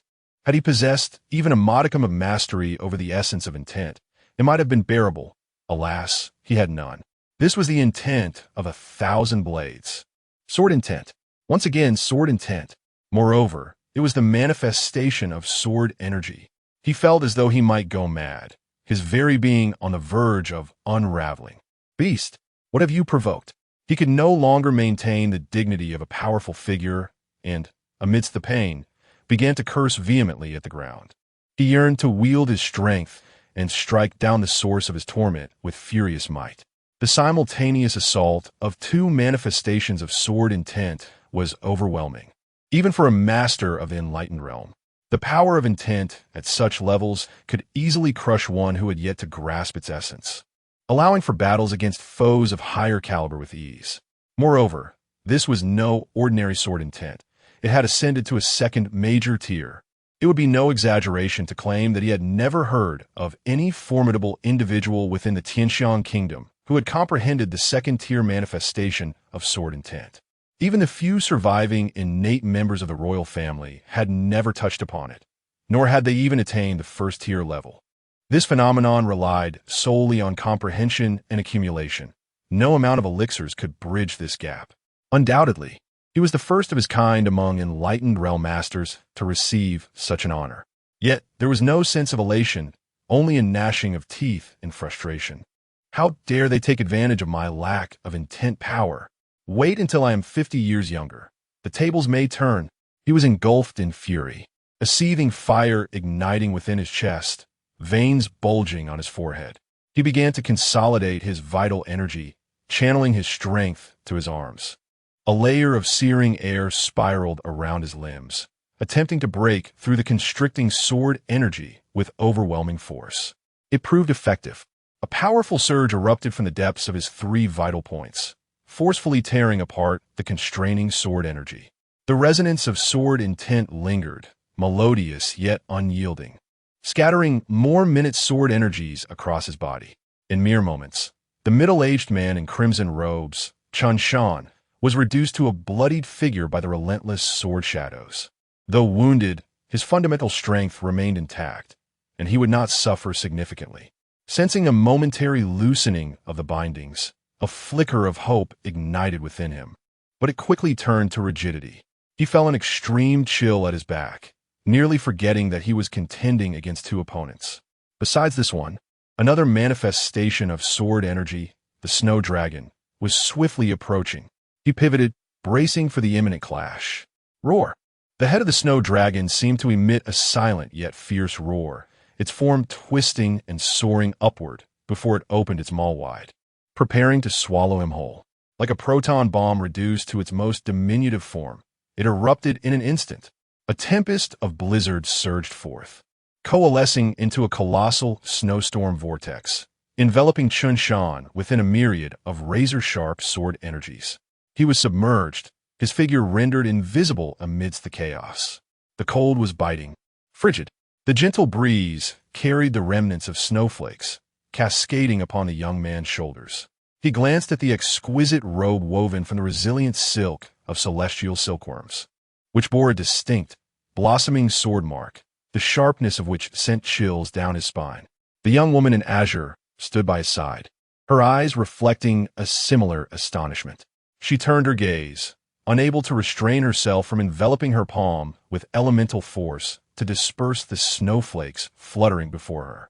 These snowflakes were delicate, the wind intangible, yet the mere emanation of sword energy possessed such formidable might. It was unfathomable to conceive the dire fate that awaited Tianlan at the heart of the blizzard vortex. My lord, could it be that they intend to vanquish the Chun family's adept with merely their own strength? The azure-clad woman exclaimed, her tone imbued with disbelief and uncertainty. The young man's expression flickered, his heart swaying in tandem with her words. Had it been in the past, if someone had claimed that individuals could battle across realms against a strong adept and conjure such a colossal crisis, he would have scoffed, dismissing it as mere lunacy. Yet now, he found himself compelled to believe. Taking a deep breath, he endeavored to quell the tremors within his gaze. They are not human. Ah, my lord, what do you mean? The azure-clad woman was momentarily taken aback. They are demons. At this, the azure-clad woman nodded without hesitation. Indeed, I concur. After all, how could an ordinary person achieve such astonishing feats? What else could they be if not prodigies? They too, like Tianlan, mistakenly believed that Yi Tianlan and her companion were concealing their true realms. Little did they know, had they been aware that the duo merely resided in the opening veins realm, their shock would have been beyond measure. The two appear to share a deep bond, the nature of which, whether siblings or partners, remained ambiguous. Regardless, they were undeniably worthy of befriending. With a composed flick of his folding fan, he resolved in his heart. By the way, my lord, could it be that they are capable of resolving the crisis on their own? Would summoning the city guard still serve a purpose? The azure-clad woman tilted her head, her expression earnest. The young man's hand halted the fan, his countenance suddenly tensing, nearly causing him to stumble. My lord, be cautious. It's nothing, merely the wind is too strong. The young man's expression grew somber, a hint of unspoken awkwardness glimmering in his eyes. After all, he had previously orchestrated an elaborate plan, envisioning a scenario where he would arrive with the city guard just as the two were on the verge of defeat and retreat. It would have been a perfect stroke of fortune, a timely aid amidst their plight, destined to engrave his presence in their memories. Yet unexpectedly, plans had unraveled. Not only had there been no retreat, but these two prodigies were far from human. They had united in a concerted effort to overpower the adept from the very beginning. As his thoughts swirled with increasing ire, he could not help but grasp the railing, brandishing his folding fan while gesturing towards the fray. Look, is this still humanity? Is there no law, no justice? Observing his countenance marred by frustration and discontent, the woman in azure could not stifle a chuckle. For it was indeed a rare sight to witness his highness so utterly uncomposed. Suddenly, their expressions shifted in unison as they turned their gazes towards the edge of the city. In the distance, at the end of the eastern street, though no figures were yet visible, a dark banner approached with remarkable speed. The banner bore the striking image of a soaring black dragon with 5 claws, vividly distinct against the backdrop. Moments later, a throng of figures emerged, numbering at least 100, each one unmistakably possessing strength beyond the chi-gathering realm. Leading the charge were three individuals, all of whom were undeniably experts of the channeling realm. Your Highness, it seems Commander Fu truly meant business. Even mobilizing the Black Dragon army, the woman in azure exclaimed, her small hand covering her mouth in astonishment. Turning back, she found her lord supporting himself against the railing, bent over with his forehead resting on his hand, while the other hand clutched his abdomen. I have a slight stomach ache. Please refrain from speaking for a moment. Allow me to collect myself. Chapter 66. The Emperor's Fist. Missing him is my greatest misfortune. At this moment, he felt utterly numb. What on earth is happening? I initially thought this would be a moment of timely assistance, yet it has transformed into a spectacular farce of chaos among the feudal lords. His cheeks inexplicably flushed, and his ears felt warm. Perhaps it was due to the heavy clothing he wore today. You wretched prodigies truly deserve punishment, he thought furiously to himself. The thought of having summoned so many elite troops only to swat a fly made his face contort with frustration. Soon, he would have to explain this to the commander, and it left him feeling exasperated.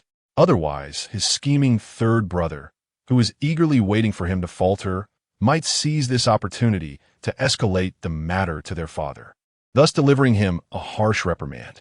Yet, he also felt a great sense of injustice.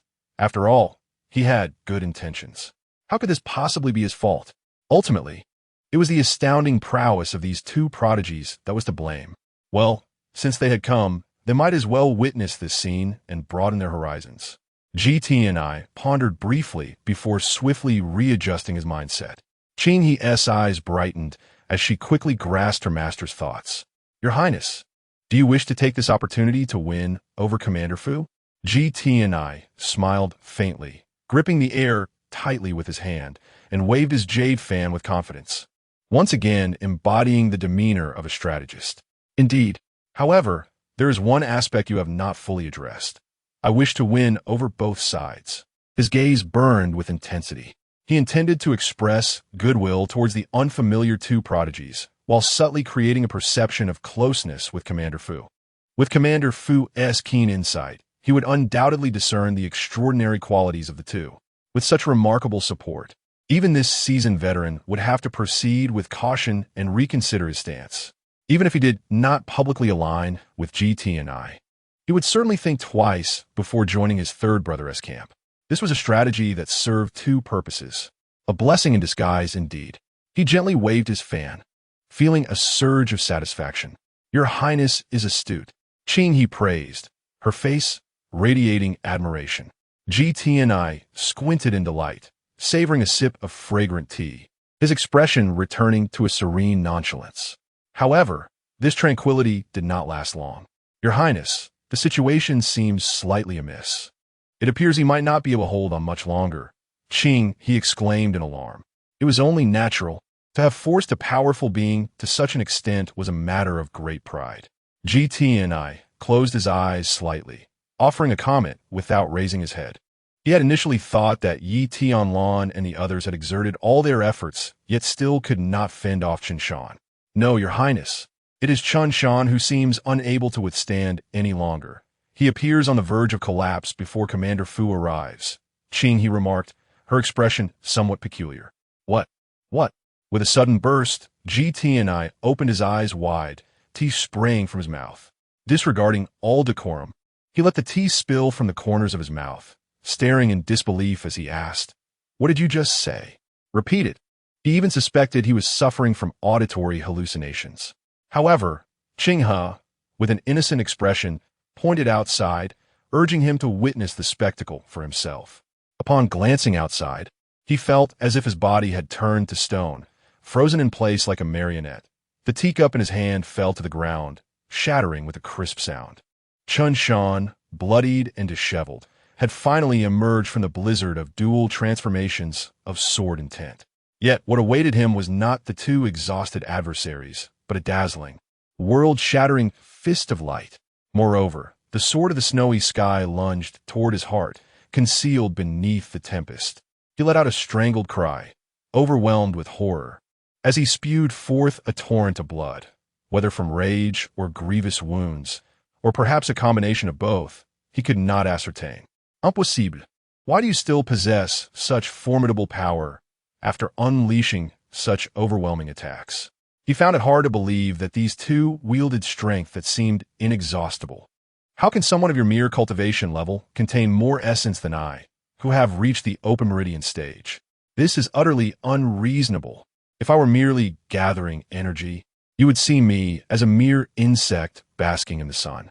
Yi Tianlan's expression was icy. A brilliant golden light radiated from his brow, exuding unparalleled might, enveloped in a golden aura that shone like the blazing sun in the heavens. This was a divine power he had comprehended without a master, seemingly innate, with boundless celestial force surging forth from his brow whenever it manifested. Moreover, divine patterns awakened from deep within his being, harmonizing with the great meridians that coursed throughout him, provoking thunderous sounds and boiling vitality. This was a punch born from the heart, devoid of any embellishments, entirely a gift from the Tao of heaven, a suppression of the primal source, and an emergence of divine power. He named it the Celestial Emperor's Fist. Boom! A radiant and searing pillar of light erupted from Yi Tianlan's fist, momentarily dimming the heavens. The void trembled, heralding an astonishing strike, akin to the second sun descending from the 9 heavens. In an instant, a martial immortal wielding heavenly weapons approached. The demonic sovereign glanced back, and the Buddha radiated with spiritual light to guide the masses. Additionally, celestial phoenixes danced, dragon shadows spiraled, true hounds howled to the heavens, and Shilans trod upon auspicious clouds. Such wondrous phenomena briefly manifested behind Yi Tianlan. These extraordinary visions shone brightly, revealing the presence of holy spirits and resonating with the very fabric of the universe. Though it lasted but a fleeting moment, all who beheld it were left in awe, stirred by a tumultuous tide of emotion. This punch seemed not merely an explosion from Yi Tianlan, but rather an embodiment of the very forces of nature. Chun Shan's essence quaked in fear, his soul trembled, and his will crumbled. This was not merely a suppression of power on a level of strength. Boom! His figure appeared as insignificant as an ant, utterly obliterated by the scorching pillar of light, vanishing without a trace. Crack! Qinghe, in astonishment, turned around only to discover that the treasured jade fan, cherished for many years by her master, had been crushed into shards by bare hands. It is worth noting that the last time His Highness, the 7th Prince, who shares the same mother, was reprimanded thoroughly for merely handling something without permission, he was nearly brought to tears. Now, this exceedingly precious jade bone fan has been effortlessly reduced to shards. Your Highness, Qinghe, come with me swiftly. I must see them at once. A prodigy, an unparalleled prodigy. To miss this opportunity would be my greatest misfortune. The eyes of Ji Tianai sparkled with an unprecedented fervor. His face flushed with excitement, and his fingers began to tremble. Most importantly, the uproar of battle was too great. He feared others might seize the opportunity before him. Qinghe nodded, hesitating momentarily. As you command, Your Highness, but what of your J-bone fan? What does that broken fan matter at such a time? Ji Tianai scolded, his disappointment palpable. You're usually so rational. Why falter now when it matters most? Hurry, what good is that shattered fan? He exclaimed, crushing the jade bone beneath his foot, completely extinguishing Qinghe's desire to retrieve it for repair. As Qinghe was pulled away, a tumult of confusion and absurdity swirled within her. Her lips quivered as she reflected on the loss of the beloved jade bone fan that had accompanied her for many years. Who, indeed, is lacking in composure? Your Highness, Chapter 67. What pretense of nobility? You two are here for Yi Tianlan's favor, Siener. How should I handle this punch? Yi Tianlan Leonid Kolosov, his face brimming with eagerness for praise. Luo Junxian sheathed her sword and cast him an exasperated glance. With such a commotion, how can you still have the audacity? Despite her words, she tenderly retrieved a handkerchief to wipe the dirt from his forehead. Yi Tianlan proudly lifted his chin and declared, so what? I intend to stir up the capital. I wish to boldly inform the Yi family that I, Yi Tianlan, am here. I give them a chance to make a decision. Either Yi Qingkong comes out to apologize himself, or I will storm into the Yi residence. Luo Junxian pursed her delicate lips, lightly biting them, as a faint blush graced her cheeks. Although she appeared indifferent while twirling a strand of hair, her heart raced with unacknowledged excitement. You truly are unreasonable, not afraid of the Yi family's retaliation? Her voice was clear and melodic, tinged with concern. Reasonable? What reason do I owe him? He dares to come and humiliate you, even going so far as to sever my grandfather's arm. I shall return the favor. Yi Tianlan's gaze burned with intensity, golden light emanating from his clenched fist. An aura of dominance surged around him, filled with an unmatched spirit. If those old fools dare to act, I shall suppress them all. As he spoke, the ethereal light between his brows flared, as if a celestial gate were on the verge of being flung open, instilling a sense of dread. However, I am not devoid of reason. Luo Junxian turned to him, curiosity evident in her eyes. How do you intend to reason with them? Rest assured, after I incapacitate him, I shall also bring along some gifts to apologize. Yi Tianlan proclaimed with earnestness, thumping his chest in assurance. Luo Junxian burst into laughter, a rare and enchanting smile illuminating her usually serene visage. Yet it was this spontaneous, knowing smile that could captivate hearts. Yi Tianlan found himself momentarily entranced. Stop staring, the girl admonished, shooting him a playful glare.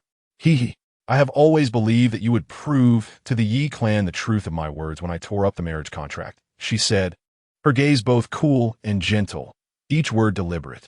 Yi Tianlan was taken aback. This was knowledge he had not possessed. Curiosity piqued, he inquired, "What did you say?" The girl's eyes were serene, drifting far away. I said, "My husband is certainly not one of those narrow-minded fools." Noticing his lack of enthusiasm, Luo Junxian slightly curled the corners of her lips. There's also the first half of that statement. Huh? What is the first half? I won't tell you. She averted her gaze, her eyes shimmering like gentle waters, crescent-shaped with a hint of mischief. Yi Tianlan protested, continuing to press for an answer. But Luo Junxian simply gazed at him with those enchanting eyes, remaining silent. He was left bewildered, wondering if there was something on his face. Until, there's an army approaching. Have you thought about how to respond? Yi Tianlan's expression turned composed. Do not panic. Someone will come to my aid. If that fails, we shall fight back. And if worse comes to worst, I shall simply cry out to my master. Yi Tianlan placed his hands on his hips, brimming with pride. The sound was pleasing indeed. He felt no anger. Instead, his expression radiated joy. Without even glancing, he skillfully plucked the lotus that had appeared out of thin air. With a swift motion, he tore it open, revealing a familiar black script. Oh dear, this is not good, my obedient disciple. Yi Tianlan's heart soared with delight. I knew that the enchantress had not departed. Suddenly bewildered, Yi Tianlan wondered why he was being struck again. He tore the black lotus apart once more. Your expression reveals that you are cursing me in your heart. Yi Tianlan remained silent. He was consumed with rage. Why strike me again? I did not insult you this time. He angrily ripped open the black lotus yet again.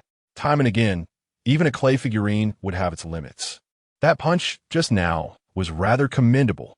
However, it must be said, beautiful women do possess a certain logic in their words. One could almost envision the playful black lotus enchantress leaning forward, her silky hair cascading into a deep ravine. With a flirtatious wink from her enchanting eyes, she rested her hands behind her back, her expression brimming with teasing delight. Yi Tianlan suppressed a smile, striving to maintain his composure. So she was complimenting me. Why, if only she had said so earlier. What are you doing, truly? Just then, the Xianlong army, led by 3 formidable experts, arrived at this location. The black Xianlong banner fluttered in the air, exuding a chilling aura that stirred the spirit and weighed heavily upon the breath. They appeared oblivious to the black lotus that had struck Yi Tianlan's head, their gaze fixated upon him, their scrutinizing eyes glimmering beneath their helmets. The knight on the right spoke first, inquiring about the situation. What transpired here? Someone reported that you have trespassed into private territory and damaged public property. Yi Tianlan turned, observing the billowing white smoke rising from the seemingly bottomless pit behind him, almost enveloping the entire street. It was indeed a bit embarrassing. However, he felt no regret. Even faced with the pressure from an expert of the Tongxiao realm, he had to proceed with caution. Ultimately, he had narrowly managed to defeat it, and leaving a small trace behind was entirely reasonable. The individual on the left quickly followed suit, applying further pressure. Commander, this individual defies the law. The royal capital has expressly forbidden fighting within the city. Not only has he engaged in combat, but he also dares to wreak havoc upon the surrounding shops. Such an act is a blatant disrespect to our city guard. Come forth and apprehend him. Should he dare to resist, kill without mercy. Yes. The sound of clanging armor echoed, followed by several soldiers of the gathering Qi realm advancing, prepare to capture Yi Tianlan and Luo Junxian. However, to the discerning observer, a subtle dissonance might evoke a furrowed brow. The soldier appears to be advancing with undue haste, imbued with an air of impatience, akin to an adult feigning a sudden lunge to startle a child. Should one peer beneath the armor at this moment, they would discern that both vice commanders were discreetly casting glances towards the figure at the center, as if to convey, "My lord, it is your moment to step forth." After a prolonged silence, the commander at the center finally spoke. "Hold on." The soldiers came to an abrupt halt, their movements synchronized, as if they anticipated his utterance. "I, Vice Commander Fu," he coughed lightly, though I arrived a tad late, was acutely aware of the commotion from afar. This young friend was merely compelled to retaliate in the face of formidable foes, which is quite understandable. The two vice commanders were taken aback, hastily dismounting and bowing in deference. "My lord, this matter is of utmost gravity. Indeed, our laws cannot be trampled upon so easily. Even if he possesses extraordinary talent, it cannot be excused." The vice commanders, with unwavering resolve and unyielding integrity, spoke out for the greater good. "Preposterous. What I say goes. The law should not be inflexible, but should consider the realities of the situation. These two young friends are clearly victims, and the Chen family must bear full responsibility," he declared passionately, his voice resonating with righteousness. Even the tardy GT&I was nearly moved, provided he was unaware of the ulterior motives of this cunning old fox. The corner of his mouth twitched. "Continue your charade. Have you enlisted others to play the part of the supportive ally, you sly old creature?" At that moment, he noticed the vice commander's expressions wavering, and an ominous premonition surged within him. This does not bode well.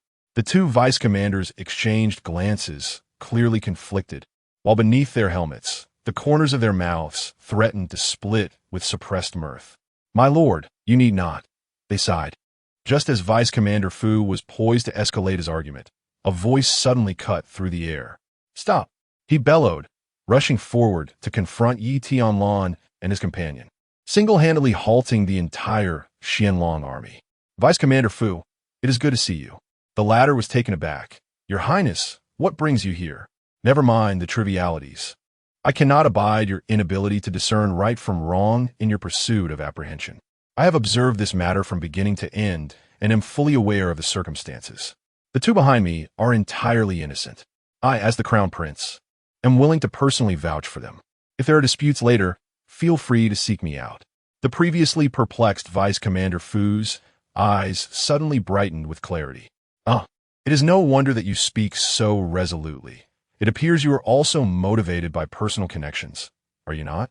General Yu and Zhang Shiyao exchanged pointed glances with expressive gestures. Chapter 68. Win everything or lose it all. "Wait, Your Highness. When did I ever say I intended to apprehend the two young friends and cause them trouble?" Commander Fu hastily distanced himself from the matter, fearful that his words might lead to misunderstandings with Yi Tianlan and his companion. Beneath his helmet, his teeth ground together, revealing a hint of disdain and contempt in his gaze. He had mistakenly believed that the prince was a paragon of virtue, only to discover he was cut from the same cloth as himself. What a grave misjudgment.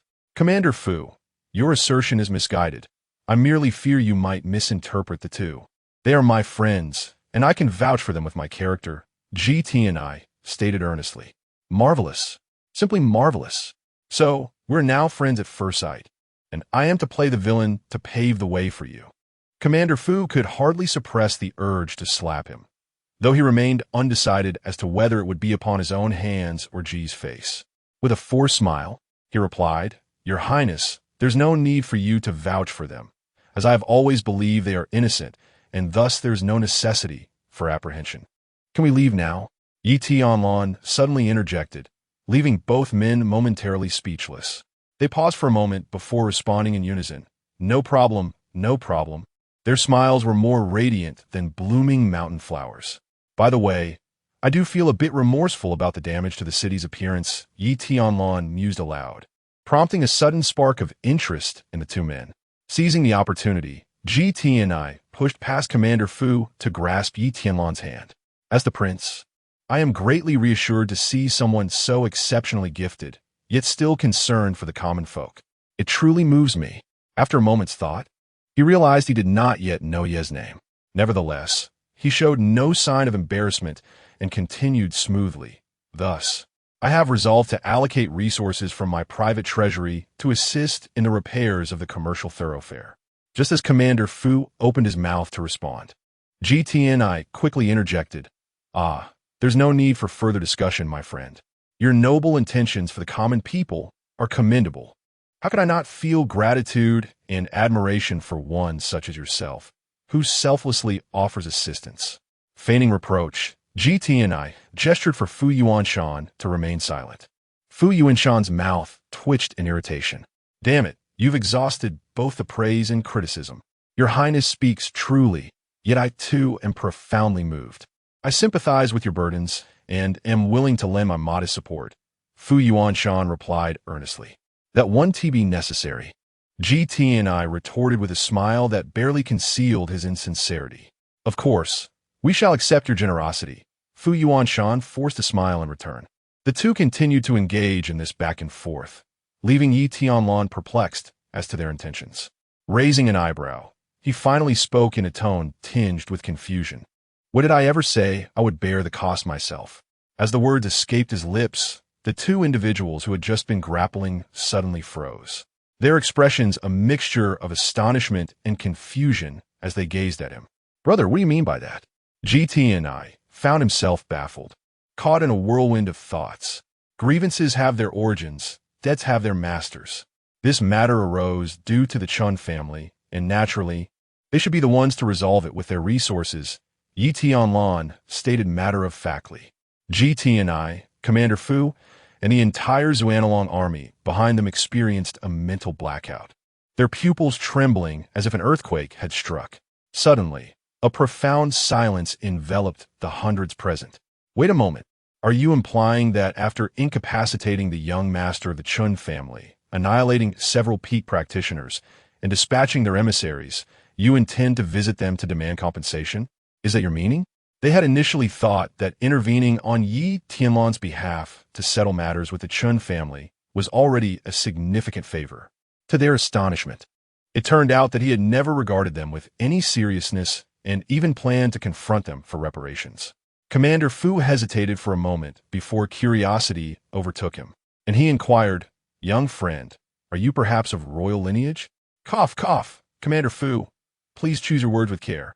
I am still present," Tianlan interjected, making a fist and coughing lightly, his eyes glinting with a hint of menace. "Who are you calling a fool? Our royal family, after all, values its dignity and would never engage in such unscrupulous acts. Is this not akin to territorial concessions for reparations? Do you even know where the Chun family resides? Could you kindly guide us?" Tianlan gestured towards the empty street, attempting to inquire. Seeing his earnest demeanor, it was clear he was not jesting, and the two could only part their lips, momentarily at a loss for words to express their astonishment. "Are you serious?" "I cough, cough. Allow me to take the lead, brother. Commander Fu has pressing matters within the army, and I happen to be rather free, so I shall guide the way." Tianlan disregarded any potential dissatisfaction this action might incite among the court's higher-ups. After all, his status was too sensitive. If he were to lead a group to instigate trouble at the doorstep of a prominent family in the capital, it would undoubtedly provoke a backlash from his third brother's faction. Perhaps he would barely arrive when news would swiftly return, prompting celebrations and champagne popping in that realm. Qin he understood what the appearance of these two prodigies signified, and Tianlan was even more cognizant of it. Their origins remained shrouded in mystery, yet they exhibited astonishing talents and capabilities. Such individuals undoubtedly possessed the qualifications to merit significant investment from the Crown Prince. To win the favor of these two prodigies, he was willing to risk offending Commander Fu, whom he should have sought to align with, even if it might provoke momentary displeasure from the Emperor. Having the support of such extraordinary individuals outweighed the might of 1,000 troops. Tianlan's heart surged with excitement, his fists clenched tightly together. He felt as though he was orchestrating a grand strategy. My friend, this is a gamble of epic proportions. Win all, or lose everything. Commander Fu had more to say, but ultimately refrained, casting a deep glance at Tianlan. With his keen insight, he discerned far more in Tianlan and his companion, including their formidable heritage. To assert that there are no formidable forces lurking behind him would be utterly implausible. He turned away, muttering in an almost imperceptible tone, "It seems I have consistently underestimated this prince." The left deputy commander approached on horseback, whispering, "My lord, shall we simply turn our backs and allow this opportunity to slip away to the prince?" The right deputy commander chimed in, expressing his dissatisfaction. Such a prodigy. If only he could be of service to us, Commander. Fu shook his head with a derisive laugh. Given the talents he has displayed, how long do you think it would take for him to surpass you? 2 years, or perhaps just 1. Both men fell into silence. Moreover, who is to say we are entirely excluded from this equation? Without any forewarning, Fu Yuanshan spoke, drawing astonished glances from the two deputy commanders. It seemed they suddenly grasped something, their movements abruptly halting. "My lord, have you perhaps made a decision?" they queried in disbelief. "Indeed, if we cannot defeat him, then we shall join him." The commander had a sudden epiphany. The prince is the legitimate heir, while the demon queen conspires, sowing discord in the court. Our Tianlan army must eradicate treachery to uphold justice. Fu Yuanshan's gaze sharpened, an overwhelming aura of determination emanating from him. "Convey my orders. We shall redirect towards the Chun family. I suspect they harbor spies from an enemy nation." Chapter 69. The shy Farian opportunity has presented itself for you to act against the Yi family. In an instant, the grand army altered its course, marching in unison towards the Chun family. While raiding a home requires substantial evidence, treason merely necessitates the transmission of coordinates. The commanding leader, astride a magnificent steed at the forefront, elicited a sharp clattering sound as the horse's hooves struck the ground. Passers-by gazed on in terror, hastily seeking refuge from the impending chaos, their expressions betraying deep concern. Whispers of apprehension filled the air. "My lord, will we face punishment for this unauthorized troop movement?" Yet, contrary to their memories of the usually prudent leader, he exhibited an almost serene demeanor. Grasping the reins, he cast a calm glance at them. "Why the panic? We are under the protection of His Highness the Crown Prince. They cannot punish us." He paused, his eyes glinting with a fierce brilliance that even the shadowy helm could not conceal. The Emperor has grown old, no longer engaging in state affairs, and it is the perfect time to support the Crown Prince, the primary heir, who excels in both status and virtue. How can he be compared to the frivolous third prince born of that scheming empress? What do you think? He suddenly turned to inquire. "I concur," replied the two vice commanders, their expressions resolute as they nodded without hesitation. In their hearts, they understood that it was the emergence of two mysterious prodigies that had truly emboldened their leader. "We support this." The soldiers of the Tianlan army collectively raised their voices, creating a thunderous roar that reverberated through the air. Fu Yuanshan twirled his spear, the blade glinting sharply as he pointed it towards the heavens, issuing a commanding shout. "The Chun family has colluded with enemy nations, and His Highness the Crown Prince has astutely discovered this treachery. Thus, we march to provide support. The entire army advance." Meanwhile, neither Crown Prince Tianlan nor Tianlan anticipated that the Tianlan army would maneuver from an unexpected direction. At that moment, Tianlan was still elucidating the intricacies of the Chun family to Tianlan. Although the Chun family was considered a second-tier clan in the royal capital. It boasted several formidable practitioners of the Qi-opening realm, the strongest among them being at the mid-level of that realm. Tianlan held a document brought to him by Qing'e, pondering how, given his esteemed status as the crown prince, he could possibly remember such a minor family. Only the 4 prominent families could command his full attention. Indeed, the Qin family is a subsidiary of the Yi family, maintaining close ties with them, and the Yi family enjoys a particularly strong rapport with the current third prince, my younger brother. Following closely behind Yi Tianlan, Tianlan continued to read, aware that anyone recognizing his identity would be utterly astonished. To see the crown prince willingly assume the role of a secretary for someone else was a revelation that warranted careful consideration of that individual's significance. Wait, both Yi Tianlan and Luo Junxian turned their gazes simultaneously, their eyes sparkling with a shared understanding. You just mentioned the Yi family in the royal capital, correct? Yi Tianlan stroked his chin, his expression intense with intrigue. Tianlan was momentarily bewildered by his unexpected reaction. After a careful reconsideration, he nodded in affirmation. Indeed, both the Yi and Chun families were aligning themselves with his third brother. A realization dawned upon Tianlan. It became evident that the 2 individuals before him harbored apprehensions regarding the formidable strength of the Yi family. The Yi family, renowned for its immense power, had produced an extraordinary talent, Yi Qingkong, who had been accepted as a disciple by the master of the Nanshan sect. This event had garnered widespread attention a few years prior, with countless families traversing great distances to celebrate his achievements. During that time, a saying circulated widely in the royal capital. Any prince who secured the support of the Yi family would command half of the nation's power. This illustrates the unparalleled esteem the Yi family commanded at that moment. Moreover, the colossal influence of the Yi family could effortlessly create a siphoning effect, attracting even greater forces to rally behind the third prince. This was the most daunting aspect. It elucidated why, despite the formal establishment of a crown prince, the third prince could still contend against the crown prince, who had the backing of ancestral laws, and even seemed to gain an upper hand.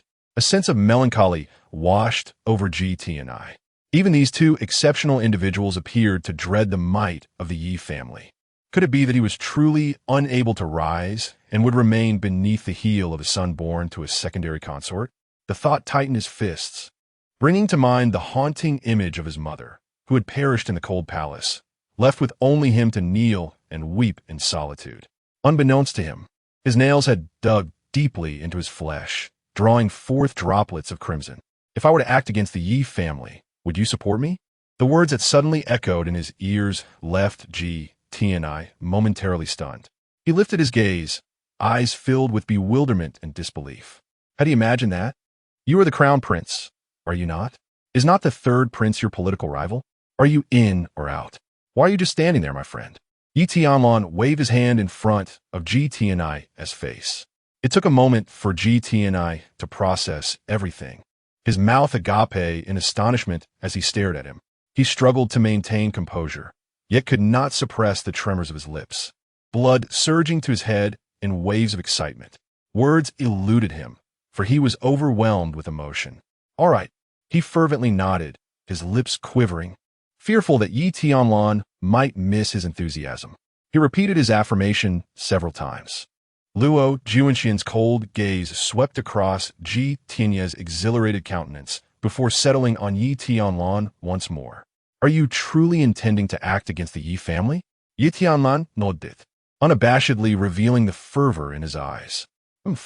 If my grandfather and the others discovered that you dared to challenge the Yi family on your first day in the royal capital, they would certainly haul you up for a thorough beating. Though the words were cautionary, they lacked any semblance of contradiction.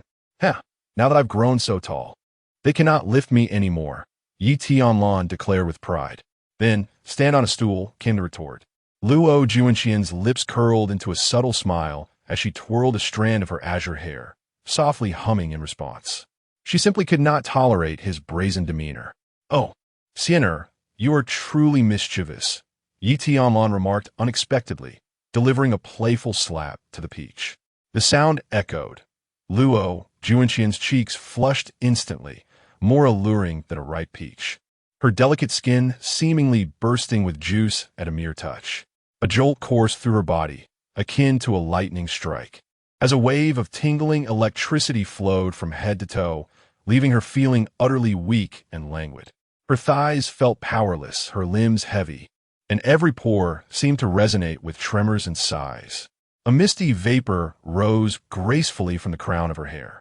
Her bright eyes, shrouded in the autumn haze, appeared to glimmer beneath a veil of deep-water vapor. Suddenly halting her steps, she buried her head, pressing her soft pink lips together. Her gaze fixated unblinkingly on Yi Tianlan's feet. She let out a soft, clear protest. This is not right. Chapter 70, What Martial Skill? Is it not merely a matter of grasping it effortlessly? Are you incapable? Just around the corner lies the residence of the Chun family. After confirming with Qinghe, Yi Tianyan spoke. However, he noticed Yi Tianlan gazing absent-mindedly at his own palm, adopting a posture as if attempting to seize something of great significance. His brow arched in surprise as he called out, "Brother Yi, what is it that you are trying to catch?" "Catch? Oh, it's nothing." Yi Tianlan earnestly withdrew his hand, shuddering slightly, narrowly evading a chilling gaze that emanated a sense of impending doom. Sienna let out a soft hum, leaving a refreshing fragrance in her wake as she advanced with her twin swords in hand. Her dark tresses, tied with a bright yellow ribbon, cascaded gracefully to her waist, the high ponytail swaying playfully behind her lithe figure. Yet, Yi Tianlan's gaze would inadvertently drift downward. "You were clearly grasping something just now," GT and I pressed on. "Hey, there's no need to be so serious about it," Yi Tianlan retorted, irritation creeping into his voice. "It's best not to pry into matters that do not concern you. Only I can comprehend this, understand, my younger brother." It seemed he did not fully grasp it. He glanced at his palm, contemplating its dimensions. "Enough," came a cold voice from ahead, belonging to Luo Junxian. She halted, her long, cloud-patterned boots outlining her slender legs, standing elegantly as the gentle breeze stirred her white dress, reminiscent of a solitary beauty from the northern lands. Yet, Yi Tianlan did not halt his steps. GT and I followed closely beside him. "Stop right there. This is the territory of my Chun family. Dare to advance another step, and I shall not hesitate to be impolite," warned the steward standing at the entrance. His gaze sharp as a blade. With a swift motion, he drew his weapon, its cold gleam reflecting the atmosphere. Qinghe furrowed her brow. Having accompanied the prince for many years, she had never encountered such an audacious steward. It was no wonder that such a family could produce such spoiled offspring. She opened her mouth, ready to reprimand the steward for his lack of awareness. Yet, a figure moved faster than her. Yi Tianlan stepped forward, his gaze fierce, an overwhelming aura radiating from him. "Silence. Who do you think you are? Can you deter me from collecting my payment?" His voice was low, imbued with undeniable authority and dominance. Ji Tianya's pupils momentarily clouded before widening in astonishment. Qinghe stood in utter disbelief, struggling to comprehend that such words could escape the lips of one deemed virtuous by both her prince and the commanding leader. "Listen to yourself. Do those words align with your own standing?" She mused, regretting her earlier judgment. She had thought the steward audacious, but he was overshadowed by Yi Tianlan's brazen demeanor. "How dare you? Do you even realize what you are saying?" The steward's face flushed crimson with anger, a fierce expression manifesting as he and several others drew their weapons. "Huh, not only do I know, but I also know exactly what to do." Before the steward could finish, impatience flickered in Yi Tianlan's obsidian eyes. Towards his adversaries, he has always exhibited a profound impatience, extinguishing them with a mere slap. Indifferent to their futile protests, should one slap prove insufficient, he would not hesitate to deliver a second. Clenching his fist tightly, he did not require further actions. Instead, a vast surge of cosmic energy swept forth, firmly enveloping his hand, akin to a raging river of elemental force.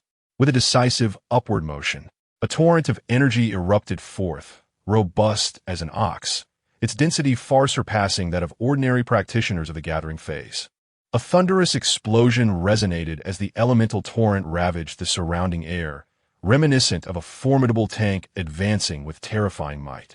The four henchmen, fierce and menacing, bore no distinction from the scattered pins struck by a bowling ball.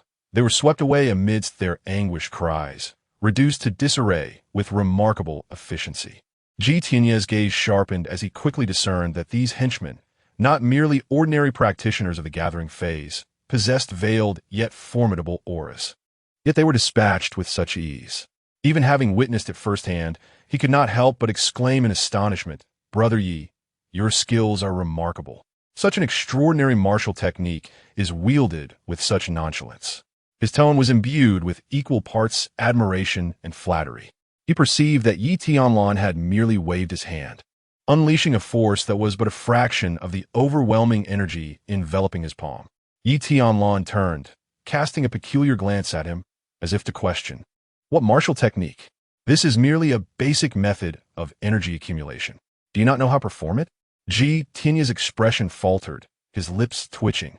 The soul-stirring inquiry struck his consciousness like a resounding bell, echoing persistently.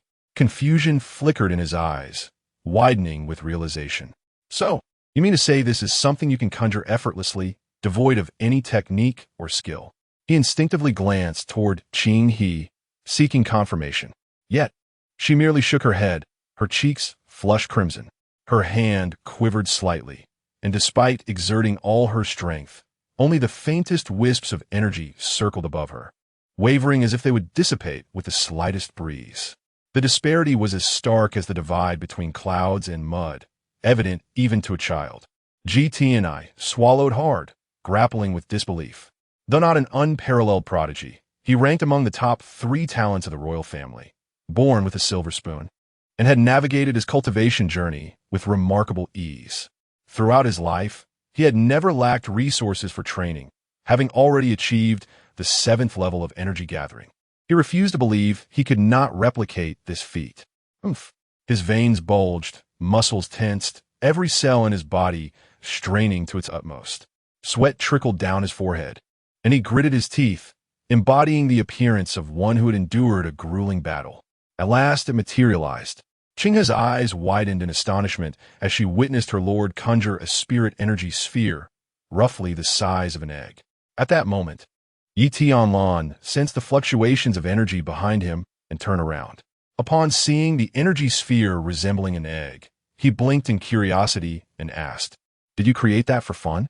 Silence served as its only response. Noticing Tianlan's stoic expression and unyielding silence, Tianlan chuckled heartily. "Haha, I was just teasing you. It's actually quite adorable." The silence deepened.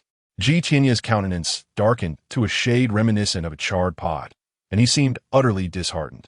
Qinghe, standing nearby, bit her lip to stifle her laughter, feeling quite uncomfortable. Tianlan scratched his head in confusion, unable to comprehend why his jest had failed to amuse. How could this fellow possess no sense of humor whatsoever?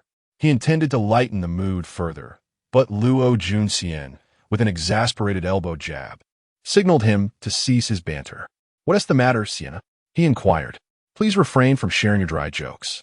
"Nonsense. You always laugh at them. I only find your serious demeanor amusing, not your humor." Chapter 71. Continuous Reversals. I have yet to agree. Tianlan felt an immense sense of injury. However, upon reflection, as long as his beloved wife smiled, that was sufficient. No matter the means, it still attested to his prowess. He was even contemplating delivering an elbow strike to Sienna. At that moment, a powerful aura surged from the depths of the Chun family estate. Having been in constant contact with a group of Qi condensation realm practitioners, Tianlan easily recognized that this was indeed the aura of a formidable Qi condensation expert. His eyes narrowed slightly, a flicker of excitement glimmering within them. Ordinary energy was merely a plaything for him and Sienna. Only the energy of a prodigy or a Qi condensation expert could serve as a true tempering experience for them. This was perfect. Audacious fool. How dare you come alone to the Chun family?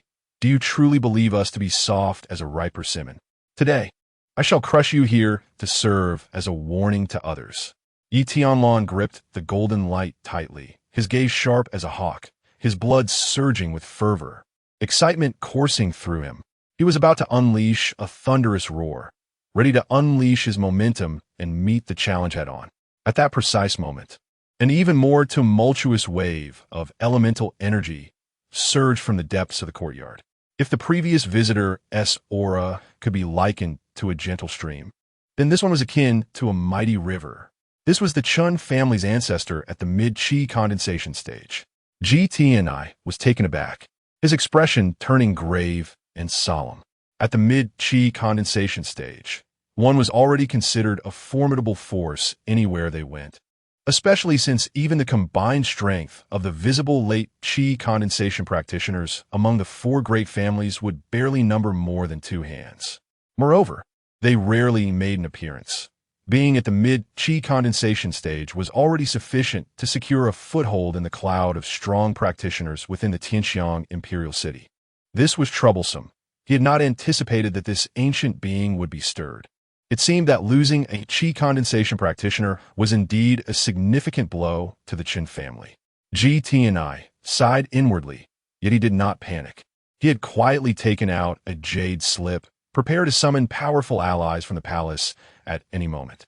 A mere Qin family could not stir up much trouble before him. His royal family possessed the pinnacle innate strength of Tianxiang Kingdom, sufficient to quell any unforeseen incidents. This was the foundation of his confidence. Perhaps this would not be such a bad thing, however, upon witnessing Tianlan's still formidable and proud figure. His earlier calm began to falter. A sense of unease gripped his heart. Wait, why are you so excited? What do you intend to do? You wouldn't dare challenge even the mid-chi condensation stage, would you? Reckless fool. Even the ancestor of the Chun family has been alerted by you. Prepare to meet your end.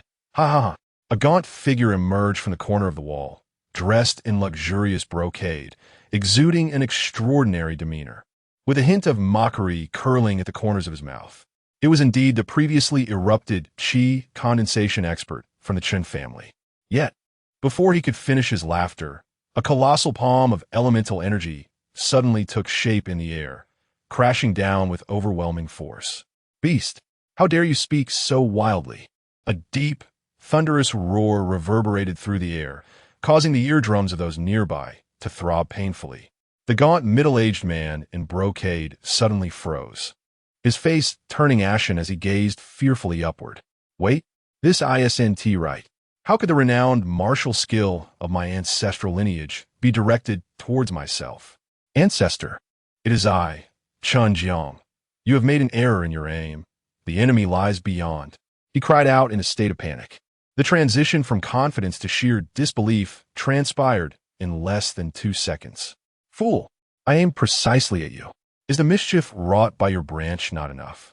Today, before these esteemed guests, I shall extinguish you and rectify the family's disgrace.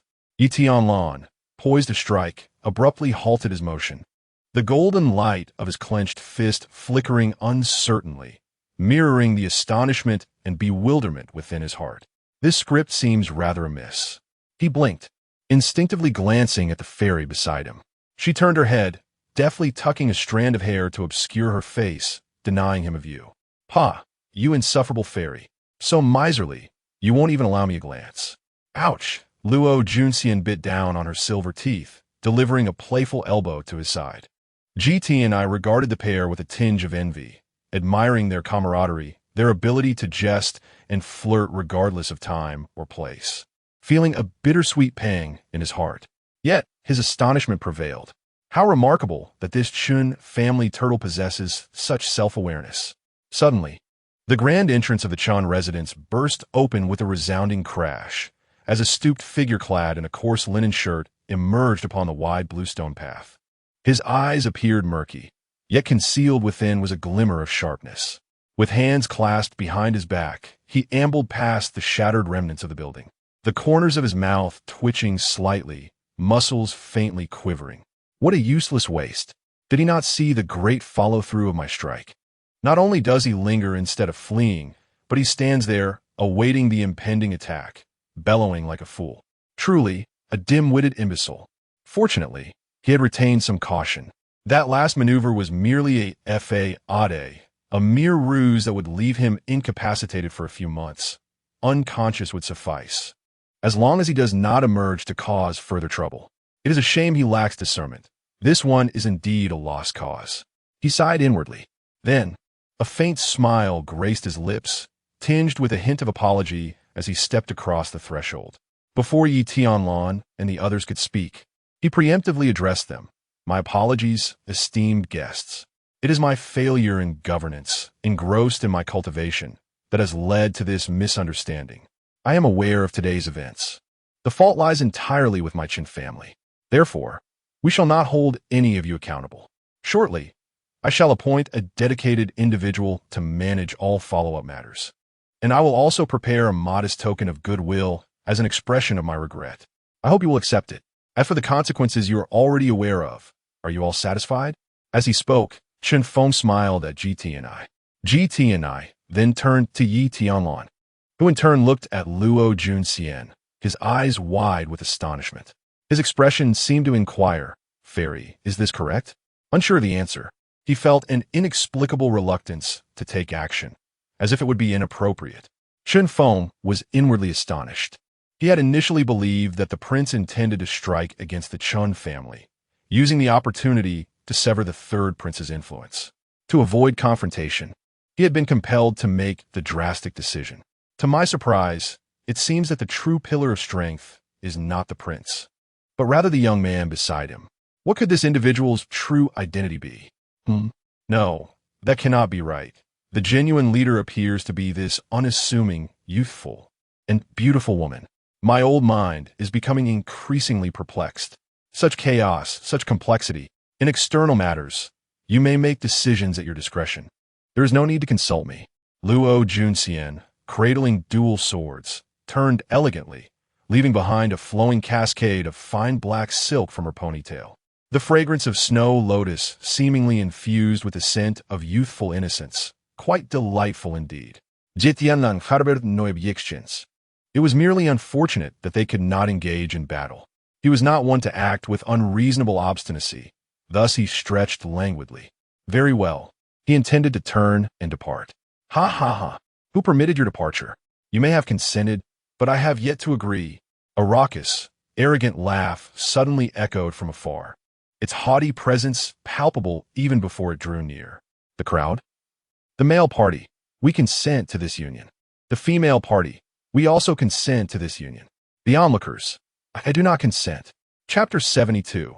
Do you truly believe that you alone can call for help? Before Yi Tianlan could react, Chan Feng's brows furrowed deeply, his lean face shrouded in a veil of gloom. His gaze fixated intently on the direction from which the sound emanated, and he discerned several figures clad in yellow and green robes hastily approaching from the far end of the spacious street. Squinting to observe more closely, a sudden shock surged within him, compelling him to lower the hand that had previously rested calmly in his sleeve. Confusion clouded his expression, for it was unexpectedly members of the Yi family. GT&I's eyes subtly lowered, his demeanor appearing unruffled, yet his heart stirred with unease. How could the Yi family arrive so swiftly? They had scarcely set foot when the others pursued from another direction. Did an intimate connection exist between the two families? Or was it perhaps? His thoughts were intricate as his gaze flickered momentarily between Yi Tianlan and Luo Junxian. Upon hearing about the Yi family previously, their reaction seemed somewhat exaggerated. Could it be that they had long-standing ties? Ha ha ha. Brother Chun, it has been ages since we last met. Yet you find yourself in such a disheveled state. With your Chun family's century-old legacy, how did you come to bow before two youngsters? It seems you have completely shed the vigor of your youth. The newcomer laughed heartily, his words pointedly piercing Chen Feng's heart. Despite this, Chen Feng dared not retaliate. He raised his hand, forcing a smile. This matter is indeed our Chun family's responsibility, and I would never turn a blind eye. Might I inquire as to the purpose of your visit, Brother Yi? Our families are as close as brothers when you are in distress. My Yi family shall not stand idly by. Chen Feng scoffed internally, not taking the words to heart, yet he maintained a courteous facade. Were it not for your unwelcome intervention, these two mysterious calamities would have departed by now, and you still have the audacity to claim you come to my aid? Not causing further chaos is already a blessing. Truly, a group that does not act until they see the rabbit. There were 6 members from the Yi family, with the foremost figure exuding power, sporting a shock of white hair as bright as frost. With bare arms and clad in a fitted outfit, he moved with remarkable agility, displaying vitality that belied his advanced age of over 100 years. GT and I observe him a moment longer, silently marveling. The Yi family's body refinement techniques were indeed as renowned as rumored. In contrast, Chun Feng, of a similar age, appeared frail, with withered muscles and a stature akin to that of an ordinary elderly man. Yet, this was merely the superficial observation. Once engaged in combat, despite equal realms and artifacts, the disparity in their capabilities would be vast. This was precisely why, despite Yi Liang's sharp words, Chun Feng dared not confront him, instead wearing a forced smile to engage in dialogue. The Yi family was in its prime, having subtly emerged as the foremost family in Tianlan country in recent years, accompanied by whispers of secretive rumors. It was said that the Yi family had acquired rare elixirs bestowed by the Joshuan sect, and now the most promising candidate for breaking through to the innate realm had begun seclusion. It is conceivable that a true innate master may emerge in the future. Their speed was astonishing, swiftly arriving at the gates of the Chun family. After a brief exchange of pleasantries, they completely disregarded Chun Feng's presence, directing their keen scrutiny solely towards Yi Tianlan and, more specifically, towards Luo Junxian. This behavior caused a subtle shift in Chun Feng's demeanor. Clearly, they held him in contempt, considering him far less significant than the young woman before them. While he seethed with indignation, curiosity also stirred within him. What manner of individuals were they? To draw the attention of the Yi family members? They had even dispatched an impressive entourage consisting of 1 mid-stage Qi understanding practitioner and 4 early-stage ones. It could be said that within the entire royal city and even the Tianxiang nation, few could claim such an esteemed reception, even including the few venerable innate masters who were in their twilight years. Are you the Luo Junxian? Yi Liang merely regarded her with indifference. His arms crossed. He made no attempt to speak, deeming this mere junior unworthy of dialogue.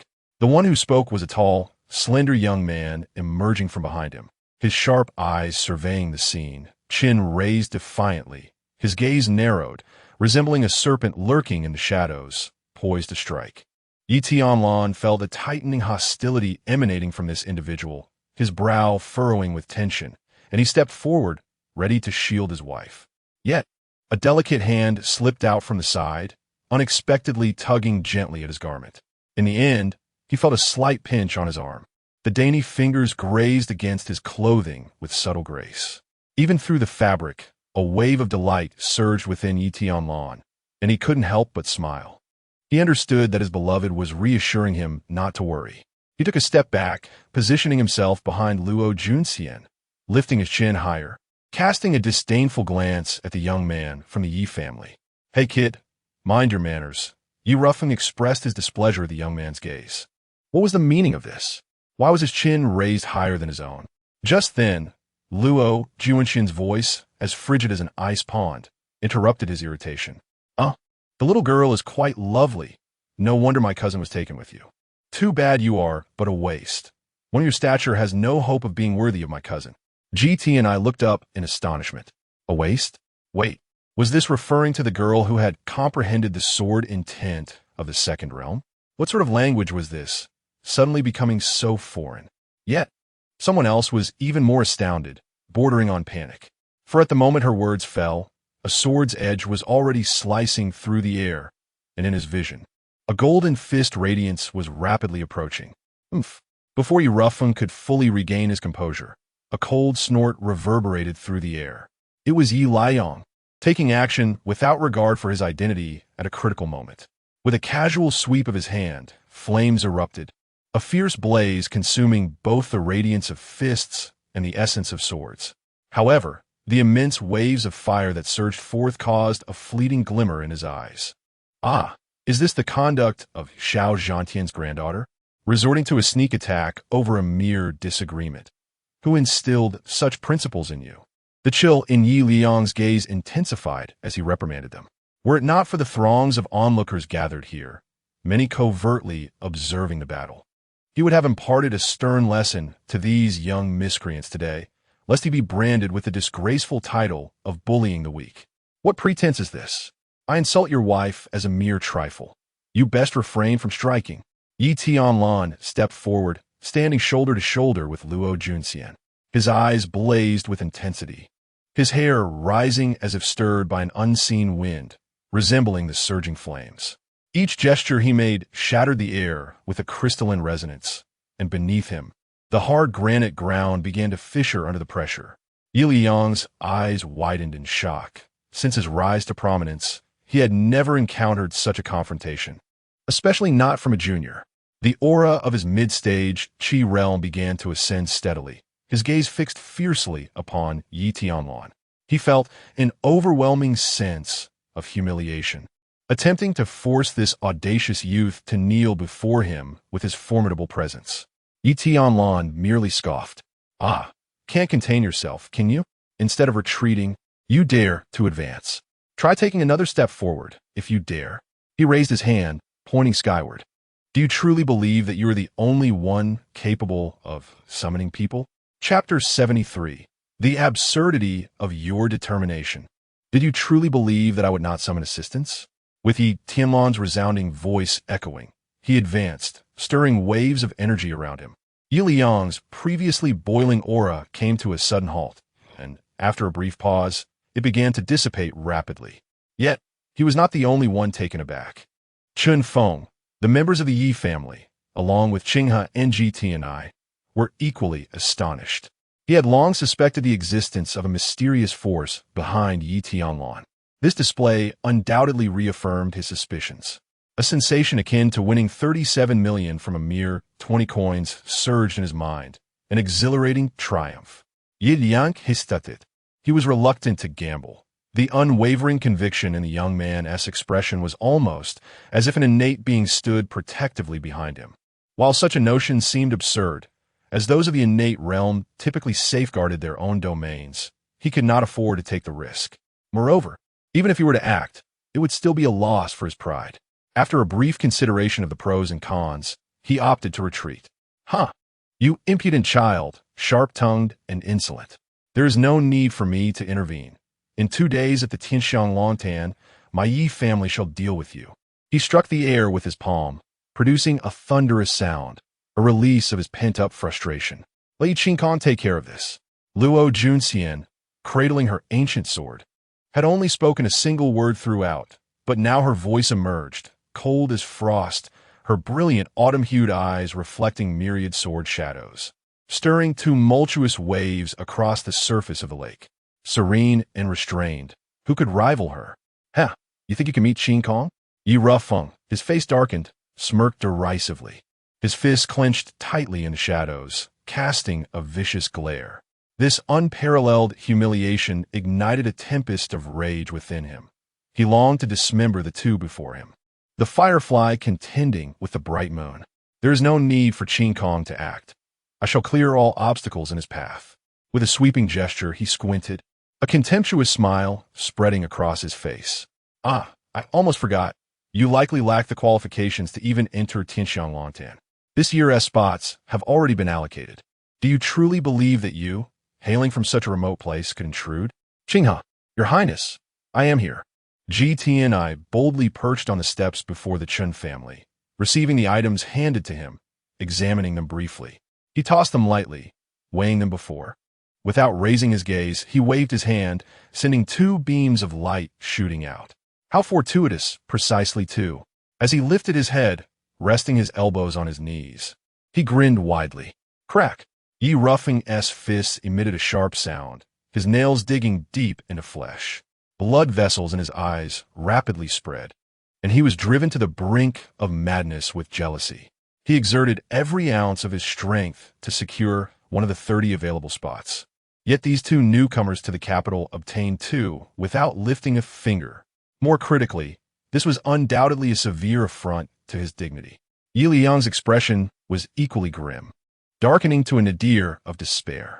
He cast a discontented glance at Yi Rufeng and GT and I, his anger simmering within before turning to depart. His original intention was merely to ascertain the authenticity of the rumors surrounding Xiao Zhantian's granddaughter and to verify her resurgence. Little did he expect to continually stumble, utterly humiliating himself in the process. At that moment, the ground began to tremble imperceptibly. Pebbles quivered, and soon dust was raised as pedestrians scurried for cover. In the midst of their startled gazes, an ironclad army approached, marching in perfect unison. The dull thud of their footsteps reverberated ominously in his chest, creating a sense of suffocating anxiety.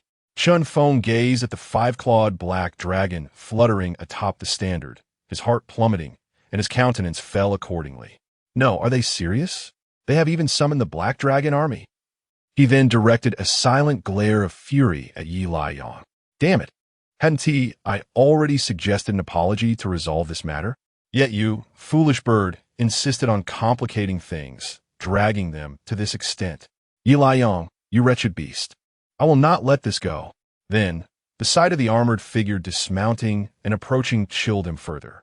In truth, even GT was perplexed. Hadn't this old fool returned already? Why bring such a formidable force? Who authorized this deployment? Your Highness, I have led 800 Black Dragon soldiers here. May I inquire if Your Highness needs an immediate investigation into the Chun family? Chun Feng's heart sank, his pupils quaking with dread. Suddenly, he felt a wave of weakness wash over him, as if he might collapse onto the cold ground, mirroring the state of his heart. GT appeared bewildered at first. Then deep in thought, his eyes narrowing slightly. A faint smile played at the corners of his lips. So it was I who orchestrated this. I glanced appreciatively at Yi Tianlan beside him. Being a clever individual, he quickly deduced the reason behind the unfolding events. He reassuringly patted Fu Yuanshan's shoulder. Rise. As for the Chun family's matters, I shall. Your Highness, this is a modest compensation prepared by my Chun family. I hope you graciously accept it. Chun Feng, startled from his stupor, hastened forward, presenting 3 small vials. I believe the Chun family has done no wrong. It appears to be a misunderstanding. Withdraw for now. You need not concern yourself with the subsequent matters. I shall engage with those individuals in court. Receiving the Black Dragon army, Ji Tinya's spirits lifted, and he readily pledged his support. His father had long ceased to involve himself in state affairs, only the Demon Queen causing chaos within the court, engaging in verbal duels with the inept scholars. Would he truly fear those who merely squawk like parrots? He is determined to seize greater power for himself, especially concerning the 2 individuals before him. He would not hesitate to part with the last 2 Tianxiang dragon orders, if necessary. Yi Liang's expression was frigid as he departed from the scene, casting a deliberate glance at Chun Feng before leaving. His speed was remarkable, as he had no intention of lingering and swiftly distanced himself from the others. Shortly thereafter, in a state of turmoil and with a grim expression etched on his aged face, he returned to the expansive estate of the Yi family. A covert scout from the Yi clan approached him and whispered a few words in his ear. What? Is this true? His eyes widened in disbelief, pupils dilating to their utmost. My lord, the information is nearly infallible. Yi Tianlan is almost certainly affiliated with the Yi family of Baifeng City. The scout asserted with unwavering confidence. Ha ha ha.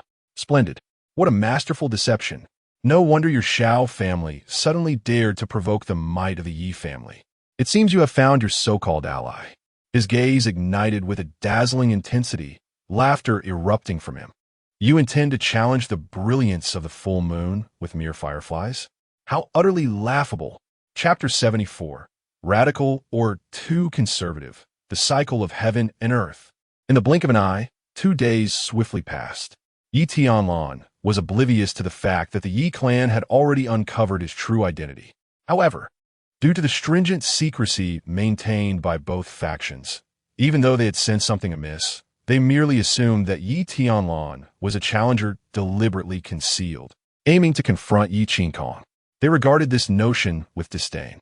If Xiao Zhantian, the 3rd elder, and the others were aware of their assessment, they would undoubtedly chuckle silently and give him a thumbs up. Indeed, your words ring true. Just wait for him to cultivate for another 2 years. You need not fear.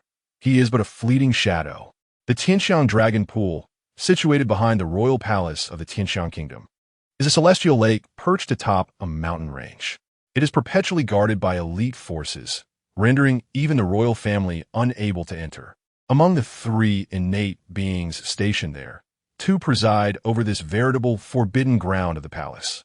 Legend has it that the original ancestor of the Tianxiang royal family was merely an ordinary cultivator who, by chance, stumbled into the dragon pool and encountered a tremendous opportunity, subsequently expanding territories and establishing a dynasty, thereby bringing an end to the incessant turmoil of regional conflicts.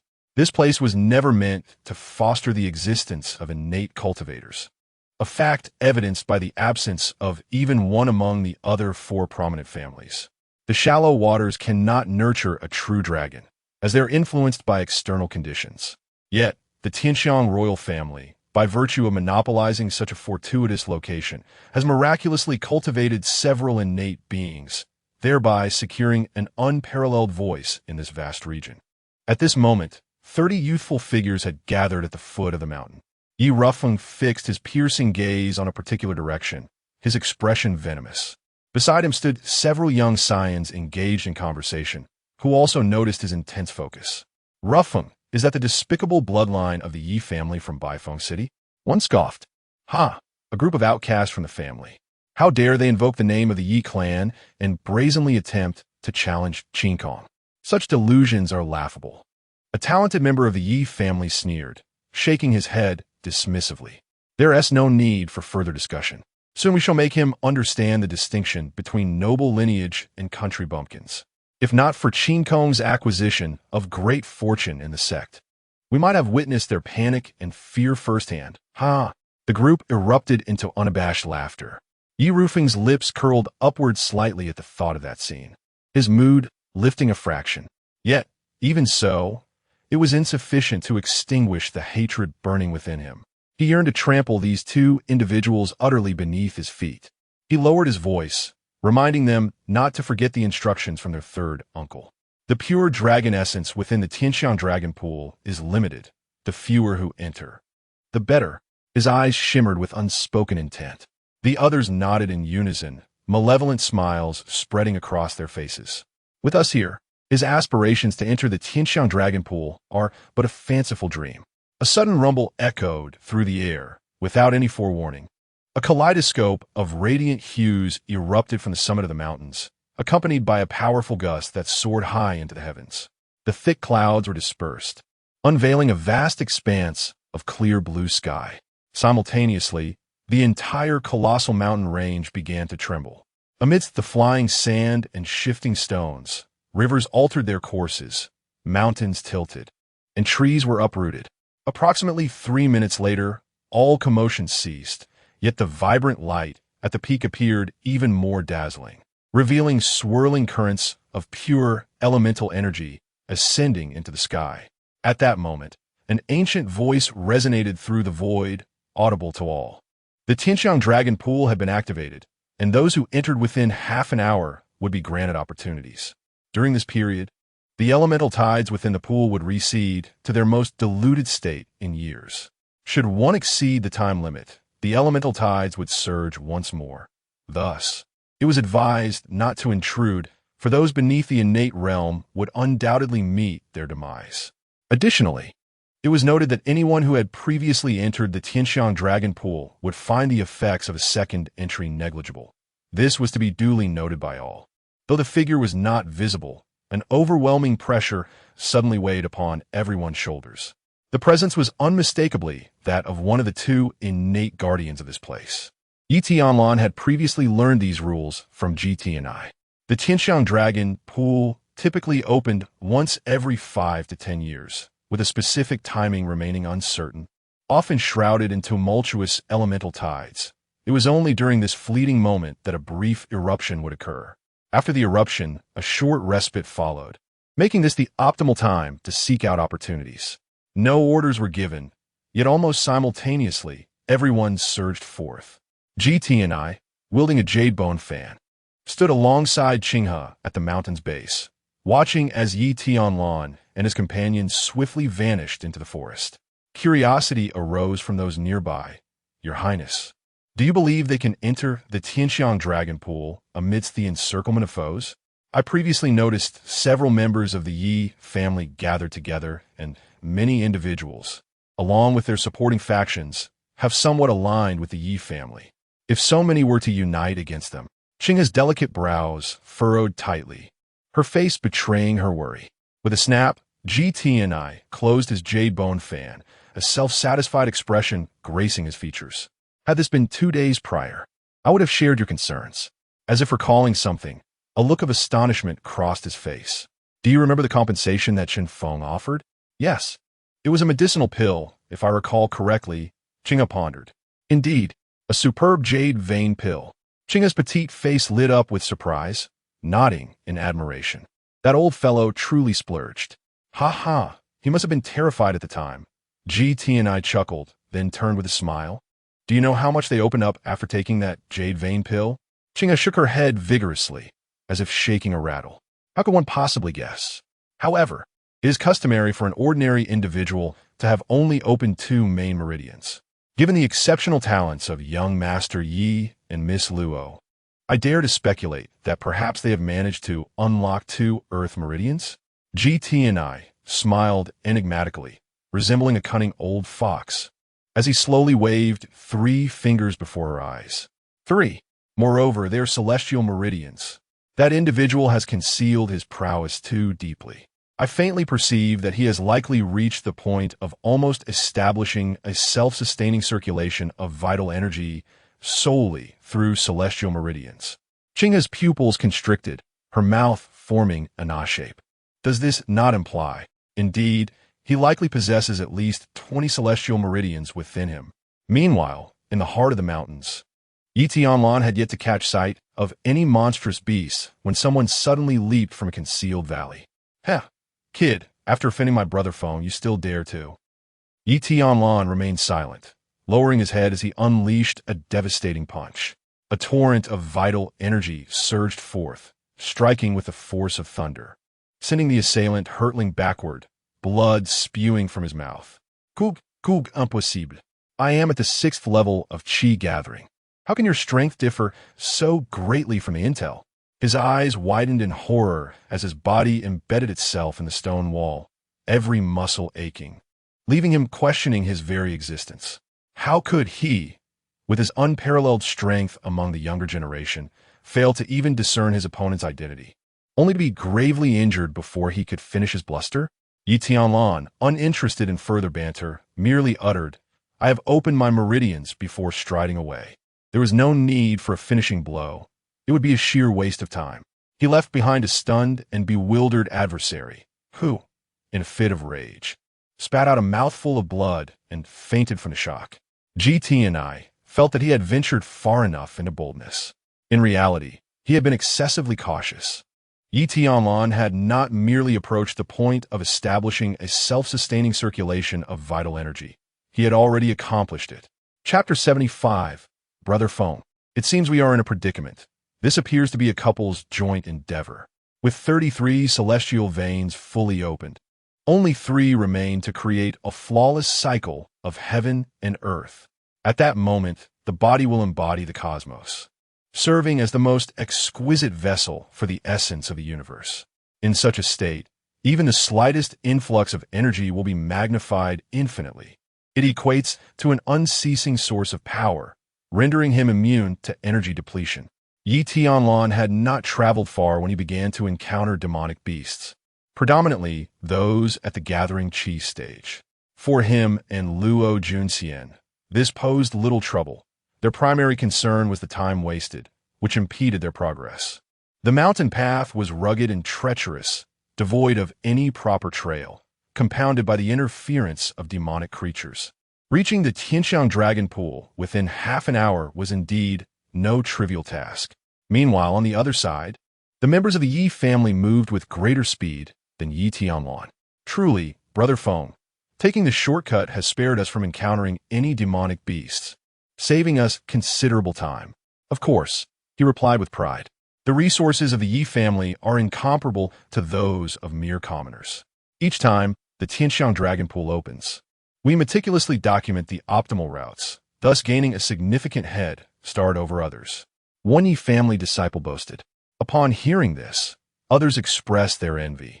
For obtaining a token during the opening of the Tianlan Dragon Pool required substantial resources to exchange with the royal family.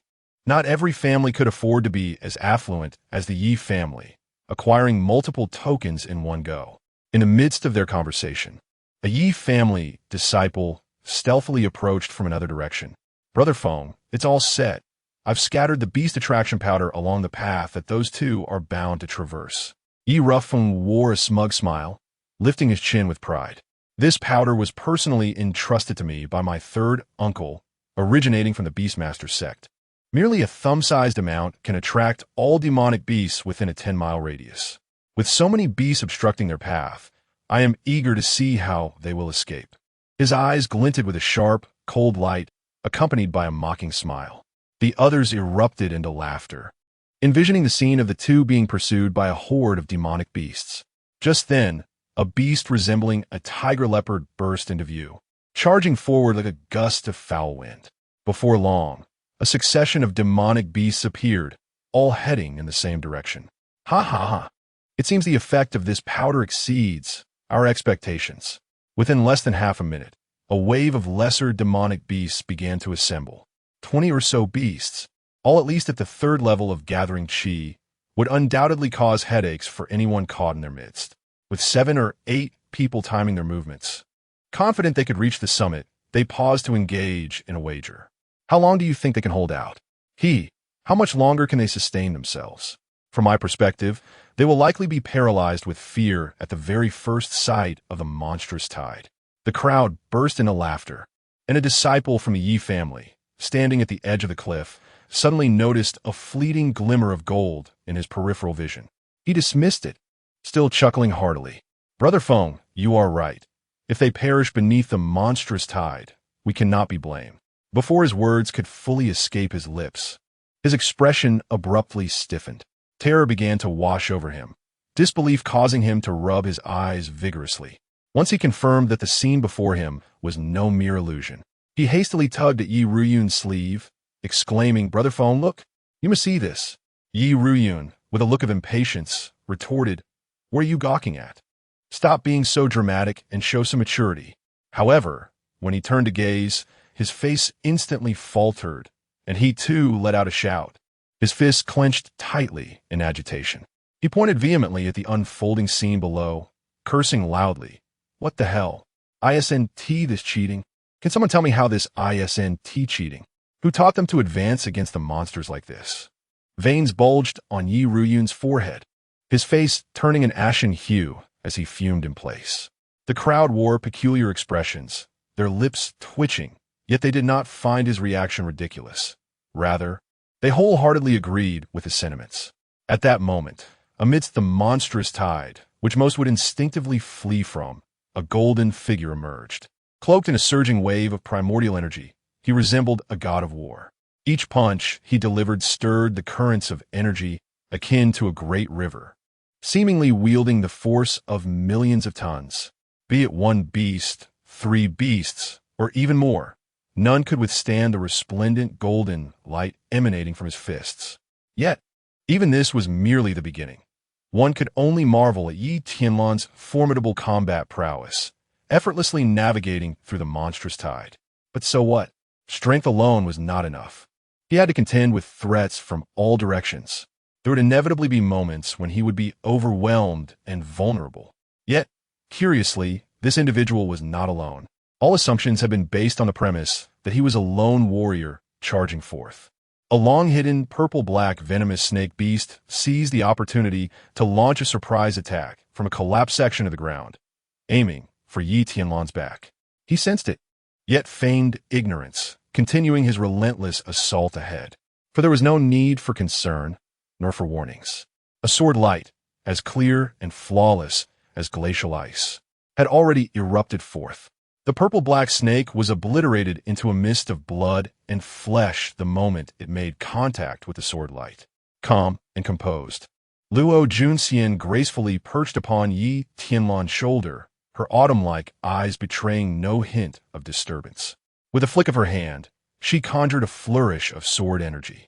The third style of the Tsong's song, sword classic, waves crashing against the shore. The layers of sword qi cascaded like waves, sweeping away all impurities without a trace. Even those observing from a distance could not help but internally praise the elegance of the scene. Yi Tianlan fought valiantly ahead, while Luo Junxian wielded her divine weapon. The white kite, with impeccable precision, an ethereal silhouette of a white sacred beast hovered nearby, gracefully extending its wings. Any beast that came into contact with it found their flesh shattered or lay dying. Such a spectacle rendered the onlookers speechless. One member of the Yi family, stiffly turning to Yi Rufeng, stammered, "Brother Feng, what should we do? This seems like a husband and wife synergy. Their cooperation is alarmingly seamless. Our beast army appears utterly ineffective against them." Chapter 76. Turning the hand into a seal, you spend your entire life merely at my threshold. Yi Rufeng's expression was as grim as the bottom of a pot. "Nonsense. I can see it without your reminders." "Then what shall we do now, Brother Feng?" Someone hesitantly inquired. "What else can we do? Shall we remain here and watch as they effortlessly eradicate those demonic beasts? A bunch of useless fools." After his furious reprimand, he flicked his sleeve in a fit of frustration, attempting to mask the slight tremor in his fingertips with exaggerated movements. As he turned around, no one noticed his pupils contract in an unstable manner. His heart was already in turmoil, a tide of demonic beasts. There were at least 20 or 30 of them, not merely 4 or 5, and all above the Qi gathering realm. Even if he were thrown into the fray, he could not be certain of emerging unscathed. Yet, such an absurd and outrageous event unfolded right before his eyes. Even he, no matter how foolish, could discern that either of these two individuals possessed the absolute power to crush anyone else. In other words, this was not a confrontation he could afford. Panic surged within him, and he struggled to maintain his composure, trying to prevent others from noticing his distress. He immediately sought to escape this cursed place. In any case, he aimed to flee as far as possible. However, before he could take more than a few steps, a chilling voice from behind froze every cell in his body. "What a coincidence! We meet again." Yi Rufeng's face turned pale with shock, yet he quickly regained his composure. He would never forget that voice. A shadow of gloom crossed his countenance, and his gaze turned sharp and fierce. "Since you have discovered my presence, I shall no longer pretend."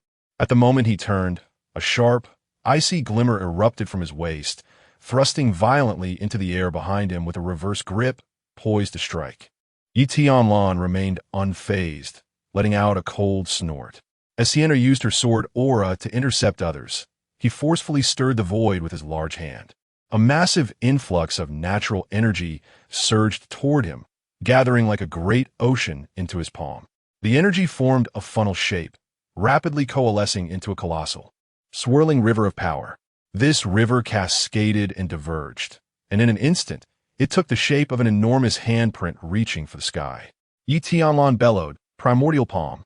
All his meridians illuminated brilliantly, resembling a resplendent crystal, while the might of the void handprint simultaneously surged, doubling in intensity. It expanded to a width of 30 meters, exuding tremendous power. With a single strike, the icy glimmer in Yi Rufeng's hand shattered in response, disintegrating into dust before he could even take another breath. His expression swiftly shifted through shock, horror, and panic. He wished to flee, but it was already too late.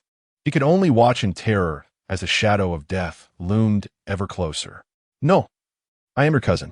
The Hunyuan palm descended upon his body with relentless force, leaving only a few wisps of blood dissipating into the air, while he was utterly obliterated, reduced to nothingness.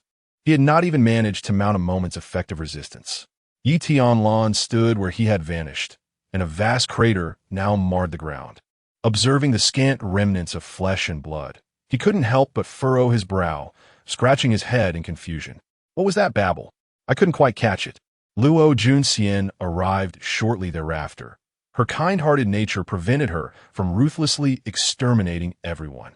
Instead, she merely severed their tendons and cast them into the tide of ferocious beasts. This was a simple task for her. Her sword was too swift, ill-suited for inflicting prolonged suffering. Against those who schemed against them and could even summon a horde of beasts, she harbored no intention of mercy. Had their strength not surpassed hers, this place might have become their final resting ground. Sinner, did you hear what he said? He claimed he is your candy, Luo Junxian remarked, her delicate lips curling into a half-smile. Tianlan felt a shiver run down his spine. Please don't disgust me. You're the only candy I need. With that, he beamed and leaned closer. Luo Junxian shot him a reproachful glance, but still grasped his outstretched hand, their fingers entwined, savoring the soft warmth. Let us proceed. If we linger here any longer, the others will soon reach the mountainside. She paused, her curiosity piqued. By the way, I've never seen you practice that martial technique you used earlier. What martial technique? Yi Tianlan replied, a look of bewilderment on his face as he turned to her. You know, the Hunyuan palm. That should be its name, right? She mused, her delicate eyelashes fluttering as she contemplated. Oh, that. I just improvised. I thought it would sound more impressive if I shouted it out. Haha. Luo Junxian was taken aback, momentarily speechless. I meant, how did you condense such a formidable offensive technique? It's quite simple. Just gather the vital energy and shape it into a large hand according to your will. It's really quite convenient in practice. He gestured with his hands, attempting to elucidate. Luo Junxian's lips moved as she regarded him with a complex expression. And what about the flow of that vital energy? That's even easier. I've opened so many meridians. I could just circulate a couple of them to form a coherent flow. If one circle doesn't suffice, I can just make several. Ye Tianlan hesitated, notijin her silenge, and added, anyway, the deeper principles elude me. If you insist on inquiring about the mechanics, I can't say for certain. I just feel it should work that way. You understand, right? Fearing further questions, Yi Tianlan scratched his head, feeling quite helpless in his explanation. His vexed demeanor was evident to Luo Junxian, who repeatedly pressed her lips together, genuinely reluctant to speak further. It was truly exasperating. Perhaps she does not fully comprehend. The resounding laughter of the sword master echoed in her mind. It was long established that this girl must incessantly compare herself to him. Was it not evident? With the prodigious talent and insight of this youth, every technique he casually executed was an extraordinary martial art that others could only yearn for.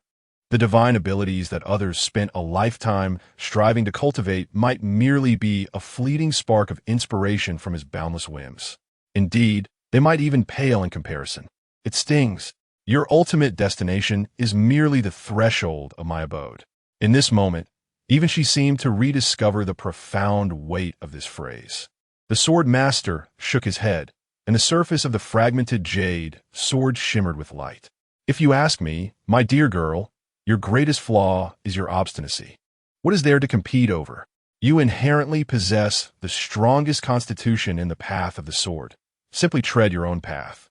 Luo Junxian nodded, for she was not envious, nor was it a matter of rivalry. It was merely a heartfelt reflection, born into the Xiao family, one of the 4 great clans of Tianxiang country. In the eyes of the sword master, they were but a drop in a vast ocean. She had witnessed countless ordinary individuals, elders in her clan who devoted decades to mastering a single technique, and younger members chastised by their parents for their inability to grasp martial skills. They would feel disheartened, filled with regret, and weep for their mediocrity. She herself had endured a prolonged period of despair. Thus, upon witnessing Yi Tianlan effortlessly possess what others fervently desired, her emotions became exceedingly intricate. Talents do not adhere to reason. Extraordinary talents, even less so. Chapter 77. The profound transformation of the Qi Si. The celestial veins have manifested. In the ensuing moments, unencumbered by obstacles, Yi Tianlan surged forward at an astonishing pace. Sinner, you are moving too slowly. Allow me to take the lead, he urged. No, you are exerting yourself too much, she replied. Rest assured, this time I shall tread gently. You take the rear. He lifted Luo Junxian effortlessly, feeling her delicate and soft form, accompanied by a faint, enchanting fragrance that lingered in the air, delightfully pleasing to his senses. She was as light as a feather, having no impact on his agility. Within Yi Tianlan, a potent surge of vitality erupted as streams of energy resembling serpents coiled around his feet. Together, their combined weight of nearly 200 pounds barely disturbed the petals and leaves beneath them, causing only a slight tremor, as if each step were taken upon clouds. Luo Junxian tilted her head, her silky hair cascading down, her beautiful eyes intently observing the movement beneath them. Such an endless pursuit, yet another martial technique. Jianyi chuckled lightly, his tone imbued with a complexity that was difficult to decipher. Ah, yet another form of movement technique. This is the one most congruous with his innate abilities.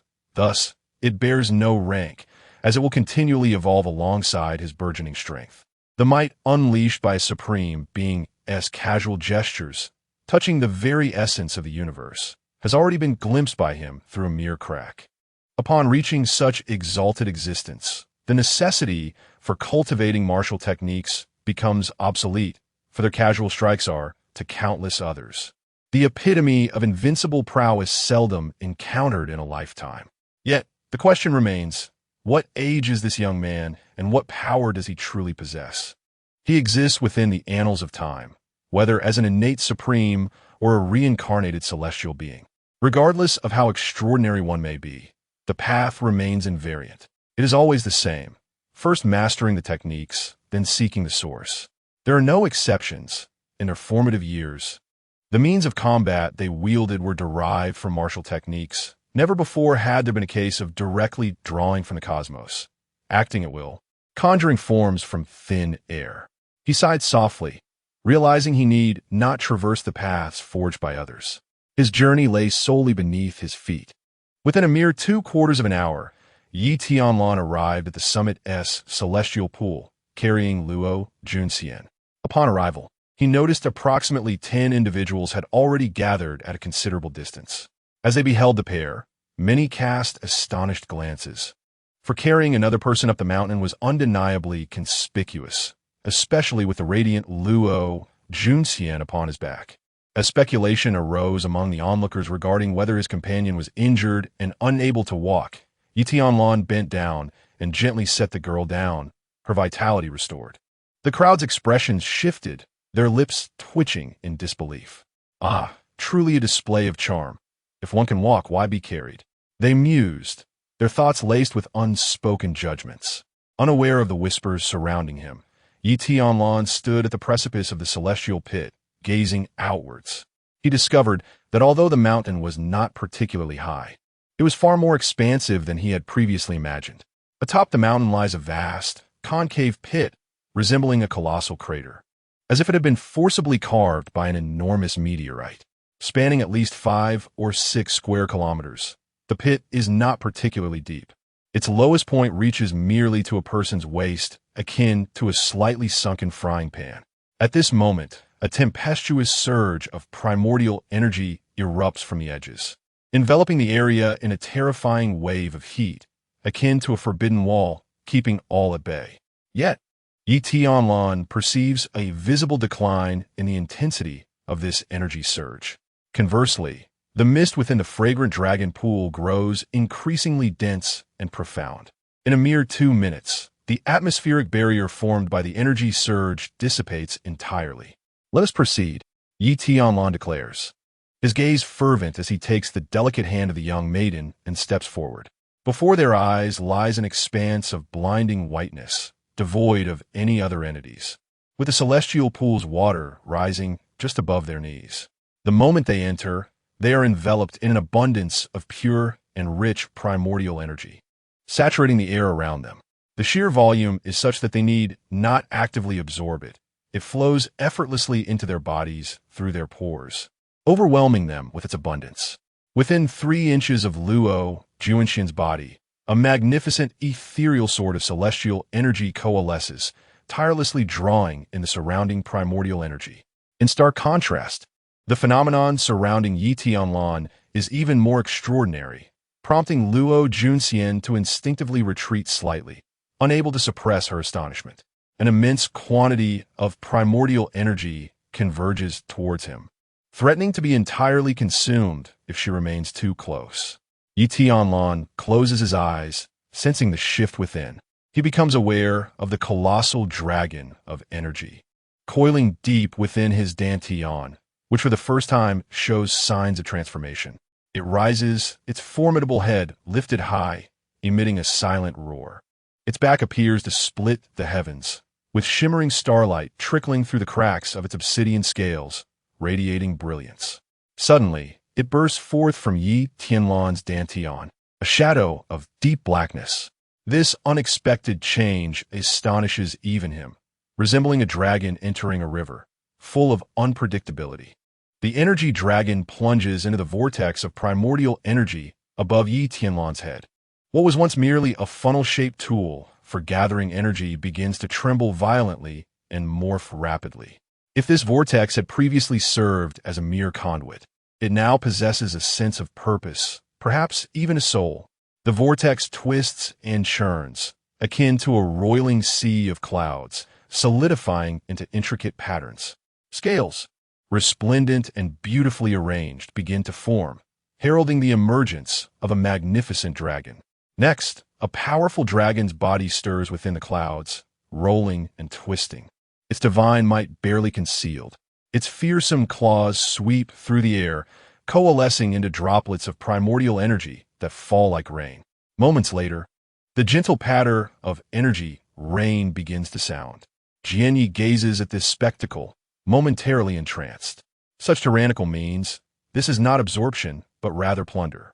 How could this entity manifest within this young man's body? Is it innate, or is there another explanation? She murmured to herself. Luo Jun's gaze lifted, and at this moment, the ethereal sword shadows surrounding her had become exceedingly faint. There was no way to compete with the colossal dragon of vital energy coiling above Yi Tianlan's head. Once the vortex of essence received the support of the heavenly dragon, its efficiency in harnessing the energy of heaven and earth surged exponentially, akin to a surge of adrenaline. Even the purest droplets of vital essence were forcibly condensed. Moreover, that was not all. The eyes of the heavenly dragon continued to focus as Yi Tianlan advanced in opening his meridians. As Yi Tianlan's body trembled slightly, the 34th meridian swiftly coalesced. Within the dragon's gaze, it seemed as though a nebula had collapsed, harboring chaos, wherever its sight fell, without any apparent action. Inexhaustible vital energy from distant realms surged forth. Truly, such tyranny, she whispered. It was hard to imagine if the collective progress of others could even match 1/10 of Yi Tianlan's. Chapter 78, The Anomaly of the Dragon Vein, A Genuine Fortune, and even more domineering, haha. Suddenly, Yi Tianlan opened his eyes, before Luo Junxian could react. His pupils shimmered with divine light as he swiftly pulled her into the nourishing embrace of the vitality raindrops. Luo Junxian let out a faint gasp and attempted to break free. You can absorb it yourself. Don't waste it. Seize the opportunity to break through. He, Xiania. I cannot absorb it all alone, but with you here, it is just right. I only lack 2 more. There is simply no need for so much. Luo Junxian wanted to say more, but Yi Tianlan covered her soft lips with his hand. Don't speak, this time. Listen to your husband, and don't squander such a splendid opportunity. Looking into his earnest eyes, Luo Junxian, as autumn-like, gaze glistened with moisture, swirling slightly, and ultimately, she shyly nodded. Yet, the finger resting on her lips showed no sign of retreat, still moving, attempting to push inward. It lightly brushed against her pearly teeth, warmth radiating from her soft, inner lower lip. In an instant, a blush like the evening glow graced Luo Junxian's delicate, fair face. She opened her mouth, pouting as she bit down. Sinner, why are you biting me? Who told you to be so restless? It moved on its own. I merely brushed against the door. Be quiet, or I shall give you a slap. Luo Junxian retorted with irritation. After sitting cross-legged, she turned her back to avoid seeing this fellow, lest her heart be filled with vexation. Moments later, she felt a familiar sensation, her delicate brows slightly furrowing, her eyelashes fluttering as she quietly opened a narrow slit. A face was mere inches away. That fellow pretended to be asleep, stealthily turning towards her, a smile lingering at the corners of his mouth. Luo Junxian closed her beautiful eyes, the corners of her crystalline lips gradually curving into an almost imperceptible smile. Humph! The colossal dragon of vitality twisted and coiled above their heads, exhaling clouds and mist, seemingly unyielding. Gradually, an increasing amount of celestial vitality converged, corresponding to the dragon's form swelling larger and larger. It had already formed a massive vortex above the Tianxiang dragon pool, and if this pace continued, its current size was far from its limits. Meanwhile, in the outside world, in a thatched pavilion on the mountainside of Tianxiang dragon pool, two figures sat facing each other. One clad in blue, the other in yellow. Haha, how many do you think will emerge with fortunes this time? The elder in yellow poured himself a cup of fragrant tea. As wisps of white steam rose, he brought it to his lips. The elder in blue glanced at him, seemingly disinterested in conversation. He pressed his fingers firmly on the table, where fine cracks, barely visible to the naked eye, had begun to appear beneath. You already have the answer in your heart. Why ask me? The elder in yellow, Duan Feng, chuckled, carefully examining his teacup before setting it down. Brother Ji, why be so angry? At our age, one should not easily succumb to anger. It is not good for the body. What is the meaning behind your arrangement of so many individuals to hunt down those two? It is one thing to have sold the Tianxiang Dragon Order to the Yi family and other factions of the Third Prince at such a meager price. But now, you would not even spare these two who have only had a slight interaction with the Crown Prince. You, the Third Prince, are not even the sovereign of this nation. The elder in the green robe raised his murky eyes, within which flickered a tempest of fury, poised to erupt at any moment.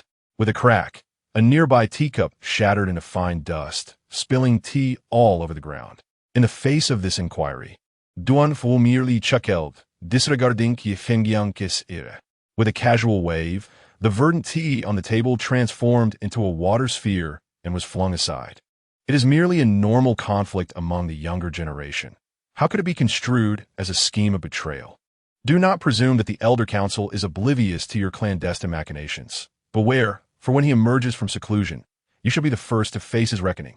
You must remember, it is only the Crown Prince who is the rightful firstborn heir by birth, and by every measure, emotionally, logically, and in merit, he ought to inherit the throne. Not your licentious grandson who indulges in frivolities. The elder in yellow paused, a shadow flickering in the depths of his gaze. He had lost all interest in continuing his tea. The elder had never explicitly acknowledged your GT and I. Why should I not support my grandson, given our respective standings? What is amiss with each of us backing our own candidate? As for who ultimately inherits the throne, let it be determined by merit alone. Ji Chunyang clenched his fists, seething with rage, yet he found himself powerless against the individual before him. Ah, I have heard that members of the Yi family branch have also arrived, particularly your Crown Prince's friends, correct? Ha ha ha. Coincidentally, many from the Yi clan have entered the fray this time as well. To be honest, I am somewhat eager to see them encounter one another. Ji Qingyang retorted with derision. Just hope that in the end, none of your wings are clipped. Duan Feng erupted into laughter, tilting his head back, the mirth growing louder. Ha ha! No words were spoken, only silent mockery, which rendered Ji Qingyang's face a deep shade of anger, his pride deeply wounded. Ultimately, he could only sigh inwardly, wishing that they would be sufficiently astute to escape unharmed. Once they entered the Tianxiang dragon pool, they would likely find safety. Yet at that moment, a thunderous tremor unexpectedly resonated from beneath their feet, interrupting their thoughts. As they looked up in bewilderment, their expressions instantly shifted, for they realized that it was not the ground beneath them shaking, but the entire mountain range. The commotion was even greater than before. What is happening? Why is there another earthquake? Hasn't the tide of vitality already surpassed its peak eruption? The elder in green, Ji Qingyang, wore a look of astonishment, utterly baffled by the current predicament. Such a scenario had never occurred before, and they possessed no experience to navigate it. What could that be? Following the astonished exclamations of the wind, his pupils suddenly constricted to nearly the size of pinholes. Above the fragrant dragon pool, an immense dragon, swirling clouds and exhaling mist, appeared, drifting through the void.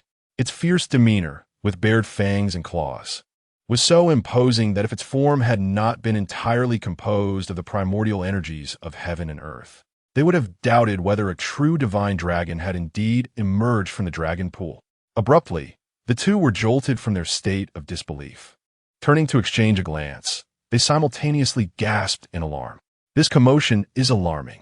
Could it be that the primordial energies of heaven and earth have been significantly drawn away?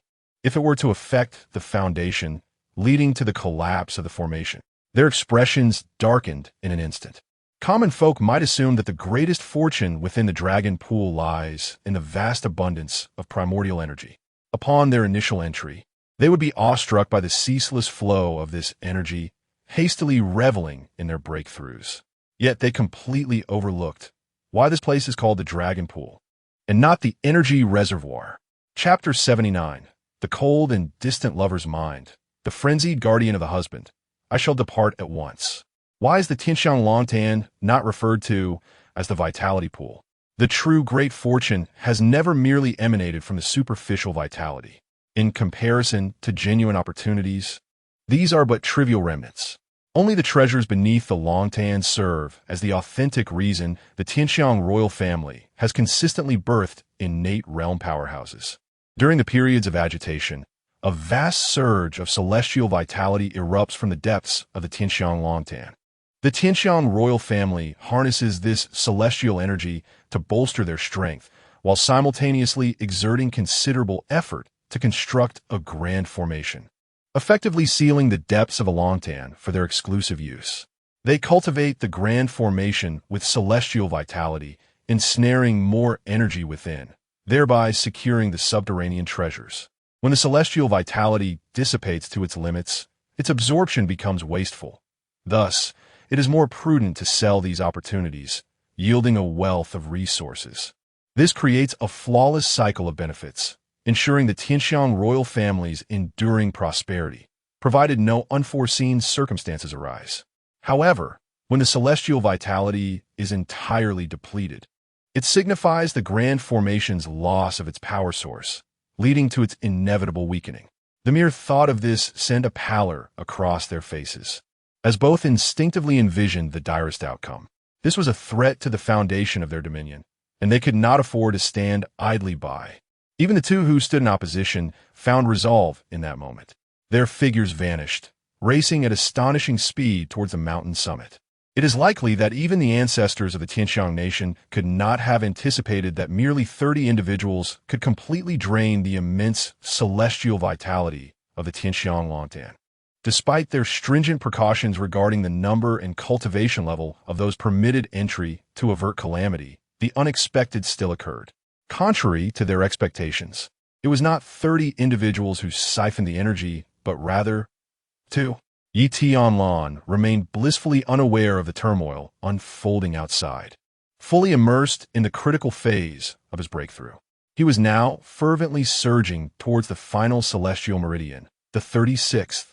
Should he succeed, he would attain a state of perfect harmony with the external world. The dragon within his energy sea grew ever larger, exuding an awe-inspiring majesty as it coiled through the clouds, akin to a divine being surveying the mundane realm with indifference. The celestial vitality it absorbed increased exponentially, and the rain of energy it bestowed only intensified. This was the culmination of nearly a decade's worth of celestial energy from the Tianxiang Longtan, now becoming the vestments of Tianlan.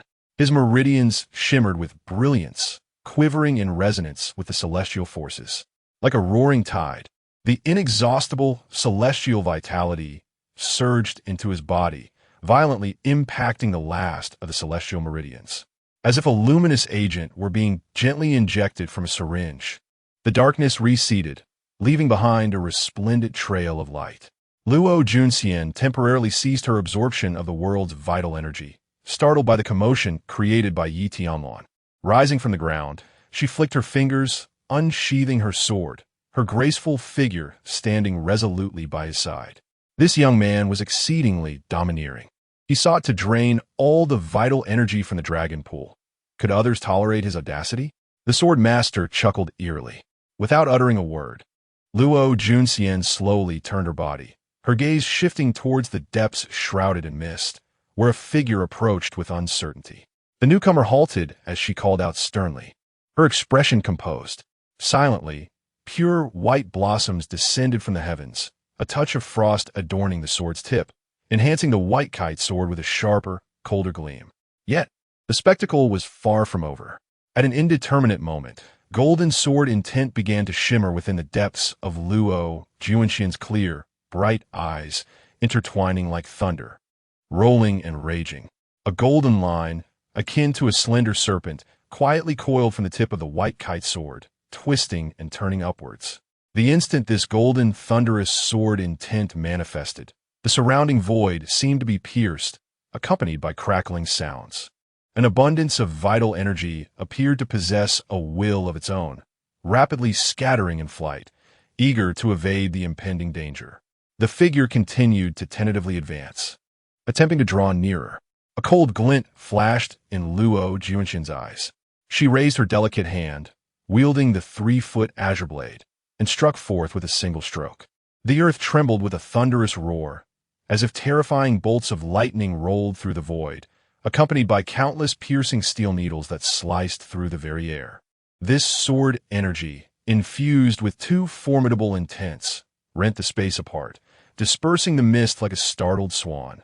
A chasm over 30 meters long appeared on the ground, drawing the lake's waters into its depths, resembling a celestial abyss. Following a dreadful explosion, a cacophony of cries erupted from the site. The figure, trembling with fear, gazed at the vast dividing line before them, their legs quaking uncontrollably. Alas, I merely came out of curiosity.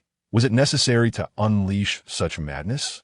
Luo Junxian remained silent, her beautiful eyes narrowing slightly, preparing to raise her sword once more. Who do you think you are? Just because you possess good looks, does that grant you the liberty to act at will? Am I so weak that you need to unleash such a terrifying dual sword intent as a warning? What an absurd delusion. With a mocking sneer, the figure fled frantically, seemingly terrified that Luo Junxian would pursue. True to her word, she offered no second chance for a strike. The ludicrous sight caused her lips to twitch slightly. At that moment, the swordmaster's teasing voice echoed in her mind. TSK, I never saw you wield the pure industry thunder during your fierce battles in the realm of unblocking. Now you are so generous for your little boyfriend, and yet it is merely against an ordinary gathering Chi realm opponent. TSK, I imagine that unfortunate child must have been utterly petrified, his legs trembling in fear.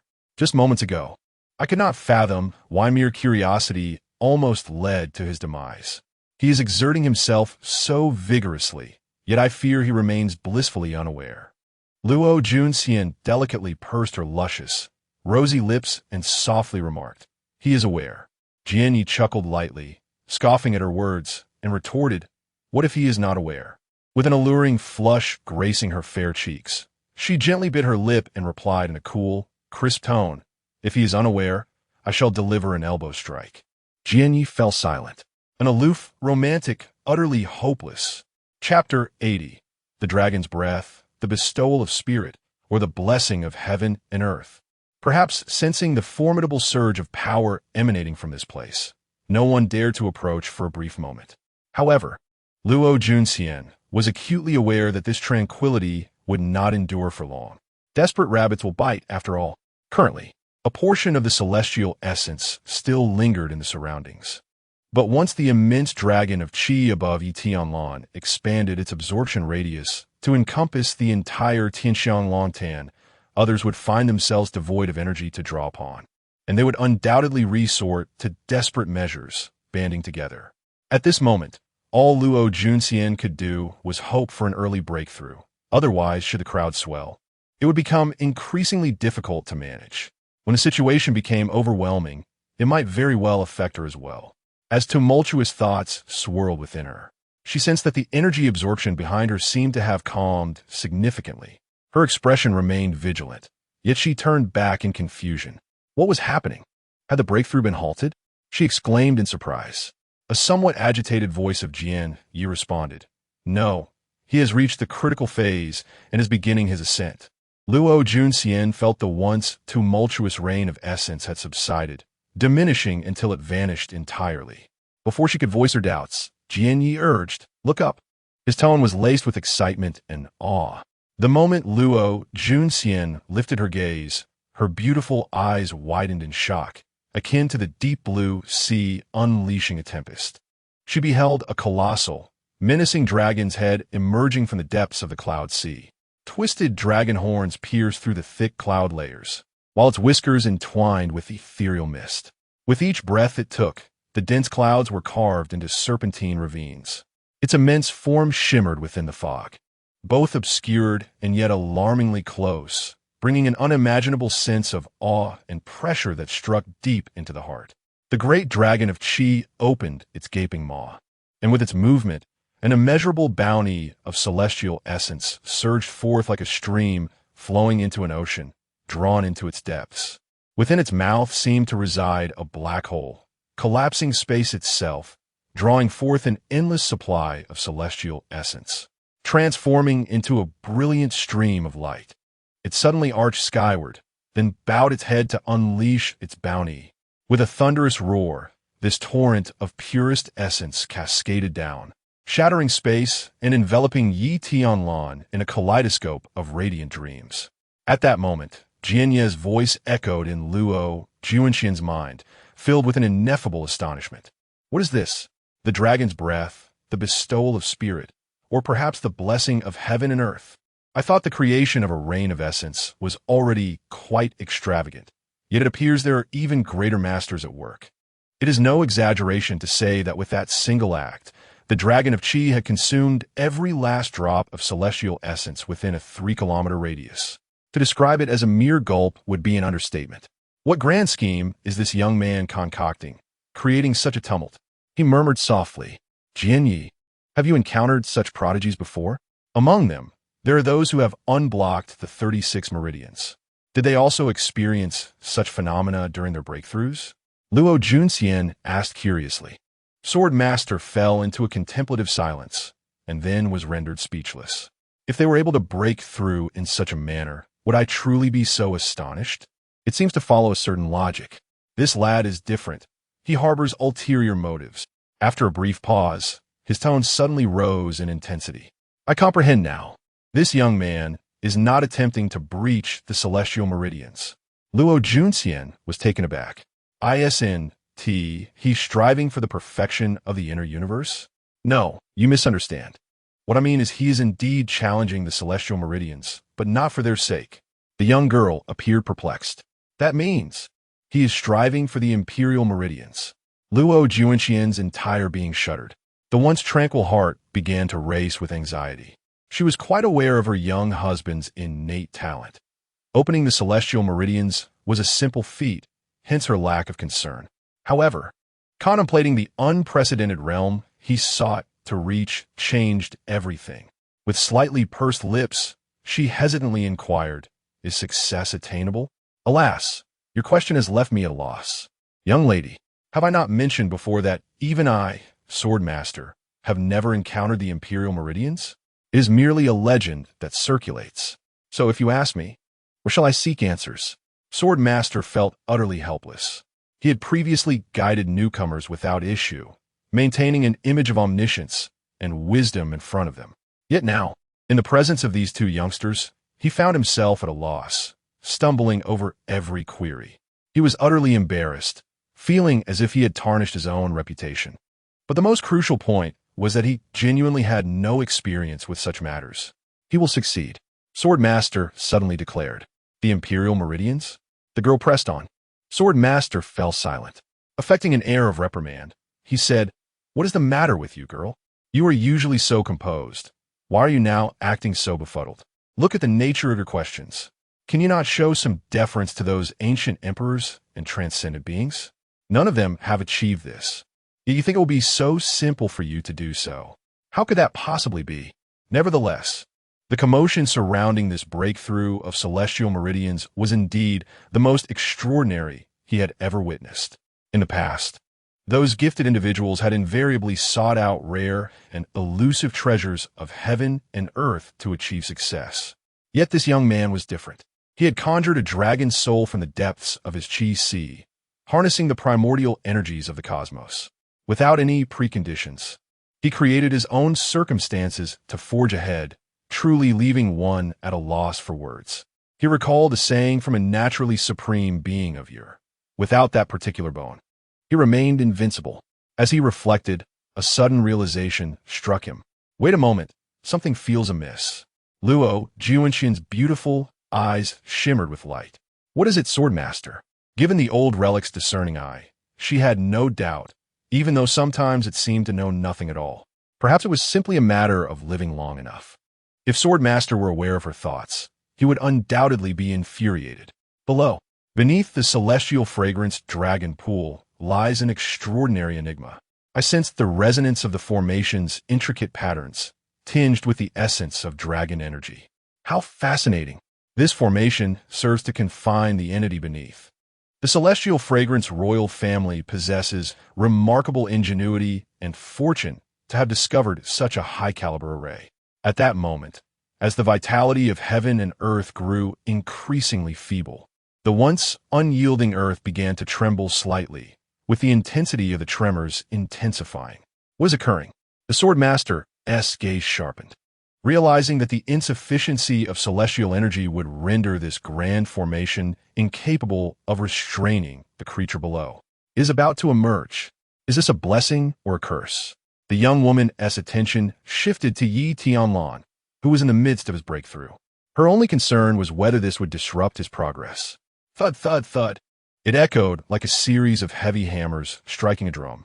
The earth began to fracture in succession, with cracks spreading like a spider's web. And torrents of lake water spiraled back inwards. Strands of heavenly energy, robust as dragons, surged upwards in a terrifying cascade, defying gravity. At this moment, the Swordmaster finally comprehended the situation. From the soaring celestial energy, it sensed an extraordinarily pure dragon essence. Its expression shifted dramatically. Dragon vein. Wait, there's more. With widened eyes, it suddenly burst into laughter, as if it had grasped a profound realization. In an instant, it laughed towards the heavens, filled with a sense of relief akin to witnessing a rival triumph against overwhelming odds. Such a miraculous phenomenon appearing in this insignificant place, remaining untouched and intact until now, is nothing short of extraordinary. Oh, heavenly Tao, reveal to me the essence of imperial fortune. I have endured your antics for too long. Are you truly going to forsake all pretense? The Swordmaster unleashed a torrent of invective. Chapter 81. Flawless perfection. Favorable timing and circumstances, the imperial pulse must converge. The tremors beneath their feet grew increasingly violent. Luo Juanxian, with no time to spare on anything else, stood before Tianlan, wholly focused on the gaping chasm in the earth, her gaze vigilant. Jianyi issued a low warning. Be cautious, my dear. Something is emerging. Luo Juanxian's eyes fixated intently. Accompanied by a peculiar roar, the ground quaked violently once more, sending fragments of stone and countless clods of earth soaring into the air. Mingled with muck and filth, the very earth was upturned. A colossal creature, roughly the size of 2 adult yaks, emerged from the depths. Its body shimmered with a silvery hue, adorned with semi-transparent, glass-like scales that refracted a kaleidoscope of colors. Its head bore a dragon-like visage, yet it was no true dragon, possessing only a coral-like spiral horn sprouting from its forehead. Its limbs were long and agile, reminiscent of the mythical Tianlan, and it trailed a long, sinuous tail behind it. Staring at the creature before her, Luo Juanxian found herself momentarily entranced. Jianyi quickly interjected, "Do not gaze into its eyes." This beast was a Shanin, a vassal of the high-ranking dragon lineage, possessing a trace of draconic blood. Its eyes had the ability to enchant. Luo Juanxian finally discerned that the creature's pupils were absent, replaced solely by a swirling white, resembling a drifting cloud, which seemed to harbor a vortex capable of ensnaring one's spirit. She immediately steadied her mind, resolutely averting her gaze. Wait, something's amiss. This Shanin is not a tangible entity. It is an elemental life, form forged from pure, primordial energy and draconic essence. Elemental life forms did that not imply suddenly. Jianye's voice escalated in pitch, brimming with barely contained excitement. Strike it, strike it. Do it now, my dear. This is an extraordinary opportunity, not just in this realm, but even across the 9 provinces and beyond. You may never encounter such a pure, elemental life form again. Attack it. Treasures await. He was nearly beside himself with exhilaration. Following the dragon pulse, even a pure, elemental life form serving as a dragon's vassal had materialized. This unequivocally indicated the presence of something remarkable below. The fragmented jade sword emitted a hazy luminescence, as if a gaze had fallen upon the colossal sea dragon circling in the skies. Favorable timing and circumstances. The imperial pulse must converge. Luo Junxian, not daring to look into the Shanin's eyes, summoned the icy aura of her Baiyuan sword. A dreamlike, white, ethereal shadow swirled around her, surging forth in a deadly advance. With this strike, she unleashed her most formidable sword technique, thousand-leaf illusion dance. Countless sword leaves, akin to the ancient pines, rained down upon the Shanin's location, their tips coalescing with a chilling essence, interwoven with strands of golden lightning. The Shanin revealed no discernible emotion in its eyes, leaving one to ponder whether it was unable to express itself or simply lacked the capacity. It abruptly raised its forepaw and struck the ground with tremendous force. In an instant, a peculiar wave surged across the surface of the lake. The seemingly tranquil autumn breeze concealed an invisible threat lurking in its depths. Countless tons of heavy lake water rose up, transforming into towering waves that shielded the source of danger until it was obscured from view. Luo Juanxian's enchanting gaze sharpened. The overwhelming sword leaves vanished entirely beneath the water, completely thwarted. A series of clattering sounds echoed. The lake water, frozen by the icy sword intent, crashed to the ground. Yet, this maneuver was not entirely in vain, for the golden lightning darted across the lake, slithering like a serpent and ultimately coiling around the Xuanxiu. It trembled violently, scales exploding outward, and its aura diminished by half. Such formidable sword intent. Luo Junxian marveled. In previous encounters, the might of this pure domain, celestial lightning sword intent, had been obscured by the crushing pressure. It was only in the face of a formidable adversary, when all other attacks proved futile, that she truly grasped the immense potential of this sword intent inherited from Yi Tianlan's divine space, a power far beyond her own snowy sky sword intent.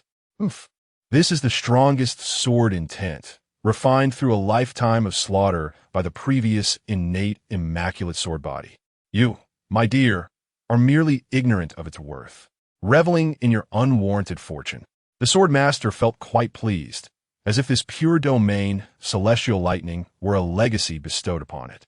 In her initial clash, Luo Junxian had already sensed the formidable and troublesome nature of the Xuanxiu. Not only did it possess an alluring talent that could ensnare the unwary, but it also wielded the affinity of water elements, effortlessly manipulating the environment to summon vast amounts of water for its own use. After an intense battle, Luo Junxian had exerted all her strength, yet her anticipation grew for the treasures promised by the sword master. With another strike, the second realm sword intent imbued within her technique caused its power to surge exponentially. The Xuanxiu, despite sustaining no significant injuries, appeared lethargic. Its essence formed from the convergence of primordial spirit energy and far from exhausted. It had borne expression of utter fatigue. Upon noticing the strands of sword intent lightning entwined around its waist and thighs, realization dawned. The greatest marvel of the pure domain, celestial lightning, lay in its ability to sap the enemy's fighting spirit. This strike was nearly certain to plunge the Xuanxiu into a state of severe injury. However, at that moment, a swift sound of slicing air approached from behind Luo Junxian. The shadow moved with the swiftness of lightning. Striking at the precise moment, she unleashed her full strength. At this juncture, her old energy had been expended, and new strength had yet to manifest. She found herself in a moment of vulnerability, helplessly watching as the shadow drew nearer. Observing this, the swordmaster, who had remained silent throughout her battle, sighed softly. This is your first lesson at all times. Attack the enemy with 7 parts of your strength while reserving 3 for yourself. Never allow yourself to be in a state of complete powerlessness, even for a fleeting second. In a battle of life and death, every moment counts. If Luo Junxian still retained a modicum of power, the shadow could effortlessly evade detection. Alas, there is no room for speculation. Its keen perception had long since taken notice. The reason for withholding this information was to provide the young lady with a vivid lesson in practical experience, for her combat experience is still woefully inadequate. Furthermore, another significant reason for his reassurance was he had succeeded. The sound reverberated like a thunderous chariot rolling through the void, unleashing a series of tremulous sonic booms. This cacophony stemmed solely from the resonance generated between his ascendant physique and the cosmos. Above, the sounds of dragon roars and tiger howls dwelled, harmonizing with the perfectly complete meridians of his body, as if conjuring a miniature realm of its own. The terrifying essence of heaven and earth surged forth, transforming into a tempest that swept outward in all directions, causing the lake's waters to part entirely. This phenomenon bore resemblance to the tides of the sea, exposing the gray-black, parched volcanic rocks beneath. In an instant, Tianlan opened his eyes. In one fleeting moment, he was seated cross-legged in place. In the next, his form had vanished without a trace. Thud! Suddenly, a deep imprint of a foot, embedded 3 inches into the ground, appeared at the spot where he had just been. Surrounding it were contorted fissures that spread outwards like an intricate spider's web. You have already sealed your own fate. The resounding thunder echoed through the void. Chapter 82. This sword shall sever your path for 30,000 years. A streak of light dashed through the air with astonishing speed, arriving in an instant. Even the celestial being Luo Jun had no time to react before a figure materialized before her. Tianlan's face was as cold as frost as he raised his hand and grasped the swiftly approaching shadow, firmly holding it in his grasp. The tremendous kinetic energy was abruptly halted, and not even a tremor betrayed his presence. He stood steadfast as a mountain, witnessing his full-force arrow being caught barehanded. A voice of incredulity echoed from the depths of the mist.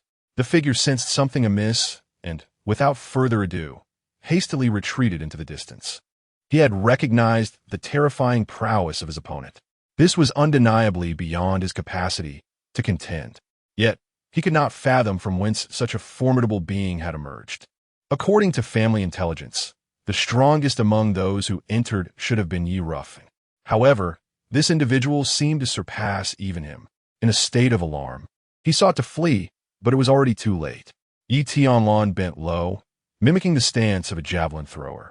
With a resounding thud, a frenzied, milky white aura erupted from the arrow's tip, sending ripples into the void and dispersing the surrounding mist. The overwhelming force tore through the air, creating a thunderous sonic boom. The sharpness of the sound was enough to pierce one's eardrum. In the blink of an eye, the arrow's shadow vanished, swiftly catching up to its master. A cry of despair and terror rang out, followed by a sickening sound, as the air became tinged with the scent of blood. After that, silence reigned. Once the arrow was released, Tianlan had already turned away, showing no concern for the outcome, for there was no other possibility. He tightened his fist, and in that moment, the boundless essence of the heavens and earth surged forth, responding to his call, climbing up his arms in an unceasing flow. The celestial energy coiled around him like a mighty serpent, imparting an overwhelming sense of weight akin to a collision with Mount Tai. With a single punch, he shattered the approaching Xuanxiu that had taken advantage of the chaos. Boom! The milky white mist roiled, swirling violently, while the lake's surface erupted in colossal waves. The robust, glassy scales were violently shattered, scattering in the sunlight before disintegrating into the most primal state of essence. It let out one final, mournful wail before its head. Pierced by his arm, began to dissolve, cracks spreading across its neck, leaving behind a battered remnant. Everything vanished into the air. Tianlan's gaze sharpened, and without hesitation, He extended his hand to grasp. Where do you think you're going?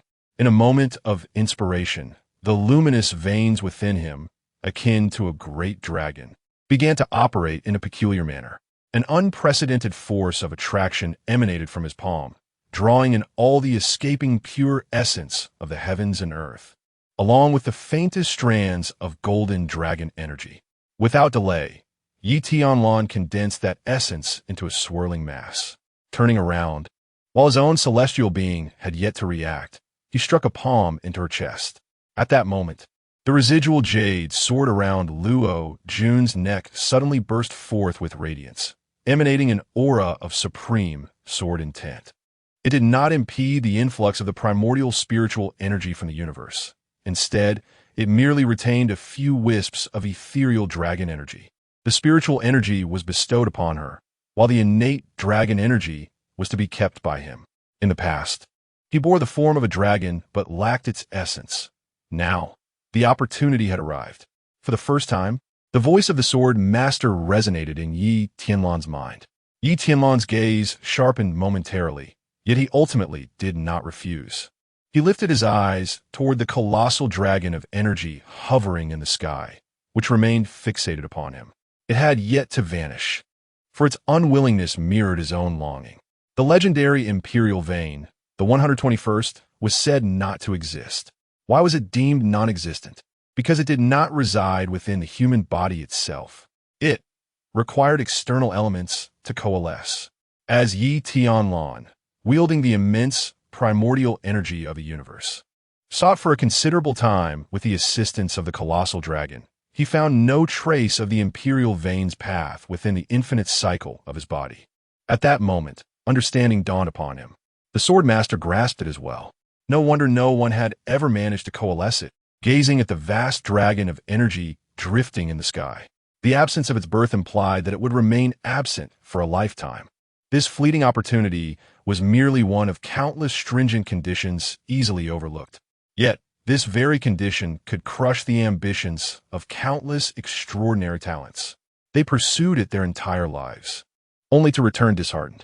Tianlan clasped the drifting dragon energy within his palm and raised his head to meet the gaze of the colossal dragon.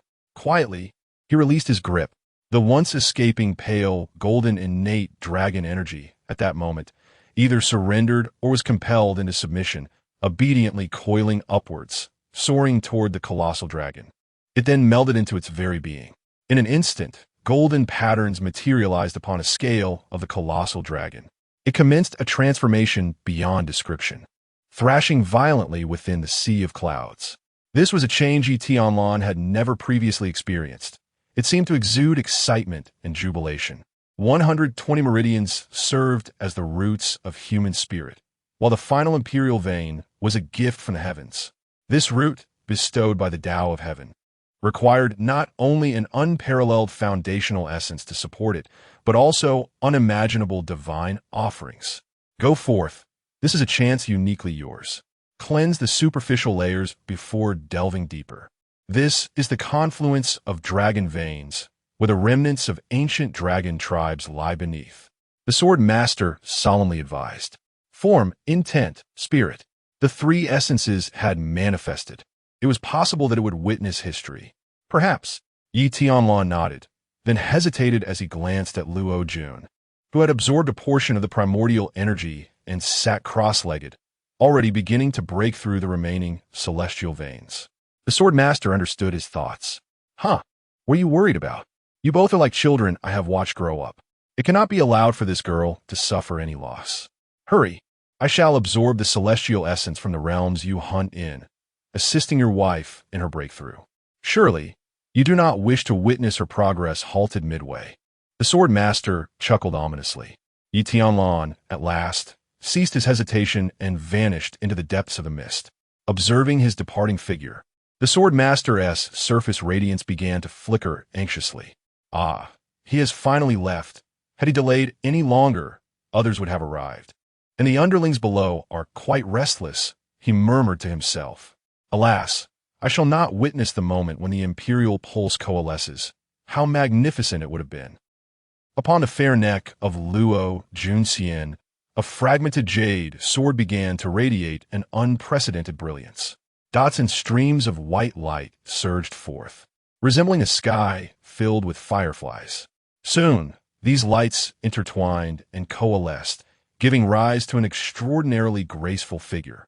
Her visage remained indistinct, yet her eyes appeared to harbor the cosmos, with celestial bodies swirling within. Little goddess, take one last look with your eyes.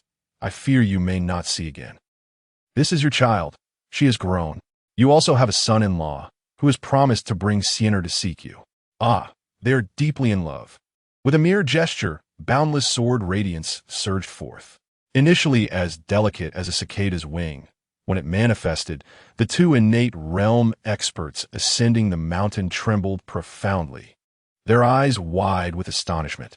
Before them loomed a sword chi fortress, stretching across the mountains and piercing the clouds. Roar! At that moment, a long-silenced dragon's roar resonated from the depths of the mountains. In an instant, myriad beasts bowed in submission, the thunderous dragon's roar threatening to shatter the vast sky. The figure of the unparalleled sword chi paused briefly, then a frustrated smile tugged at her lips. Caw, caw, caw. Are you in such haste to meet your demise? You truly spoil the sword master's pleasure. With a slight wave of her hand, Luo Junxian's neck was left bare, devoid of ornament. The fragmented jade sword glimmered and trembled, transforming into a 3-foot-long emerald blade, once more radiating its unparalleled brilliance. This was a display of resplendence at its peak. She turned to depart, the sword tip falling empty, her white garments billowing. Just as before, it felt as if they were intertwined once more. Luo Junxian's lashes fluttered, and a single crystalline tear silently rolled down. Wretched creature, with this sword, I shall sever your path of cultivation by 30,000 years. Chapter 83. The Dominating Mother-in-Law. The gratitude of the sword master, beyond the boundless starry realms, in a distance unfathomable. The little goddess suddenly awakened within the celestial palace, cloaked by the majestic laws of the universe. Her enchanting figure opened her eyes, and, as her lashes fluttered, the reflections of the sun and moon intertwined within her gaze, suspended amidst the stars. It seemed as if celestial bodies encircled her, casting a myriad of flawless luminescence across the heavens. Swordmaster, she uttered. In that instant, the previously tranquil depths of her eyes rippled with immense waves, stirring the flow of Tao patterns, causing the towering palace to tremble violently. It appeared she sensed something, raising her gaze towards a wall. Her eyes pierced through the constraints of the primordial formation, the veils of heavenly secrets, and a shroud of the world's barriers, shooting forth into a distant, unknown expanse of the cosmos. The final wisp of primordial sword energy fell silent. However, the existence compelling the sword master to wield such energy in that small world was perplexing. A dragon vein, remnants of a dragon vein existed within that diminutive realm. As her aura swirled, she manipulated the stars and summoned the Tao's great dragon to coil around her. It was no wonder that extraordinary beings like Tianlan arose here, followed by the emergence of Xian and my son-in-law. Such revelations were hardly surprising. As she mused on this, her beautiful eyes shimmered, and within the once cold depths filled with divinity, a hint of human emotion finally surfaced. Considering the passage of time, Xian was scarcely a century old, and yet she had already chosen her husband. A gentle smile graced her lips. Even if he were merely an ordinary person, she would not mind, as long as her daughter was happy. Moreover, with her presence, the notion of leading a mundane life would be unattainable for him. This was an absolute confidence in herself. Were it not for such assurance, she would not have scorned the unions of her clan and subsequently sought her own happiness. At that moment, the Tao patterns before her began to spiral into chaos, the void rippling with unrest, and suddenly, a figure stepped forth from thin air. She did not even lift her brows or eyes, remaining serenely seated, akin to a goddess reigning over the heavens.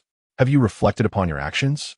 We may return a portion of your daughter's sword body's essence, but you must refrain from intervening.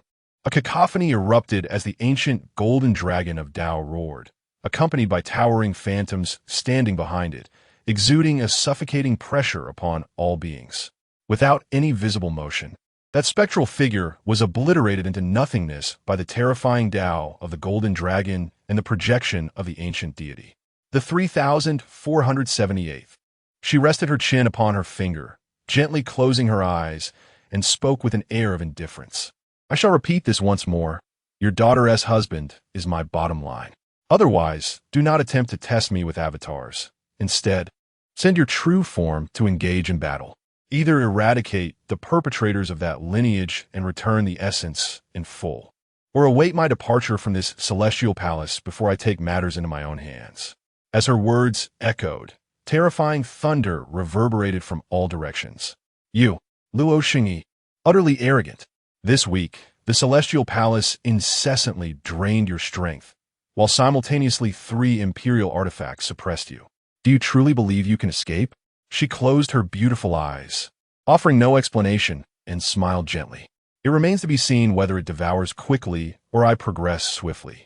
Her voice, light as a wisp, exuded a disdainful air.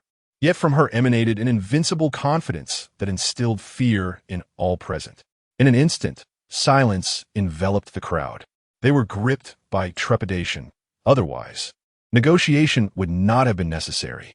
This woman was indeed beyond their control. Even that divine progeny from her lineage, who had acquired the primordial essence of the immaculate sword body, fell slightly short compared to her in her youth. How many must you kill before you relent? An aged voice quivered with reluctance and helplessness. 13,572. Lives, she replied with a slight lift of her eyes, speaking without hesitation. For a brief moment, all voices halted before resuming their discourse, their words loud, yet shrouded in the laws of the cosmos, rendering them indecipherable. However, their conversation was short-lived, as realization dawned upon them, accompanied by an uproar that shook the void. Do you understand what you are saying? You intend to annihilate their entire lineage? She opened her eyes, a disdainful smile gracing her lips. Indeed, every last one. Tianlan was bewildered by the unfolding events, still recalling the dazzling sword light that had fallen. Subsequently, the earth trembled as the unknown dragon bones below emitted a mournful, desperate wail. Once the tumult subsided, everything returned to its original state, save for the towering sword energy that remained, unyielding and undissipated. It not only impeded the loss of celestial energy, but also shielded against all prying gazes. This was the final vestige of protection. He had no time to ponder the events, for an unending tide of mirages surged from beneath the earth, reminiscent of an inexhaustible deluge rushing towards him. From the depths of the mist, anguished cries occasionally pierced the air. Yet, Tianlan felt no fear. Instead, he grew bolder amidst the encirclement.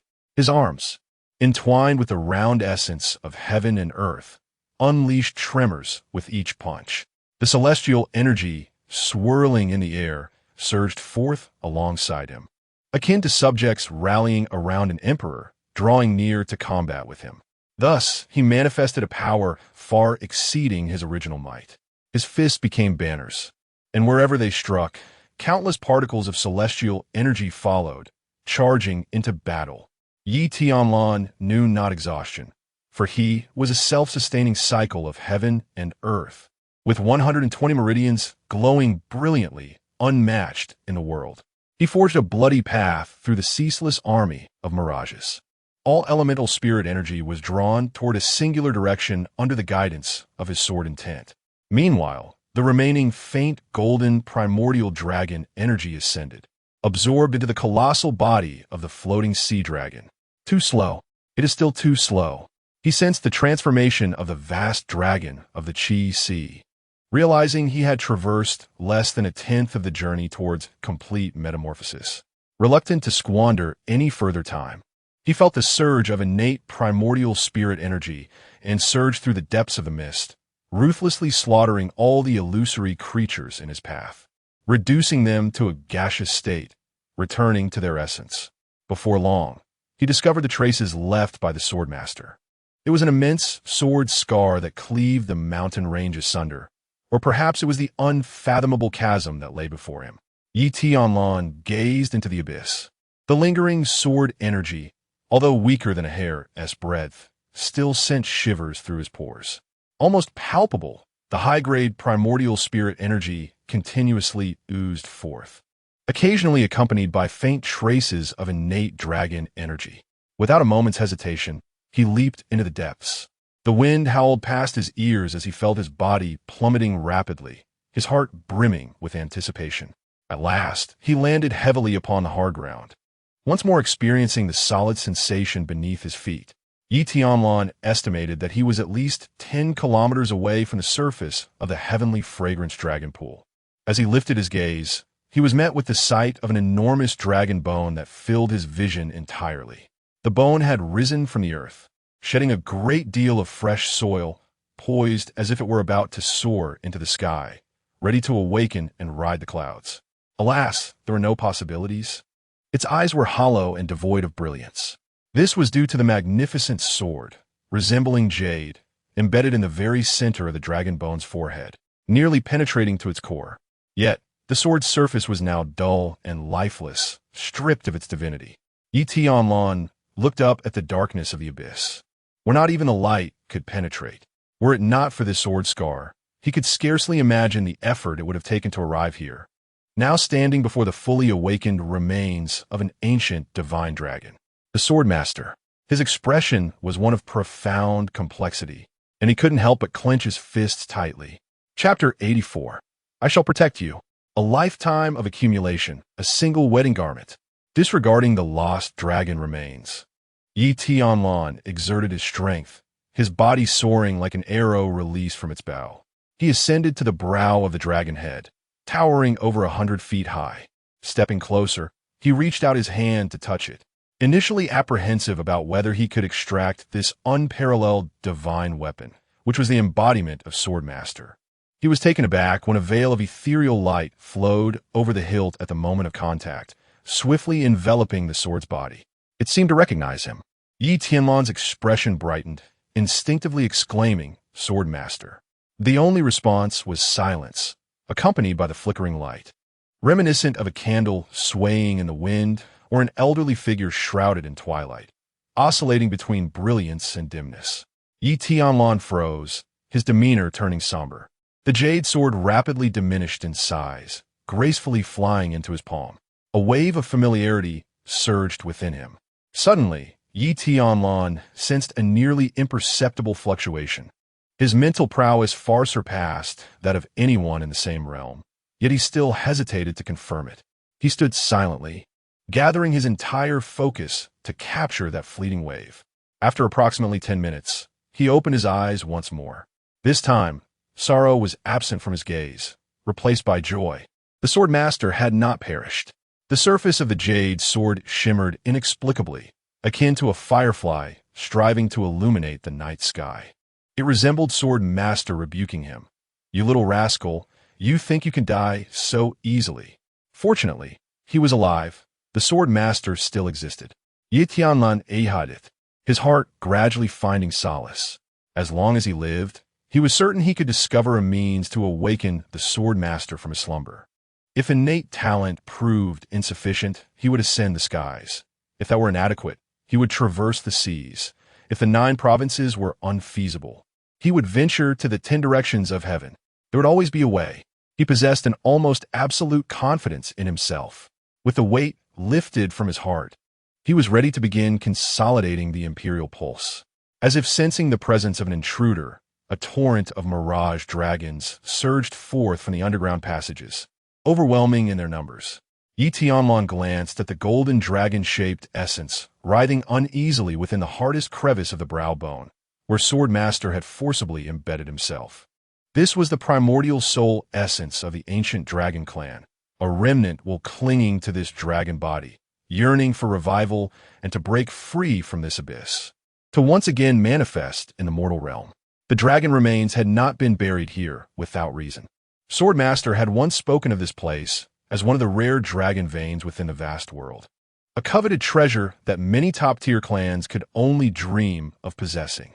The bones had been concealed here to suppress the dragon vein's eye. summoning servants while continuously drawing upon the innate dragon energy of this residual dragon vein. As eons passed, he lay low, having devoured the source of innate dragon energy, ultimately grasping a slender chance for revival.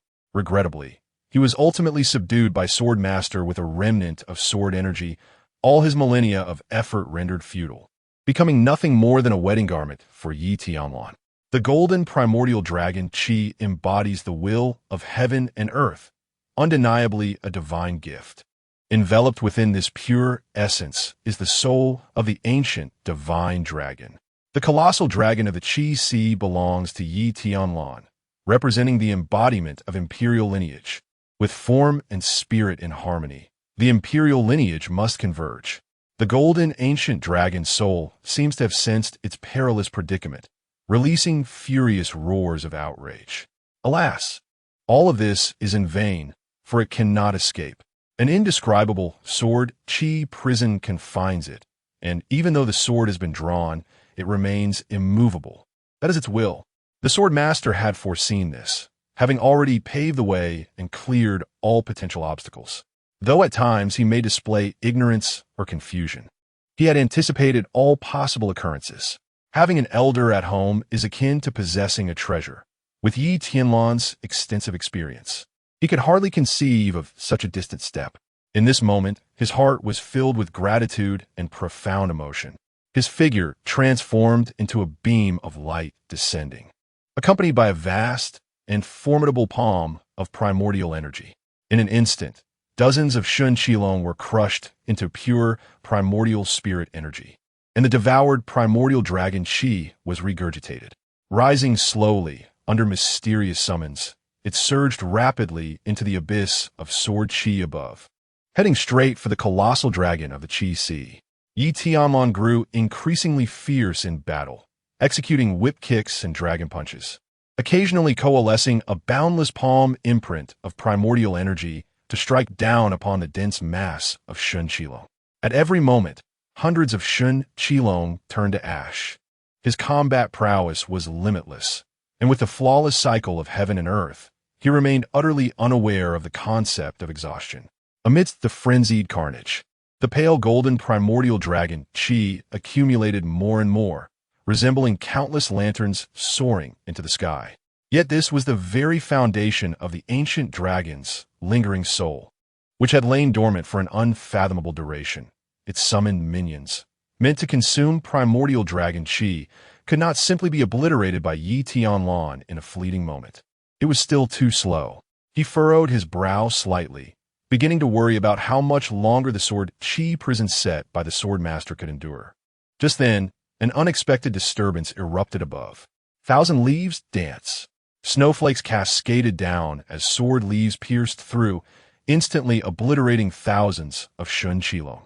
The resulting primordial dragon Qi coalesced into a golden current flowing upstream. Amidst the swirling golden tide, a stunning figure in white floated gracefully into view. Yi Tianlan beamed with joy. Have you also perfected the 36 celestial meridians? He could hardly contain his excitement, instinctively sensing that Luo Junxian had come to assist him after a breakthrough. Luo Junxian shot him an exasperated glare. Not quite. I was just waiting for you to come up. A hint of relief washed over her upon seeing him unharmed. With that, she unleashed another sword strike, cleaving through the surging Shun Qilong as the golden thunderous sword intent wove through, demonstrating astonishing destructive power. Yi Tianlan carefully sensed the situation and indeed discovered that his wife, seemingly at the pinnacle of her realm, had gained strength several-fold compared to before, yet she had not attained a state of absolute perfection. At the very least, as she wielded her sword with all her might, her aura gradually diminished. Although the decline was slow, it was still vastly different from his own. This was a temporary interruption of her breakthrough. Sensing his plight, she had come to assist him. A sense of guilt welled up within him for seeing her. However, Luo Junxian, without a backward glance, unleashed a powerful strike. Silence. The transformation of the sea dragon has reached a critical juncture. Leave these mirage dragons to me, and you focus on refining the dragon's essence. I shall protect you. There was no room for his refusal. With a clang, she drew another sword, Qinglan, the sword of her left hand. Her beautiful eyes gleamed with an icy intensity, and the tips of her dark hair were adorned with dense shards of frost. Even her ebony eyelashes were momentarily tinged with white frost. Strands of golden lightning intertwined within her pupils, climbing up her twin swords. A sharp, cold radiance coalesced at the sword tips. The heart of the sword was transparent, wielded by both hands. The seventh form, myriad swords returned to the origin.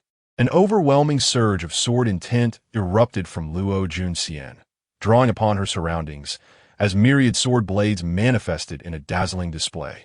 With the wind and snow clearing a path, thunder interwove amidst them. It astonishingly manifested in two colors, one blue and one white, transforming into an unfathomable torrent of sword energy that surged forth. Chapter 85. The ancient sword qi severing causality. The imperial vein finally materializes. Yi Tianlan sensed the surging torrent of sword qi behind him. The serpentine wave of sword energy rampaged within the confined space, creating a colossal storm that repelled all elemental mirages. Any entity that dared to make contact with even a sliver would be obliterated by the terrifying sharpness of the sword intent. Thanks to this, the space around him became remarkably vacant, with only the towering dragon bones emerging from the earth before his eyes.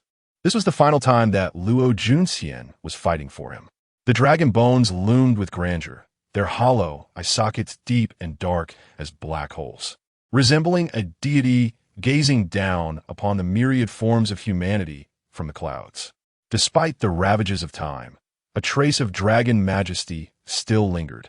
Yi Tianlan ascended once more to the crown of the dragon's head, his gaze settling upon the ancient dragon's remnant soul, nestled within the fissures of the bone sword scar on his forehead. As he reached out with his palm, the golden essence of the ancient dragon was drawn forth. It was enveloped in a quasi-material innate dragon aura, akin to a delicate divine dragon encased in bright amber, every detail vividly discernible. The essence struggled violently, and Yi Tianlan felt the resistance building in his palm. "Aunt, do you know what you were doing? Release this sovereign." The voice did not reach his ears. Yet an overwhelming thunderous resonance reverberated in Yi Tianlan's mind, infused with boundless authority. It carried an anger potent enough to pierce the heavens and shake the earth. Yi Tianlan chuckled softly. "Of course I know." The voice erupted in furious indignation, feeling deeply insulted. How dare a true dragon be toyed with by mere worms, especially one of royal lineage? Knowing this, you still dare to act? Once I am free, I shall rend you limb from limb. Threaten me again, and I shall ensure your demise. Wait. Observing the sincerity in Yi Tianlan's demeanor, the ancient dragon's remnant soul finally panicked. Its tone softened, pleading in a hushed voice. It sensed that if it continued to resist, this individual might genuinely refine it away. "I shall impart to you the supreme secrets of my dragon lineage, if you spare me." Yi Tianlan's lips curled into a smile. "Once I refine you, you will still belong to me." With a decisive motion, he thrust the golden essence of the ancient dragon into his forehead, instantly refining it. Brilliant golden light erupted, and a swirling portal faintly appeared between his brows, consuming the remnant soul. "No!" The anguished roar of the dragon, filled with unwillingness, anger, and despair, echoed throughout the vast subterranean space. Simultaneously, Luo Junxian sensed the changes occurring outside amidst the mirages. Her delicate brows furrowed slightly, and as she adjusted her sword finger, the frenzied torrent of sword qi began to gradually subside. Her slender fingers trembled slightly as she lowered them, her beautiful face pallid, adding an air of vulnerability that was almost heart-wrenching. She cast a bewildered glance outward, only to discover that the entire army of mirages lay prostrate on the ground, as if they had suddenly lost their core of energy. The fastest among them, unable to halt their momentum, collided limply against the rocky hills, resembling a marionette that had lost its strings. Their bodies began to dissipate inch by inch, reminiscent of the melting ice and snow in the spring sun. A faint primordial dragon aura began to coalesce, transforming into twinkling lights, countless streams converging into a river that surged toward the heavens. At that moment, an ethereal dragon's roar resounded. Luo Jun, instinctively tightening her grip on the sword, soon realized that this dragon's cry, while still awe-inspiring, lacked the previous violent frenzy. Instead, it carried a sense of ethereal grace, as if wandering without a destination. She gazed upwards and beheld a magnificent, imposing white silhouette diving down. The vast expanse of golden splendor seemed to have found its way home, an overwhelming tide flowing against the current, rushing toward the colossal white dragon. In her astonished gaze, the dragon of the Qi Sea, bathed in golden primordial energy, swiftly transcended. The myriad golden lights intertwined to form an impenetrable net. Accompanied by the manifestation of a golden dragon's head, its pupils no longer shrouded in darkness, but sparkling with a hint of life. It soared rapidly toward the location of Tianlan, its enormous form transforming into a golden tide that crashed into his body once more. The Qi Sea dragon returned to its rightful place. At that very moment, Tianlan sensed the ancient dragon's soul, enveloped in energy, moving toward the Qi Sea dragon. It was as if they had always been one, now on the verge of uniting. Yet, Tianlan soon realized that the situation was not as seamless as he had imagined. Even though the remnants of the ancient dragon's soul exhibited signs of merging with the Qi Sea dragon, they could not harmoniously unite. They repelled each other. He instinctively wanted to consult Swordmaster, but the cold sensation from his pocket reminded him that Swordmaster had fallen silent. As the Qi Sea dragon surged in, the primordial essence of heaven and earth converged upon him, as if summoned by an unseen force. Confused, he could only grit his teeth, enduring the agony inflicted by the overwhelming primordial energy, striving to forcibly merge the two. Neither Swordmaster nor Sienner had brought him this far solely through his own strength. He had no reason to surrender. Even as the primordial energy caused his meridians to swell painfully, blood began to seep from his pores, every cell in his body enduring an indescribable burning torment. His vision began to blur, and consciousness seemed to drift away amidst the excruciating pain. In that dazed moment, he felt as if he had sunk into that realm of divine powers, the monumental gate of Qi Tian reappearing before him. He seemed to see that portal, at some unknown moment, quietly splitting open a narrow crevice. The ancient, resonant voice reverberated, echoing from primordial times, imbued with boundless grandeur. Before him appeared a thread of sword energy, fine as a hair. As it swept past the essence of the ancient dragon's soul, it was as gentle as a spring breeze. Though it left no visible mark, Tianlan seemed to hear a mournful, vengeful cry. This sword, transcending time and space, severed the ties of causality, reversing the grand scheme. A pure and unblemished essence, devoid of any superfluous remnants of ancient dragon souls, materialized before Tianlan's eyes. It drifted into the golden-hued sea of the colossal dragon, merging into unity. In an instant, a resplendent radiance enveloped Tianlan, as every cell within him resonated with the profound echoes of the vast oceanic dragon's roar. A magnificent dragon silhouette ascended from his being, as boundless primordial essence heeded his call, enveloping him in its embrace. Just as Luo Jun's enchanting eyes widened in astonishment, struggling to comprehend the unfolding events, the primordial essence transformed into a colossal hand, lifting her towards Tianlan's location. The cavern gradually fell into silence, as all traces of the primordial energy dissipated. The dragon bones, having surrendered their essence, crumbled into fine ash. Only a 3-meter-tall crystal of primordial energy remained in its place, resembling an ancient dragon egg, within which 2 unprecedented auras were gestating. Chapter 86. 11 years later time flows by like a fleeting shadow. Duan Feng, do you not realize what you are doing? Are you not afraid of divine retribution for your treachery against your masters and ancestors? On the long silent Tianxiang Longtan mountain, 2 figures are now dashing towards this place. The one in front is clad in simple, white garb typical of a commoner. Yet his imposing demeanor and distinctly royal bearing stand out unmistakably amidst the crowd, far beyond what mere tattered clothing could conceal. This is none other than the long-absent crown prince Tianlan. However, his current condition is far from favorable. He exhibits a newfound steadiness compared to when he first encountered Tianlan, and his eyes have deepened considerably. As he coughs, a large spurt of foul blood escapes from the corner of his mouth, his lips dark as mulberries, indicating not only external injuries, but also a grievous internal poison. His breath is shallow and labored, and beads of sweat the size of mung beans to his forehead. Were it not for Qingyang, his companion and protector, who has been supporting him thus far, he would have surely perished along the way. Yet even Qingyang, a guardian of innate caliber, finds himself in dire straits. He has lost an arm and bears a gaping wound on his chest, from which crimson blood flows profusely with every movement, staining his garments. In summary, their condition can be described as utterly tragic, akin to stray dogs bereft of a home.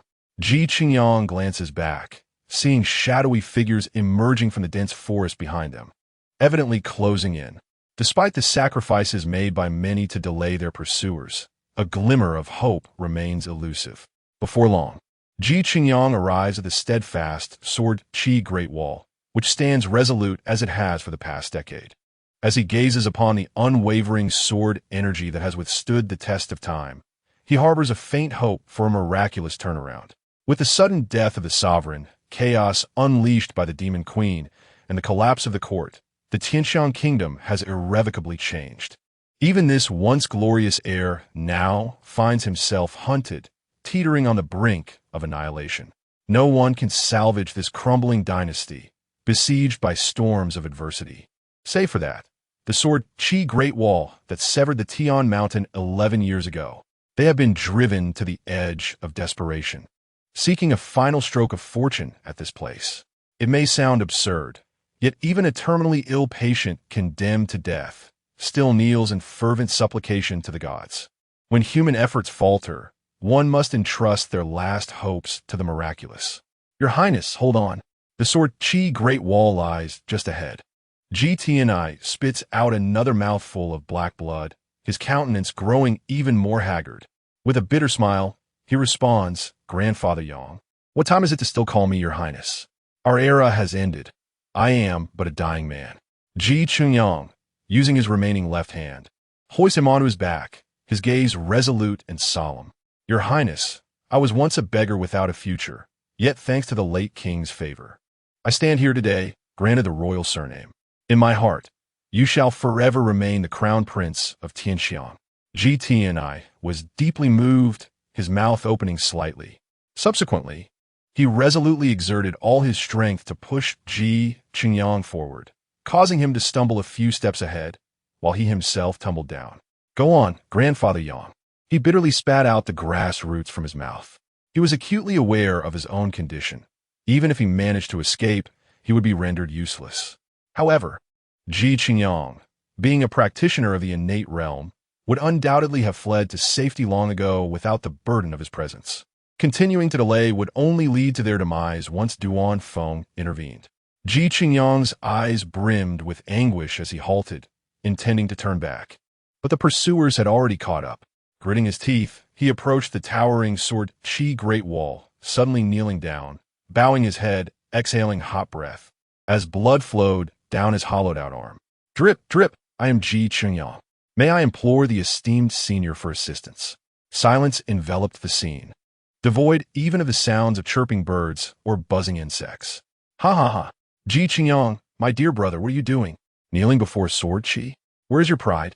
A boisterous laughter erupted from behind him.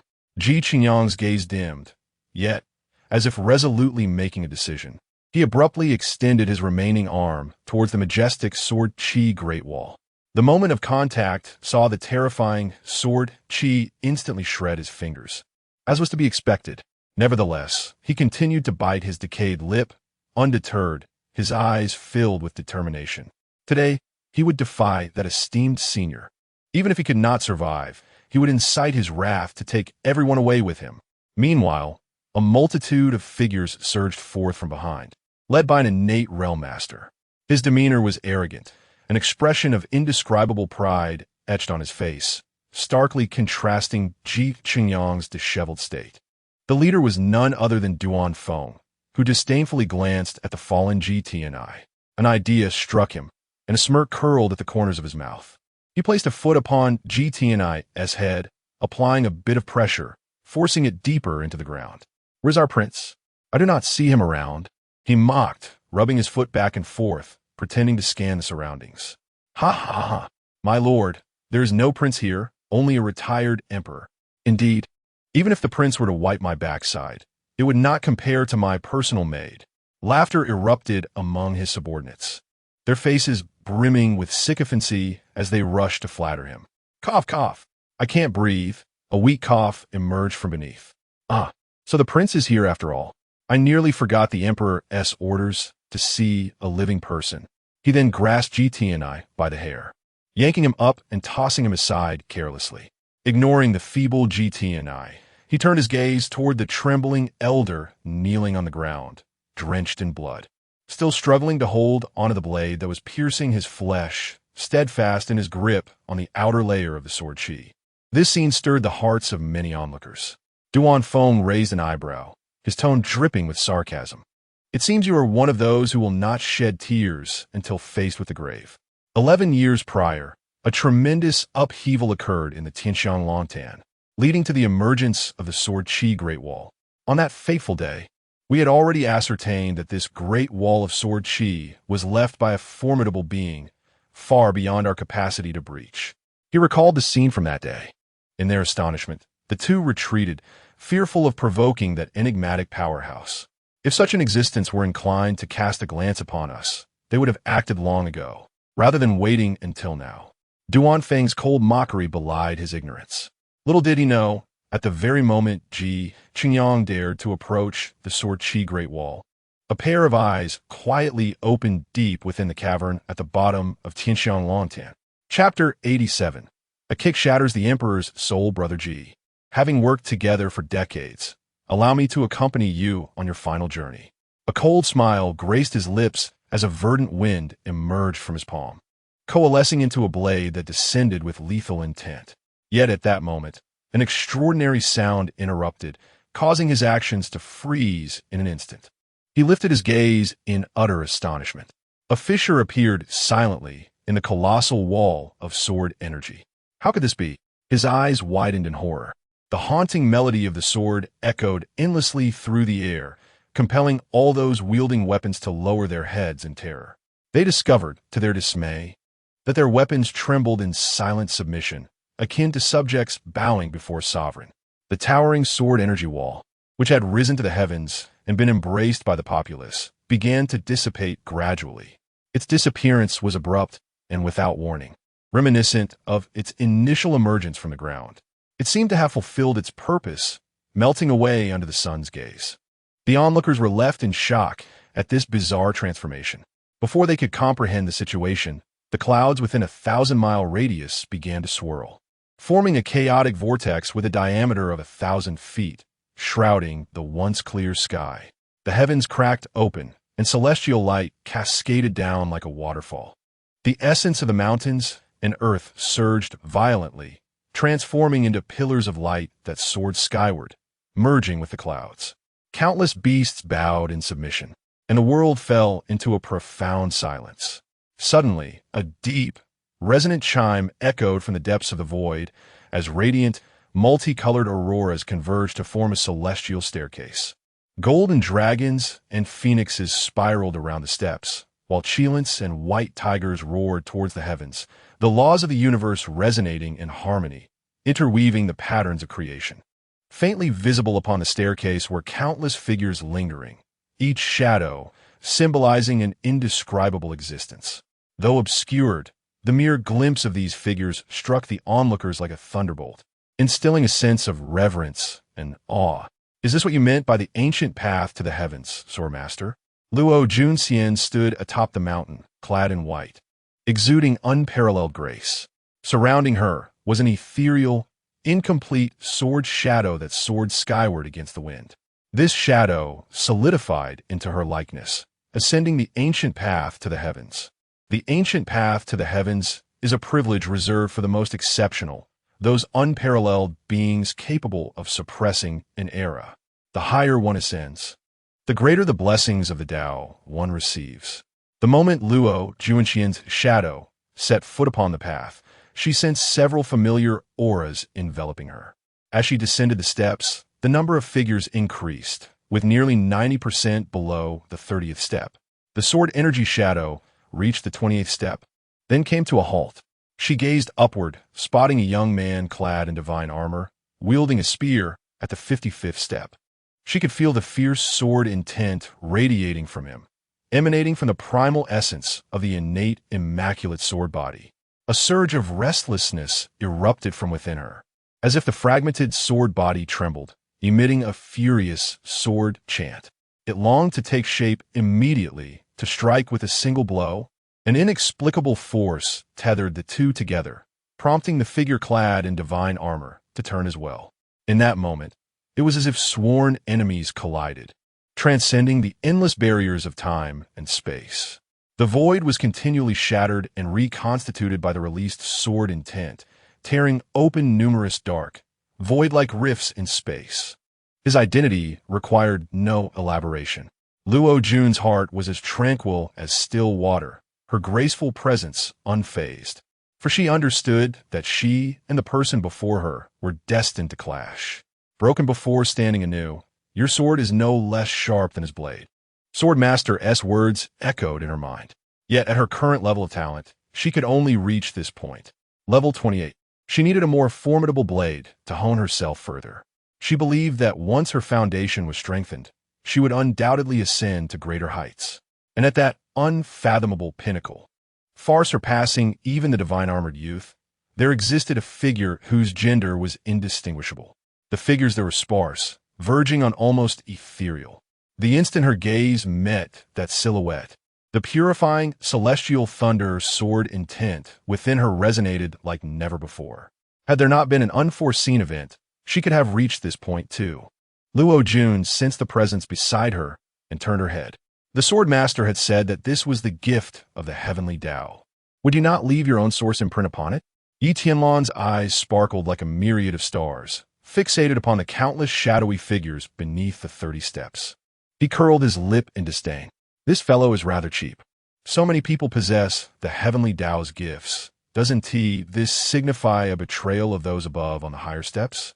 Luo Jun remained silent.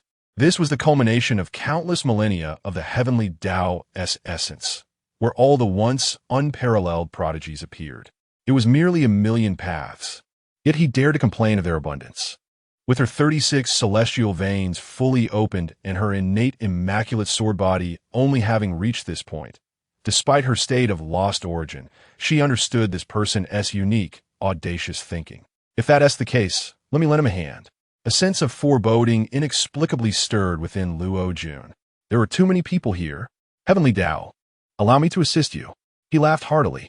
Tianlan erupted in resplendent golden light, from which an almost tangible phantom emerged.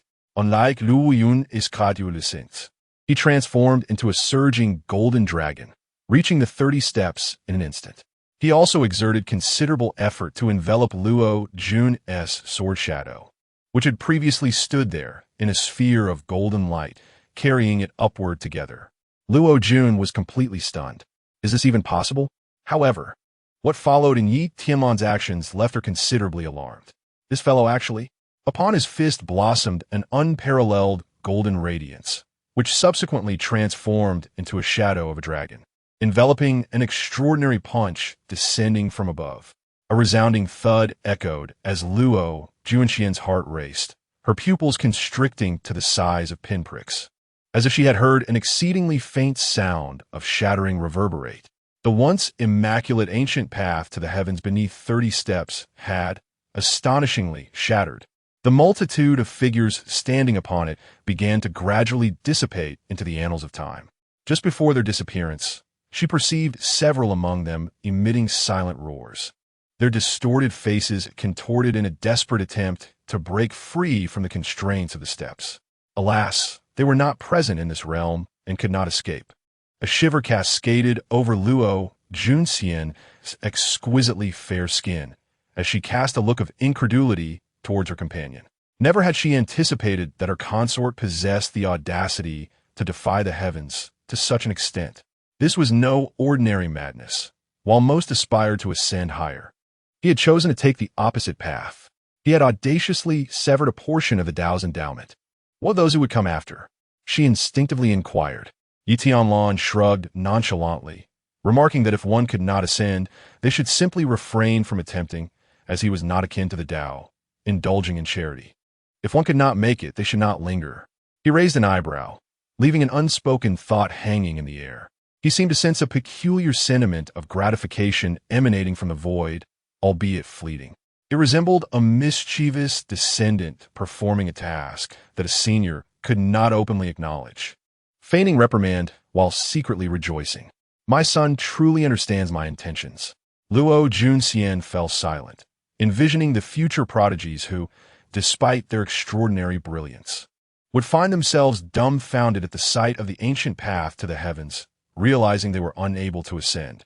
Tianlan continued to ascend with the sword shadow of Luo Junxian, initially with ease, but upon surpassing the 50th step, their pace began to wane. This shall suffice. You ascend first, and I shall follow in due course, he conceded after a moment's hesitation, mindful of his wife's pride. Yet, he shrewdly positioned her upon the 56th step, conveniently elevating her by one level. Though she refrained from verbalizing her thoughts, the corners of her delicate, rosy lips had subtly curved upward, her crescent-shaped eyes betraying her delight. Tianlan felt a twinge of regret, ascending only to descend again, approaching the armored youth. With determination, he unleashed a sudden kick without warning. The ethereal figure of his opponent was enveloped in a resplendent silver sheen, exuding a formidable presence. Regrettably, it proved utterly ineffectual. As the protective barrier shattered under a single blow, the figure dimming and sent plummeting down more than 10 steps.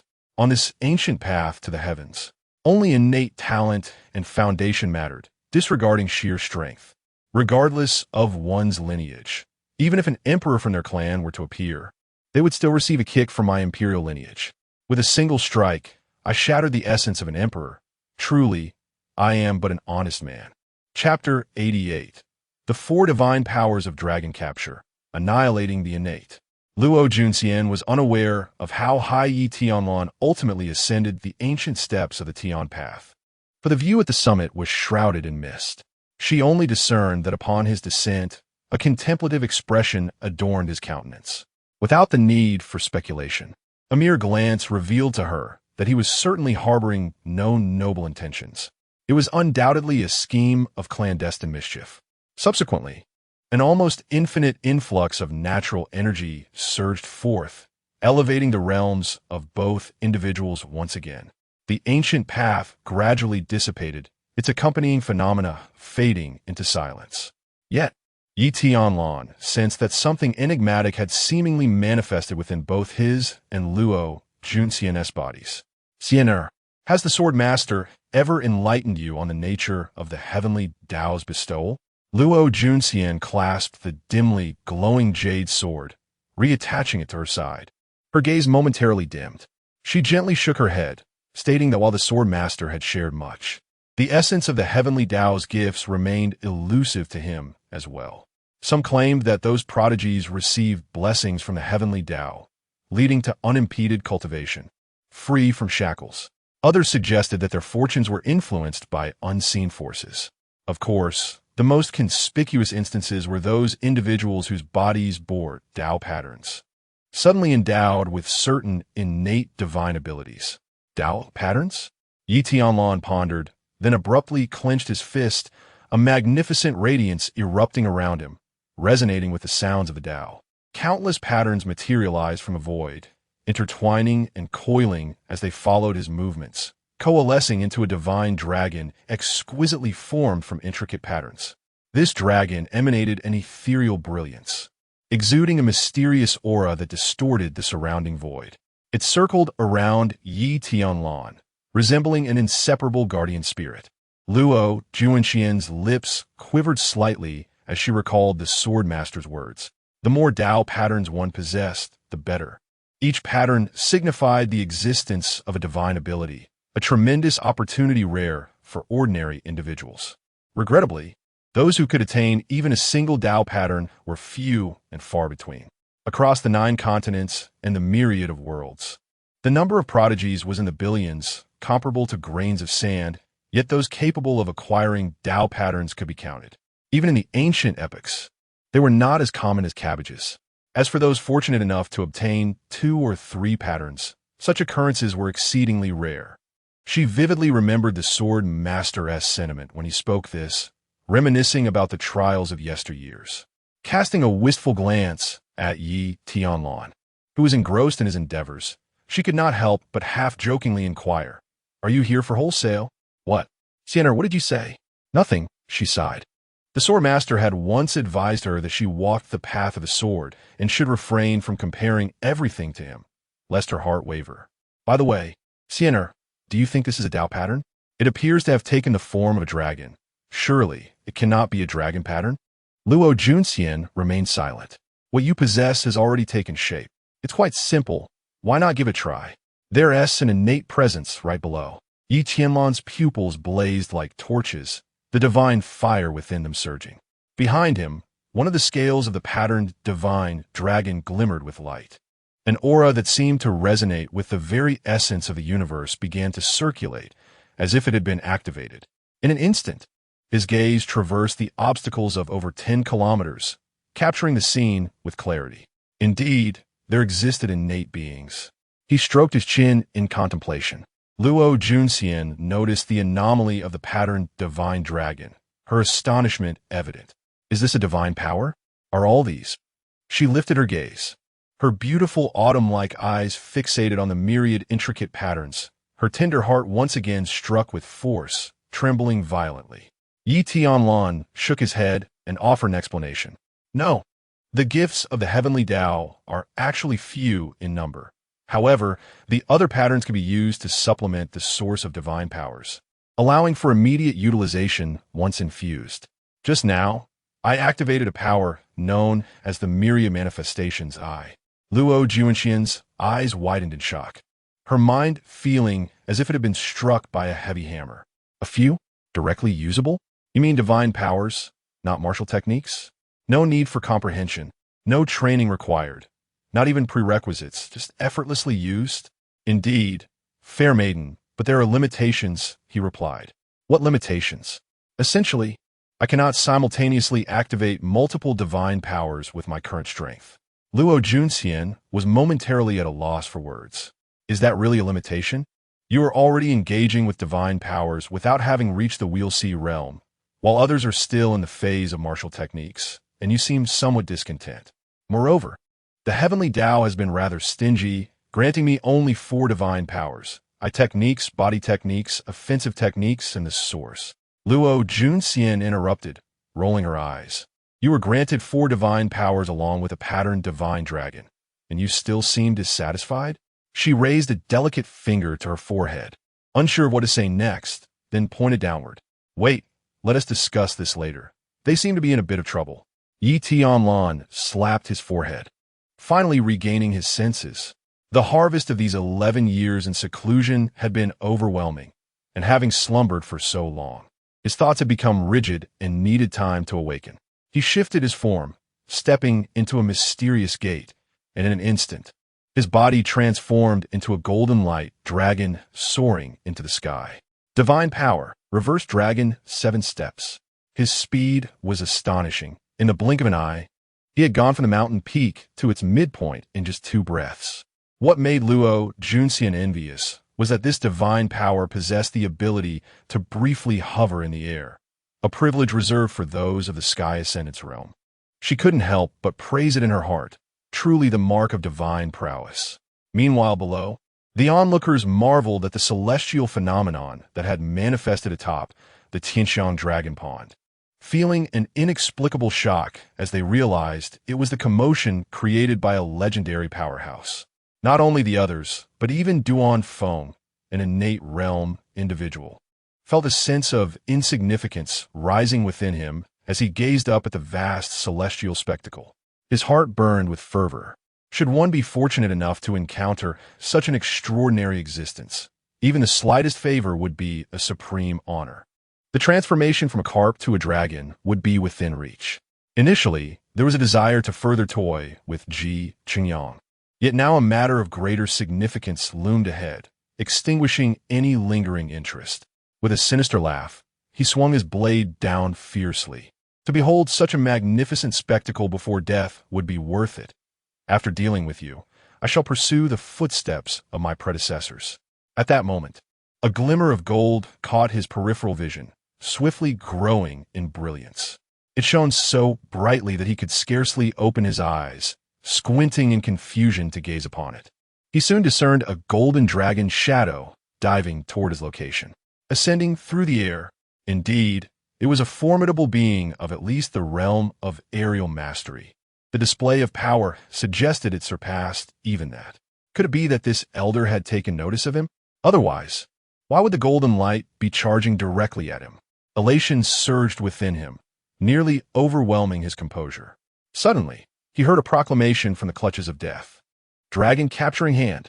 In an instant, he felt utterly immobilized, an ethereal dragon shadow having inexplicably manifested around him, enveloping and sealing off the entire space he inhabited. With the strength of his innate realm, he felt akin to a hamster grasped by a colossal hand, utterly incapable of resisting in the slightest.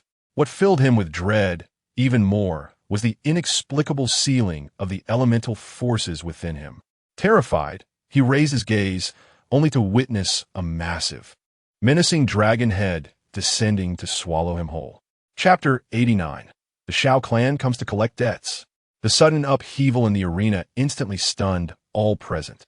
The more than 10 adept practitioners accompanying them felt as if a flash of golden light had blinded them, leaving no time for reaction. The innate being, whom they had regarded as exalted, was effortlessly grasped in a palm, struggling without even managing to utter a plea before being swallowed whole by the golden dragon's shimmering visage. This was sheer, overwhelming strength, akin to the ease of crushing an ant beneath one's heel. Fear and dread surged through their minds like wildfire. Yet what confounded them even more was the question of why such an entity would suddenly launch an attack upon them. Lying on the ground, GT and another were equally bewildered, recognizing that this was clearly a targeted assault. In the blink of an eye, a voice echoed in their ears, causing him to widen his eyes in shock. "Brother G, it has been a long time." With great effort, he turned his body and strained to lift his head. As his gaze ascended, he saw someone helping him up. In that moment, he finally discerned the strikingly handsome young man before him. He stood as elegantly as a rare orchid, his smile as radiant as the full moon. His aura had matured, yet the sharpness in his sword-like brows and starry eyes was even more pronounced. He stood there as if he were an unmatched divine sword, freshly unsheathed. Ji Tianye's eyes widened, his pupils dilating, his breath quickening. He had recognized who stood before him, and because of that, he felt an even greater sense of unease. "Tianlan, is it truly you?" He gripped Yi Tianlan's shoulders tightly, his expression more exaggerated than if he were seeing his deceased father standing before him. It was unclear whether he was more astonished by the fact that Yi Tianlan had survived after 11 years or by the ease with which he had crushed an innate practitioner. Perhaps it was a combination of both.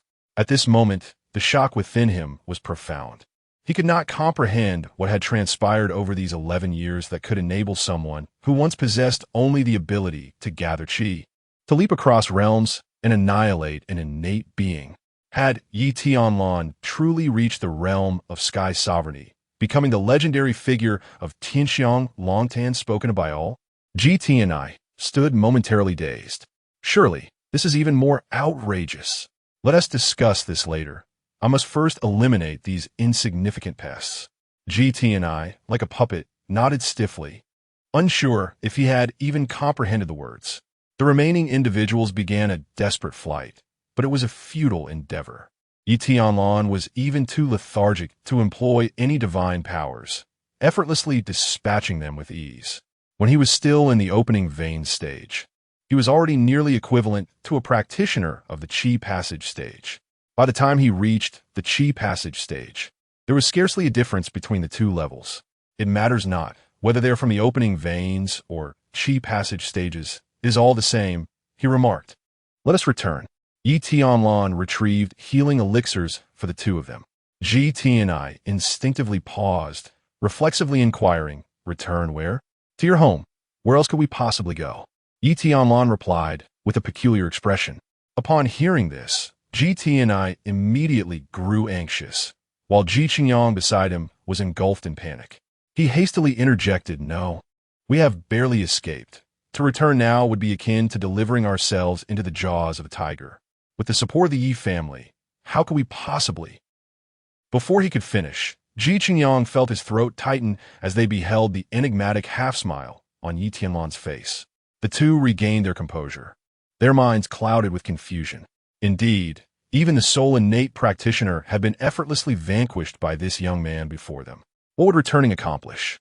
After losing over a dozen skilled practitioners and the only innate fighter, what could the remaining minions possibly achieve? Their nerves were still taut, not yet fully liberated from the looming specter of death. Ji Qingyang shamefully patted his face, murmuring, my apologies, Your Highness. I am but an old fool who has forgotten the existence of young Master Yi. Ji Tianai quickly interrupted him, offering a rueful smile. There is no need for self-reproach. Not only you, but I too failed to consider just moments ago. After all, they had been confronting a life-and-death crisis mere seconds ago, and now they were contemplating vengeance and the prospect of reclaiming the throne. It is not an exaggeration to say that this was a transition from paradise to hell, all stemming from a single individual. No one could have anticipated that the treacherous and inept crown prince would brazenly return. The guards at the city gate nearly doubted their own eyes. Overjoyed, they did not hesitate to brandish their weapons, envisioning glory and boundless wealth beckoning to them. The cold light burst forth, sharp and dazzling. Yet that inept prince appeared unperturbed, showing no intention to evade, completely disregarding their presence. The spear fell upon empty air, a warm trickle flowed down his neck, and his vision blurred into a crimson haze before he began to spin into oblivion. They were oblivious to what transpired, only recalling the last glimpse of a pair of exceptionally beautiful eyes. So exquisite. As consciousness slipped away, vitality ebbed with it. The last remaining guard stood frozen, his gaze vacant as yellow liquid seeped from between his legs, his body trembling uncontrollably. He had hesitated for just a moment, sluggishly contemplating whether to report or join his comrades in the charge. Yet, they had merely been struck down by a breathtaking woman's glance. He vowed he had never encountered such an eerie method in his lifetime. What gift does the heavenly path bestow upon you, Sinner? Yi Tianlan Musetov. It is the essence of the source. What? A somewhat unique sword body essence, she replied, her voice as cold as frost. As they conversed, they looked up to find a resplendent, gilded plaque hanging high above them. Yi Residence. Yi Tianlan's gaze burned with intensity.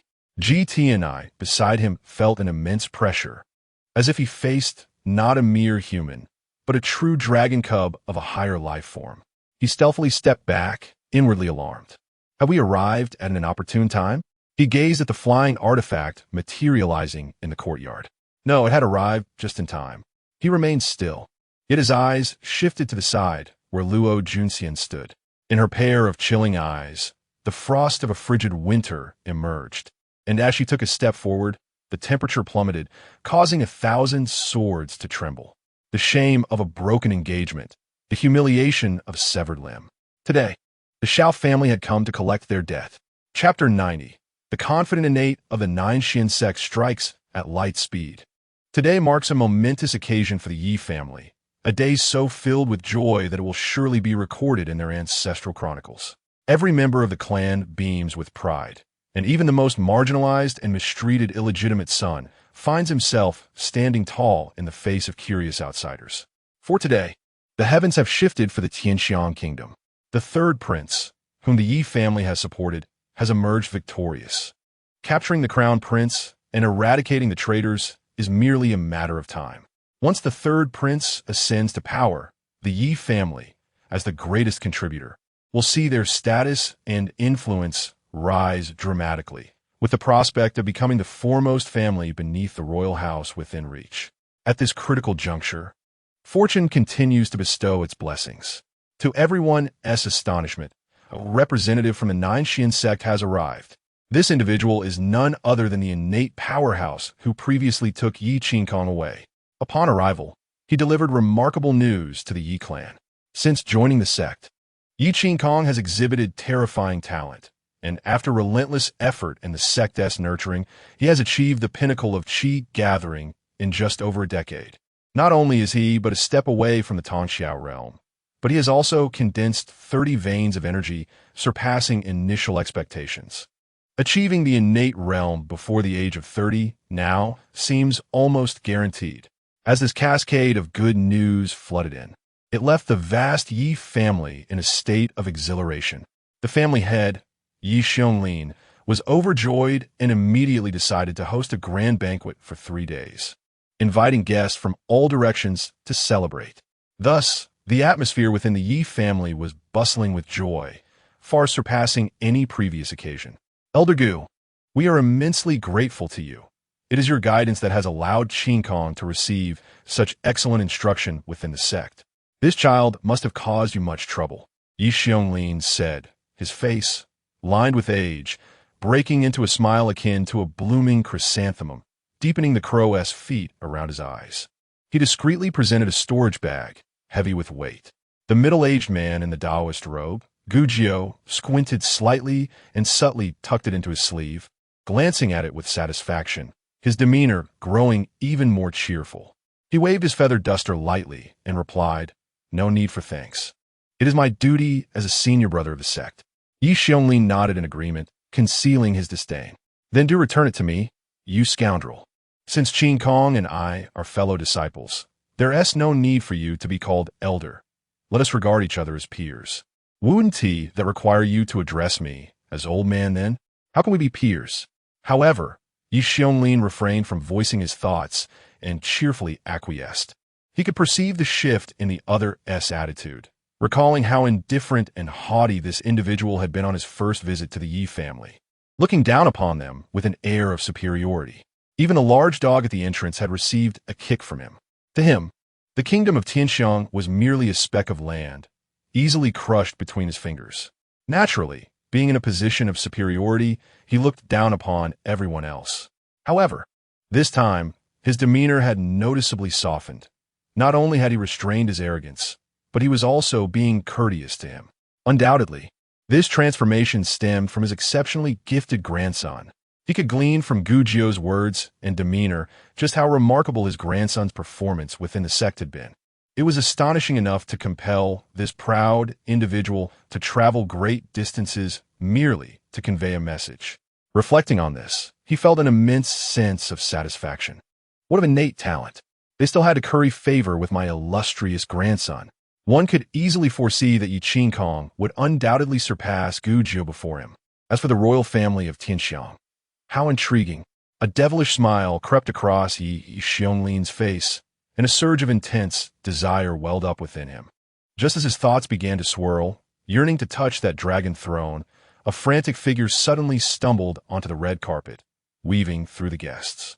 The servant's face was a tableau of horror, akin to encountering a ghost in broad daylight. Moreover, it was a colossal, unblemished brute. Yi Xiongling, irritated, furrowed his brow, and before he could utter a word, he swatted the servant away with a single motion. Such a display of disorder in the presence of esteemed guests was nothing short of an intentional affront. How could one be so flustered and disheveled? Regardless of what he had to say, he was to be promptly dismissed and subjected to 100 lashes. The servant's eyes reflected terror and disbelief. Subsequently, he said nothing further, clutching his swollen cheek, and left with a resentful expression, making his way out of the Yi residence in a hasty retreat. How dare I risk my life to deliver news to you, only to be met with such disdain? The Shark Arm clan can do without me. After today, the existence of the Yi family might well be a thing of the past. The thought of that old fool wearing the same expression as he did brought an inexplicable smile to his face. You had better not be as flustered as I am. I hope Brother Gu doesn't find this amusing. Yi Xiongling chuckled awkwardly, still unable to address him as brother. No matter. The threshold for joining is too low, inevitably attracting those of inferior quality. Yi Xiongling's face contorted with wrinkles, and his smile grew increasingly awkward. Yes. He intended to speak again when suddenly the commotion outside the courtyard escalated, drowning out the conversations of the esteemed guests within. Among the clamor, cries of terror and anguish could be faintly heard. The sounds of a struggle became increasingly distinct. What on earth is happening? Why has no one reported this? What are they doing? Yi Xiongling finally sensed something amiss, his brow furrowing deeply as he smashed the expensive wooden table into dust with a single slap, roaring in fury. The surrounding servants recoiled, lowering their heads to conceal their contemptuous gazes, afraid to speak. Do you not realize what has become of the messenger? Merely a band of miscreants daring to intrude. Brother Yi, let us step outside to ascertain the situation. I am still present. Gu Jiu stood with his hands clasped behind his back, exuding an air of haughty confidence, a flicker of disdain evident in the depths of his eyes. After all, it was merely a small family from a humble locale. Even if they had fortuitously produced a prodigy, what of it? Such a trivial farce could hardly stir up significant turmoil. Yet what did it matter? Even if the heavens of this insignificant place were to crumble, he would have the strength to uphold them. This was the profound self-assurance that came with being a formidable warrior of the innate realm. With his hands still behind him, he leisurely waved his feather duster as he stepped out of the courtyard. Which audacious rascal dared to be so brazen here? Did they not realize that I, too, was a guest at the Yi family today? But before he could articulate his thoughts, a sudden shift in his gaze revealed shock, doubt, and disbelief. Terror gripped him. A golden dragon, shimmering with light, coiled around him, its majestic head gazing down imperiously, as if surveying a prey that was all but within its grasp. Have I made a sound? Chapter 91. Ah, esteemed elder. So you have reincarnated to cultivate anew, have you? I have seen through your faade. Who permitted you to speak? A languid voice interjected. Before he could respond, the voice resumed unperturbed. Oh, I see. You wish to descend like a divine being, ruthlessly suppressing us while posturing, correct? Gu Jiu's eyes widened in astonishment. He nodded. Oh no, that was a frantic shake of the head. No. It is not like that at all. This is a colossal misunderstanding, esteemed elder. I never harbored such thoughts. There are those who seek to frame and slander me. If you insist this is a misunderstanding. Gu Jiu, you have already said everything for me. What more can I add? Bypassing the usual process. Shall I simply perish? Yi Tianlan paid him no mind. He had no intention of taking action. This was a matter of his wife as heart, one that must be resolved by her own hand. Of course, no one else could intervene. Otherwise, his fists would not hesitate to retaliate. Begone. Yi Tianlan uttered the word lightly, yet it bore an undeniable weight. With a casual wave of his hand, an overwhelming surge of elemental energy erupted from the depths of the expansive Yi family courtyard. The tumultuous currents of energy bewildered the onlookers, while those who witnessed it were left agape. In an instant, the energy coalesced into a colossal palm spanning over 30 meters, casting a massive shadow that loomed like a dark cloud over the crowd. The Yi family guards, who had just rushed in upon sensing the commotion, were silently sent flying backward. The leader, a practitioner at the Tongxiao realm, rolled his eyes in shock, foam spilling from his mouth as he succumbed to unconsciousness in plain view. The gusts of wind tousled their hair wildly, leaving the crowd in a state of disbelief. Though they did not comprehend why the innate realm expert refrained from striking, they could grasp the absurdity of the scene before them. How could so many, including practitioners of the Tongxiao realm, be effortlessly dispatched by such a seemingly youthful figure? What kind of power could this be? Was he perhaps a prodigy of the innate realm? One and all, the guests present stood frozen in place, as if carrying the weight of the world on their shoulders, too afraid to move, even stifling their breaths. Some guests inwardly seethed with regret, wishing they could slap themselves for attending this contentious gathering. Had they known it would be like this, they would have preferred to remain at home in peace. At that moment, another group burst forth from a different direction. Master, my apologies for arriving late to your aid. Please forgive me as I take down the assailants. Slap! Slap! Tianlan swiftly delivered 2 resounding slaps, leaving the man's eyes clear and dazed. A slap for show, and a repeat for the habitual offender. Listen well, we have come to discuss reason, not to engage in violence. However, if you insist on resorting to force, I possess some knowledge of martial arts as well. Everyone glanced at the 2 groups of guards that had been sent flying, then back to the bashful yet solemn expression of Tianlan. The muscles on his cheeks twitched slightly, leaving them feeling as if a thorn had lodged in their throats. Dislike and some understanding are mere fabrications. After the initial shock, Tianlan finally regained his composure, and a tempest surged within his heart. "You're the granddaughter of Xiao Zhantian?"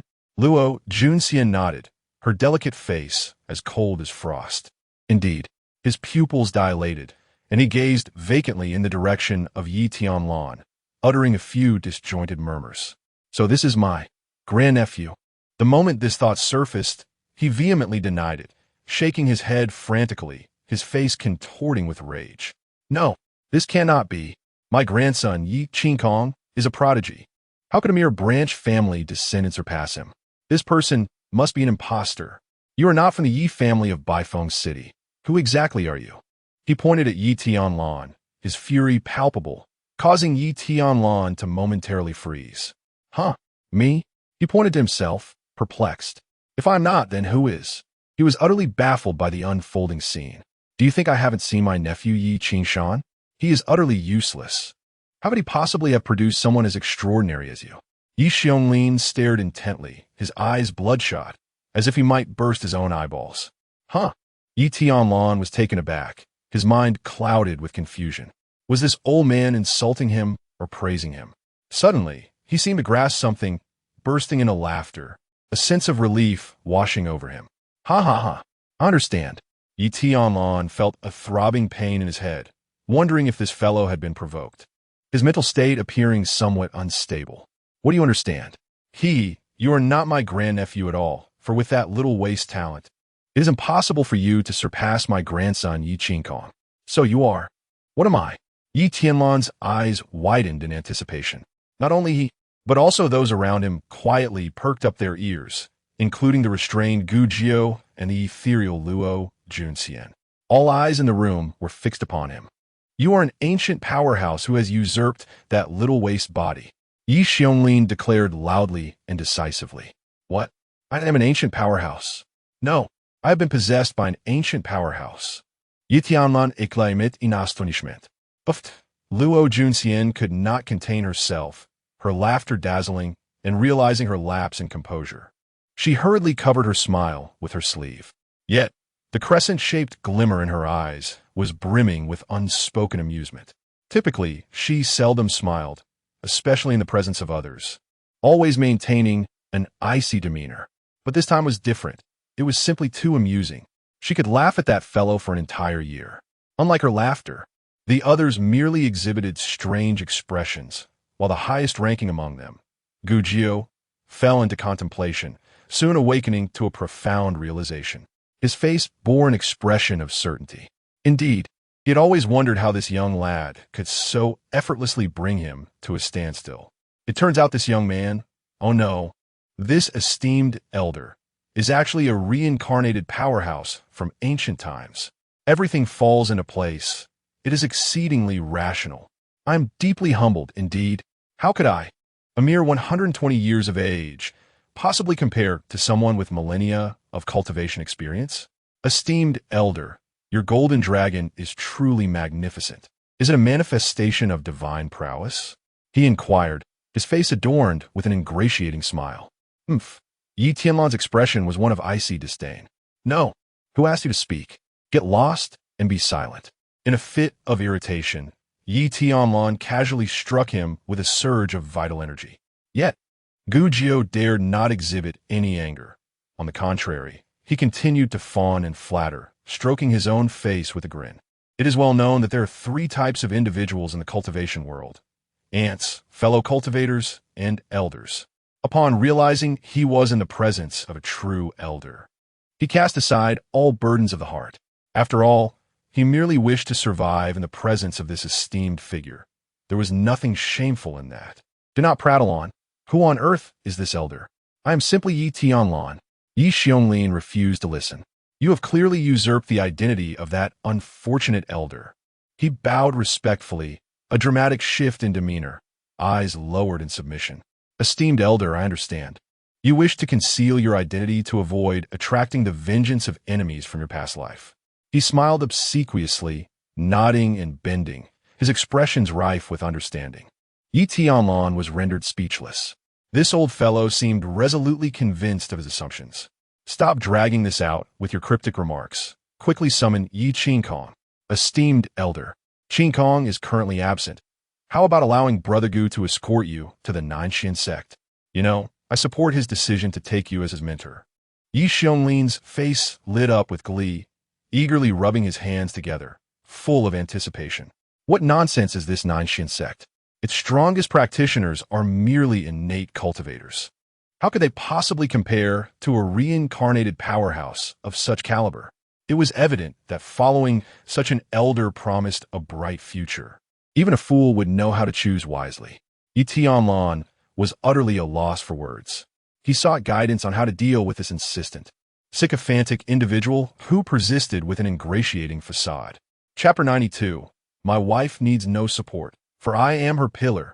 Yi Tianlan wore an expression of impatience, disinterested in engaging in idle chatter that would squander his time. Enough of the nonsense. We have come seeking a venue. The flattery from this individual nearly caused him to forget his purpose for being there. Once you, Yi Qingkong, disgraced the Shao family. Today I, Yi Tianlan, arrive with my fiancé, to claim what is owed. Yi Xionglin's eyes darted, and he whispered, Are you here to defend the rightful daughter of the Shao family? Is that not obvious?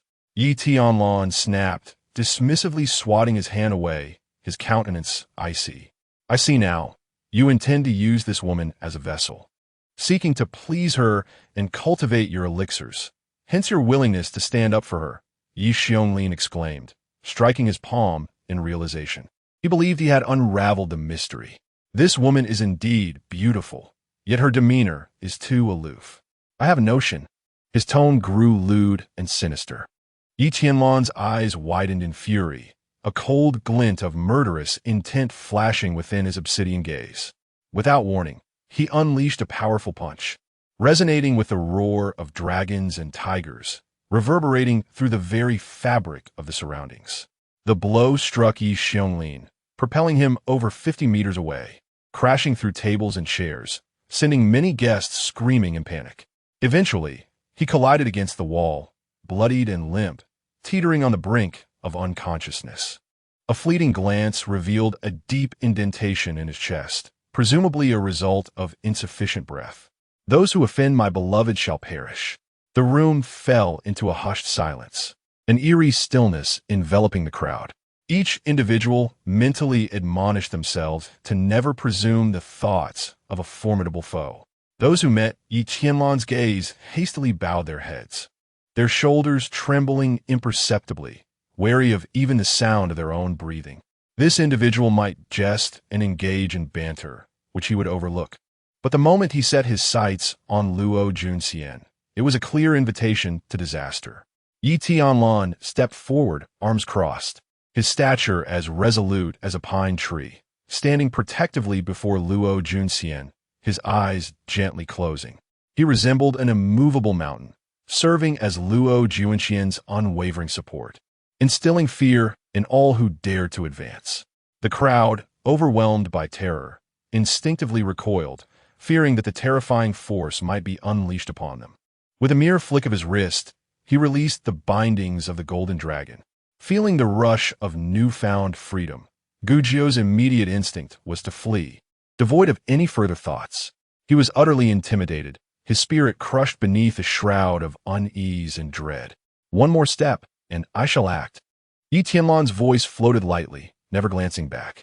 In that instant, Gujio felt as if struck by lightning, beads of sweat cascading down his brow, his foot frozen mid-air, paralyzed by fear.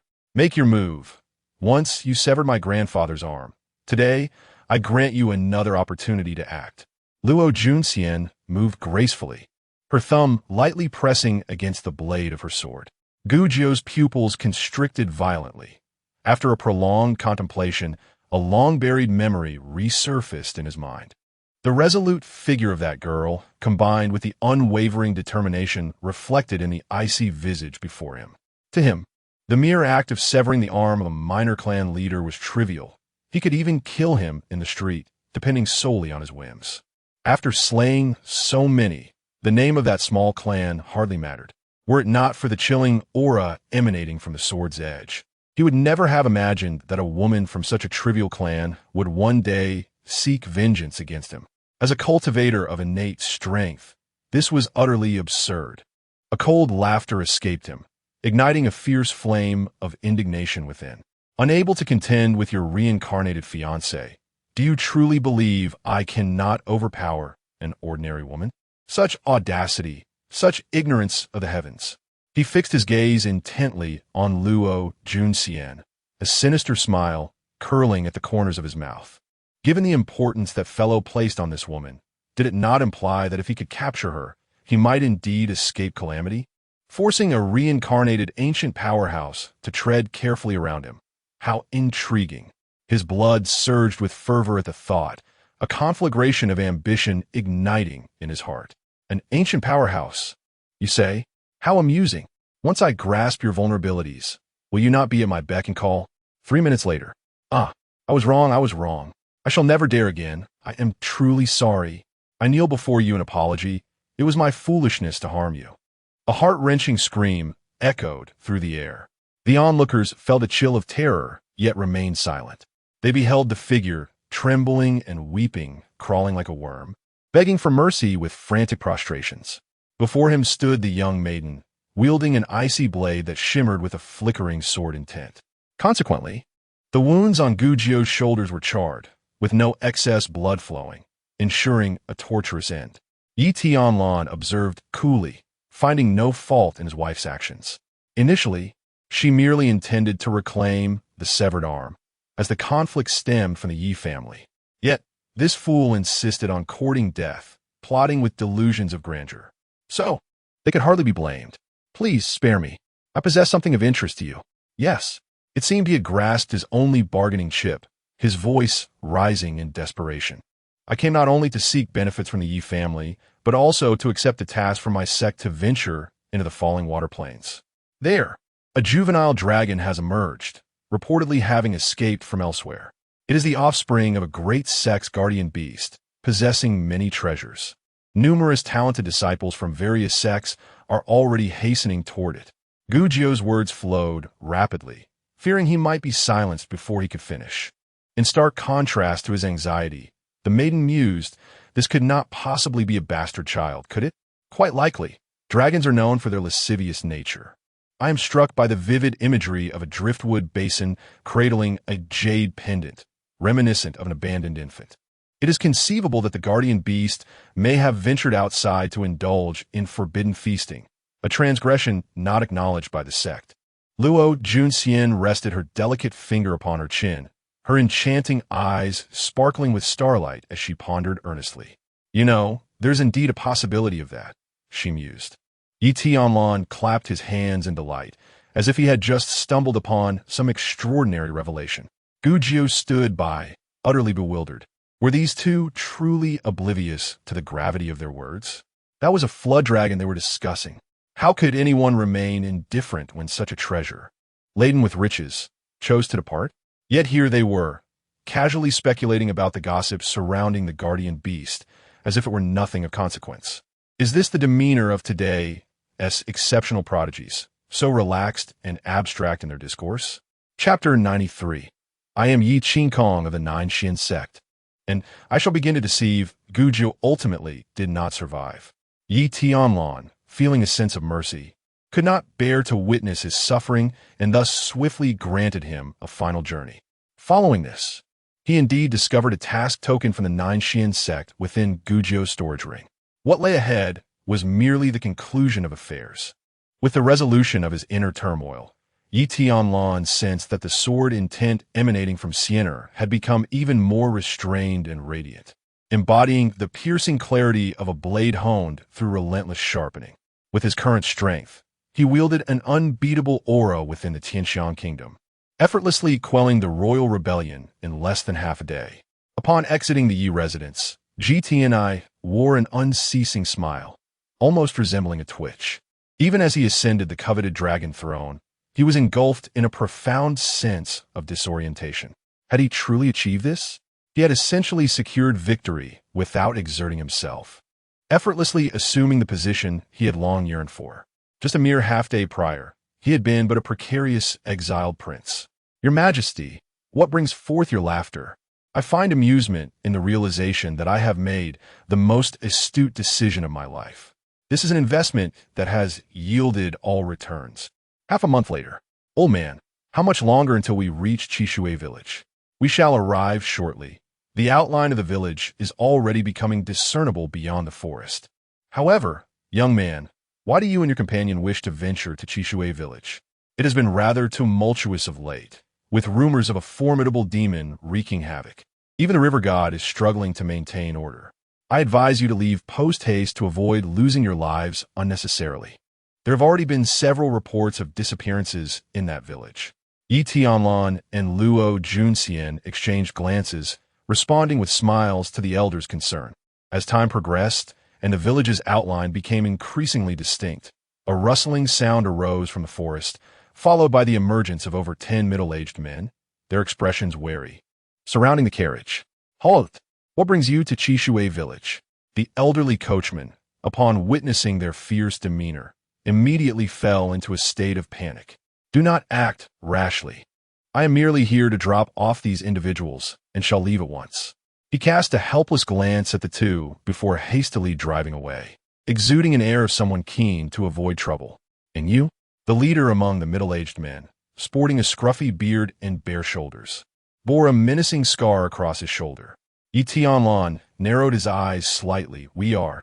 Before he could finish his sentence, an urgent shout erupted from behind, accompanied by the resonant sound of a cane striking the cobblestones. "Stop! Achung, do you wish to drive me to my grave? Did I not clearly state that the master would be arriving today? How dare you show such rudeness, stopping them before they even enter the village?" As he spoke, the frail old man, leaning on his cane, jabbed it fiercely against the chest of the leading man twice. Achung, in resignation, pointed at the two newcomers. The elder remarked that the master only mentioned bringing one person along without providing further specifics, leaving them uncertain about confirming their identities. Upon hearing this, the old man's brows furrowed in indignation. "Is there any doubt about it?" he exclaimed, striking his cane forcefully against the ground. "Given the current plight of our village, who else would dare come but the master?"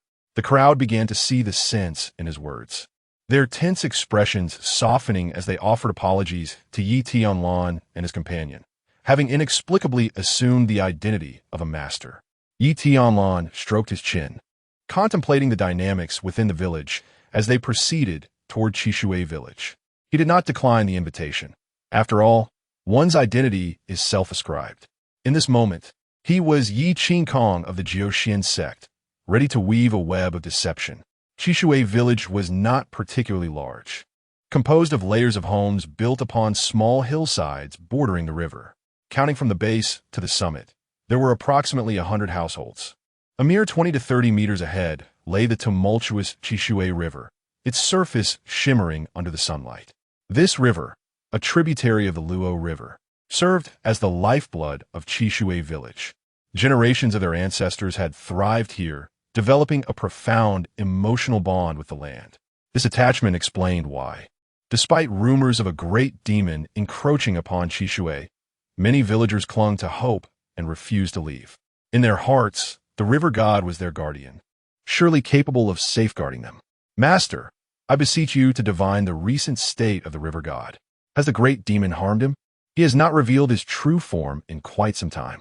If it pleases you, we are willing to offer sacrifices anew, as long as the river god can ensure our safety." Under the old man's guidance, a group of hopeful villagers gazed at Yi Tianlan with anticipation. Observing this, Luo Junxian discreetly pinched her palm in irritation, her sultry gaze seemingly conveying, "Look at the mess you've stirred up. I shall watch how you extricate yourself from this." Yi Tianlan remained composed, subtly nudging her with his elbow. "Do not fret. The river god has yet to issue his decree. When the rains come, I shall communicate with him on your behalf." He gazed at the cloudless sky, making his promise with unwavering resolve. The villagers erupted in joy. Even those harboring doubts were silenced by the enthusiasm around them. Yi Tianlan was warmly welcomed into the village head's home.